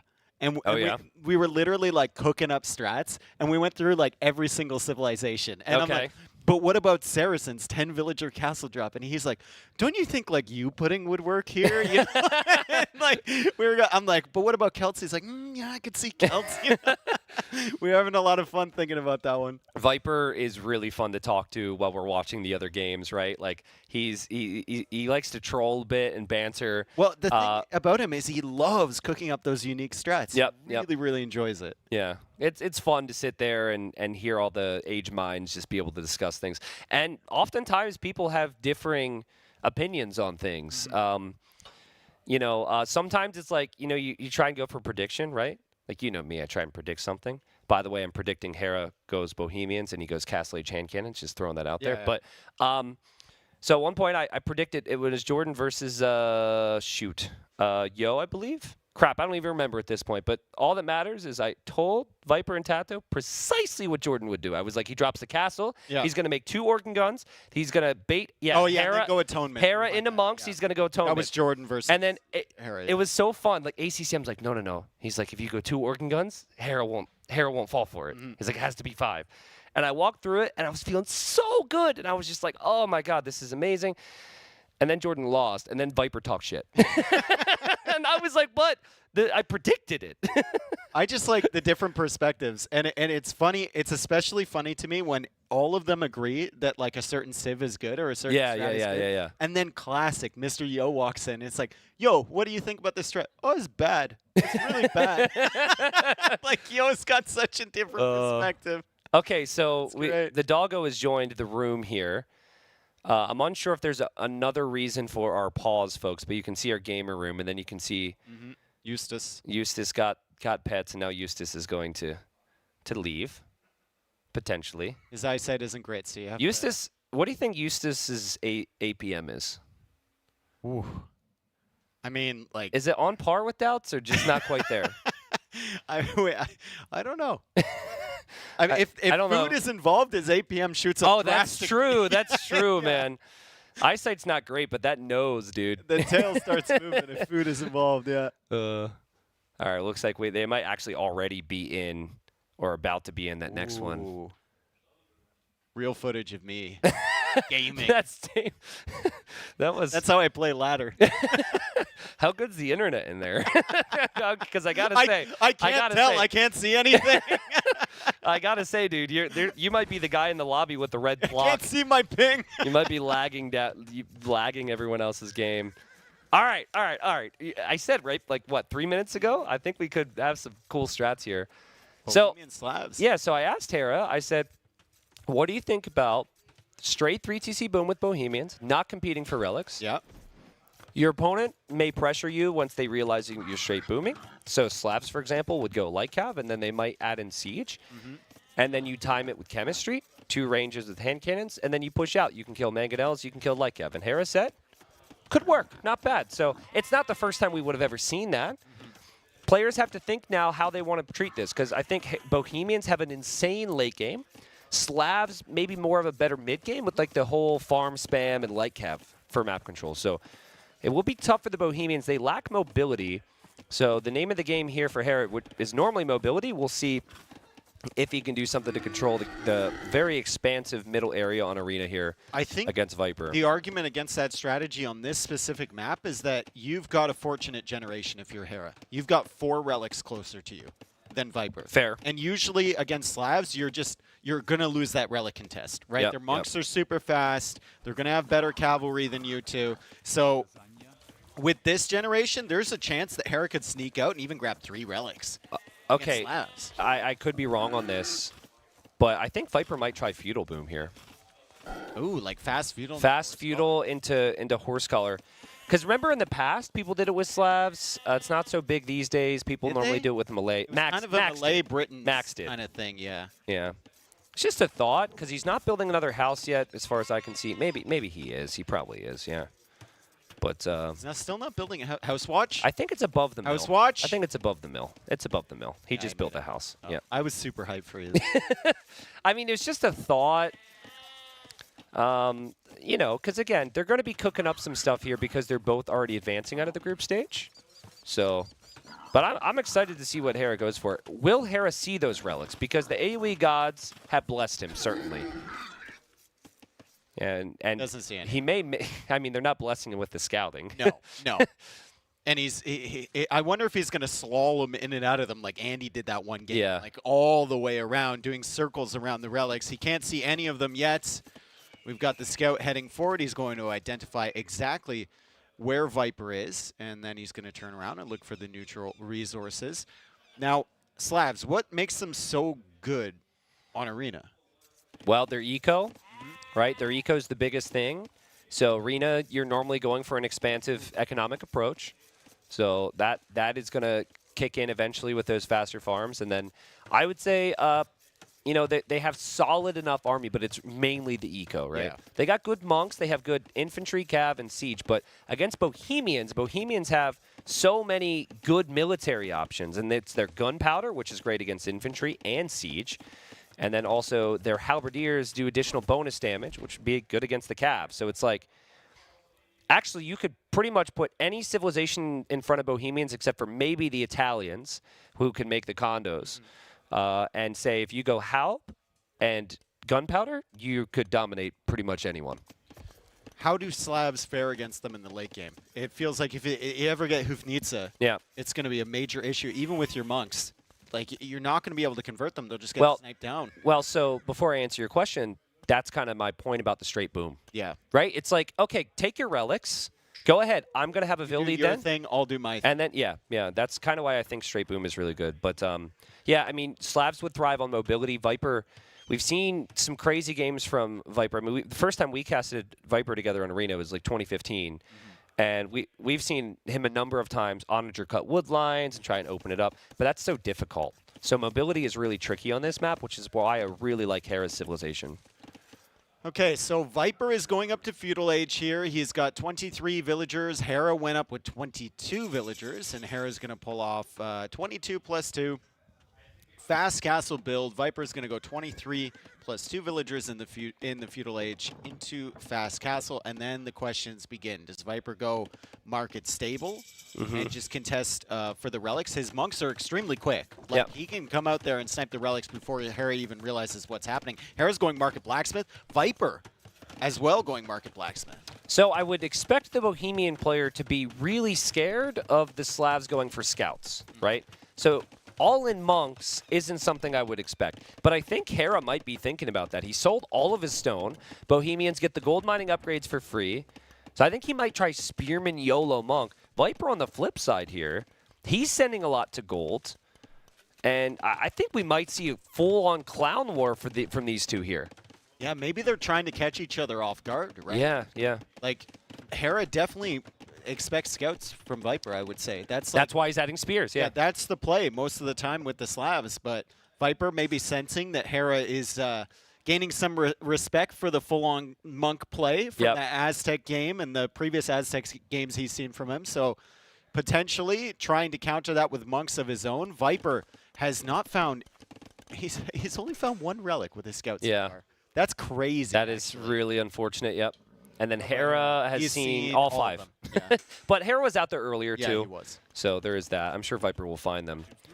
But if it is a monk converting monk war, which we call a clown war, the Bohemians are better here, in my opinion. I mean, maybe there's something I'm missing. The Slav monks are a bit faster. But getting the Feudal Age gold mining upgrade for free already, and then Castle Age gold mining upgrade for free when they reach Castle Age is really nice in these instances. And if you're getting like Fervor and Sanctity for your monks, that applies to your villagers too. So I don't think that this necessarily plays into Viper's strengths as much here. I think the speed for the monks is actually really valuable when you're trying to outrun monk conversions. Yeah, yeah. Or run to a monk conversion. Now, the question is, does that speed apply to converted Slav monks? I think if it's your monk, it is as fast as your people. That is a good question, though. Oh, look at that gate there in the middle of nowhere. Hera trying to finesse Viper. Viper says, no thanks, I'm getting out of here. And he goes double monastery. Boy. Oh, boy. Man. Maybe the two best players in the world, and they've devolved into this stage. I can't wait. Okay, we are going to go to, viewers, prepare yourselves. We're going to go to POV here because at some point, when they click their control groups, we just watch their fingers go from 1 through 9. Mentally prepare yourselves. Yes. Everyone at home. If you have not experienced a full-on monk arena war, and it's about to begin. Sanctity on the way. Atonement should be soon. I wouldn't be surprised. And I think Viper can spot all of the monasteries from Hera. Hera still doesn't have an That's wild. That's wild to me. Hera's only going for 2. You sold all your stone. He'll make a third. No, he's making a siege workshop. Oh, good luck with that one, dude. Yeah, Hera. I mean, if monks can convert everything, including the siege, I mean, go for a this could ram. be rough.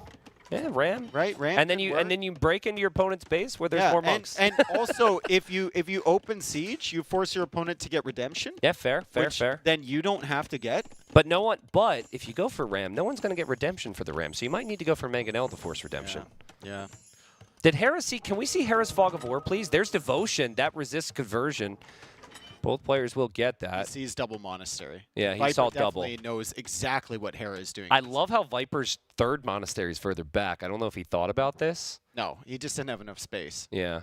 But it works out because Hera's like, ooh, I got 2 and siege. You just have 2 monasteries. Viper getting greedy a little bit early. Both players still have the scout on the field, and Viper is going to find the monk. Should be a dead monk. Should be a dead monk. He has devotion. Yeah, there you go. Never, ever, ever. Atonement coming in here for both. The Slav monk is trying to get its way home. Get that relic back to the monastery. Hera knows that the faith is all expired on that monk. But he got a spear. So the spear actually can help here. This has gone really well for Viper so far. And look at how fast those Slav monks walk across the field with the relics. So Viper getting a little bit delete it, grabbing those early. Yeah, good delete there from Viper. All right, so I mean, not what you would normally expect when you're thinking Viper and Hera on Arena, but both players good at everything in the game, so going for the crazy monks here. That is a sneaky monk. Just throw that it will as far die. as you can, monk. Just throw it. He's trying to outrun the scout. Throw it! He'll throw it like next to Oh, the no, left. he wants to convert it. Oh! Delete, Viper, delete! No, get it as far as possible. You threw it the wrong direction. To be clear, you have no way to control where it gets thrown. It just kind of goes to the side or behind you. Redemption's now in for Viper. I think Viper got Atonement as well, so monks can now convert monks. Look at Hera's gold count. Did you see that? He just bought 500 food. Yeah, that's 16 on gold. Yeah. With both gold mining upgrades. He's saturating both piles there. Same with Viper, actually. So if this continues, the players might actually be out of gold soon in their own bases. So there is, it's important I point this out. There is a bug where monks will stay on their target even when the target leaves the fog. That plays a role in these games. We saw it play a role when Jordan played Hera, and all the players were talking about it. So if you ever try and run away, you gotta assume that they're still targeting you somehow, and right now, Viper, beautiful monk control, and he has devotion. Hera never got devotion, right? I don't recall seeing So Hera's not getting any conversions because Viper's resisting the conversions. Wow, devotion coming in clutch right now for Viper. Oh my goodness, Hera is, he's completely surrounded here. Yeah. Every time he loses his monastery, there's just going to be more monks there. The Mangonels are coming out, but Viper got redemption quite early. He's trying to convert that siege workshop. Now he's dodging the shots. Hera trying to go for the attack ground, but Viper will manage to convert this Mangonel. Hera deletes first. Okay, so if Viper Hera saving up for... It's a very defensive castle because the people are scared. The people are frightened. Is Hera saving up for heresy? Hera heresy? No, he's saving up for imp. But it was satisfying to say Hera heresy. One on food. Classic One arena. on food. One on Imperial food. Age build order. Hera has to delete his houses. Is he giving Viper houses right now? Great food eco there, Hera. Yep. Okay. So now Viper never needs a house. You can't convert your enemy monasteries. Oh man, this is boy. I mean, we knew this was gonna be a crazy one, Yeah, right? he's trying to push in, and Viper's now going to stone because he realizes he can't really push in with this composition. He's only got the one mangonel. He'll go for a siege workshop as well. But if Hera gets Imperial Age, he might be in trouble. Hera's house because he got his houses converted. Oh, damn.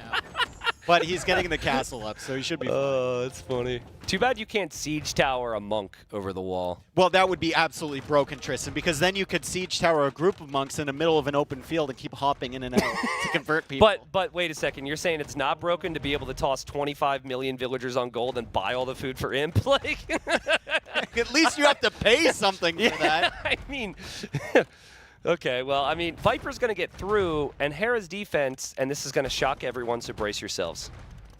It's going to be monks. But he's got 2. I don't even know if they're in his base. They might be 2 that are somehow still in the monasteries. And I don't know how he really stops Viper's Well, monks. especially because Viper's about to go up to Imperial Age. Yeah. What's the price? What's the running price for food right now? 171 gold?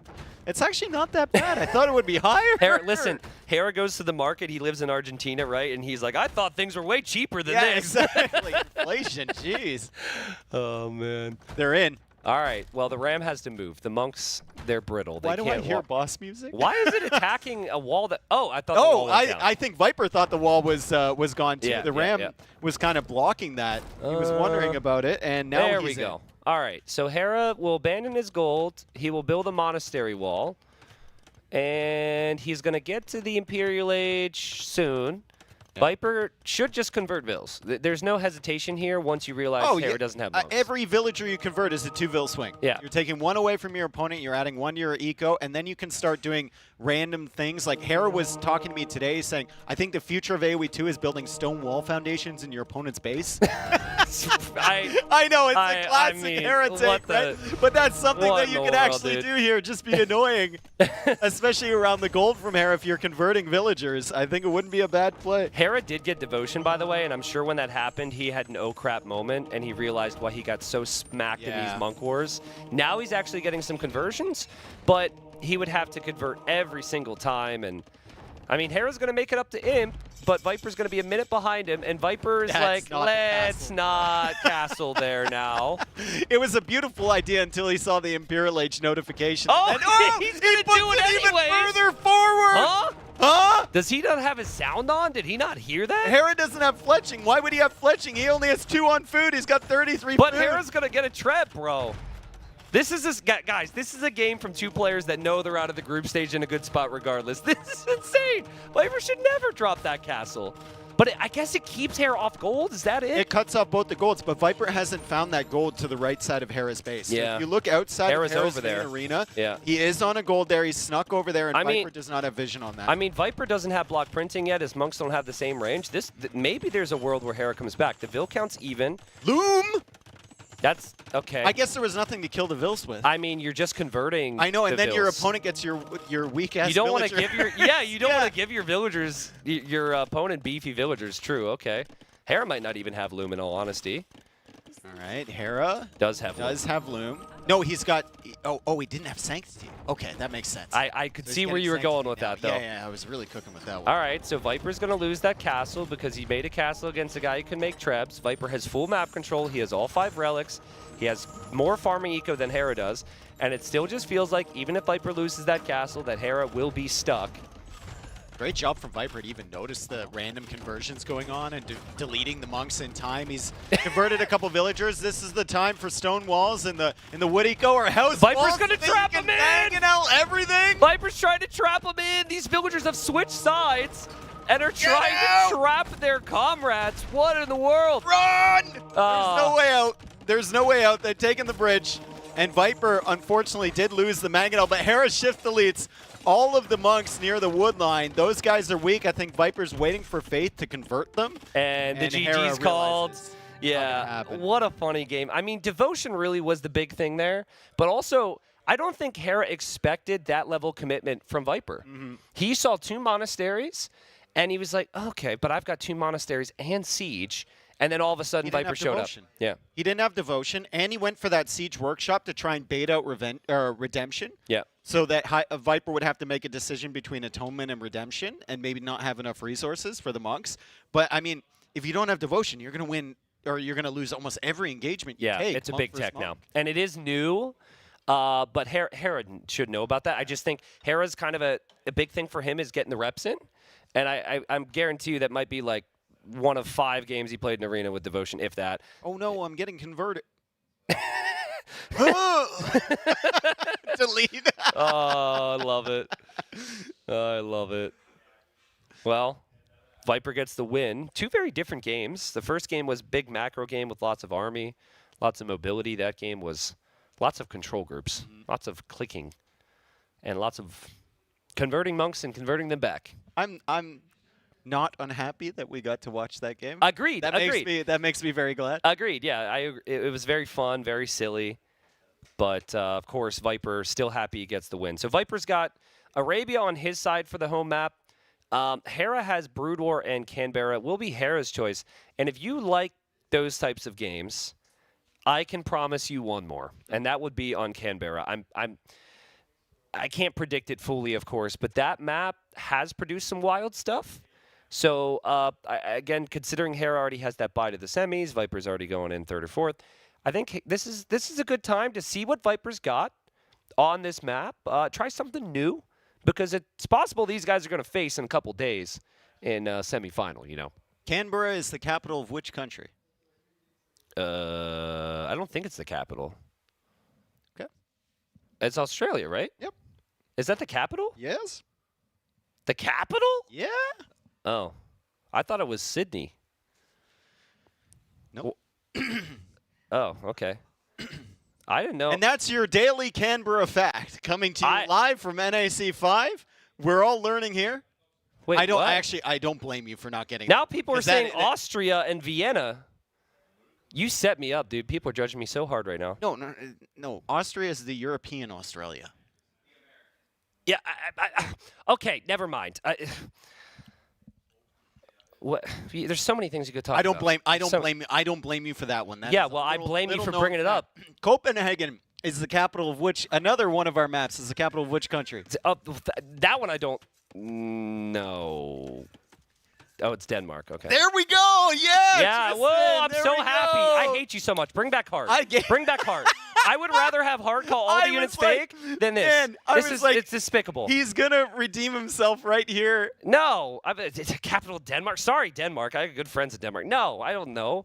Yeah, like it's been well established. I cheated in school and I played video games every second I could. Right? Hera's playing Dravidians on Arabia. Yeah. That is a change, and it might be a GL-inspired change. Or is it just Hera wanting to go into archers? I don't think there's any inspiration. I think it's experimentation, right? It's experimentation with this series. That is kind of what we knew it would be. And they don't want to show strategies if they're going to be playing each other in a semi. Yeah. Dravidians, I feel, can be good against one-sided civs with either stables or ranges. So if you're up against a solid archer civ, you have the faster firing skirms. If you're up against a really solid stable civ, you have the solid infantry. But here the Khmer are like, they're not really, they're actually the opposite. They're not like insane with cav. They're not insane with archer. It's really their eco. And I guess what it turns into oftentimes is whatever they choose with Scorpion. So it could be a fun matchup here. I guess Dravidians also have the slightly cheaper siege, but the big thing they do lack, which Hera is so known for on Arabia, is knights. So not having knights is going to be something that Hera is going to have to live Their stable without. sucks. Like it just simply sucks, right? There's only light cav there. You can make elephants, but you can't make the elite version of the battle elephant. Yep. You even have a tech to heal your elephants, and then you can't get elite. Yep. It's kind of underwhelming, but receiving 200 wood when you get to the next stage is perfect. And then, of course, the barracks technologies being cheaper and the skirmishers attacking faster is amazing. I think we saw them yesterday with Leary. Did he played them? I may have been smoking shisha with Dalton Tato during that game, so I don't remember. But I think Hera's still going to go scouts here. I think because of the extra wood you get, because scouts are still a viable option in feudal age, it's very smooth for your economy. It's very clean and crisp, and then you can switch into something else. And how many, like, if Khmer can instantly add an archery range when they scout your going man-at-arms, it's so easy for them to counter the man-at-arm play, especially with Viper, who could just wall it out with quick walls. So, in my opinion, Hera could still go scouts, and then he could try and force the issue in ways we talk about a lot, where the Khmer don't have a barracks for spearmen, right? And you can kind of take advantage of adding in your own spearmen there. And I mean, you don't need bloodlines in early feudal age. You just need 3 scouts. Yeah, it's fine. Yeah, I agree. And but you have good enough eco then to maybe switch into an early range, but yeah, you can't be too one-track minded on Arabia. That's actually the beauty of Age of Empires 2. Like, you load up some other games, you play with one civ, and you move on to the next, and it's like you're playing a different game. With Age, there's enough similarities. Most feudal units are all available, so you can still go for the same openings. So Viper's going to spot that early barracks, and he's right here, so he will know what the production building is. No loom from Hera? I think he does have loom. It was just on the hill. Hit, yeah. And there's the stable. Did Viper see that stable is the question.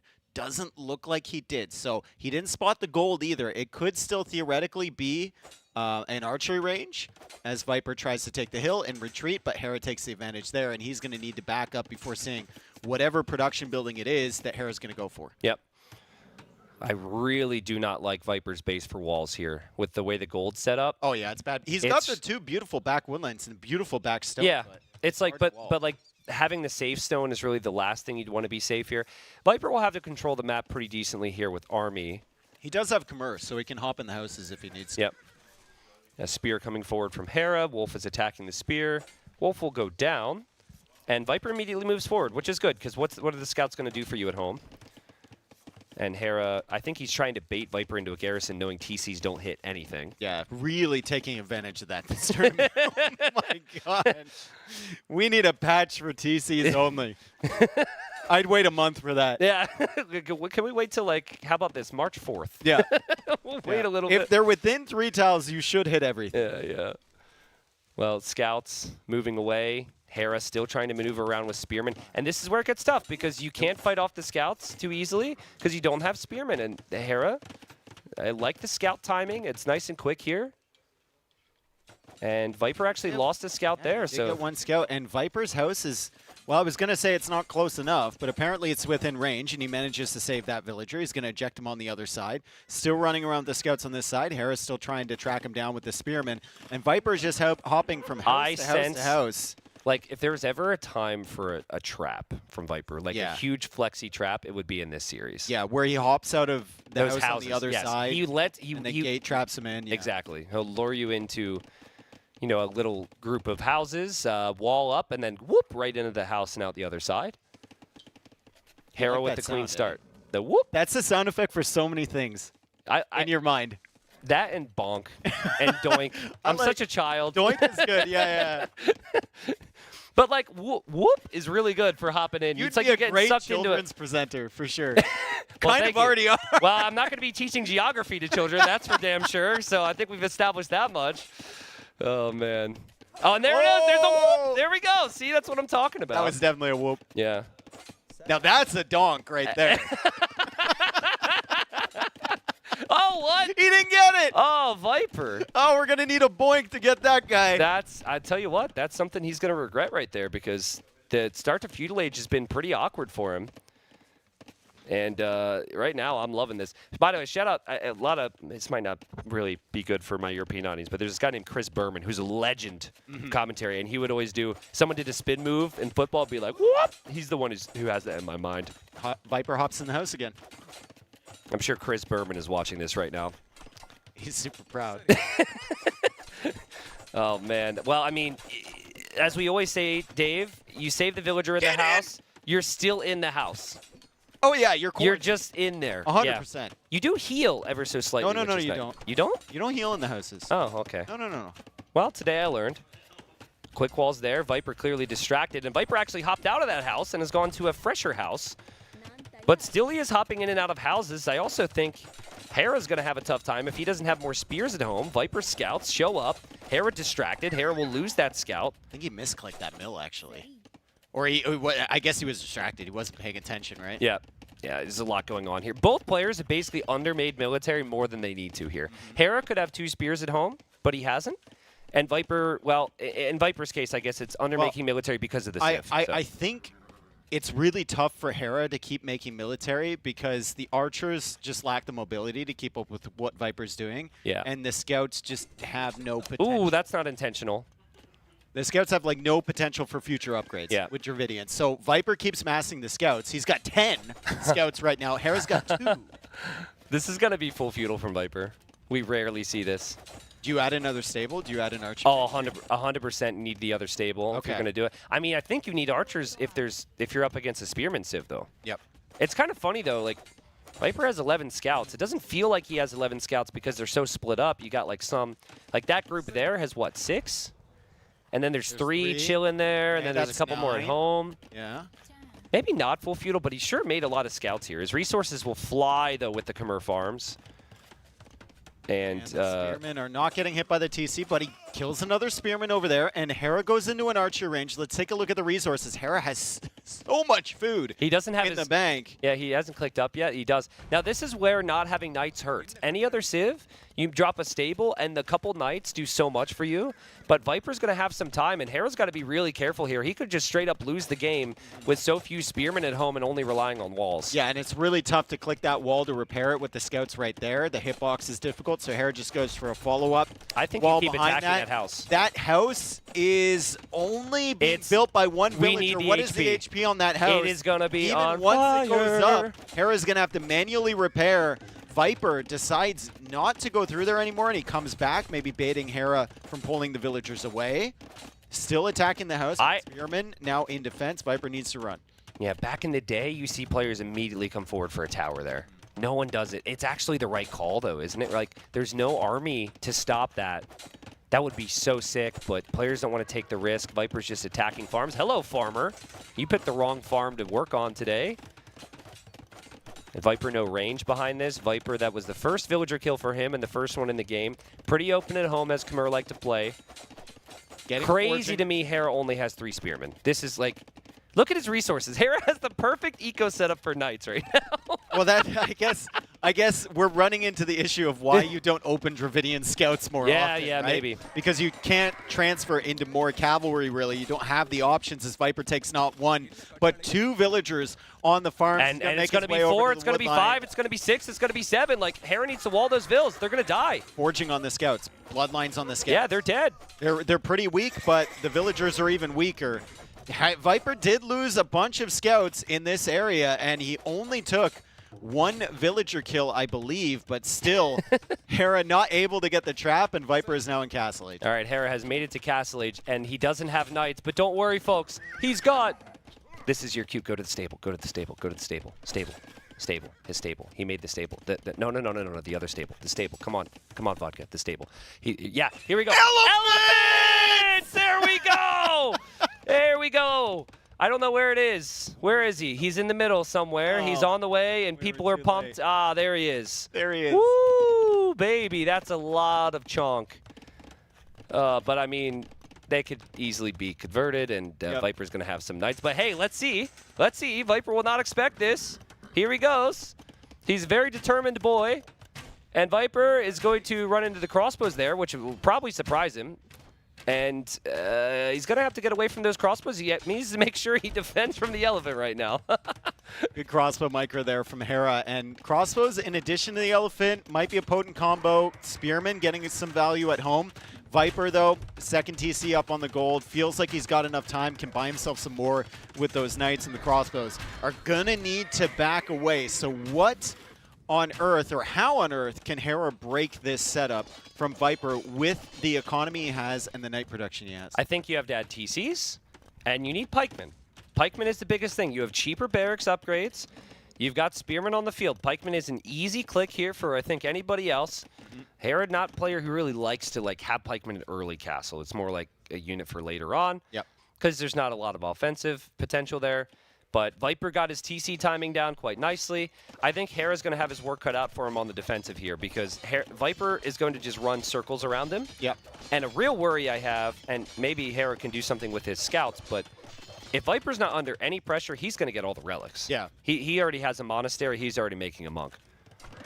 Hera doesn't really have that mobility to snipe monks, right? He's got the 2 scouts still left over somewhere, but still trying to deal with the light cab at the back. Goes for that second TC. Viper, do you just sit back and keep producing knights and run around, or is there any sort of pressure to get a forward Siege Workshop of your own and start pressuring Hera's base? It's action dependent. So we could definitely see the forward Siege Workshop from Viper, but when Knights in Eco do trick, why Siege Workshop, right? This is so good from Viper. And he's even going to be able to potentially save that weak Knight, send it back home to heal up. And the GG's called from Hera. I mean, he really felt like he was handcuffed here. But like we said, I mean, the opening with the stable, I think, is fine. Yeah. But, so, okay, he arrived at Castle Age with 800 food, right? That's because he added farms. And he had low archer numbers. So, in actuality, Hera farm boomed a bit too much. Could have gone into the range a bit earlier and then had less food, and then of course had more archers. Or just make more spears in Feudal Age. This is a combo of 2 players who are having fun here in group stage, knowing they're going on, right? Like, and it's been a fun series to cast because of it. I think Viper was probably like, you just made Dravidians look bad. Yeah. And Hera's like, no, Dravidians suck. Yeah. I don't know if there's still that little fake drama, but. Well, like I said, Hera came out and he's like, I really screwed up on my draft. That's the best I can do for you. But it's hilarious. So wait, so let's remind people of the stakes. So Doubt to survive needs Hera to win, or is it? Yeah, are there other Hera factors? to win, and then Leary needs Viper to win. Huh. Well. Okay, so this is looking good for Leary right now. Can we, production? I don't know if the Doubt and Leary are watching out there. But could we possibly see if they are out there? I would love to see. We have a Doubt Leary cam? I want to know what they're doing right now. They might not be here. But production says, yeah, we can get one. Yeah. Okay. Maybe not reveal the strats or anything. They're hopefully they're Doubt's practicing. Looks like he's talking to Jordan right now. He is practicing. Leary was really focused on that Jordan set. He was. Yeah, he was really, really focused on it. Okay. Well, there's Doubt. ACCM's training with Yo, and Doubt is training with Tato. Okay, good to see. Good to see. There's our training room, by the way, folks, in case you missed it. And I'm sure they'll be hearing updates on the set. And I think Doubt. What is Doubt if I know saying Doubt, to he's ACCM complaining. right now? He is 100%. Hey, CCM, what? You can't just let me win? Like, you're already through. Like, and Jordan has left the room. It is probably about his bedtime. Yep. Actually, it is his bedtime. 9 p.m. It's 9 p.m.? Yeah. What? Yeah, he's already asleep. Wow. That's Dreaming crazy. little Jordan dreams. Oh, God, I'm not tired at all. This is dangerous. Fields full of rainbows. Flowers everywhere. You think so? Yeah. Okay. You know, like Teletubbies, the baby that in the sun? It could be This like is Jordan's a lose-lose. face This is a in the sun. lose-lose. If I Big say smile. this is a lose-lose. If I say yes, I know Teletubbies. Of course, that How sounds could you bad. not know Teletubbies? If I say no, it's also. When did you grow up? I, Oh no! Yeah. No, don't I know a know. lot of I know Teletubbies, but I didn't want to be judged for knowing Teletubbies. Oh, okay. But nice to know that was on your list of shows. Yeah. Well, there's the info on the players. Viper up 2-1. This is a best of 5 again with their performance this week. They are both guaranteed to go out of the group stage and be in good positions. So this is probably the least pressure they will feel over the conclusion of the event. Excited. I want to see Canberra next, right? Because I feel as though that map has the most insane potential for memes. a unique game. And Yeah, memes. yeah. Correct. And there's I feel like it's a map where we could see it, for 6 months and people would still be coming up with strats for it. Mm-hmm. Like it's just and that's why people ban it. Exactly. That's exactly it, because there's so many options and potentials. If you know your opponent is going to go for a set strategy you've seen before, suddenly you come up with a counter strat only to that. But then they can then shift their civ in accordance to what they think you're trying to counter. So it's very dynamic here. We've got Byzantines for Hera. We've got Poles for Viper. Viper was under the impression that Malaya is like the SS tier civ here, like the #1 civ on this map. And then Byzantines is one that follows up really close after that. I don't know where he would put Poles. Yeah, I mean, I think Viper had Malay on his draft as well. I could be wrong. I mean, we've seen a lot of tower rushing on this map, right? A lot of towers and then eco behind. So if that's going to be the case, I would say that Poles could do a pretty good job there. You mine the stone, you receive some gold with that, and then if you're able to place farms freely behind, which you will be able to due to the walls, you'll get a good food boost. So is he gonna like? Was that Vil coming forward just for the dock? Because that's pretty early. I think he was. He was going out there without the scout. It's going to be a dock. Okay, yeah. cool. They're both going to dock here. Yeah. So if we could have the fish clicked in the middle here, vodka, that is 30,000 food. That is basically, in Age of Empires terms, somewhat endless. Doubt's walking by us. What do you think, Doubt? Doubt looks at us and says, I depend on Canberra. He's not happy right now. No, he's not that happy at all. Because he needs Hera to win he here. can still control his own destiny. If he gets a win against ACCM, he's still through. Does he need a certain type of win? Nilly? No, because he's. I thought then it was he'd like be 2 and 3. Yeah, and the other guys are 1 and 4. Buchholz doesn't care if you have more wins, bro. Buchholz, I don't know who this guy is, but he doesn't care. I don't have the results all memorized, but yeah, I mean, Doubt still has a series to play. Yeah. So just win, Doubt. He's through. And the scout is here too, Viper. All right, Hera, how are your quick walls? Doubt is going to scream in the back room if this villager goes down. Nice. And I heard him complain. I just didn't hear a scream. So Doubt's not happy. But that's a great kill from Viper. You know what? It's not the worst thing in the world, though, for Hera because he did get the dock up. Like, it's terrible to lose the villager, but it's so much worse to lose the villager and not get your dock up. That's true. You are playing as Byzantine, so even if you get to Feudal Age a little bit later, you should be winning all of the water battles with your faster attacking flyers. Yep. We can just pull that up real quick. Byzantines, their fire ships attack 25% faster. So in a 1v1, that is massive. And you see Hera sniping the scout from Viper there. Scout might be trapped in there. Yeah, Hera didn't take the bait. There actually would have been 2 areas to escape. But yeah, so, okay.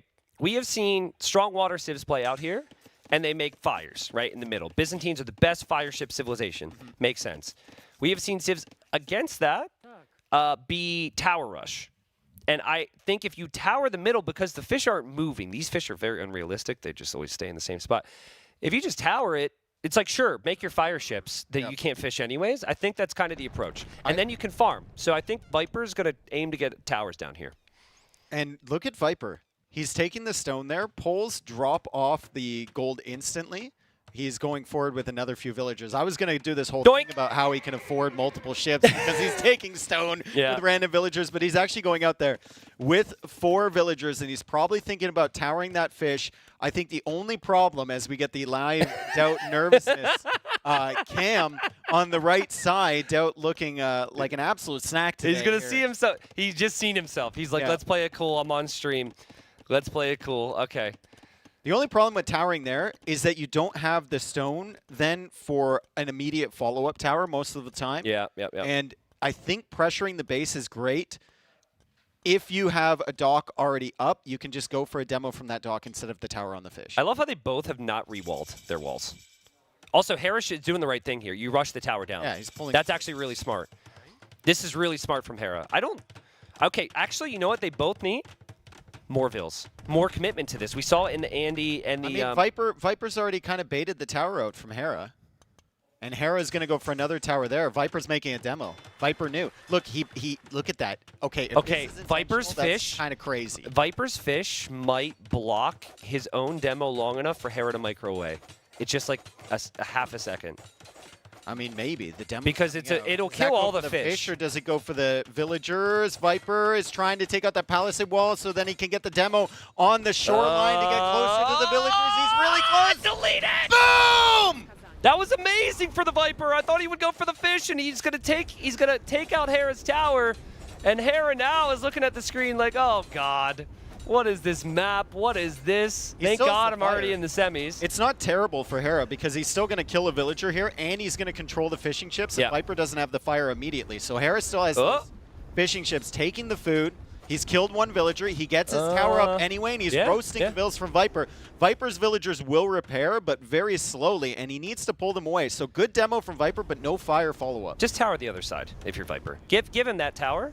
You can't let him have fish. Just tower the other side. That's what I'm thinking. Here's a replay on the demo. You see Viper deliberately taking out that palisade wall. I'm looking at their faces. Cool, boom. Hera knew exactly what was going to happen. And he didn't move the bills. He was just like, do it. Yeah. Yeah, I mean, you kind of expect it there. You're so committed. And here comes Viper with the tower on the other side. Because, yeah, it makes sense. Hera's got the fishing chips. You don't want him to have that. And I think as long as Viper's tower is not in range... Ooh, this is complicated. That's within range of the fire. Like That's in range of the tower, though. So the tower can shoot the fires, I think? Yeah, but the tower does such limited damage to fires in Feudal Age. I think you got to make that outside of the range of the fires. The Byzantine fires are just going to cook that so fast. That's getting cooked. Viper needs to go for a demo here. Oh, Like, Hera, he needs to wall be in on your goal. tower. Tower 101. He's fine, dude. Oh, okay. He's got the fire there. Like, you can't build it within range of the fire. You need a demo if you're Viper. You need to take out the fish at least. Fires have to leave. Viper's on gold, by the way. He wasn't on gold to make more. This was not part of his original strat. He is now. And he's going for market. He's actually also going for stone at home because he was taking stone on the one Look side at that he's now Look lost. at how little damage that tower is doing to the fire ship. Can we get an updated Doubt cam soon? I think Doubt might be pretty happy with how this is looking. That tower's going to go down. And this is a good position for Hera, who has his fish far away right now, by the way. He's going to bring him back. That was really smart. A lot of players might just leave the fish there, lose one or two. Another demo from Viper. I like to whisper too. Well, we're about to scream, so you have to start with the whisper, and then you slowly build up. Hera's okay? like, So man, the demo life coming is out. great. Life Demo is great. coming out. Doubt's like, come on, Hera, don't get He that. looks so upset. No, he's practicing right now. Oh! Woo! Number 2. Not bad. I mean, hey, Res Collected right now is pretty close, and that was with Hera having the fish. And look at Viper's eco. This is the thing we forget. Hera has no farms. What about Viper's eco? Well, he's got 5 farms, but that's way more than 0, and they are Polish farms. It is more than 0. Thank you. Another defensive tower here from Viper as Hera decides to push in. His towers do have more HP than Viper's do, so all things being equal, as we see Viper playing in yellow once again. That's nice to see. He's been playing in red for a lot of this tournament. His towers will win the 1v1 against Viper's towers if Viper isn't repairing them or Hera isn't repairing them, but still. Good pressure from Hera. He's got the fish in What the does center. that gate Viper even goes for, do? I don't. He's playing Alcatraz right now. Yeah, I mean, this is always expected for the defender. You can fill your own tower with 5 bills and just bring 5 more. And I think, like, maybe that gate just got in Hera's head. You know, Hera also looked at that and said, what does that do? Yeah, what? And then ran away. Yeah, exactly. He's like, I don't get this. I should leave now. I don't know what's happening. Yeah. I'm very uncomfortable. Yeah, dude. If Viper, I need to leave. If Viper's doing that to you, absolutely. Oh, if Hera had a demo right here, it'd be beauty. It would be a beauty, but Viper retreats. He's just going to take as many shortfish as he can and then come back to the TC. Look at this. Resources for Viper actually looking quite solid. The food's insane, yep. He can set up some farms around the fullwork. He's getting a little bit of an injection of food from both of those, and Hera forced to go for a market here. We're going to make our way to Castle Age. At which point, what are we seeing from these two? Just Castle Drop from Viper, potentially? Yeah, I mean, Castle Drop makes sense for both. Hera should sell his stone here. I think you'll actually see a score dip. Watch Viper's score. Bottom right. It's 15-16. Watching. Okay, Ooh, score dip. and Hera will see that. Yeah, Hera will see that. So I actually think Hera will know that he needs to click up now, and he should be selling stone in order to do so because the timings are really important here. Players notice that stuff. Hera still has the fish, though, and he keeps adding more fish. Like, just add, like, 8. Like 6 is probably optimal here. 6 is probably optimal. Well, 4, and I'm going to astound you with my knowledge of math, but Okay. 4 is greater than 0. So I think you can be happy with the number you have and invest wood into military buildings. Okay. Like barracks, range, All right. stable. All right. I mean, he does have quite a bit of food in the bank, but he's still waiting to click up to Castle Age. I think the positioning of Viper's castle is crucial because if he can drop a castle on the fish, right there, then the fish is a moot point. He has a castle towards the middle. Like, that's the ideal castle spot. He just has no military. None of them. Neither of them have any land military. This would be like, these would be the two players that we would actually see a full-blown late-game Imperial Age on Canberra with. Potentially. If there were this two would be it, players if there that were we two. could potentially see that. Usually the games end pretty quick here. Yep. This could be the two, but Viper is coming forward with a ton of villagers. How many is he sending? He's sending, what, 16? 17 villager? No, okay. If Dowd is still watching, he should look at this number and think about that for his series against ACCM. And Viper's going to drop it. Now, Hera He's still 2 minutes away from castle. He also wants his own castle. You delete the mining camp and put the castle there. Or where are you putting the castle? He's running. He's moving. I think he wants it. Yeah, delete the mining camp, put it right there. Hera knows, though. And Viper. Hera blocks Well, I with mean, the market. Viper just places another. Yeah, it's like, I mean, it's smart thinking here from Hera. Hera's going to make a tower. Now, this rarely works. No, and especially, I think Polish villagers will take an additional arrow to take out.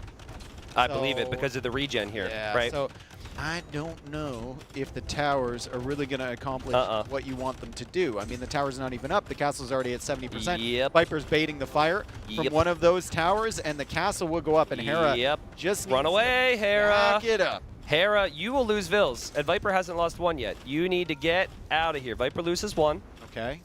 Apparently, the hunt is more important than the castle. Viper loses two. Hello? Hello? And Hera goes for a gate. Another gate. No way, dude. No way. No way. No way. The deer was not in, Viper's bro. blocking the gate, though. He blocked the gate by dropping a gate, and the castle goes up. But, I mean, holy crap, man. Why was that so close? I don't know, but oof, that was a moment. Just really wanted to hunt that deer. All right, well, now good luck fishing. Castle goes up. Hera will try and drop his own castle. And if there's ever a time to try and go fast imp, Dave, this would be it if you get your castle up as Byzantines. Yeah, the imp is cheaper for you. Look, he almost has the resources right now. And he can get... Now, what unit am I about to say when I say he can get this unit in Imperial Age that will be so valuable? Trebs? Dramas. Dramas would go so hard here, bro. Yeah, you're right.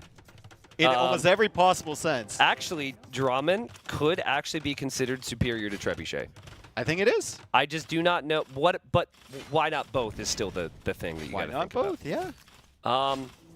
Because you don't need chemistry for Drummonds, right? Nope. You just need to be imp. No. Hera's clicked up. Viper's dead. Viper is... We're getting to game 5. Viper's super dead. Viper has resources, though. Yes, he does have resources. That's actually surprising. Wow. How many resources he has. He's got many of those. And Viper might be in a position to click Imperial Age himself, but that Byzantine castle, so powerful. The potential to make Dromans. He can still fish there. Yeah, that's huge. Yeah, I thought the castle ranged it. No. That was a great market. That is like one tile off. I think actually, with let's look at Arrow, they can. Yeah, but then you need to wait until. Let's look at Viper's point of view. Does he have the range? Look at the circles here. He's got the range mod. Now we have to. Now we patiently wait. This is what high level age really looks like. Ooh, I don't even think Bod can get some. Yeah, you're right. I think it gets him maybe to the edge of the fish. Yeah. But not to the ones on that side. So. I mean, the thinking's correct from both. Fast Imperial Age on the back of this because the castles matter so much. Byzantines have every bonus in the world to work with this, though. It's cheaper to go in, which we're Viper's seeing. like, Bod can get me there. And then he uncues it. Yeah, you think he realizes. Additional HP on the castle. Like, Viper's castle's a goner.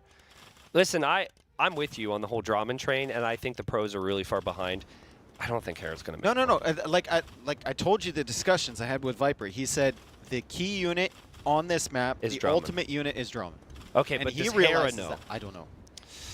I don't know if Hera. I mean, he doesn't have that much wood, so he might just go for it. We are unlocking this idea into other players' brains right now for if we ever see this.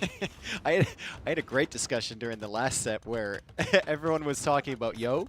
Yeah. And ACCM, and they say Yo always starts off slow because he has no strats prepared coming in. He just steals everybody else's. And everyone practices with ACCM, and everyone steals ACCM. Yeah, that's a big thing for him. Okay, so Viper's approach could be lots of army, right? If you're going to lose the Trebor. Yeah. If he got his unique tech to where his Knights cost less gold, that would be great. But still, you only have 41 villagers. So that's not really the best here. We do not have a Drummond for Hera, which is a missed opportunity. It costs wood and gold. He can't afford one. But he's still making the Treb, which you have to believe will be able to take out Viper's castle pretty quickly. Viper, though, knowing where the castle will be, is going to try and go for a side push. If it does not work. It's only fortified walls, man. Like, if you get in there, let's see what Hera has. Fortified? It's only fortified walls. Palisade walls. Sorry. I mean, I might not know geography. It's but only fortified walls. At least to know the difference between a palisade and a fortified true. wall. You got me there. Yeah. You got me. I know. I can tell you're just Cataphracts coming destroyed. in. Oh, I'm ruined. Cataphracts into the base. Viper, Palisade. It's only Palisade walls. in defense from him and some houses, but he's up to the task. Trap? I smell a trap. I can tell. Hera, don't loop around that mining camp. Don't do it. Don't do it, man. Okay, wait. There's no potential Okay, yeah, Viper's getting trapped down. This is all very, very bad for him. There's Cataphract still in his base. His 3 knights are somewhere, not to be seen yet, at home. And Viper is struggling right now, Dave. Why is Hera making a fish trap? Why does he make a fish trap? There's 30,000 fish. Viper Maybe needs feels to... like the one on the edge would get sniped. Viper trying to go for a quick gate and a house. Yep. To block in the Cataphract so he can get the conversions. Monk is now within range, and he gets it, and he saves the build, too. Okay. Attaboy, Viper. And the Monk, 2 Cataphracts still alive. Yeah, Monk should also survive here, so that's nice. Plus, you'll have the potential of the Knights sneaking. Could force a reaction from Hera. It is still Polish economy. Res collected is actually really close, so Hera just has the 6 fish. Hera has tons of res right now. Yep. He has res where needs to be spent at a higher rate. I mean, I think he should pull some off of other resources and put it on wood as well. Yeah, 4 on wood could be an issue. It's just not it. I mean, I guess you can always use the market and kind of balance that out a little bit as Viper tries to snag himself a relic. Viper's not going to happen. Viper's side base. Can we see that? A little side base. Hera still has a hole, which is hilarious. Yeah, they but both Viper have left doesn't know holes about in their walls. Here's the quick wall for you. Viper obviously gets the conversions. Whoop, whoop, whoop. We got to check the push from Viper, though. Yeah, he's this coming is a big, in. this He's is a coming big into deal. the base. We got to He's check coming the push in. from Viper. Oh. Good, quick gates Oh, geez, Hera doesn't Viper see is it. in. Hera doesn't notice it And it's yet. happening again. Oh my goodness, Hera's Cataphracts are getting converted. Viper's like, thanks. I love this unit. I didn't think I could get one today. And Hera still has not reacted to this. He's completely clueless. Why should he? I mean, he thinks that he's got Viper's number, right? He thinks he's got him on the run. He finally notices that, and he pulls all the villagers away. What's the bill count now? Viper's at 50 villagers. Hera is at 39 plus the 6 fishing ships from before. Viper trying to get into the wood line. Hera going for some quick walls, but Viper is still attacking the town center. Oh! He's in! He's in! And they're super clumped in there. They somehow pat through the Knights. But this is amazing for Viper in a game that I thought was just over here, Dave. Yep. The Monk defense is still needed, but he's done a great job there, and he has Cataphracts at home to defend with. And he's got converted Cataphracts over there. We've got a castle now going up forward from Viper. Now Hera comes back with the monks, and he's trying to convert the knights. And Viper is dealing with stuff in the middle of his base. Hera dealing with stuff in the middle of his. This is a game. This is an amazing game. This is why every player bans this map. Yep. No one wants this chaos, but who's going to survive through the chaos? Oh, man. I mean, Hera's going to drop a castle forward. I think Hera might still have the lead. Yeah, and I don't think Viper has devotion or anything. 3 knights converted, Tristan!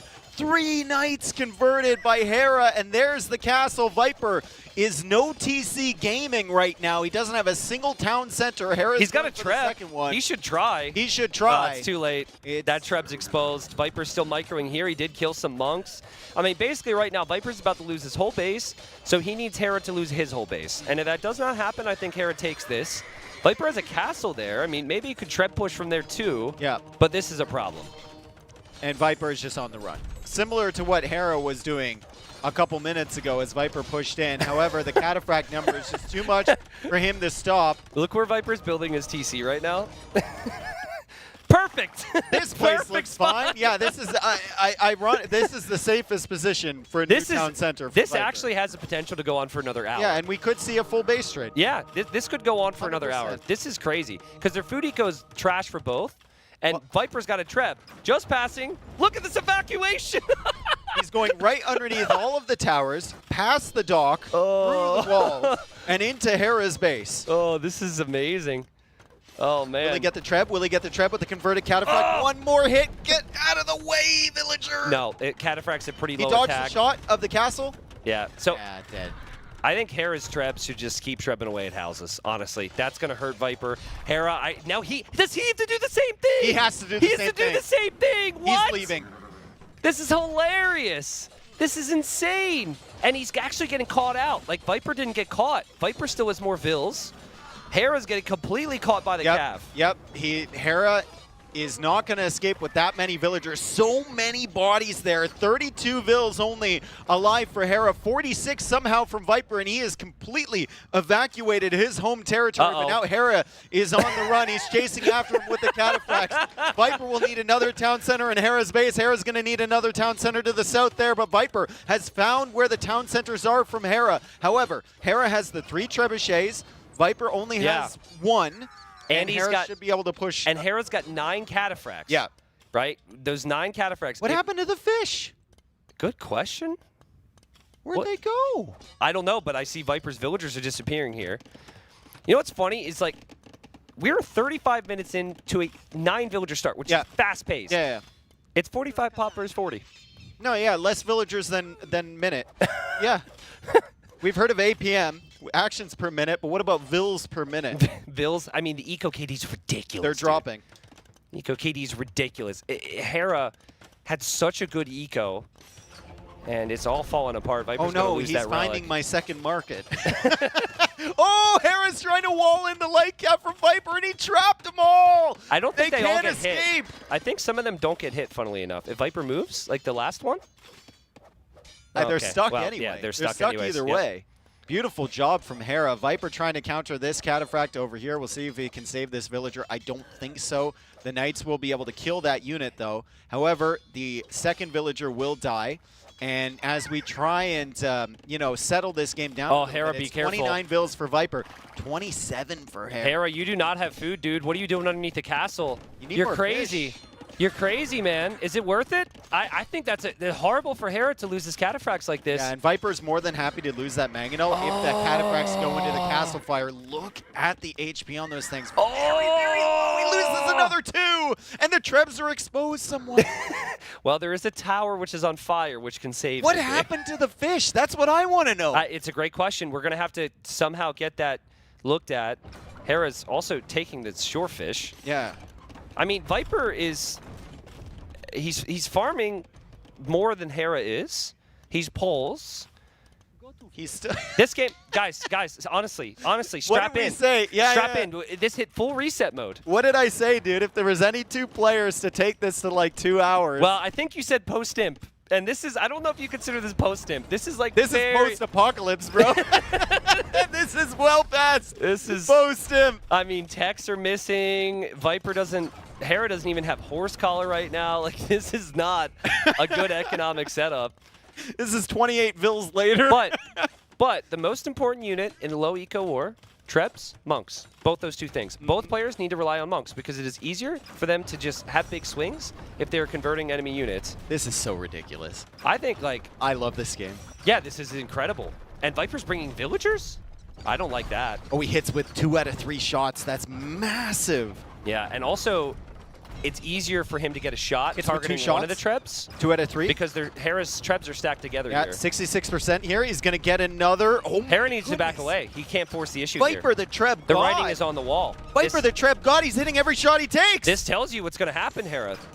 You packed up your Trebs with an excellent move earlier in the week, but like that right there, you just lost them all, and this is a big problem. 15% accuracy, by the way. Holy! When Trebs are stacked like that, though, it is more likely easier to hit. That's going to happen. And Hera is kind of in reboom mode. Viper also in reboom mode. Good luck to him placing full works and farms with the rocky terrain. Oh, boy. And, yeah, monasteries will go down. I mean, Viper can't move too far away from his castle, though. So. Holy. Hera going for a 3rd town center in the south there. Can we the game settles down. Can we see total res collected right now? It's right like, there. Well, no, I mean like the balance, the ratio. What? I don't know if Vodka knows. We could figure that out later. I want to see it all, right? I want to see the breakdown on it, but it's all good. We can see it at the end. Oh, like food collected, wood collected. Yeah, I want to see, because you know, we're kind of in a chill moment. There's nothing else to see at the moment. Here we are. And there we go. Nice. Okay, so. Okay, gold collected a little bit more for Hera. Stone collected a lot more. Yeah, Hera's very even. Yeah, Hera's had really good res collected. It's just the trades have been poor. All right, back to the game we go. Cataphracts against Knights. A little bit of a lull as each player takes over the other's base. Is that dude still alive in Viper's Eco? There was one villager. Oh, he died. He died at some point. He lived a good life. A dangerous life, but a good life. I think Hera... Does he have? Am I wrong, or does he have more space in the area he's currently sitting in? Yeah, he's got more space. He's got more space because he's got a castle in the middle and in the center of Viper's old base. Fair. And he still has the fish. No, the monk goes down to the Trebs. Hera, don't mess with those Trebs. They're hitting every shot that they take. Oh, man. Nice shot from Hera. Pulls some of the cataphracts away. Viper misstep. And he loses the monk. Hera's got the better position right now, in my opinion. He's got more map control. He's got 2 castles. Viper just has 1. And Hera's got more TCs. And even though the poles have good eco, you have to play them a pretty specific way. And Viper's very cramped. And the way that rock terrain set up, you can't build There's not there. a lot of space on this map. You can see that black outline around. It's actually taking away from the amount of space that would be on a normal map. And that means the full works are harder to get set up. The rocky terrain you can't put on, like you said. Hera also has the fish. So like 4 extra food gatherers is plenty as Viper starts to get the full work set up in Hera's base. And Viper still using his Krebs as his primary military. And like, you could tell he thought Hera would commit, but he wants Hera. Well, maybe he doesn't want Hera, but if Hera commits, that castle is his greatest weapon. Look at the focus on both of their faces. Like, this is not like a meme match right now. It's kind of developed into one, but they want to win here. Conversion comes in. Cataphract will need to run. Hera now is going to go for the Trebs. All right, so what happens here? The Light Cav will go for Hera's monks. Viper's Trebs are on the move. Viper does have some units garrisoned, and Hera's Cataphracts, we said this, could be in harm's way here. Viper still has his 4 Trebs, and yet again, Hera, I think, forcing the issue a little bit too much in this crazy game, and Viper holds. Oh my goodness, the farm eco from Hera is pretty substantial here. He's really going to get his eco rolling. 60 villagers for him, 55 for Viper as Viper adds another town center in the north. Hera still can't break that castle position from him. Yeah. I'm laughing because it's always a bad sign when you are building a TC on your opponent's outpost, which is what Viper is doing right now. Like, Hera should just go for a couple of Dramens here. You control so much of the map with that. And you can move him back and forth. Viper has no had counter one to earlier. Dramens, yeah. I mean, if Viper could go for the monk techs, to be fair. Yeah, that's true. But then you just bait the... Like, Hera is more than capable of baiting the monks back into his light cap. Yeah, I agree. I agree. I mean, it's a messy game. It's hard to think... It's hard to apply logic to mess. This is all instinct right now. Yep. And, yeah, it is what it is. But I hope people enjoy this game. I'm getting the vibe that people are enjoying it, but this is a special one, especially for these two, which are known for playing clean. You're not going to see this type of a game between these two very frequently. Cataphracts coming in. Not too much of a threat against just the town centers. Couple light cav there for Viper as he senses that there might be monks following up behind the Cataphracts. He'd be right on that. Yeah, he would and be there's right. trebuchets there too. Yeah. Spots the monk. He's going to kill that one unless Hera can block.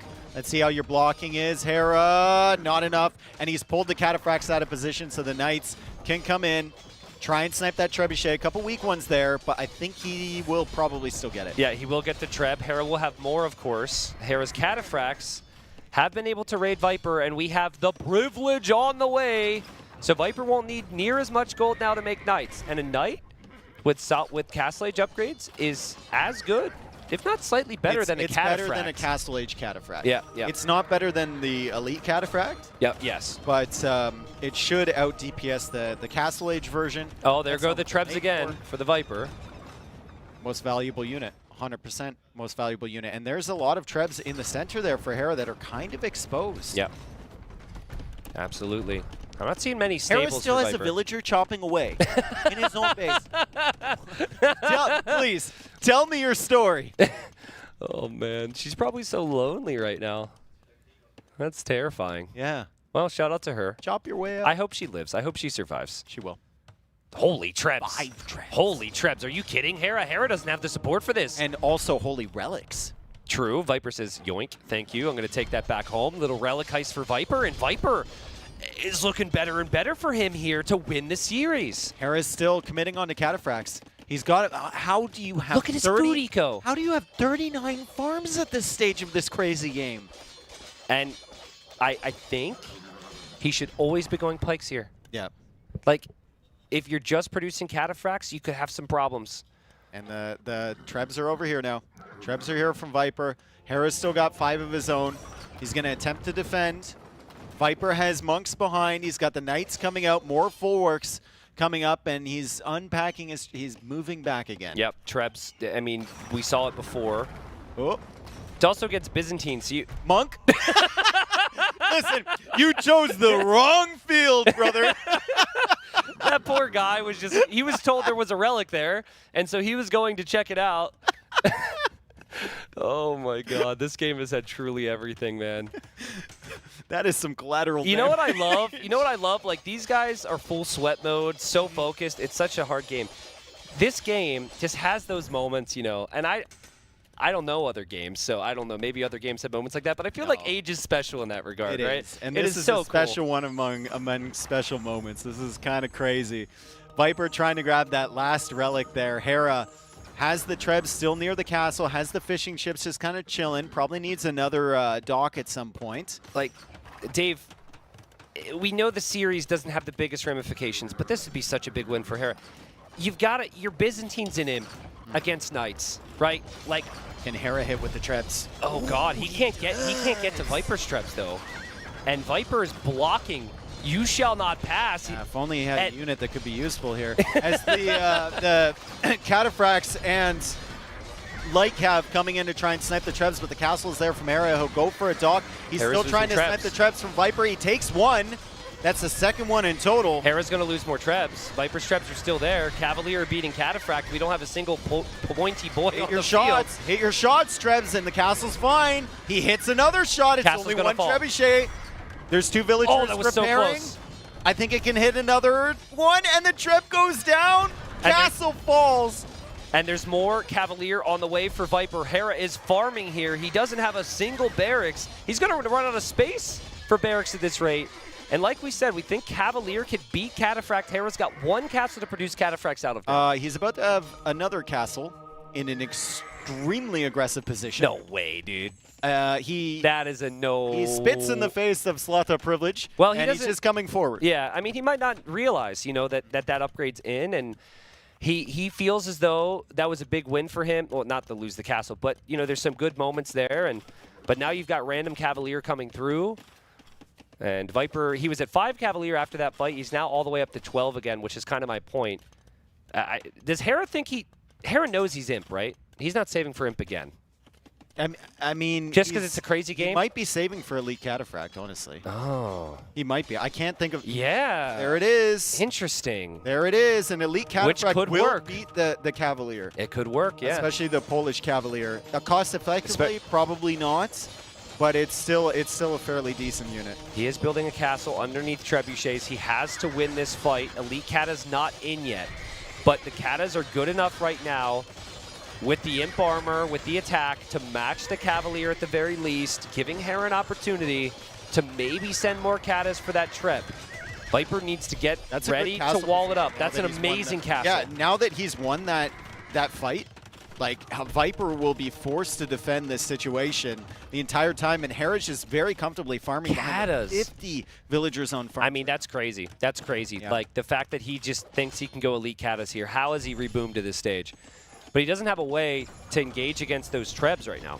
So we might look back at this castle as the losing castle, because that might not stay up. I mean, maybe. And then he needs another one for Cataphract production. I honestly think he would have been better off. Obviously, something like Camels could be an option, right? Yeah. Or even Byzantine Paladin would be better than these Katas, yeah.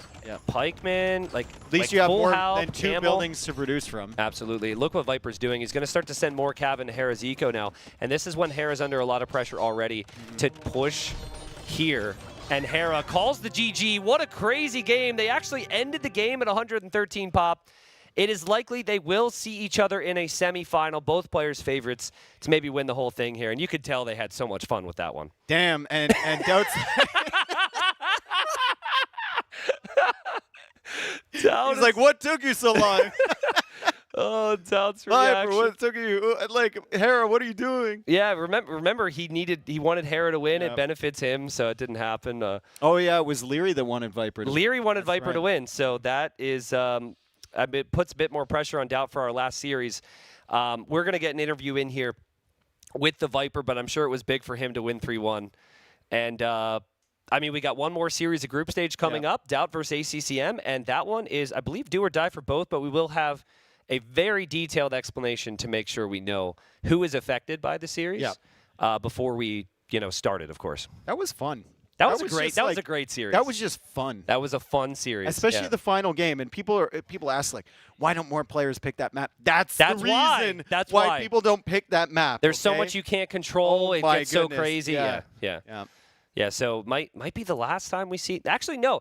Actually, for big Ken Bear fans, we have best of 7s, best of 9s, a lot more games coming. So it's more likely we'll see that in later days. But anyways, Viper's going to be popping out here soon. Want to both do the interview? Yeah, ask away. Yep. We'll tons of questions. Yeah. After that one, like Hera's smiling. It's so ridiculous. 20K, 10K, 20K viewers. 20K. That looks like the 10K that they just like. And that's probably is it? Oh yeah, 20K. All right, cool. That's crazy. And that's just on Twitch. Welcome man. in. There's people watching on YouTube as well. So we've got another set, and this set really matters here. Okay, does it? It does. It does because Doubt needs to win. Yeah, I believe the loser of this series is out. No. ACCM's already in. Doubt needs to win. ACCM, it just determines where his what position, what bracket he ends up in, which is incredibly important, right? And things have been moving around a lot today, so it's hard for us when our brains were melted by that game to know specifically, but we'll have a moment to touch on that. I think ACCM wants to win so he can play Andy. Yeah, makes sense. Instead of someone else. Yeah. I believe that's the way it works, but who knows? We will have all of that probably explained to us by the next set of casters, and we're just waiting for Viper to make his way out here. We'll hop over there and get ready for him. We'll hop over to the couch. Thank you, everyone, for tuning in for that one. That was a ton of fun. Every single game was good, and we'll get our winner here on the couch shortly.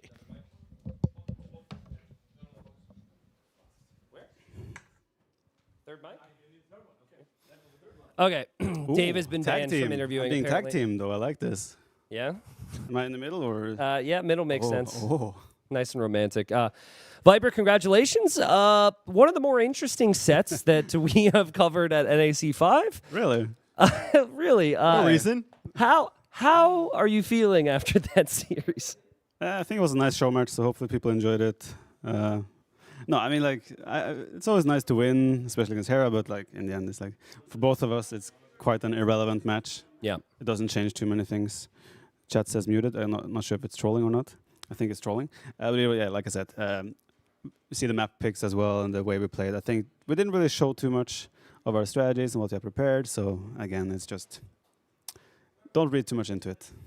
So, this first game on Enclosed, this was a pretty high-quality game. Hera got his eco set up early, and then you were basically forced to defend. Like, was your strategy with Georgians just Manaspa are good, and I'm going to try and win with them? I've heard they are good, yeah. I mean, like, yeah, they are really good, right? But he went for a really nice combo with just enough Arbalest behind and then, like, Camels in the end. And he picked up the relics super fast, right? As I was like, I went up and, I'm going to take the relics fast. I took one relic, and then I was like, I'm going to take the second one, but I couldn't see any relics anymore. So, yeah, he grabbed those relics super fast. And, of course, he had access to Camels, which is a pretty good unit against Georgians. And mixing in those 20 crossbow Arbalest was perfect choice by him. And, yeah, Monaspa are not that broken. Against Camels and Arbalest combined when you only have 25 units. That's not the point. People say that you make Monaspa, and, you know. Maybe I should have been a bit more patient there, just wait for Elite. I also didn't have Bodkim, Fletching, or Bracer here. Like, if I have Bracer, Ballistics, and just wait here, I think I can still wait until I take a proper fight. But again, like, his composition is better. He has the relics. So yeah, honestly, like, a lot of players with Chinese just play safe when they have 4 relics and build defensive castles. So I think the fact he put you under pressure there was actually huge. Yeah, I would. I think if you get up to 60 Manaspa, and maybe try this in a future game for us for testing purposes, I think they just wreck everything. I think they're insane. But once you get a crazy number of them, they're so cheap and produce fast as well, right? So, but yeah, he went for the right comp, and yeah. It's also not great when you try and go for the counter raid. You see 2 castles, 3 monks, and then 8 walls. The entire side section, like, that's ridiculous. I felt like, okay, so it's cheaper to repair the castles, right? You definitely noticed, though, that they nerfed that, right? It used to be 50%, it's now 25%. But yeah, like, I was like, okay, I'll try to split my army, go for a counterattack, but yeah, full gate wall, 2 castles, so it was like, it was pretty checkmate right there. All right, well, I mean, obviously, you said less pressure, you know, there's not big ramifications long-term necessarily, but, you know, you win the first game, it's always good, right? So I lost the first game. Or lose the first game. That's never what we've good, been right? talking about this whole time. Yeah. Listen, my brain. You know, we all just want to talk about game 3. Yeah. Or I'm just game waiting. 4 or Yeah, whatever. obviously. I'm really killing it right now. I'm really killing it. I should be muted. But But yeah, anyways, you lose the first game, Viper. I'm sure you're so nervous and distraught. I could tell you're on the verge of tears. Yeah, man. But then you get Arena, and it's full Monk War. Talk Yeah. us through the decision to go full Monks against Bohemians. Well, he's Bohemians, right? If it goes to late game, I have nothing against Hufnitze Halb or whatever, right? Henkener, Hufnitze Halb, nothing for Slavs to do, so might as well go full clown. And I mean, he actually clowned before me. Like, he was faster up, got the market and all that good. This clown, right? After yesterday, I was like, this clown is probably a pro clown, right? But yeah. And then I was able to outclown him. Can you explain We that just castle? go He to- was an imp. Yeah. Explain that castle when he's an imp. Well, why not? Because he can make trebs. I can make trebs soon as well. But you were like a minute away from imp. You didn't have loom. Yeah, but I had 5 relics. I had a lot more monks. I was in his base, you know. I had a ram. You saw the ram? I did see the ram. Thank you, Dal. Thank you. Please. Thank you. Best of luck, Dal. Best of luck. Is that sarcasm from Doubt? I feel slight sarcasm. Yeah, a little bit. Yeah. Just a tiny. I saw bit. like when he went to like congratulate you, it was very forceful. Like he was trying to hurt you. It was kind of actually, yeah, no, you say that. I feel that a little bit. Oh man. Well, game 3. Was there any chatter about Dravidians at all between you guys? Because I know there's a little back and forth on that. When we drafted and I saw a picture of Dravidians, there was a few phrases, yes. But obviously here I had a big stiff disadvantage, so it was pretty tough. But I'm happy that I was able to win this. So. And you know, the main important thing is that Hera is not VIP on my channel. He's not. Are you VIP on his channel? I'm not sure. Was there a? I saw some people saying that. I didn't hear the backstory. I have made a statement on my stream that anyone that beats me in a tournament on a land map with Dravidians gets VIP in my channel. Ah. So it's to bait them to pick Dravidians, and it works. Ah, interesting. Wow, that's pretty smart, Viper. Thank you. Huh. Can I be VIP on your channel?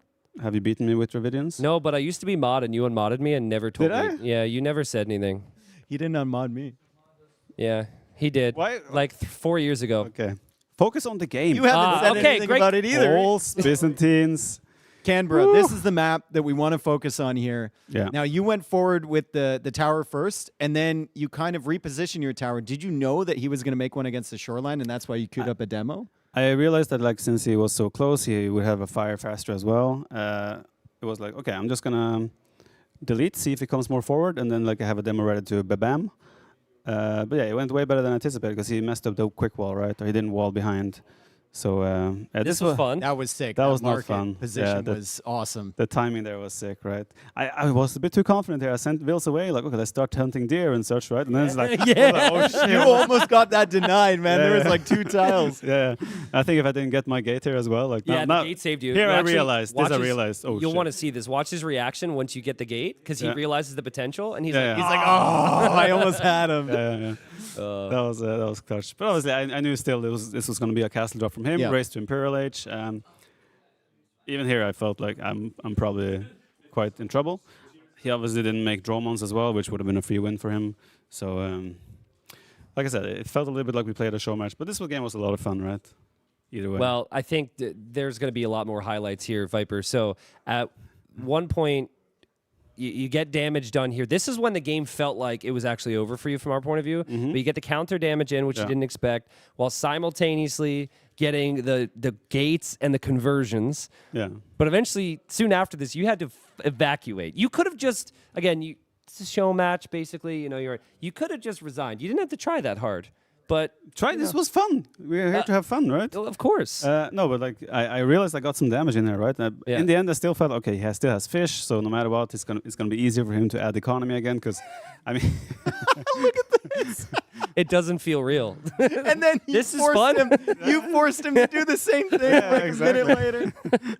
But the problem is like, where the hell do I make folwarks and farms? Yeah, there's all no this space. all this rocky terrain is so frustrating. Hello, Eustace. Yes, hello. Yeah, it became super messy. I had no idea how the economic situation was for both of us. I did see the score. I was ahead, even though he had fish. So I was like, Did you kill his fishing chips? Like yeah, the how ones did the that fishing ships die? We actually missed that. if they disappeared, he deleted them. I think. Why would he delete them? I don't think Is he that has a- more now. Maybe he added more. He added more. Oh, but you mean earlier in the Yeah, game? yeah, Ah, yeah. yeah, demos all the way, boy. How How'd did you get a have demo? You demos? lost your dock when You he got lost his your castle dock. up. It was after his castle was no, up. but in we few- saw the first demo on the fish, and I then had- he created 4 more, I had and then he lost. two demos in Feudal Age that I killed pretty much all his fish. Maybe we missed the second demo there. I Yeah, don't know. maybe. Anyways, it was hard to keep track of things. People were saying there was a tower. When you were we'll trust migrating them on away? that. Oh yeah, I built a tower on this. Okay, oh, we yeah, didn't the see that tower one. Killed this fish. We didn't see thank that you, one. They had like 20 vills You there. forgot your Giga Brain play there. You didn't catch that tower? We were busy Bro, with the knights we were on trying the to, other like, side. what do you What expect? do you mean you didn't catch the random tower in the middle? Jeez, this guy cast one series and suddenly he's so judgmental. Listen, it was my whole migration. There was 25 vills. They all tried to build one tower, and then I was like, okay, 15 vills build this tower, 10 vills on this tower, 10 vills on that tower, because Hera had 2 towers there as well, right? So it was a full villager skirmish as well, and yeah, the tower went up. I think I killed his fish, but then his cataphracts come, and yeah, it was fun. I blame vodka. Well, yeah, observer, come on. Well, anyways, hey, I don't have anything more to say. That was fun. It was a pleasure to cast. Best of luck to you. You are locked at 3rd or 4th, correct? I think I'm third now. Yeah. Did I now make Tato first? I think you did make Tato Hera first. second. So Hera second. So does that means does that that mean- you will face you will face Hera on the same side of the bracket. If I right? get If to the you get through. semifinal, yes. Yeah. Yes. Because we'll be on the bottom bracket now. Yeah, so I thought it was always lined up potentially that you would be up against him. Obviously, there's some ifs, which we can get to in the future, but generally speaking, whoever you're up against, how confident are you against everybody here at NAC right now? I'm playing pretty well, right? So I feel good. It's all about having a good day when it matters, right? So that's my goal. And then if I feel like I have a good day and I still lose, then so be it, right? Then my opponent play better. But I'm aiming for a good day and aiming for, obviously, going all the way. Do you think Doubt can pull it out against ACCM? I think that should be a very close game. ACCM is through no matter what, right? But still, ACCM Yeah, but he is wants to determine what side exactly. of the bracket If he he's on. loses, he's going to be 8th against Mr. Yo, who is his smoke buddy. And they don't.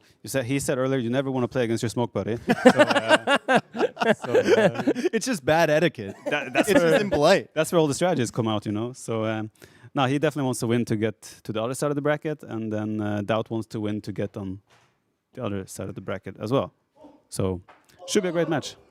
All right, awesome. Well, we're going to pass it off then to Nili to explain the current situation and or introduce the next set. I'm not sure. It's his apartment, so he is... Well, we kind of know the current situation, right? Well, yeah, of course, but it's your job to explain it. Okay, well, then we just go into the overlay again, knowing the standings for the players. It obviously is ACCM versus Doubt coming up, the final game. ACCM is through. He will make playoffs. He's either 6th or 8th. And Doubt, that is the big question mark there. He needs a win to make playoffs. And Leary at the very top, he needs Doubt to lose. So either Leary or Doubt will make the playoffs. The other player will be out. That's crazy. Is Leary here? Is he watching He was watching that Jordan set pretty intently, actually. Yeah. It was the most intense I've ever seen Leary at this event so far, was watching the, the Jordan set. Listen, I mean, from Leary's point of view, he feels like he could do better. I'm sure he'd love another opportunity to show what he can do, but it's out of his hands now. So, well, based on his reaction to me, I don't think he's that confident, right? He was really praying for me to do the job for him. So Yeah, true. finally, he has to do something himself. That to be fair, serves Doubt him was good. also really cheering for Hera. Yeah. So He serves him right. He deserved that. But I Also- actually did Leary a favor by winning, right? So yeah, you did. Well, should be great. I'm excited. Thoughts? Food. Yeah, I'm same actually. I just casted 2 series straight, so I'm with you. Yeah. Well, then we will have Doubt versus ACM coming up, but only after we take a look what peak male performance looks like.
We suck ourselves so bold and brave, we doubted our eyes. We tried to visit towns and towers, but they weren't very nice. And though I wanted to hit again, my crossbow man died through regicide. My army is sin, this is the end of your king. Fight, we're not alone, no diplomacy win. Let your TC bell ring to the sound of my hymn. I've met Aztecs and Byzantines, cause Britons and Burmese was terrified of Franks and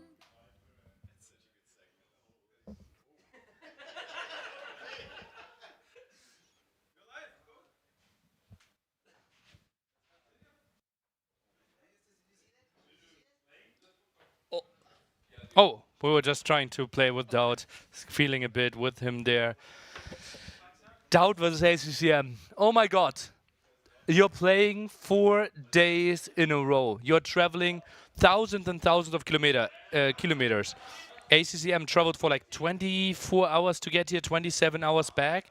And then it all comes down to one single best of 5, if he will make the playoffs or not.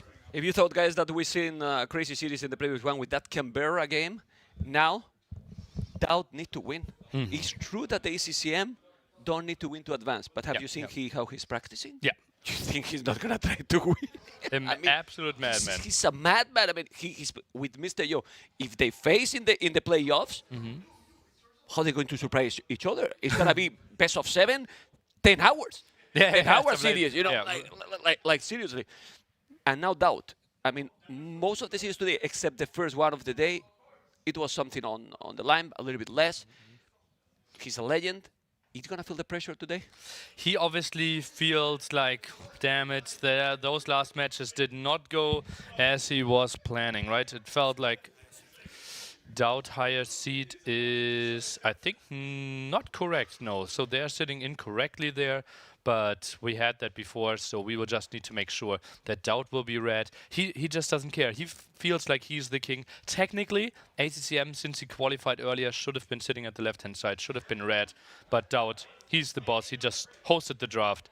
He says he's the higher seed. He put in that side, no matter what. Okay. Well, Doubt should be the favorite for you or not? If he can push everything away that happened over the last 10 hours, I think he should be the favorite. I think he is the guy that is more prepared. He showed up at 2 a.m. tonight together with Leary so that the two of them can practice. Didn't work out that well for Leary, but I think Doubt he will be well prepared and will probably show the best strategies that he has available. I was talking last night with him before that at 2 a.m. and he told me, "Man, I feel fine with my gameplay. I don't feel like I'm playing bad, and I'm feeling better." You know, he was more or less confident.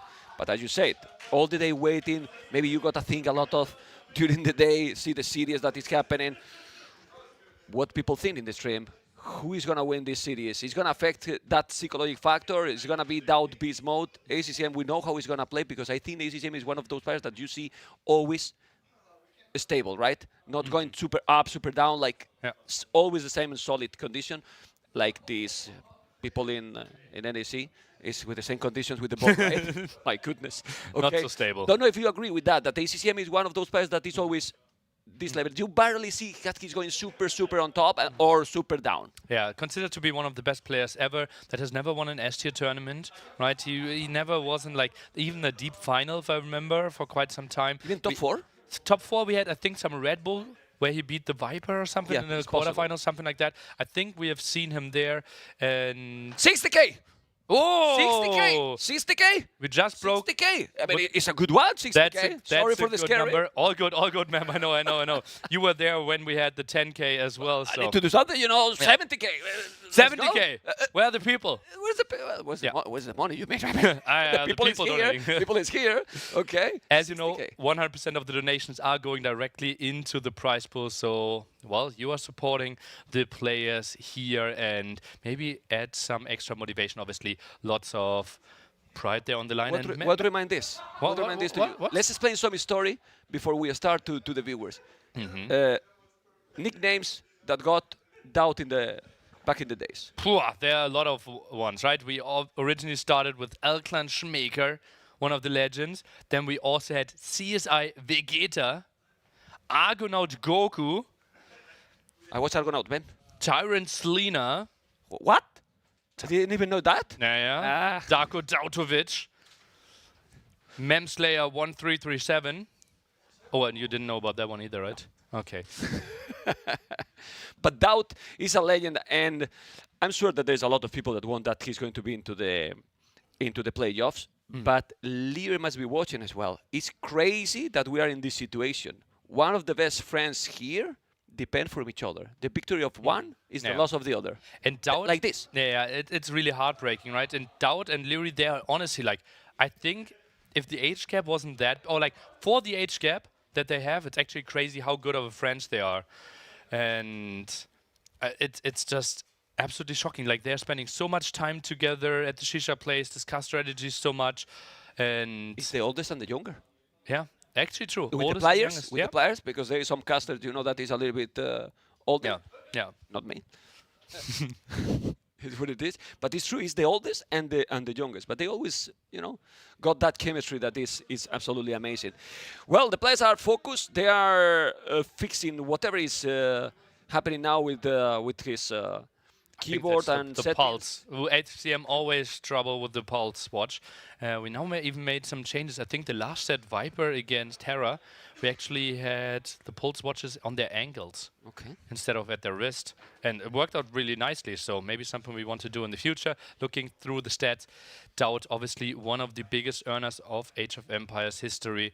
We know that his favorite playstyle is the 4, maybe even 5 TC boom, and the market use there to find some nice timings, and that makes him so dangerous.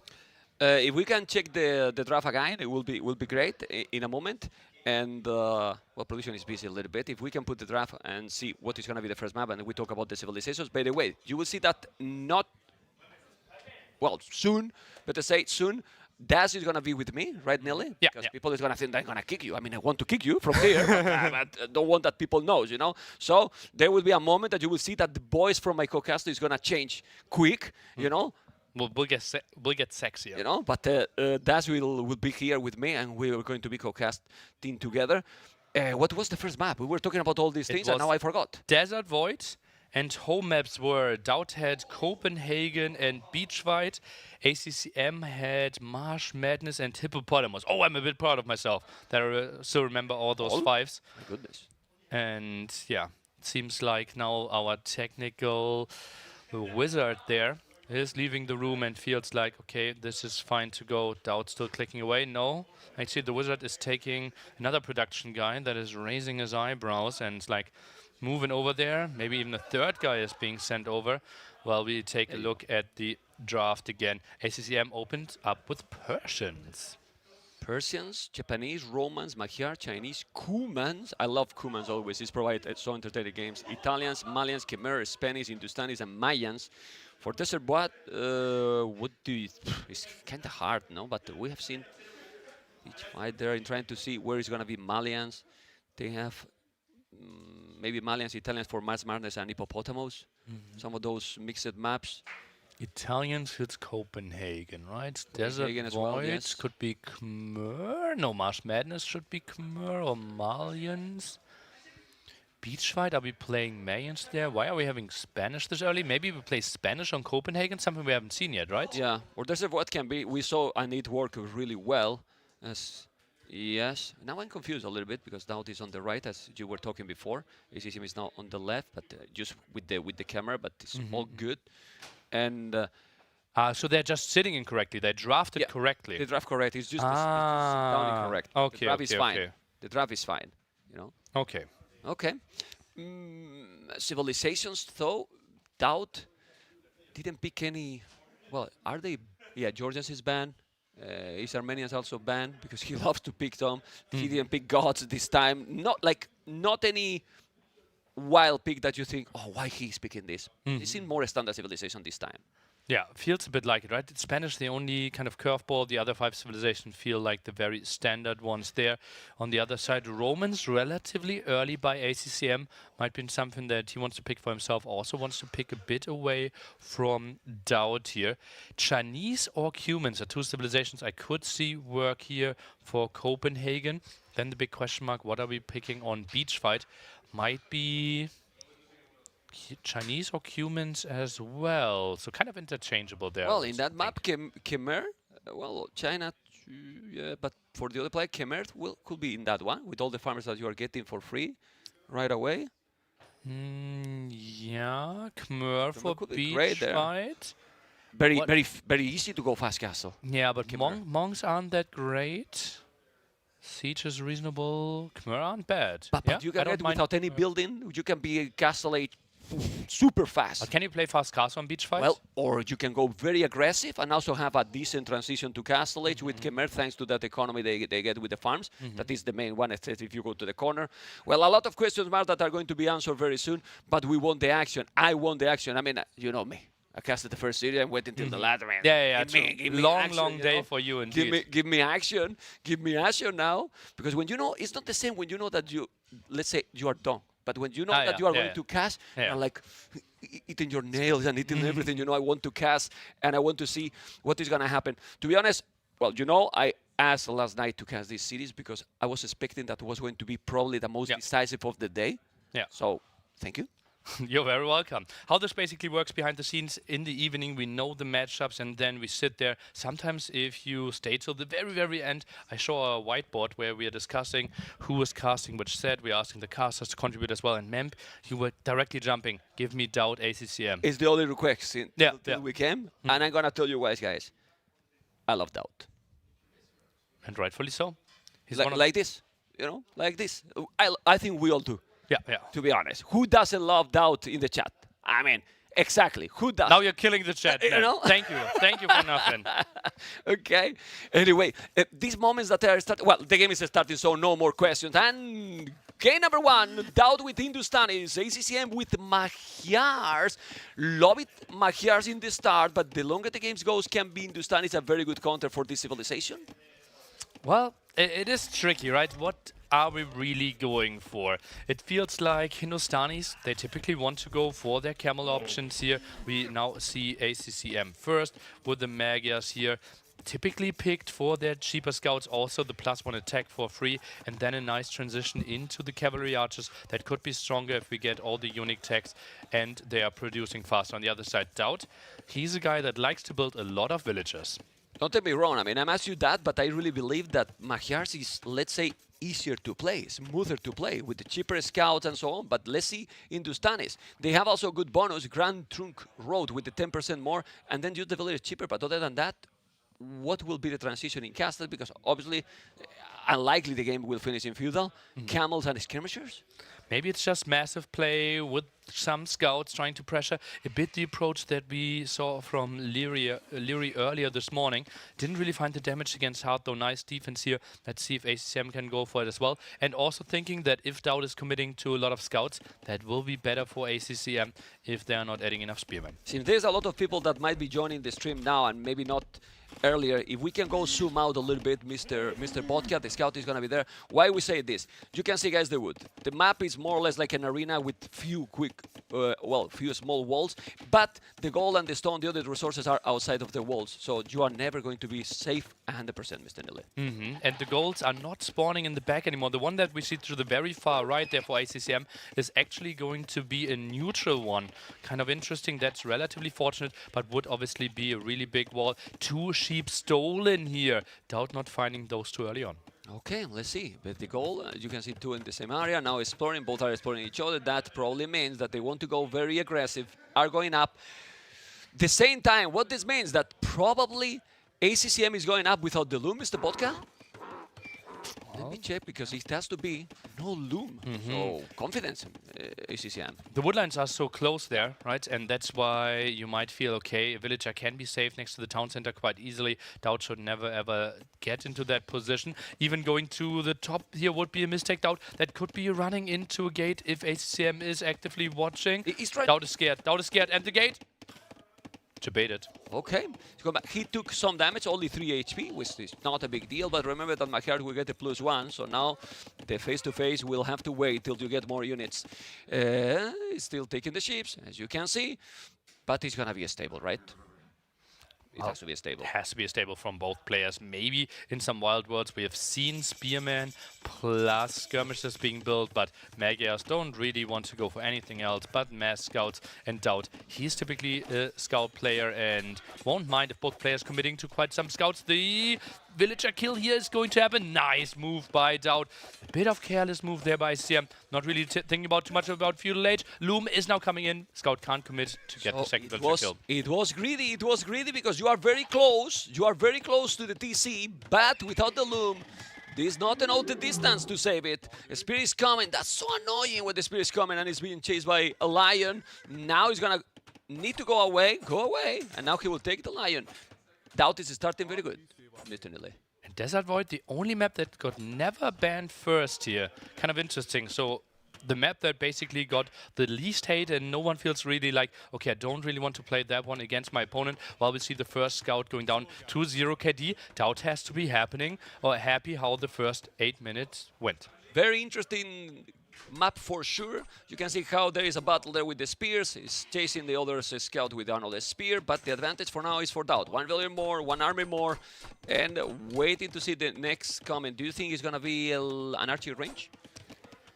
An archer range for Doubt, there could be a nice follow-up. I don't think that ACM wants to go for it too quickly. Just mass scouts is the way to go, and Doubt already following up. Maybe Menstradamus is back. Maybe, but not too good in this tournament. Need to see what's happening with this. But 2 spears, it's being chased. I believe he's gonna go archers. Is mining already goal? Nope. It was 2 villages, so maybe he's doing the mining camp. He's probably doing the mining camp or not. I'm not sure. I think the mining camp is already done, yes. He has the mining camp at the back on the left. There you go. He has well protected, so he will try to go with archers. This is always more powerful than the scouts and the skirmishes, and also more costly because you need to invest on gold. All right, so not so much going on yet because they are massing a lot of army, and ACCM is walling the whole map, nearly. 2 villagers only on gold and built the house, kind of blocking the villagers away there. A bit of a surprise to me. Those walls might not finish in time. 3 scouts in there with forging. That could be a dead mill, and the Stout somehow gets Doubt a quick wall from Doubt, nearly. Okay, maybe not. Maybe not. Anyway, Bill is going to the town center. Well, if he's doing at this stage now, quick wall, I'm gonna cry, you know. Look at the house here, close to the TC. The scout and his spears. Why he's not doing a gate, as you mentioned? Maybe gate there. Also, the house there is. If you want to put more villages on gold, it's gonna go over around. Doesn't make sense. Village number, well, 13 seconds ACCM. That's the difference. Like half a village. Remember, you need 25 seconds to make 1 villager, and that's why you will see for a moment that Doubt is ahead with the villager, but it's not. All right, for scouts going away and transition for ACCM is not archery range. He's still going more and more scouts, nearly. Yeah, makes a lot of sense here. As we said, feels like that's the best option. Is only including 1 single gold spot here at the front. Can still be pressured by Doubt. Is now going for the farm upgrade. So Doubt wants to play a long feudal age. Only some archers. And look at that. He stopped after 2. He wants to only pressure with 2 archers. Yeah. Can we check Vodka? What is he building now? Is he on his base? I think he's the archery range. There you go. I thought he could be the Plasmith. Better probably because he has so many scouts right now. But he's kind of afraid that his opponent is going to come with too many archers. It's true that now he's going to make the Blacksmith to block this area, and with a couple of skirmishes, he should be fine. Yeah, the thing is with the Blacksmith, for the Scouts, you can only get 1 additional upgrade because you have 1 for free anyway. So mainly doing fletching there for the Blacksmith upgrades. And now the next pressure area here for Doubt. He continues to build some more archers now. Food count relatively low. Feels like Doubt is fully walled and shouldn't take too much damage. Yeah, he's okay. He has so many spears. He got fletching, but as you mentioned, 2 archers only. Now he's gonna produce 1 more, but the archers will help against the spears. He's trying to get inside, which probably is not gonna happen. And that goal is, you will see, Nili. You will see that goal. Oh my god. Ooh, that was okay.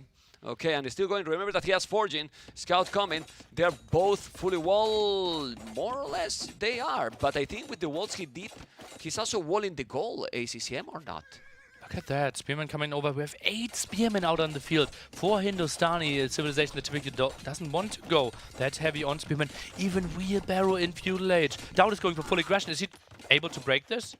Let's see if he's gonna make it. I think we should go back to the other side because here is not gonna happen anything. And he's Oh! he's in. It was a hole there, and now with the scouts inside and the spears, he need to commit, kill more. He's doing a gate. No, it's not gonna happen. And those scouts, few archers and a spear is enough to make some good damage. He's gonna take how many villagers? Probably none. So much high for nothing. Well, you can maybe get this villager there. This one was saved off as well. And that villager gets home as well. Re-walling behind it.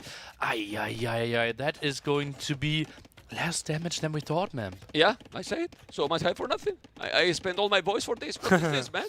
Okay, let's see the scouts. He's gonna now take the mining camp. No, but he's creating damage for sure. It's forcing him to spend so much wood. Now he can do the job. Let's see. Remember, those scouts don't have any upgrade. And time to commit. How many villages is gonna take it? Probably none. He's using 10 villages. That is not really. Look at the wood there. I mean, work efficiency went down, got one villager killed there quite nicely. That Spearman getting off some hits, but maybe waiting for 2 could have been an option. Doubt. The amount of Spearmen is just absolutely crazy that he's building, but simply needs some answers to ACCM's mass scouts. Yeah, but we were thinking that he was going full feudal. Look at the resources. He's using the market over 800 food. He sell already 100 stone. Doubt want to go up so badly. He sell the 200 stone and is on the way to castle it into light caps. Because right now, he's not mining gold. What is he going to do? He has to be light caps. I think he might be just continuing building some spearmen and might expand to go for the gold at the front. And yeah, he's scaring those away. Maybe send some villagers in there. 2 nice hits. Scouts are going away. And yeah, you're raising the right question there, ma'am. With only 7 on gold, where is he sending those 5 from? Are they going to the left-hand side? It seems like it. I think he deleted the gold, the house there, and yeah, he did it. Therefore, he can get gold camels. Yeah, he got it. Okay, he's gonna take now that that villager. The good thing is that his transition to castle is really quick. He has now a lot less population than ACCM, but ACCM, if he deal with these scouts, he's fully wall, so should be fine. The question is, what is he going for after that? Still has some scouts, has some skirms, and no production kind of indicates that it has to be knights. Maybe is there a small chance that he wants to go for CA? I wouldn't mind it. Okay, but CA will be good against Hindustani's camels. Well, if you avoid getting hit, then yeah, kind of there are, yeah. Back. Okay. What about knights and spear spikes combined? Seems you get the +2 attack for both for free.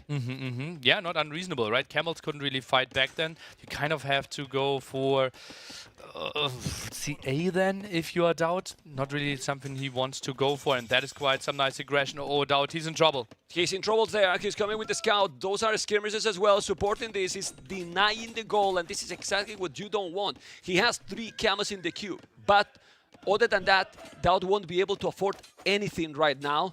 So he's doing the perfect move here, ACCM. He's getting time to be set up properly to try to counter. He's gonna kill that villager. He got it. Well, he's doing some damage here, but ACCM is doing damage.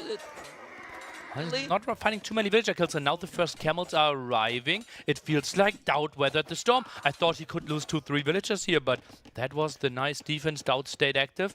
I don't mind how Doubt is playing this, but still behind in villagers. Yeah, but well, he's gonna catch up. It's still 1 minute to be in Castle Age. I think he should buy stone to make a TC on that area. Well, at least to secure the gold. You don't want to be without a TC for so long. And that scout, it's gone. So now he's completely safe at home. And you got the answer. Double archery range.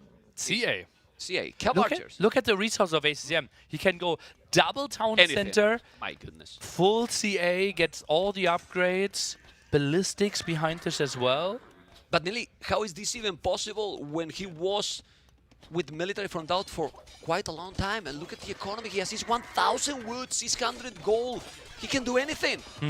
Anything right now. And those camels are really good against houses, right? Extra damage there, and now 6 regardless. The archers helping out, harassing quite a bit, and that's the only golden come that we have right now. And that's why ACCM is building one of its extra town centers towards the north to get gold there. I think ACM is just trying to buy himself some more time and then move the villagers over here. Yeah, he's doing these 2 TCs right away.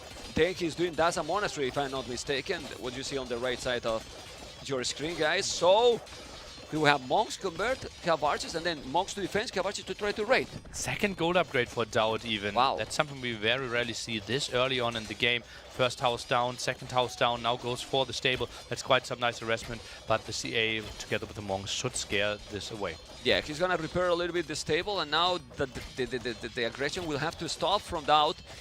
It's good that he did a second town center, but ACCM is gonna be on 3 TCs. Population is almost the same, and all with this happening, who has the advantage? The same population. Well, if this is broken, how much HP do we have on the stable? Can't be that much anymore, right?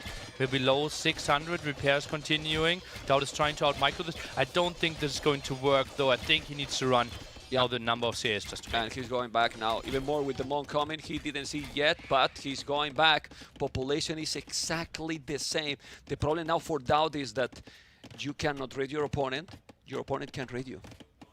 The thing is, though, we are all both having extra town centers, right? So trying to diminish that. The big question, Dowd, is he continuing to play full camel, or is there a chance to go for the siege workshop and mix in some scorpions? Yeah, now for raiding those camels, even if he's +2 soon, he's gonna die against the TC, those town centers with Bodkin. I believe that ACCM also will do University soon, and then Ballistic. Monastery on the left, he will have to do some monks, but it's for the relics. The monks are not going to work really well against the Cav archers, so it's to grab the relics. And this game, at least something really wild happened. It's going to go for the late game, I believe. It looks like it, right? Both 3 TC, similar amount of villagers, similar amount, if not exactly the same amount, of eco upgrades. That raid could maybe find 2-3 villager kills. Give me 1, give me 2, and a third one is not going to happen. Villager saves itself. Yeah, but he's now already 4 villages ahead. He has similar numbers in military, but as we said, those camels, even if they have the bonus, you need to send more villages. They are eating the palisade and the houses really quick. Yeah, but he's not doing damage. Look at those Cav archers are taking more damage. And remember, Echo KD was not so long ago 4-1, 4-4 now. And ACCM is getting in a very good position, in my opinion. I prefer now position for the Vietnamese player. It feels easier to play from here, right? Dowd even goes for a 4th town center. We mentioned earlier one of his signature moves to go for the heavy eco approach. It makes sense, right? You are using one of the major bonuses of the Hindustanis the most, the one with the cheaper villagers. So make some transition into skirmishes, or right now it's too expensive. The camels are in, but the problem here is, can those camels do really a lot of damage? At least that he's sloppy ACCM, he should make some pre-walls and, well, go back with some villages and having some monks who should be fine. But that monk is dead. Oh, he converted. At least 1 conversion, not too bad there. Now the CA are coming back. Still 1 group there. And Dowd even goes for 5th town center, this madman. What? 5 TCs? Well, maybe he wants to go to Imperial, right? Let's see now with those Cav archers. He's gonna take those camels, and those Cav archers don't have ballistic. Imagine when they get ballistic and Thambrin. He trapped those camels, so those camels are destined to die. The thing is, though, can you really wall that quickly against them? TC now being built, CA from the top, CA from the side. Some quick walls there to save the villager, nice move. And yeah, those camels, I think just taking the fight is the way to go here. Yeah, you need to commit, don't go away, because they will die. Try to keep as much Cav archers as possible, which is not gonna be many, Nearly. Not gonna be really many. Oh man. And those Cav archers don't even have bloodlines. Imagine when they get all the upgrades. Wow. No bloodlines for those Cav archers. No bloodlines, no armor, no ballistic, no Thambrin, no nothing. And still 21 army, and he's going forward. He smelled the blood. He really wants to pressure. He knows, okay, wow, I killed a lot of camels from you, and therefore your army count can't be that high. Let's go for some aggression. And Dowd realizes, damn, I need to get to higher numbers, is adding some more stables, sees the CA now moving out. The defensive siege workshop needs to come up for Dowd. We see the aggressive one, but instantly scouted by Dowd. That is brilliant. Take it. Oh! Take it. Doubt. Deny the siege workshop. He's gonna deny. Oh. Okay. Okay, gets it. Oh, that buys him so much valuable time. That is so important. It's important. It is really important. You might think, oh, this castle, why you overhype that? Because it's huge. It's huge. You got a lot of cav archers. You're going to put the pressure on that TC. And now you have to send more villages. And Doubt is aware of that siege workshop. So he can decide how to defend that position. 114 population, 106. And now he's ahead in villages. He has 5 town centers, nearly. 5 town centers. So it's normal that he's ahead. Thought I preferred the cav archers composition here with ballistic now. Just a second ago, he was roughly 10 villages behind. Now it's a slight villager lead for him. CA not really getting too much in here. Doubt is playing really well. Really well. He reacts very fast. Now protecting those villages. Garrison. And he's coming. Oh, he's going to take another. He's going to take another. He's going to take it again. Come on. The villager. Doubt. So smart. But the villager. He's going to take it. Doubt gets it. No. Massive. Yeah. It's a Doubt siege workshop. Twice. Okay, camels. Denying again the TC. Population Doubt is ahead with now almost the same army. This is already so many camels, nearly 24 camels, 26 cav archers. Well, with camels +2, with bloodlines and fortune, maybe he can hold, and that's why ACCM noticed and is doing the Pike 1 upgrade. Yeah, needs to play it, right? Otherwise, it's so much easier for Doubt to approach this one. Just move in with the camels, and the opponent would need to micro back over and over again on multiple fronts. That is impossible for a human being, and therefore Pikeman just makes it so much easier to take engagement. He need to go back now. ACCM need to go back. Those camels are now strong, and he's outnumbered his opponent. He's going back. There is a monk, but now I believe that the timing and the momentum is for the Lord. It feels like it. ACCM splitting up his army. Might have been a mistake there. I wouldn't be surprised if Doubt is now even thinking, okay, I'm only 300 stone away from building a forward castle, maybe blocking those 2 goals, but Doubt looking into the eye of ACCM and feels like I can put on a lot of pressure here. He's feeling good, Doubt, because he's now not only sending the camels, he's researching elite skirmishes with Botkin. He's now trying to raid with camels and skirmishes. ACCM has no answers. It's tricky, right? Yeah. How do you get there? He needed the siege workshop, needed to get the aggression there. Splitting his CA might have been a mistake. Now he sends villagers again. Doubt right now doesn't have the answers, but soon triple archery range, if not quadruple, to get all those skirmishes out. And what I like it is that at the same time he's defending in the north, he's defending at home, but he's raiding a little bit at home. So he's taking so many villages. He's already 17 villages killed. There's some conversions. He made the siege workshop, but probably not in the right time. Villages though. 120 villages now, nearly. Oh man, that is a crazy economy, and Doubt just in cruise control here, not even queuing up too many villagers behind this. Gets the armor upgrade for skirmishes as well. Ballistics would be the next step. I'm just thinking about sending some more villagers onto stone, and then a castle for aggression could be really nice for Doubt. Yeah, but he has 30 villages, almost more, nearly. I mean, 30 villages more. He can buy the castle if he wanted with gold, selling some wood. He has good resources to make the castle forward defensive. However, you know, doesn't almost really matter. But military numbers, careful, don't waste too much, because ACCM has now a lot more army. Yeah. It's in a lot, nearly. And the skirmishers, no second armor upgrade, only now getting ballistics. This could be overwhelming here for ACM if the mangonel shots are good. Oh, the mangonel also can take all the skirmishes. Where's the camels now, nearly? They are dead, all dead. A lot of skirmishes though, but you need the second armor. Ballistics is gonna be there, and he probably needs siege himself. Maybe something like that. Mangonel shot could be good. Doubt actually splitting away. What have we seen?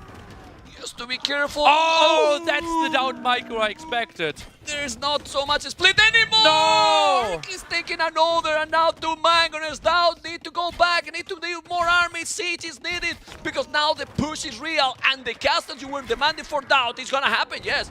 But on Doubt face, from ACCM. But on the other side, he's actually going to left-hand side. Well, we have all the fight over here. What is that move? Quite questionable to me. Next shot there with the mangonels. They got so much value. Now jumping for the next one. How many skirms have we seen dying here? So many, and there's gonna be more dying, but he's gonna make a castle in the other side. Mr. Vodka, he's coming with so many villages, and he's gonna drop a castle, and he's gonna take 2 golds out from Doubt. Doubt probably didn't even notice. And now, ACCM has, in my opinion, a brutal position to take the first game, even if the score say the opposite. Don't know what you think. Well, it's just the better economy for Dowd here all this time, right? But resource destroyed relatively close. Dowd collected 4,000 extra resources. The skirmisher losses are really rough though. And it feels like Dowd might be stabilizing here after killing the next Mangonel if he gets the kill, which he should. And then he has to move a lot of economy to the top though, because that castle there at the bottom is lethal. He did the Mangonel. He doesn't react yet. I think he's now gonna move. Ooh, he's gonna take the Mangonel. Got it.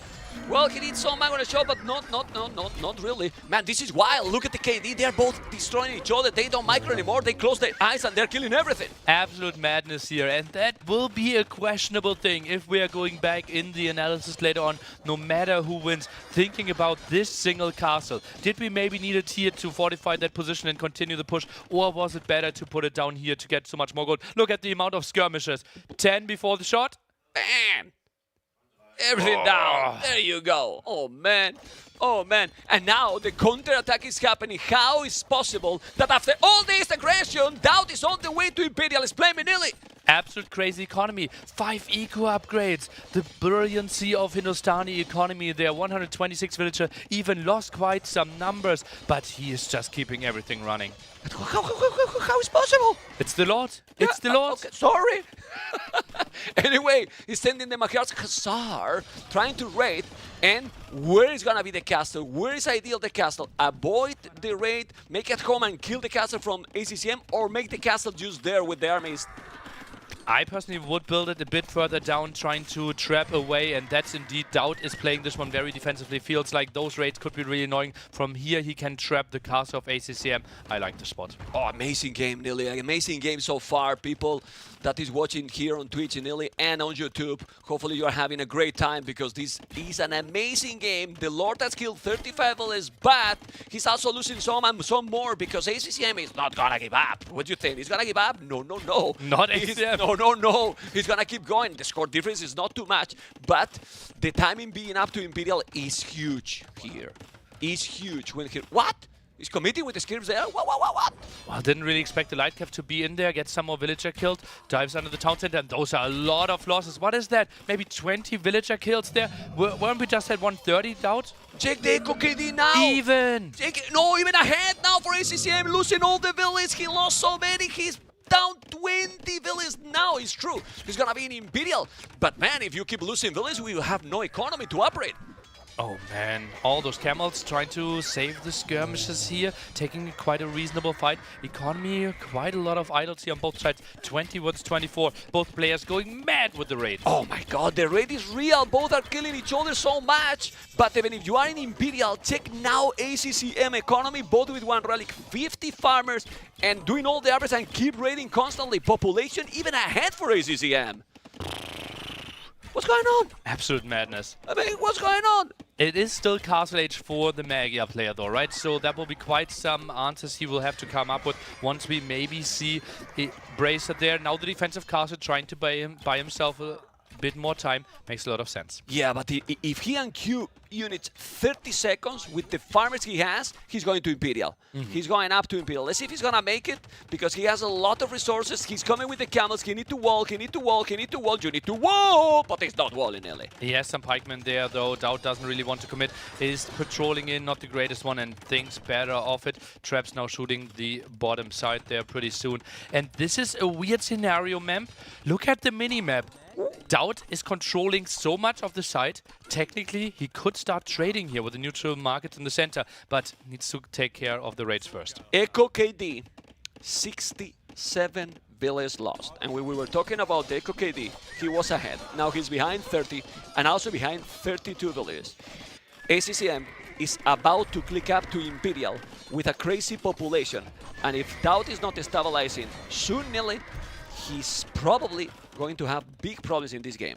Well, he is stabilizing right now, right? We have camels. Next step could be something like Bracer. We could see heavy camel there as well. Is producing more and more light calf. Traps are getting control over all this area. It feels like moving forward here is not the wisest choice for ACCM. Will lose those pikemen without really fighting. And it feels like Dowd might have some more map control. Now raids a bit more at the bottom. Yeah, the bad thing that Dowd has is that he doesn't know, as we do, that he has a lot of more army, that now CCM cannot really defend because he has been ready so much, and now he's still rebooming himself. You can see 126 volleys, he could do the damage, but he's not, he's waiting a little bit. You can see, well, he's sending some camels, skirmishes, but the castle is there. So what we might see here now, I mean, we are going to see Imperial Camel skirmishes versus Heavy Cavarces halves? It's not unlikely, right? Is the main units they have, you know, and really ACCM economy is now so healthy. He's missing hand card though, also heavy plow, but it's almost 60 farmers. He has 1 relic, same as Daud. What you prefer in this late game now?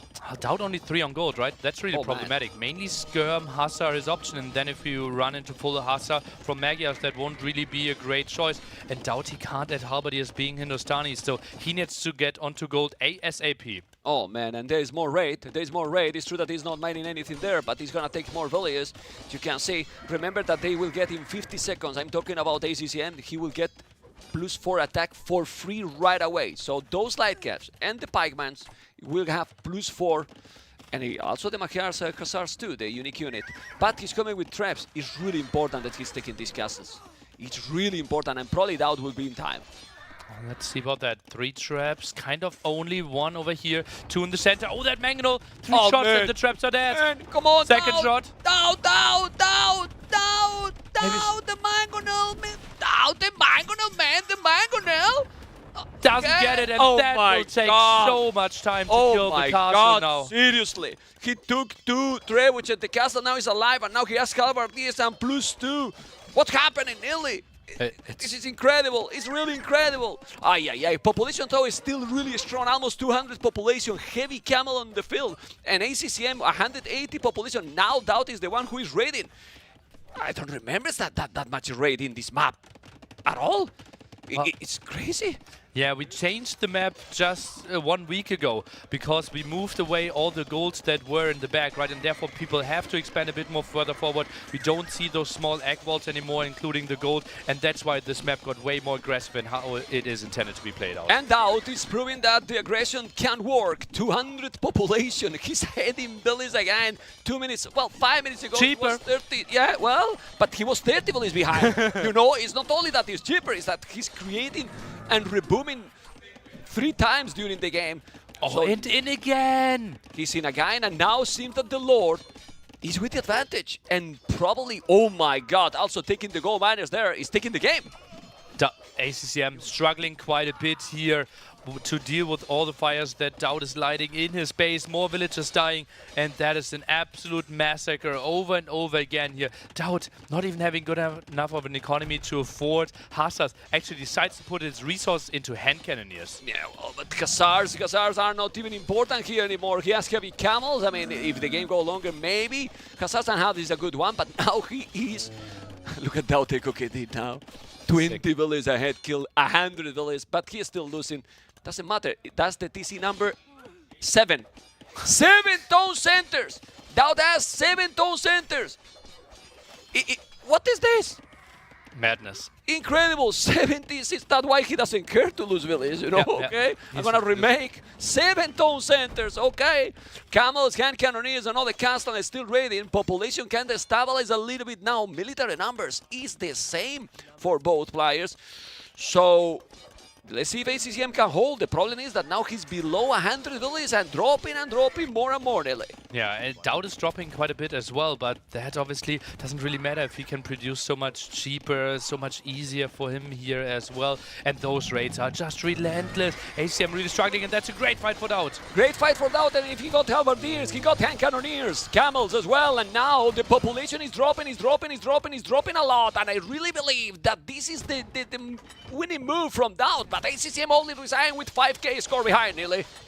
Oh man, it seems like he might even find a GG timing before this, because that is such a strategic situation that he's losing here as well. That TC going down, gold control completely lost, nothing going on for him at the bottom. Hand cannoneer and camels in his face. ACCM pushed against the wall. TC number 8, this is what matters, Nelly. Other than that, nothing matters. 8 TCs from Daud. Guys, he has all the map control and he needs another tone center? No, but he loves to do the TCs, you know. TC number 8. Wanna bet in the chat if he's gonna be TC number 9? Well, without anything can happen. But now, the population is double or almost over for the Lord.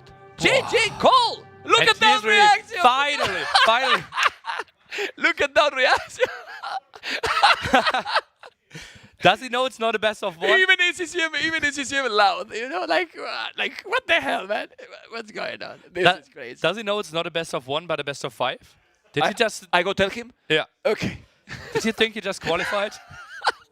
He's like, madre mia. ¿Qué es esto? Oh my God. This is great. Was a wild game, man. This is impossible to analyze.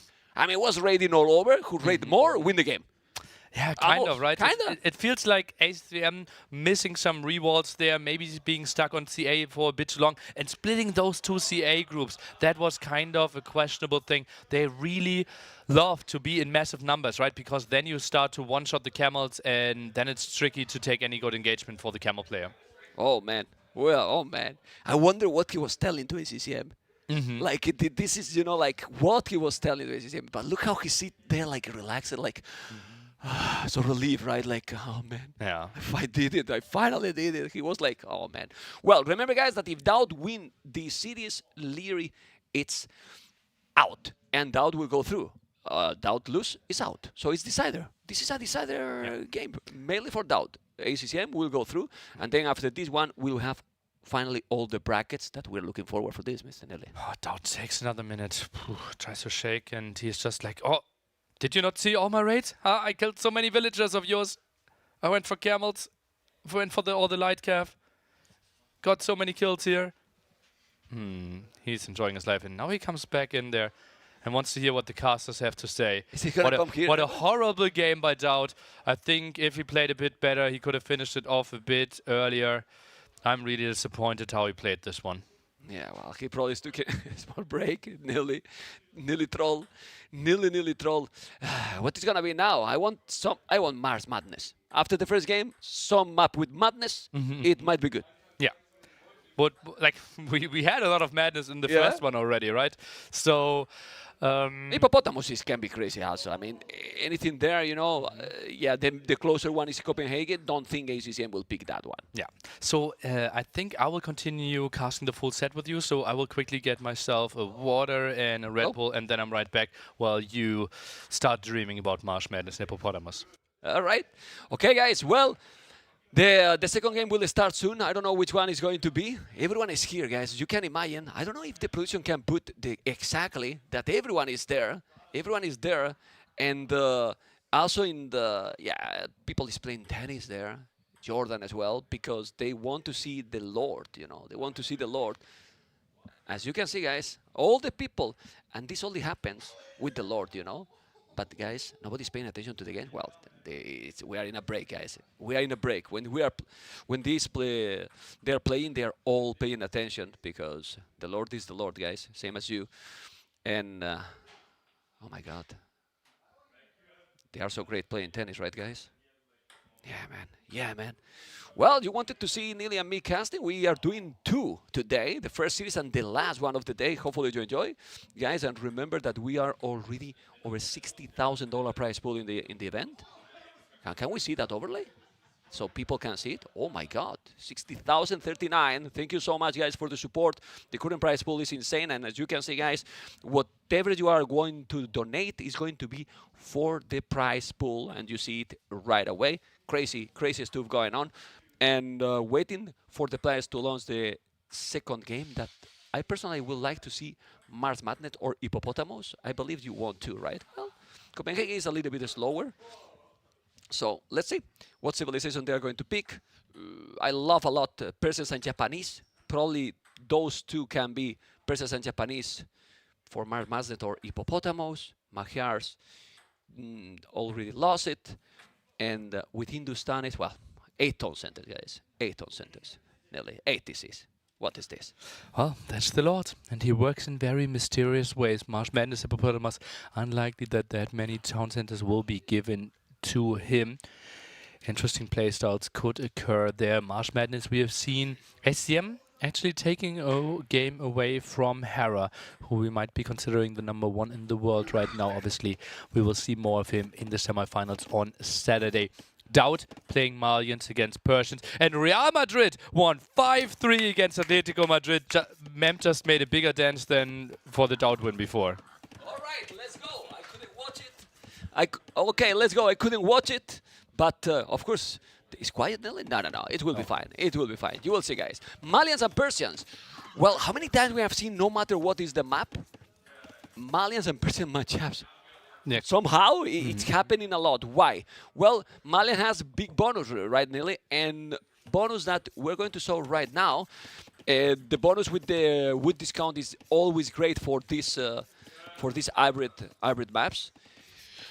And also the extra gold you are getting is very solid, Nelly. And the specialty is simply diversity, right? You're so good on mixed maps. You can go for crossbows, nice bonuses, crazy cavalry. You can contest water, good in booming, and that's why we see them so much, because not the highest draft priority, but they're still squeezed in. They're very versatile. On the other side, Persians, after their new changes, becoming really, really good with their cavalry there as well. Faster working town centers, helping out quite a bit with the boom for ACCM. Yeah, well, they are great, and in this map for sure. I think it's really important the shallows in the middle of the map. You know, not in the start, but later. When I was watching yesterday, then we were talking that game that Leary lost. He got some galleys and he left on the side. If he put in the middle, you can get a lot of ground there. So the water it can get a very important role probably later in the game, but it is important, not really. Yeah, well, we could see some cannon guns, we could see some demos there, certainly some options. The big question is how they're trying to approach this one on land early on in Fuel Age. We have seen some people open men-at-arms, but that was mainly against Byzantines trying to punish them early on.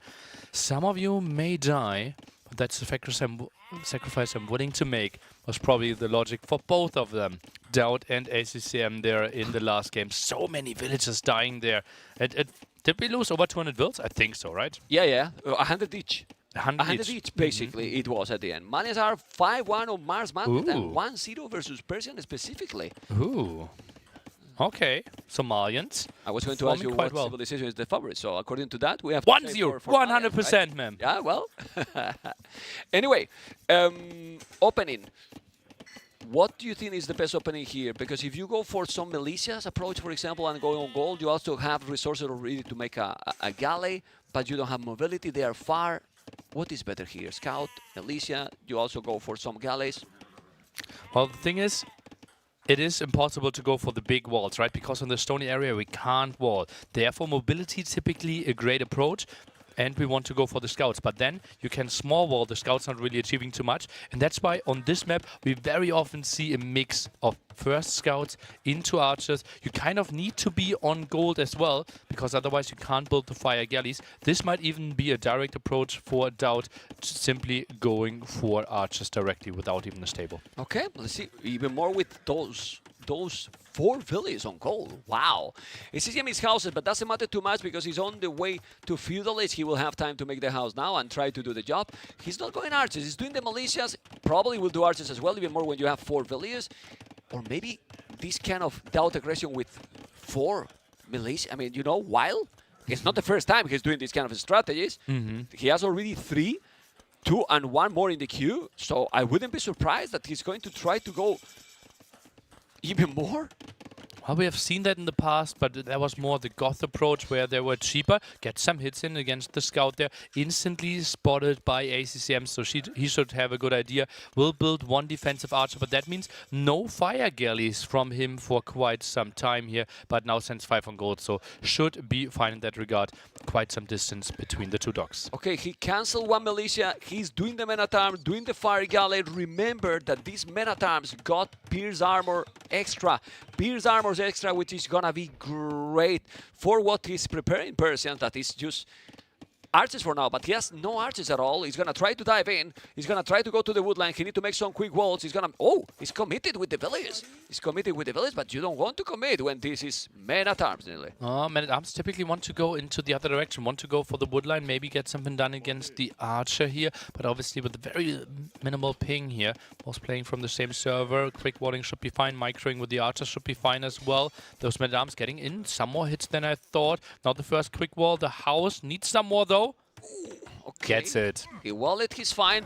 The archery range, I'm sure that is being built by Doubt, if it's not done already. And he might do, yeah, there you go, some skirmishes first and then probably followed by archers. I like this, but he need to make some damage with those men-at-arms because it's a high investment, right? Those 3 men-at-arms, yeah. We're investing 180 food, 60 gold there for the 3 initial ones. Then another 100 food, 40 gold for the men-at-arm upgrade. They have to get something done. Either find some kills or at least buy you a lot of time. Right now, they're more on the buying time direction. Maybe with some skirmishes together, they could be really good against the archers. Okay, Scout and men-at-arms are going away now because you need some support. He cannot stay. Oh, to keep the Scout, that's solid. Now he's gonna come with how many? One skirmish is doing another one, and resources though. Well, it's similar for now because they didn't do any damage in their economy, but Doubt took already 2 kills. I like the composition for now for Doubt. I mean, with the skirmishes, his opponent doesn't have fletching. Those men-at-arms can last forever, but he has Galley's ACCM to defend. Yeah, that's quite an easy defense here. 2 versus 1. Another one is coming over there. Second dog for Doubt, as we can see at the bottom. Scums trying to chase those archers away, and Doubt can afford fletching behind this as well. Pretty strong economy. Really, really solid economy. Why? He has 5 fishy chiefs, 2 more in the queue. It's true that 6 fishy chiefs for ACCM, but military numbers, solid. Really, really solid. He got 4 archers there, but 2 skirmishes, sorry, with fletching. It's gonna be an ult to counter this. Yes, it is. It's not going to disturb, it's not going to do so much damage, but there's 1 archer. So let's see the micro, because Doubt and micro is something that we don't see often together in the same sentence, and he's doing a great job now. He's taking 2 archers. He's taking 2 archers, as you can see. This is the Lord Micro, and people say that he's slow, nearly. Come on! Yeah, it is actually more of a meme, right? Look at how he's flying over the keyboard, man. Building more fishing ships, microing at the same time. His best friend, the market, already on the way as well. Yeah, I think this is a note. Did you get dizzy, man? Yeah, completely. I mean, I need a pill. Production, I need a pill, please. Can you bring it? Skirmishes, archers, men-at-arms, you have to be careful. Look at the numbers. Look at the numbers. It is strong because remember that it's 12-8, but he got 3 galleys. So basically on the land, it's only 5 for ACCM. Look, he deleted the Lambrican. What? He deleted the Lambrican because he felt that he's going to lose everything. It's not too much. Delete the Palisade. Crazy aggression here from Doubt. That is absolute madness. He has to be really happy with how much damage he's getting. Now he can actually take out both houses, right? Those are really low. Still has 2 men-at-arms. They are great against buildings. Can you tell me, I don't know if production knows how many times Doubt go to Castle Age with 200 stone. He sold the 200 stone already, and he's about to go up because the Lord should have as a signature only key market. Oh, how many villages on berries, Vodka? Okay. All of them. Okay. 12 villages on berries. Is this a good economy for ACCM? Absolute disaster here. Barry's obviously really, really slow. Villagers even low, really inefficient there as well. Skirmishers trying to somehow fight. Not a lot of stuff going on here for ACCM, while Doubt is already on the way to Castle Age. He's on the way to Castle Age. Nearly almost killed the table. The monitors are moving. Everything is shaky here because he's getting absolutely crazy and excited because this is incredible. You are going up to Castle Age a lot faster than Persians that usually has a crazy economy, and you don't see a way that ACCM is going to go up other than use the market as well. Look at those 4 villagers there. They were up to no good. I think they wanted to maybe go for something like a forward tower. Maybe wanted to go for some more deer. I'm a bit surprised by that. And now the big question, what is Doubt going for? He's going for the tech switch. This will be double stable knights, and ACCM will not be prepared. Okay, but why he's sending the villagers there? Can we check the POV from ACCM, Vodka? Market, maybe okay, at the well, tower. You know, he's doing the market. He's sending the 4 villagers there. He is still not up. 1 minute, 20 seconds away for being there. And now... House. Well, it's a house, okay. Well, he is housed. Yeah. Well, he's doing the market now, ACCM, as we said before. He's doing all the upgrades. I mean, also Goldman and Arbor, Skill Bard and Armor, Bloodlines, they are both going to kill each other. Not really. It's going to be for ACCM. But Doubt is in a very solid position. Let's see the speed. Who is faster? Guys, decide. We can see Doubt on the left-hand side. ACCM at the bottom right, and we can see that Doubt, he's really in an intense space here. He's still trying to raid some of the archers. Double stable already prepared, tries to deal with those skirmishes, is getting some raiding in. Tough to react. Okay, let's see the action because he's there. He's gonna take a Villier. I think he will. Ooh, but both are attacking each other. And this shouldn't be disaster for Doubt, but move now. Okay, he's gonna lose 1. He's gonna lose one. He's also attacking in the north. Population though, ACCM, 15 population more. It's true that he's not in castles. He needs to clean all this really, really quick because now ACCM, also thanks to the Persian's production, has 9 villages more. Literally, 9 villages more, which is quite a lot, Nelly. We don't have wheelbarrow to compensate for that. Villager advantage mainly coming from the faster town center production. Idle TC for Doubt for 3 villagers as well, so that is adding up quite a bit. Doubt he needs to find some damage with those knights. Yeah, he lost another villager here. He's gonna clean the skirmishes, but he's happy ACCM with this because I believe ACCM will do now cavalry as well. When he see that his opponent is going full knights, he will do knights camels combo, I believe. But he needs to make some damage at home. It still have 40 seconds with the time that you need to produce some knights. Maybe Doubt can stabilize and get again the advantage. Well, he now needs to find the damage, right? We don't really see the defense. That's a bit surprising to me. Doubt doesn't have the resources to invest into war galleys, and even ACCM scratching his head like, okay, what is my next step? Has to be camels, but I don't have the answer to the knights right now. No, and he's not gonna wall easily. I don't know if he's gonna be wall. No, he's not walling. He's gonna take villages. He's now doing the house. Okay, but those villages are in danger. He's gonna lose maybe 1 or 2. He's walling, and there is more in the goal. He's creating again a brutal chaos in his economy, nearly. Oh, that is disastrous. Work efficiency has to be going down the bin there. Yeah, saved some villagers at the woodline, but now no more gold income. Camels will be coming out for the defense, but that is some nice aggression by the Lord. Okay, let's see if he's gonna be able to keep doing. He's still 3 villages ahead ACCM, but now, it's open? No. No, but he's still killing? No. Okay, he's doing the palisade there to prevent that diagonal aggression.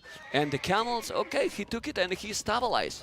He definitely stabilized, Nelly. It's the same population one more time. Another wild game raiding each other all the time. Looks like it. ACCM is kind of fine. Another hit there. Forging could have been so nice. With Forging, you only need 4 hits with the knight against the villager. Without, it will be the 5 hit. Could have found 2 more villager kills there. But obviously, resources really low right now. Didn't really have any. Yeah, very, very low. Very low. Doubt seems to be in a little bit better position in that regard. No stone for ACCM. No, nothing. 0 wood, 0 food, 0 gold, 0 stone, 0 everything. Well, now Doubt is doing the extra TC at the back, which is nice to stabilize, get the economy going. This is great for the wood. It's really, really great for the wood. With that TC and with how much army we see there, I prefer Doubt position now. Will be tricky, right? He could easily lose the water now. It is 3 warships against only 1 single fire galley there in Field Age. So very likely that ACM will take full water control. Doubt, he needs to make sure to get a proper farm set up ASAP. Yeah, and it's 8 fishing ships. 8 fishing ships, so he's gonna suffer now. He's gonna suffer, so what I said just 1 minute ago, maybe he's gonna be different soon. It's true that the 2 TCs are there, while ACCM only has 1. He's coming with more camels. The camels, remember, that are not gonna be really, really good for the raid. And if he's losing this fish, he's gonna be in a problem. He's gonna go really, really low in economy, nearly. What are the next steps here for Doubt? It's not that easy. It goes for another fire galley, tries to make a defense happen. Camel here should get a conversion against it, gets it. He got it, but the monk is obviously down. Now the camel is gonna go back. He's coming with the more knights and another monk. If he converts, he's gonna be fine. But just look how he's falling behind now in population, in economy population, right? 47 villages, 46 is almost the same, but he lost half of the fish. And now he's trying to make a counterattack. Oh my god, again, like the previous game. Well, I don't mind. I'm fine with this. Yeah, the game before that was a pure beauty. And here, well, those camels are quite nice, taking fight against other cavalry. Pushes this one away, and it just feels like Doubt is transitioning into a better economy. Goes for the 3rd town center, while ACM still is stuck at 1. Pretty sick. We know, guys, that the Persian TC work faster, but there's a point that you can't compete with 3 town centers. And now the camels are going to the TC. No, you need to go back, and he's going back. He has a monastery, but not yet any resources to go for an extra TC. Now he's buying the stone and make the extra TC in a very nice spot with those 4 villages that he sent it somehow, don't know where, and now they are coming to make the TC. Okay. Population is still the same. It's exactly the same, 67 for both. But Doubt now lost all his fish, right? Yeah. 3 villager advantage there, but economy might be slightly better for ACCM. As we can see, Doubt also not that hot when it comes to the eco upgrades. Exactly. He has only double B tags, no bozo, no horse collar like his opponent has. And the longer the game goes here, for who is better, Nelly. He has 2 tone centers, 3 DCs for Dowd, but in the later game, Persians or Malians? It seems that Malians more versatile, no? More possibilities for Imperial or not? Well, we don't have really the option to go into Arbalest there, ranged units if we want to go for any hand cannoneers, Gebettos if you want to consider those as well. Otherwise, it is mainly the cavalry option, and Persians with the heavy camel obviously could have a good answer. Malians, heavy camel, even better than the Persian ones though. So I think it most of the time is really even, and it comes down to who has more map control and who's controlling more of the crucial gold spots. Gilnet's user release, so it's great because he's 8 fishing ships and 56 village 60. Only 4 advantage when you have 3 TCs for so long is good for ACCM. Now he's gonna take some more village. ACCM is doing an amazing job. He's now ahead in population, and well, if he's doing now oh my god, 4 tone center, nice. It's the same, you know, it's the same as the previous game. Different units, different civilizations, but probably similar approach. He's gonna sacrifice those units. It's worth it, those knight camels lost for the village he took. Well, he obviously forced quite some idle TC time as well. Dowd was a bit distracted. That's why maybe those monks are a bit out of position and gets at least 2. 1 survives though. And he's going to convert probably. He converted. No, he's converted back. Okay, he's converted back by ACCM. Population is still similar, and military is dropped because both are killing each other. Everything. Oh, but there's more monks. No, now his ACCM position is looking strong here with only 2 tone centers. Look at the village number, Nelly. It's 2 only. One behind. Well, 1, 2 behind, and the fish. Fish alive is very important here. Neither player really having a chance to raid the opponent now, because we have the eco setup, we have no real units that can raid, right? Camels way worse than knights, and that typically is better for the player that has the better eco upgrades and more villagers. It is kind of split, and therefore we can only analyze it as a completely open game. Yeah, and eco upgrade is getting even better now for ACCM. Doing the wheelbarrow, is doing the 3rd tone center. You cannot make close to the wood because remember that those rocks areas you cannot build anything there, and what makes the game well kind of wild and difficult to really protect properly. It's feel that he's doing more dogs. How do you feel about that? He's doing more dogs, ACCM at the back.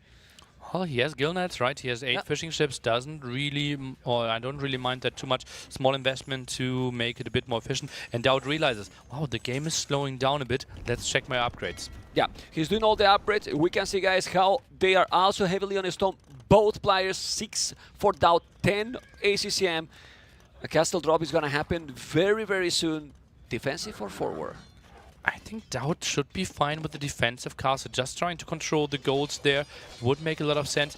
Let's think about the next gold spot for ACCM. Is it the one here at the front? Because the other one on his main island are going to be really far at the front and left-hand side. This one is the neutral one, and then it gets really ugly. Yeah, so maybe he needs to try to find the army to go for a forward castle. Maybe not aggressive, but just to defend those gold areas. That's why probably he's researching the pikeman upgrade. And now he has camels. Nice, no pikes yet, but when he has the pike upgrade research, he probably will start to make them because his opponent is spamming camels. A lot of camels with monks right now. And maybe the pikes is not... Well, he has monks himself. Oh my god. Well, he needs pikes now, and he's doing all the upgrades. Squires and +1. Where do you even build the castle? It's so tight there. We can't really build a proper castle next to your town center there. That on that hill is obviously going to be a great spot, but I don't really think that Dowd will be able to get one. He's sending the villagers forward though. He wants to pressure this one. Oh, I'm getting scared. Okay, well, it's Dowd. Dowd, you know that he's not gonna make a castle forward. He's now gonna make the castle in a okay position, not on the hill, because he sees that his opponent has also a lot of army. How many conversions he's doing, I don't know. But Dowd is having a really, really good battle here. I believe so. He got the monks, he has more camels, he's gonna make the castle, and the Lord is having a lot more army nearly. The pikemen simply too late, as we can see 8 in the queue there. If he had 5, 6 pikemen there, that would have been so much tougher for Dowd. And now he gets a nice control over this area, controls the wood, protects the gold behind it while he's raiding. He's raiding at the same time on the goal, but he saw it anyway, still killing few villages, which is great. Resources though is not really bad for ACCM, 35 on foot, he's floating a K, 1000 K on gold, so he maybe buy his way to Imperial. I'm just checking if he's gonna make the castle where on the right side, and he's gonna go up to Imperial both ways. Similar time, but there's a monk. He's gonna see Fog of War for Doubt. There you go. He's gonna see the castle. He see the castle. He's gonna deny. Doubt. Attack! You need to scream louder, man. Attack! He's not really hearing you. Okay, now he listen. heard you and he's moving in there. No pikeman really to protect. He's jumping for the monk, and that's going to be a lot of that villages. Man, ACCM, he's pulling everything. Yeah, he's a fanboy. He's gonna make a Doubt Castle, or is not that a fanboy? The pikes are coming. The monks are there. The chemists as well. Military numbers are dropping. For who? For ACCM, and it's now Gebetos on the field. The Viper favorite unit is coming, and he's gonna take it. He's gonna take it or not? He's gonna take it. The village, the castle is gonna be down. It's gonna be up or not? La la la la la la la la. It's not gonna be up. Oh, it's up. I failed, man. Stradamus is disaster. Full Titanic, man. Full Titanic. Now he's on the way to Imperial. La la la for me, and the camels are going away. 30 population difference for Doubt anyway. And he's on the way to Imperial. No villagers on gold for ACCM right now. He's clicking up to Imp as well. Obviously, will be way faster here with Persian, faster work TC, especially in Castle Age. Monk still trying to get some conversions in here. ACCM is up, but cute behind some villagers. I mean, that castle was up, but how expensive was that castle, Nelly? La la la. La la la, exactly. I mean, super expensive, as you can see, guys. 20 population. La la la. 20 population more. TC there, castle on the right side for Doubt. He has full map control, Nelly. Full map control now, and the timing advantage, because he has 25 villages more. Yeah, and now he can play full Gebetto here for Doubt. Will absolutely love that, and it's tricky to take good engagement against that, right? He has the pikemen there, still tries to chase those down, but now if the Gebettos are joining the party, those pikemen aren't too scary against the camels anymore. They are nothing. They're gonna melt. I mean, they're gonna melt. That's why he's taking the battle. He got the Gebetos. They are also with the +1 attack, +1 armor. He's taking everything. And when he reaches Imperial, I mean, ACCM probably is not gonna give up, but the advantage is really important. I think the advantage is bigger than what the scores say right now. Score is really close. I'm surprised by that as well, man. Maybe it is because of the water, because we feel that all the strategic advantages are clearly on the side for Doubt when it comes to map control, when it comes to unit choices, imp advantage there as well. And if the castle dies in the center, we will find so many good raiding spots for Doubt. Yeah, it has to be the water. It's 14 fish ship, as you can see. Now he's doing the 50. See, but man, this is 3 castles. Wow. 3 castles from Doubt. And what is more impressive, not any Doubt castle, which is great, obviously for his interest. 2 trebuchet on the field very soon. Gebeto's coming, +2 and heavy plow. Well, what can do now here ACCM? Because maybe the answer is chemistry, but chemistry will take a while. Yeah, will take a while, but it feels like hand cannoneer are the best option. Then Doubt can maybe even switch into Cavaliers against this. Right now, full halberdier would be the answer against that, but obviously ACM can't tech into everything. Yeah, well, he's doing chemistry right away. As you mentioned, it's true that even if he's doing the Cavalier upgrade, he has no knights, he has only 2, and he's gonna produce a little bit. Oh my god, Micrin against the Monk. Doubt. Let's quickly remind ourselves of the gravity of this game. We had 5 days of group stage, 24 sets already played. This is set number 25, and everything is decided here. If Doubt wins the set, he is through into the playoffs, and Leary is out. If Doubt loses, Leary goes through, and Doubt is out and won't continue his run in NAC 5. Crazy. And remember that playoffs start tomorrow. Tomorrow, not gonna go like in 2 days. No. Tomorrow is gonna be the playoffs, but that will be tomorrow. First, we need to finish this series, and this game is looking really, really good for Doubt, who is not taking is not being in a rush. He's going slowly, trying to get everything set up, well done, and try to make a big push. Farimba. Oh, that's Farimba. Wow. And another castle is castle number 4. You're gonna have 4 town center, 4 castles. This is a game only for Doubt to lose. Yeah. Farimba +5 attack for the cavalry here, already tagged into Cavaliers, so those are going to be absolutely crazy when it comes to their damage output. So much more control. Doubt 30 population lead now. The switch into CA by ACM, that has to be a mistake. Surely wants to go for those hand cannoneers. Yeah, but looks a little bit too late. You know, he has the army, but GG has been called. And for now, the pressure is not taking Doubt. It's going really well. And the first 2 games, amazing by the Lord. And he has to be so happy. And this time, a bit of less relief. Maybe he felt more like, okay, after this first game, this was my game to win. Red Bull Vololo 3 champion, taking his zip. In his own words, the most important tournament in Age of Empires 2 history. Remember that in the offline events, Doubt didn't get the results he wanted. This is special for him. You can notice, look. You can notice. I mean, how you cannot like this guy? He's like cheering, looking at all his fans. Hey, down there. And they're cheering like, Doubt, Doubt, Doubt, Doubt. No moment for the chant. Instantly shuts down the window. Yeah, well, because wow. He's shy, you know. He's very shy. Well, super shy, you know. Oh, my God. Good timing, Nilly. Good timing. All right. Well, he's thinking, man. What he's thinking now is so focused. We're joking, but he's really, really focused. As you can see, I love the process to see all these moments, how the pro player, guys, is taking his time to think about what is going to be the next game. Yeah, basically. And it is ACM's decision, right? He can decide what home map he wants to go for. If he wants to go for Hippopotamus, his own choice. Or maybe if he wants to go for Doubt's maps, Copenhagen or Beach Fight. And it is going to be Beach Fight. ACCM is saying, Doubt, show me what you got on your home map there. Civilizations, going to be interesting. I'm predicting some Cumans for ACCM. Cumans Khmer. Cumans Khmer. Okay. Let's go for that. Because Mayans... for Hippopotamus, Italians, Copenhagen, still the weird Spanish squeeze in there. Can we put Spanish somewhere? No, but knowing Doubt picked Mayans in Copenhagen. He did the other day as well. But where are we playing Italians then? Italians in Hippopotamus. It's also fish involved, but I mean, it's Doubt. Okay. It is Doubt. Is that the first pick for Hippopotamus? Not so sure about this. And it's Spanish. What? It's Spanish. You wanted to see where Spanish? So you got the Spanish here. Ooh. You're gonna make a castle here in this map?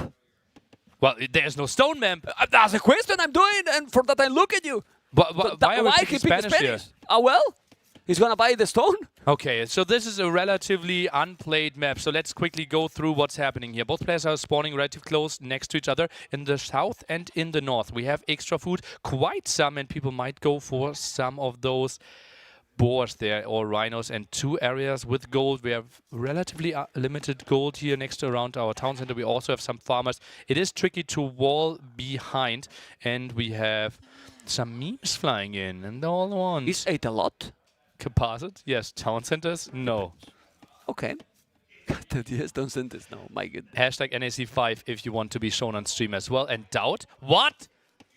What is he doing here, ma'am? He's gonna kill all the hunt. Really? He's gonna lay against all the humans?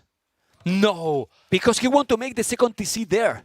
He want to make the second TC from Kumans on that area, so he's gonna kill all the herdables there, and then when he's going to go for the second TC, you know how much food he's gonna get there? 0. Good job. This is the teamwork. This no, but it's good. I mean, it's a really, really good move here by him. But I want please check this player because it's gonna make the shift click. Let's. Well, we will POV. find out, right? POV. Let's go. Doubt. What is he clicking? Doubt is coming. Pay attention, guys. Is it just a shift click? Is it going to be... Well, he's not really scouting, right? And he goes for more of those zebra. Doesn't want to collect the 35 food. This is so good. This is so good. And yeah, not the most scouting. Doesn't really get all the information. Oh, gets some more sheep though for himself. Can't mind that. Clicks them away. Sees, okay, still no boar taken. So he might actually build the town center at the home base. Is that something that Doubt might be thinking about? Well, I don't know. Don't think so, but this is good. I mean, if he's going to make it DC here and he's taking all the hunt, it's gonna be great. Anyway, I don't know if we have checked the civilization Kumans. We will know, guys. If you don't know that Kumans can make a second TC in feudal age. If you don't do it, you are basically losing your main bonus. Yeah. That is basically what the civilization is designed for. Typically, we only can build extra town centers in Castle Age, and therefore doubled villager production in Feudal Age. The thing is, Doubt, he will have to maybe come up with some pressure against this. Let's see what he's going to do, because I wouldn't be surprised. He's sending villager forward, is he? He's trying to lame as well. Right? Otherwise, this wouldn't make any sense. Maybe Mempi's building the town center at the other side with only one villager. With one villager, it can make the TC tomorrow. There's 9,000 IQ. The town center for humans builds way slower than a normal town center in Castle Age. So I'm not even sure how long it would take. Like 4.5 minutes something. Kills the Rhino. Damn, Dowd is in full tournament mode. Yeah, okay. He's killing the Rhino, but no. He's sending the village to make the town center there. Still, Dowd didn't take all the food. He need to kill more and more because he still can take quite some food from there. And ACM, he won't know anything. Look at that. He scouted the top. He might have seen it, actually. And he gets the bad news and will have to build the town center kind of in the center there. Doesn't know. Look at how much he clicked there this whole time. How many clicks he's doing there? Oh, my God. Okay. And that was so much food lost. And now he lames on the other side. Yeah, but Dowd is not going there. And now that village, do you think that village is going to die? Looks like. Dowd is quick walling this. No way he's saving. No way Dowd is losing this. No. Save with the scout. Come on. Save the village, man. And it's a fuel age scout as well. So Dowd now has to take the engagement. Some losses there. And castles, obviously really tricky to get on to beach right simply because we don't spawn with any stone on this map. Dowd is he winning? No. He lost the scout. He lost the scout. He lost the village. He still have some good food here. He did lame, but this is still a okay TC. I don't know what you think. I mean, it's okay town center. But Dowd is going fast castle. Into Siege and Monks? Or he's gonna boom himself? Has to be it, right? Only 3 villages on gold. There are maybe some wild... Ma'am. Is there an option? He buys 500 stone for himself? That's more than 800 gold that he needs to mine. If he put here now when he's going up to castle, let's say 8-10 villages on gold, yeah? It has to be the only option, right? Yeah. Very limited there. Builds an outpost once you get some idea of what's happening. But is that really giving him a lot? Well, he probably didn't scout. Give me the forward war vodka, please, so we see. But that outpost is giving. Oh, that's a sad one. That's a really sad outpost. Oh, that looks like something out of a campaign. The house is safe, you know. Let's put an outpost on that hill. Okay. He's doing the market. He's gonna make the blacksmith, and there is 2 options then: siege monks, or as you were talking, to buy a castle. But that looks so expensive, and he's sending 1 villager there. I believe it's gonna be a siege workshop forward. Would make a lot of sense, right? But 195 stone. If you want to go for a siege workshop, don't you want to sell the 200 stone? Well, he has the resources. Oh, look at that amount of gold. Mem. Is that? Mem. Or full monks. And then he made the castle with 1 villager? But if you go full monks, you have to send more than 1 villager. Yeah. I think this is just for outpost. Maybe. This will be a forward castle. Maybe he didn't know where to build the forward castle, and that's why he had to send out the villager. Yeah. He's going to make the outpost, and he will lose that villager too, probably. Let's see what he's doing. For now, ACCM see the villager. He's going to chase or not? Look at that villager. More soon, Mr. Vodka. Or that villager. There you go.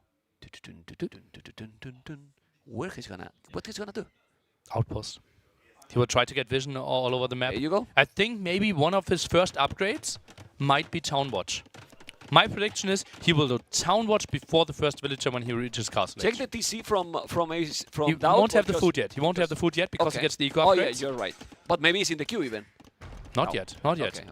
But we will get it there. He's coming. He's coming with the village. He's coming with the village. Let's see where he's gonna make the castle. Please don't do the castle there. Don't do the castle. If he's doing the castle there, oh, that's not pretty. But you can't stonewall as humans, right? So that will be quite an interesting area. And Dowd, he doesn't know about the woodline there. His scouting is so minimal. He's going to go around maybe. I don't know. Let's see where he's going to make the castle. Dowd is going all in. He's going to be wild. Where he's going to make the castle, please. Check the villages. He's going to go around. No. He's going to make the castle in front of his face. He doesn't care about the woods. This is not siege.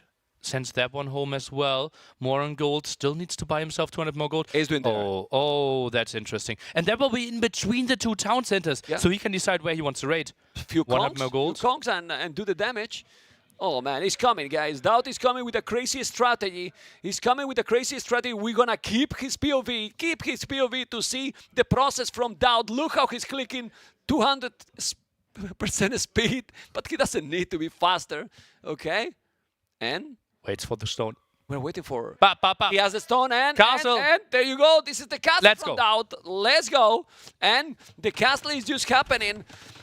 And he said, "Oh, he cannot see it. Oh, he cannot see it. This is amazing." But he move has by to know. Dowd." He has to know, right? It is well. against Spanish, and you haven't seen anything all game long. Yeah, but doesn't say it. I mean, it still has to know, but look at the resources now. What ACCM can do against Kongs now? Well, it's really tricky, right? At the top, you can't save all those villagers. At the bottom, this will easily be broken. Luckily for him, the goal is in the other direction. Okay, yeah, but the raid is gonna be real. He's on the way to castle. He's wheelbarrow. He's obviously not mining a stone himself because there's no stone in this map. Because usually you want to have a castle defending when you are Kuman, some keep check. But here, well, let's see. Conquistadors are coming. The first one, I mean, obviously Dowd economy is at the limit. So he has to do also some damage here. But this map is still so close. I mean, where to go first? Here, go to the north. Well, there's still a hole, right? So right now the Kong could make a lot of sense trying to squeeze in there. Is there a chance ACCM? There's a hole. Yeah, There's yeah, a hole yeah. there. And gets in there. Oh, that's disastrous for ACCM. There's a hole. The Kong is coming. He needs to send more. Let's see. You can see how ACCM also moved his head. Like, oh, what is this? Only one Kong can do damage against Valdez. He's doing few houses, but he's gonna send another. He's gonna make another house. But the chaos is real, and if he's sending Kong, would you dive in there? You're doing damage already. It's open at the bottom as well in the woodline. You can just send those villagers down below. Yeah, he's open there. Go, go, go. That could be game ending. There's not most a tree. of the Kongs. He can see it. He can see it. And He he's can going go. in. He's going. Full He's disaster. going. Disaster. You can see now. You can see now. Nearly. Oh, he's gonna make it. He's coming. He's gonna take it. He's gonna take one. He's gonna take two. He's gonna take three. He's gonna take many villages, Nelly. Three Kongs, one shot a villager, and that tower might not even go up, ma'am. Maybe not, and if he's doing the damage is already done, this is exactly what you want. You are with Kumans and you have what? 8 villains more and they are all not working? This is disaster. 8 villagers more, which 8 villagers more, man? He's down to 6 more villagers dying there and so many of them idle. Absolute disaster for ACCM. Ooh. And more villagers falling on the other side. Okay, ladies and gentlemen, the Lord, most likely, except that now ACCM is doing a miracle, a real miracle, is so qualified to the playoffs, because how do you come back from this? Faster Camels obviously are really good at chasing down those Conquistadors. Dowd, he obviously knows, okay, I have a lot of map control, slight villager advantage for the Cuman player here, and we simply see how much damage already dealt by those Conquistadors. Villagers really exposed. ACCM still with a score lead. It's crazy. Well, he has still 3 villages ahead, but he has lost 13. 13 villages. Okay. That is completely wall now. He's gonna take the tower, but those camels maybe can kill those. Oh my god, he can make a disaster. If he finds those in the berries, he's gonna find it, he's gonna find it, he's gonna find it. He need to go. He need to go. He's gonna go there or not. Let's check in the north vodka. He's coming. He's coming, he's coming, he's coming. Definitely he's coming. He's gonna kill now so many. And this is total disaster for ACCM. Oh, and the Kongs are trying to micro back here, helping hands there from the French behind this. And this is absolutely brilliant for Dowd. 20 to 3 KD and increasing. It's increasing and it's going to increase even more. He'll kill the camels. Those Conquistadors are brutal Castle Age units. The best unique unit in Castle is Nelly. Absolutely. Cost efficiency there. You have crazy damage output, mobility as well. Tough to get onto them, especially on a map where you don't even start with stone, but finding the perfect answers here against the Cumans, one of the strongest civilizations on this map. Well, I don't see a winning condition from ACCM. It would be something wild. Like to hype the series, to see that ACCM can maybe come back. He has 2 tone senses, okay, but this is already 10 Conquistadors, a lot more villages. 5 villages more when you are against Kumans is huge, man. It's huge. He's playing amazing. The strategy is wild. So he expected Kumans. He knew exactly what his opponent was going to do. Yeah. The early pick against the relatively late pick there with the Spanish. Really nice moves here from Darko Dautovic, who might now try to group up with all his Kongs and then make another jump for the gold. Could be an option. Goes for the Mangonel there as well. That could be some dead camels. Not a lot of upgrades on those. Okay, he's still going away. Nah, he's gonna take it. Imagine if he's gonna be able to do husbandry. Think he's gonna take everything. Don't think he even have a stable. Probably Dowd don't have even a barrack, you know. So Mangonel is there. He's gonna try to take the TC, and well, Dowd is in a total domination mode activated, and Work efficiency for ACCM, 24%. A quarter of his villages are working, now a fifth. Nothing. Oh, look at that, full evacuation mode. Migration mode on 39 population 55. And ladies and gentlemen, Doubt is winning 3-0. And well, he took a really hard path in the group stage. He was very, very down, 0-3. But Doubt is going to be 2-3 now, playing better and better every day. And it's going to be a very, very dangerous opponent tomorrow in the playoffs, Nelly, because this is not possible for ACCM to come back.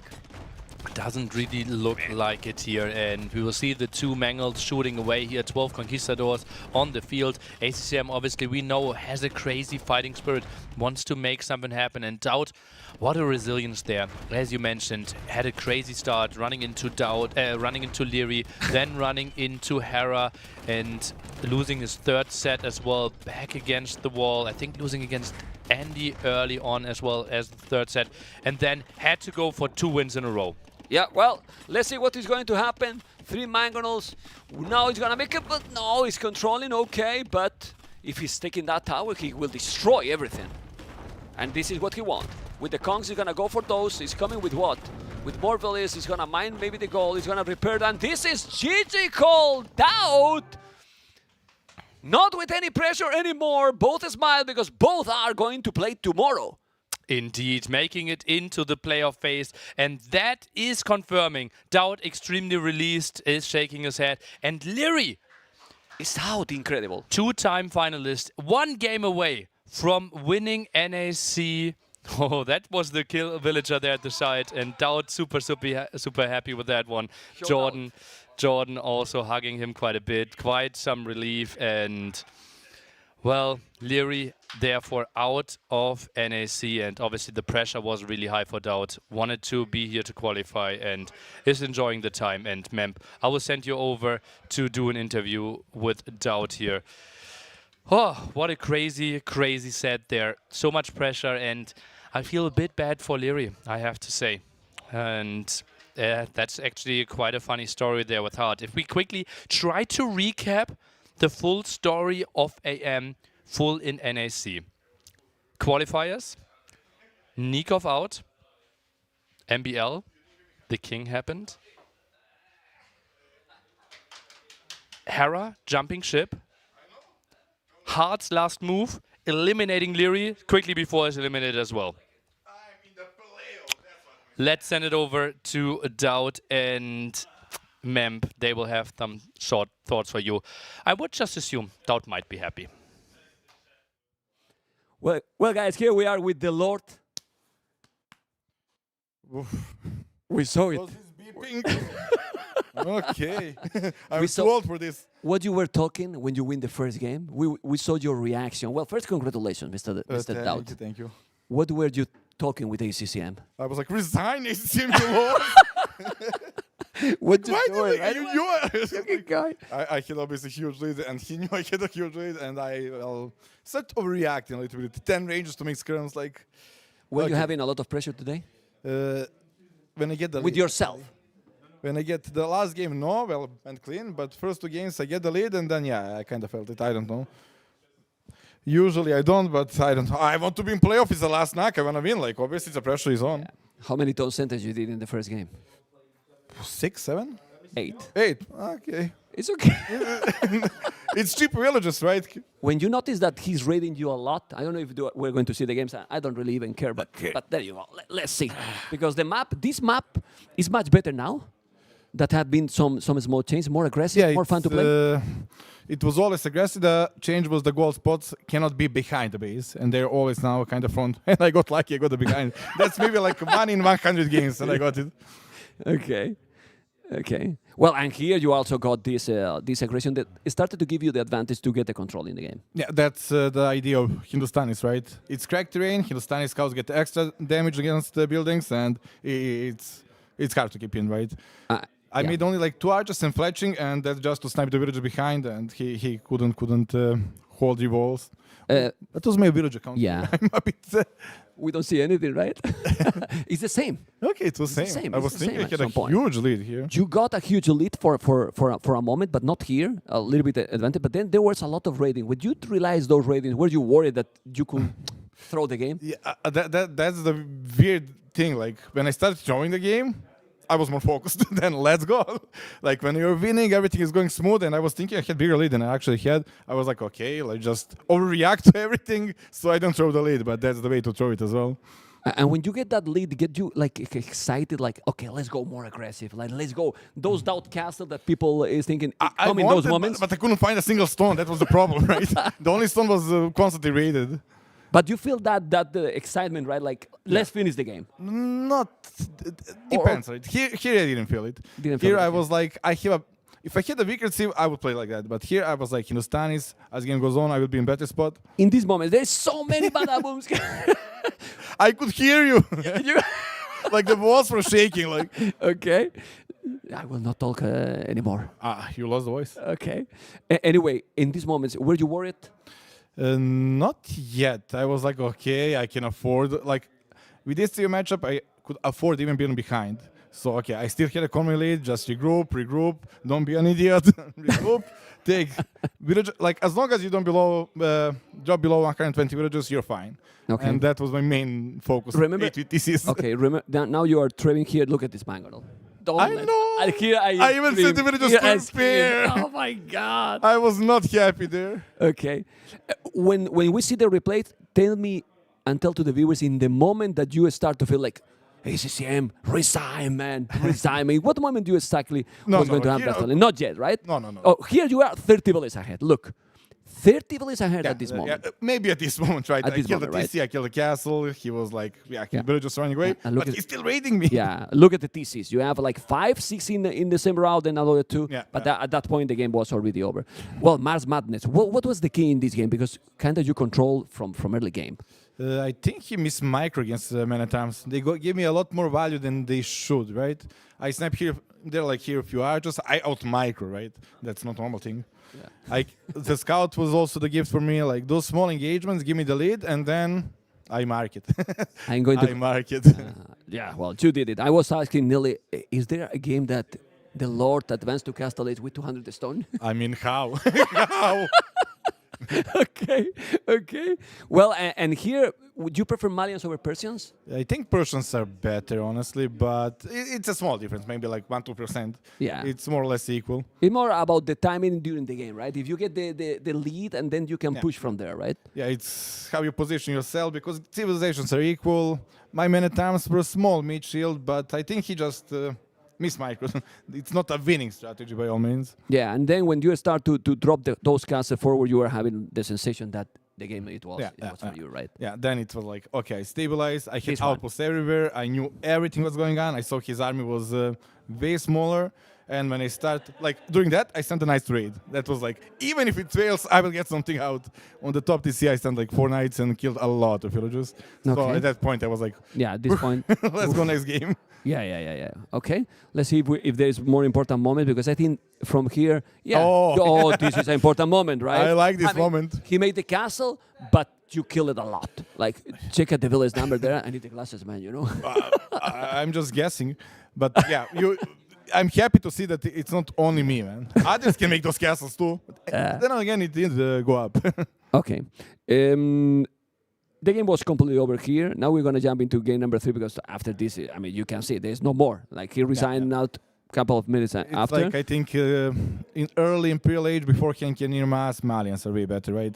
I get Gebetos right away. I get Farimba Camels.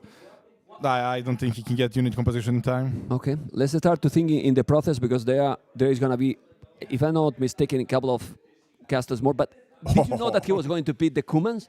I actually forgot to ban them, honestly. Okay. This was the plan, no matter what if he got. Really? No matter the thieves? You wanted to make a castle forward? No forward, it would be at home. And then when I said, with Cumans? Like, how did I forget to ban them? And I was like, well, okay, then it has to be forward castle, let's gamble it out. Okay. Luckily, it was with me having 2-0 lead. If it was like decider game, if it's the game, what strategy you do? Because imagine you do the same. I have to, right? If it's at home, I just die to the better economy. Did he even see the castle? No. He didn't see the castle. Look. Perfect. Mwah. Exactly. I was even making gate. Maybe he'll react. No. How it is? How it is? Mwah. That was really good. Guys, mwah. Remember, new emoticon? New emoticon for your channel? No, for yours. No. Viper will probably already take Viper it. It's will already take it, there. right? It's already there. Like. Okay. Well, and now with the conks, how do you stop that? Nah, it's over. At this point, it was over. I was already celebrating. It is over. And Celebrating. from this spot, you cannot even feel the pressure. Like, nothing can go wrong, right? He cannot counter-attack me at home because, well, it's small economy walled in. Forward, he needs to stop it somehow, and he cannot. Like, it was a beautiful last game for me. Zero pressure. Yeah, it was a really amazing. One probably of the, let's say, more relaxed, in quote, deciders that you can got. Yeah, for sure. According to how important was the game, right? Yeah, well, thanks to the Hera for making elite cataphracts, I had to do at least deliver good games here. So in the end, I depend on myself, and yeah. Okay. SCCM. Well, and Doubt is qualified for the playoffs. I don't want to remind that you have not got the best performance maybe in some offline events, and that's why New? No. Are you new? No. But that's why this kind of situation is very important for you. You want to perform and you want to be in the playoffs, the least. I want to win, right? And when I fight my bracket to Jordan, well, I'm in finals, right? Okay, you face tomorrow, if I'm not mistaken, Andy? Oh, I'm 7th, not too shabby. I assume it's Andy. Really? The king of Buchholz, Doubt. Oh, actually, you had the weakest Buchholz now. What do you expect to have the weakest I Buchholz get the easiest after bracket. 2 days? After so much explaining, and at the end, you don't need it. You had the easiest bracket of them all, and you only have 10-10 map score. Like, Shame. all my books is actually Hera. Half of them is Hera. That's actually true. The rest of the players got nothing. Oh yeah, only getting 1 point for facing Leary was obviously pretty crazy there. And yeah, that was your group stage, Doubt, and now you are 7th place, and therefore we can take a look at the bracket. Oh, Viper! Oh, bring it on. We will. First of all, Doubt against Freaking Andy. We are starting tomorrow, 16 UTC. That is game start. We will actually start with the drafts at 15:30 UTC, and we'll do live drafts. We will analyze every single step with the draft there, with the bands, map picks, and then civilization picks. And after that, without a pause, we are instantly jumping into Freaking Andy versus Doubt. How excited are you for the 2 opening matches in the playoffs? I honestly was not listening. Am I playing first or second? Second. Okay. Second, Doughty. Always second. How do you think the rest of the evening will look for you? You're playing around 8 p.m. tomorrow. Well, I will follow that rule, right? It's best of 7 now. Well, 4 beers. That's how it is. So far, it worked actually. Yes. Tato knows. Who is the favorite for tomorrow? I do the hard question, remember? But who is favorite? Why do you think I will be nice? I'm the freaking favorite. Yeah, it's all freaking favorite. We are all very close to each other. The level is small. No, I'm the favorite. And you will show tomorrow. And I will show tomorrow. I will lose 4-0.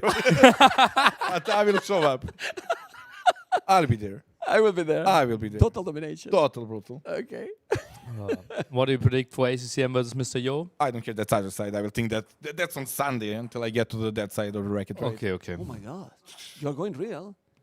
How else? Yeah. How else? Yeah. And if you win, you will face the Viper the day afterwards. I will make sure I don't make artifacts against Paul. In Canberra? In any map. Any map. Like, if I have Byzantines, I will aim for the camels there. They are slightly cheaper as well. Oh my God.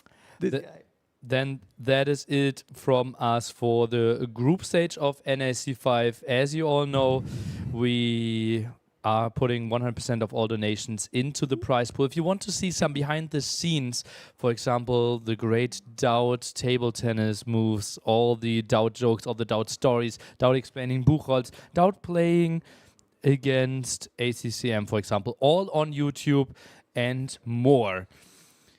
With that, it's Memp, Doubt, and Nili saying goodbye. Enjoy some highlights and see you tomorrow. 16 See you UTC. this weekend at the meet and greet as well. Ooh, meet and greet. 450 people in Berlin watching the party live. Doubt will join you after he won the second semi-final. Thank you, Neil. Let's go. Finally. Good night, guys. Bye-bye.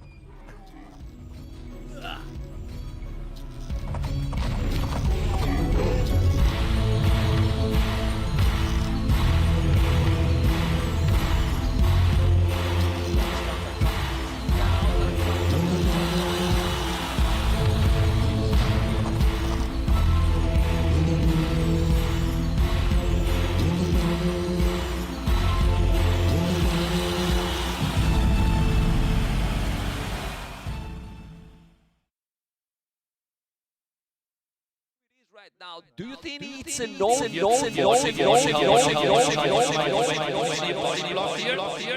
Prime, but he's not able.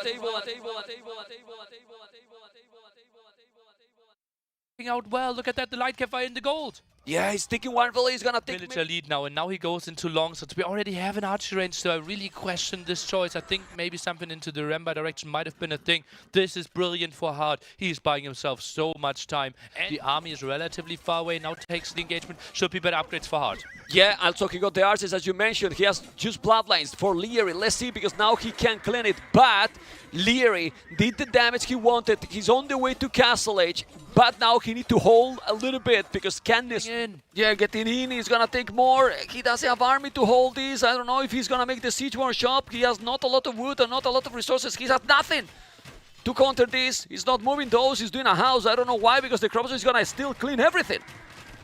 Oh, crazy! And he gets more. This party? There's something gonna happen in this game? Yeah. Are they moving south? No. He's there. It's an earthquake happening soon. Is this the Berghain they were talking about in Berlin? Is this the disco for you here? Oh! Like that wall gate for Hart right now. Oh, that is a thing of beauty there for Leary. Oh, how did he make that one happen? Hart went in a bit too deep, and as we said, it is easy to won. Therefore, it is easy to get your scout trapped, and now the Spearman is joining. He's joining now. He's joining now. Let's see the camels. He need to go back a little bit. Leary, the camels are there. Shouldn't be able to kill so much, but he's taking some good kills here hard. The camels are doing the job, and now Lear is definitely taking the lead, taking some camels and the Krobus. I think Hard know that he need to commit, because the advantage is there. Is this enough for Lear to kill? It should be. Feels like it here. The Bloodlines is helping out. Crossbows, obviously not the craziest damage dealers here, but the camels are good enough, and this is enough. Leary wants to take this engagement. Is he really thinking about this? This is questionable to me. I think waiting might have been better here. Moves in and moves back. What is happening with this patrol with the camels? I don't know what's happening. The good thing is that he has 3 monks. He's converting as well. He has so many units. I don't think, as you mentioned, it was the best battle, but his advantage was... Well, it's obviously like Bengalis will be better, right? Yeah. Because they have the better monks, they have the better economy. So make a 4-tone center outside. Sneaky villagers for the castle. The castle? That's sneaky villagers for the castle. Oh, wow. That's with the spear.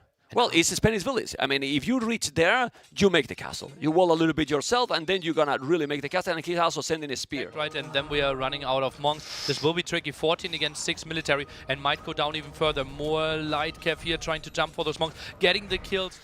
And now doing the tournament, all the upgrades as well. But he's coming with the halves. He's gonna be a node with 13 halberdiers, Nelly.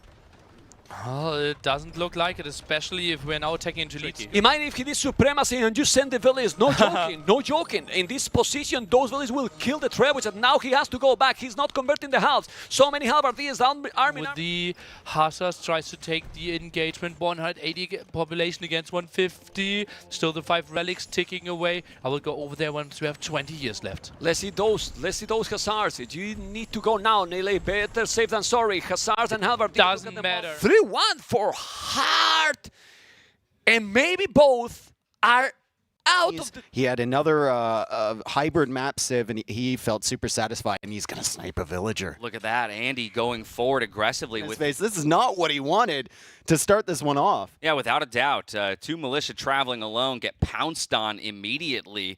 And now taking the hill, Andy will get the best possible trade he can at this point from a near losing position. But Yo runs into the villager of Yo, and they're just going to fish next to each other. A couple fishing buddies. This is my spot. Y'all have a license? Oh, no, dude. Oh, he's from the fishing game ministry. Again for Yo, and he can get maybe a fire galley or a regular galley out to defend the pond. Now rolling forward with Knights. Classic Yo. Already some damage taken on the wood line. He realizes after 2 villagers go down, and he will pull back.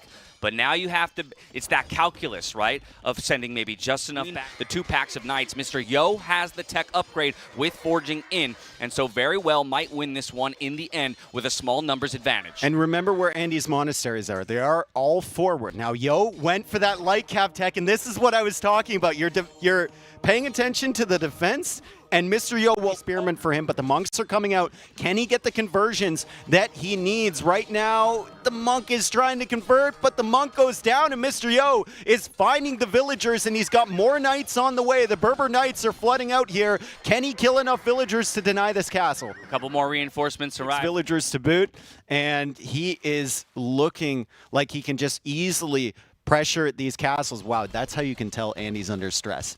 When he's not going for the perfect fish trap. Oh, Gold forcing him off of one of the wood lines. He's repairing the farm? Yo, bro. When's the last time we saw that? Andy repairing the farm, waiting for the mangonel. It was a bait the whole time. It was a bait. But he still doesn't have access to that stone. He still doesn't have access safely to his main gold at the front. That's 14 crossbows with ballistics. Of course, there is a mangonel here to shove them back, as well as a scorpion. But if ever left on, you can't quite afford chemistry just yet because of the food count. But Bracer alone will make the crossbows what a great attack! Brown. I was about to say these crossbows are going to be great against this mangonel once they get Bracer in, and he still finds a hit even before Does he that save happens. the mangonel? Oh, we do have one mangonel, but it's only a mangonel at this into elite plumed archers. The archers are already spread out just a bit, so I'm not sure how much damage they're ultimately going to be able to find. Andy just trying to buy himself enough time to get this castle up. Yes, the Cavalier are eliminating a huge number of these plumes, and that will be good for him. Bank. I mean, just get how well you can or something like that, but Yo decides he's only going to make plumes. And Andy is going to have to respond to that. He's sniping down the bombard cannons. The Cavalier are coming in with Farimba. Really, really solid attack on those. Yo might lose this castle, but I mean, he can afford That's to. going to kind of open an avenue of attack here for Yo that wasn't available to him before. More siege rams streaming forward. Plenty of elite plumes on the field. More halberdiers arriving to the fight as we speak. Even one siege ram sneaking into the back of the base as well to start to deal with the TCs. This looks like a winning fight here for Mr. Yo and a possible push to the end. It's still trying to work away on these castles, and it feels inevitable at this point. But I was thinking, how effective would sappers be there? Burgundians, one of the only civs in the game that does not get access to sappers. Yeah, Mayans are, to your point, an inevitability, it feels like, at this point. And that's maybe what Mr. Yo is saying. And the GG will be called as freaking ancient. No, and you know what? He didn't need it yet because there was nothing to convert. It was trebuchets only for Yo. I love the fact he's taking out these stables. He's going to attack the bombard cannons. Yo trying to repair the bombard cannons.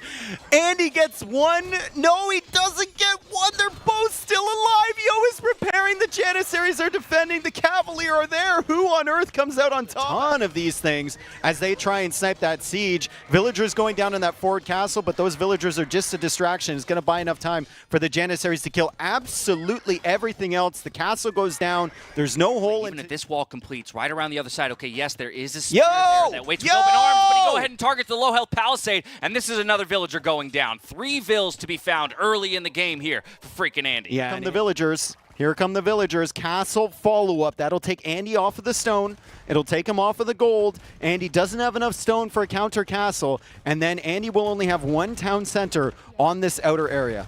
Yeah, he bought 100 food, bought 100. Here come the villagers. Castle follow-up. That'll take Andy off of the stone. It'll take him off of the gold. Andy doesn't have enough stone for a counter castle. And then Andy will only have one town center. Wagons or even goes to the main base from Andy. However, Andy does almost have enough to click up to Imperial Age. If Yo is trying to go up to Imperial Age, he's going to need a few more. He's sending everything. They have Fervor. They have Sanctity. These are some of the most powerful villagers in the game. But Andy goes for the gates. He goes for the house. Just attack the gates. Yo, you have sappers. What's he known for? He's known for quick walls. Oh, and he's the using it to great effect. The castle fire from both castles. The onagers making quick work. From Andy, what a hold. But the Hussite wagons are here, and he's had problems with these things all game. The trebuchets, though, pushing those Hussite wagons away. Illumination coming in for Mr. Yo. He's got Hussite wagons working against the onagers. We're at a point where Andy even might be running. It's a messy fight. Why in the middle of the map? Is Yo deliberately chopping this wood to lame the wood from Andy long term, or like what? Or does he? He probably 250, 200, 190, 140, 120. I feel like an auctioneer. 50, 40, 30, 20. He bought stone. 40. Oh, is he going to get He's it down? repairing No, the it. repairs are in the end. They're still smacking away. We'll check back in on that Series of events in that game 4. I hope they had as much fun playing that game. It's a really good move by Jordan. It's going to be quite annoying for Tato, as you can see, already denying the bear is Ooh. enough. Yeah, it feels like the scouts obviously can't get hits there. The archer could eventually whittle down that spearman and is doing so, but Tato at the same time has his own. The warning shot here, and thumb ring's already in for the crossbows. Plus you're on the hill if you're Tatars, and ballistics is 10-second off. What a crazy timing here for Tato with these techs. It feels like Yeah, they're trying to go around the corner, and they happen to dodge accidentally. Yep. Well, now the crossbows are in the very back corner. Tato knows this. Yeah, Jordan knows this army is dead, right? So he's going to camp the hill and try to get as much value as possible. Yeah, it's going to be harder for him to micro. He has the lesser numbers. Of course, his opponent has thumb ring, but you could still dodge the shots, and here we go. While also sitting on that wood line, and Tato did not realize. And Jordan, at the same time, has actually defended here. And he's going to clear that army. And suddenly he's going to be ahead in army, and that's exactly what Portuguese wants. Another army from Jordan that's sneaking as well. We'll see in a second. They meet each other. Let's see how they dance. Beautiful little dance here. I like the way Jordan's doing it. That's the way I would suggest to most players at home. And Jordan's going in for the fight. Is this a good fight, though? I don't think so. I think the Keshiks are just going to smash this. Yeah, I mean, the Keshiks have some pretty ridiculous stats, right? And the skirms get pulled over. They're going to go in for the crossbows. Remember, Jordan's got all the relics. Jordan's got amazing defensive castle setups. He can afford to take a bad fight, but that was not the pretty turnaround every time Jordan shows up. And there's a lot of pointy boys on the field right now. Yeah, I guess Tato just wants to take any fight that is not like any even fight for him is a good fight in some way, just because he doesn't get to upkick them later, right? Yep. I don't know if this is the most even of fights, though. This one doesn't look. Because you can just play without the gold for a bit more time with the market. Yeah, Saracen also interesting, but they could run into the similar issue as Kurjaras right now, right? Where they're very left of his base. But, oh, wow, great reaction time from Tato. It's so easy to not expect that shot and not see it and lose your Mangonel. Big build-up. If you win this series, you go directly to the semifinals. This is massive for both players who know each other so well. And the fake unit, the Shravamsha, is in combination with the Siege, but the Siege has done more than anything right now. And the pikes are fake. Look at them. They did nothing. They just died. Still Shravamsha's out there. Suddenly the fakeness is coming in real. and Tato has like no units because Siege disappears. Yeah, very good fight there for Tato. But, don't give the credit to the fake unit. That was the 4 camels that were in. Well, if he doesn't take out this TC, he might not be happy with how this goes, because I think Jordan's fight is pretty solid here. This is a great fight for Jordan. Like, he's losing some villagers, which I think is the part that hurts the most. Yeah, true. He's cleaning up. Well, then again, he's losing more than some. That fight is actually not so good. The elephant's still working. 30 villager lead, and he's collected so much more in the way of resources. Not necessarily gold. I'm guessing that would be pretty close. But he's got control of Jordan's gold now, and that army mass of skirms specifically is just huge. I like that, the fighter spirit, man. I love to see that from Jordan. Yeah, if my pop's not going down below like 130, I'm probably still playing on an age down. That's fair, that's fair. And I mean, he still believes, right? Like, if he somehow manages to hold for another 4 minutes, get to win. To take from the sides. Oh my god, we've got a big castle on the left side for Tato. That castle is at 80%. That castle's not going up. Wow. Maybe a little too aggressive there for Tato? Or can he get away with such a loss? Say it's easier to be in Jordan or Tato's position right now? I think Jordan's units are more disposable, so like he doesn't mind if he loses a skirmisher or something. But this fight, I mean, there's still 2 spears in there, getting a lot of damage. Oh, Jordan didn't kill the spears! And the archers are still attacking downhill, right? So I think Tato maybe was scouting with it, but it was a fresh scout. And yeah, in the end, skirms are going to go down. But we're going to see more and more scouts from both players here. I think that was a fine fight for Tato, all things considered. Like, I don't think it's good enough, but I think Jordan with a bit... Ruin the hype, bro. But I don't want to lie to the Mamelucos. Like, come on, man. He's against the best camels in the game. I like how this is the first time we've casted together, and you're just like shooting down all my good ideas. You're casting with me like we've been casting together for 5 years. Tato will click upgrades that will probably finish off Jordan and will send Tato to the semifinals. He will have 2 days off.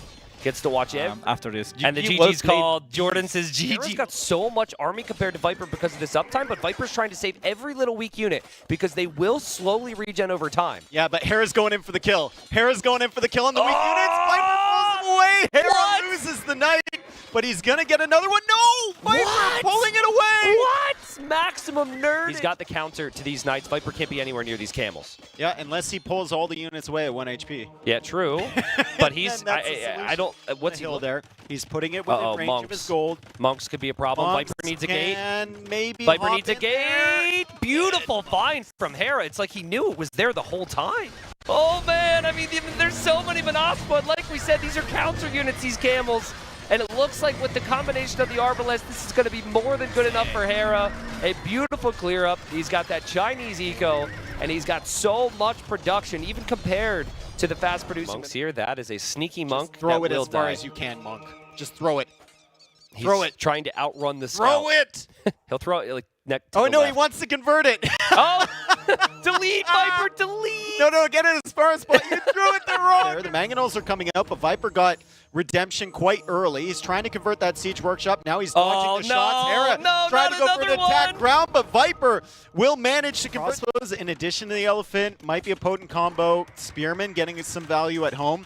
Viper, though, second TC up on the gold. Feels like he's got enough time, can buy himself some more with those knights, and the crossbows are gonna need to back away. So what on earth, or how on earth, can Hera against ACCM? He's still through. Does he need a certain type of win? Nilly. No, because he's. I thought then it was he'd like be a 2 and 3. Yeah, and the other guys are 1 and 4. Buchholz doesn't care if you have more wins, bro. Buchholz, I don't know who this guy is, but he doesn't care. Doing the right thing here. You rush the tower down. Yeah, he's pulling. That's actually really smart. This is really smart from Hera. Okay, actually, you know what they both need? More vills. More commitment to this. We saw it in the Andy and the... I mean, Viper's already kind of baited the tower out from Hera. Viper! Hera blocks with the market. Viper just places it up. Yeah. It's like, I mean, it's smart thinking here from Hera. Hera's going to make a tower. Now, this rarely works. No, and especially, I think Polish villagers will take an additional. Then the castle. Viper loses two. Hello?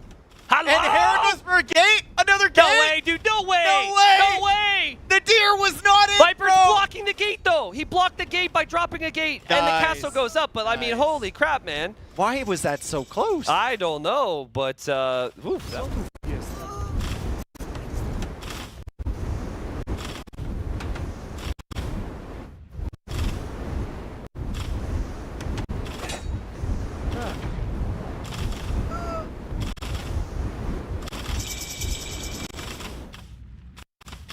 Oh.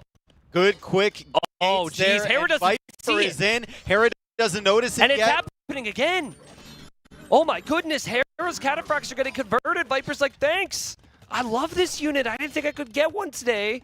And Hera still has not reacted to this. He's completely clueless. Why should he? I mean, he thinks that he's got Viper's number, right? He thinks he's got him on the run. He finally notices that, and he pulls all the village woodline. Hera going for some quick walls, but Viper is still attacking the town center. Oh! He's in! He's in! And they're super clumped in there. They somehow path through the knights. But this, and Viper's got a treb. Just passing. Look at this evacuation. He's going right underneath. Here beating Cataphract. We don't have a single pointy boy Hit on your the shots. field. Hit your shots, Trebs, and the castle's fine. He hits another shot. It's Castle's only gonna one fall. trebuchet. There's two villagers Oh, that was so repairing. close. I think it can hit another one, and the treb goes down. Castle falls. And there's more Cavalier on the way for Viper. Hera committing to quite some scouts. The villager kill here is going to happen. Nice move by Dowd. A bit of careless move there by CM. Not really thinking about too much about Feudal Age. Loom is those walls might not finish in time. 3 scouts in there with forging. That could be a dead will, and the stout somehow gets Dowd, there. a quick wall from Dowd, nearly. Gonna happen anything, and he's in. It was a hole there, and now with the scouts inside and the spears, he need to commit, kill more. He's doing a gate. No, it's not gonna happen. And those scouts, few archers and the spear is enough to make some good damage. He's gonna take how many villagers? One, but instantly scouted by Dowd. That is brilliant. Take it. Oh, take it. Dowd, deny the siege workshop. He's gonna deny. Oh, okay. Okay, gets it. Oh, that buys him so much valuable time. That is so important. It's important. It is really important. You might think, oh, this castle, how to defend that position. 114 population, 106. And now he's ahead in the list. He has 5 town centers nearly. 5 town Smart. But the villager... He's gonna take it. Doubt gets it! No. Massive! Yeah. It's a Doubt siege workshop. Quiet. Magno shot could be good. Doubt actually splitting away! What have we seen? Just to be careful. Oh, that's the Doubt micro I expected. There's not so much splitting. There. Weren't we just at 130 Doubt? Check the KD now. Even. Even ahead now for ACCM. Losing all the villas. He lost so many. Magno, 3 shots and the traps are dead. Man, come on, Second shot. Doubt, the Mangonel, man. Doubt, the Mangonel, man. The Mangonel. Doesn't get it, and that will take clear. I think he will. Ooh, but both are attacking each other. And this shouldn't be disaster for Doubt, but move now. Okay, he's gonna lose one. He's also attacking in the north. Population though, ACCM. 15 population more. It's true that he's not in Castles. He's okay, still no board taken, so he might actually build the town center at the home base. Is that something? He's coming, definitely he's coming. He's gonna kill now so many, and this is total disaster for ACCM. Oh, and the Kongs are trying to micro back here, helping hands there from the friends behind this. Any pressure anymore, both is mild because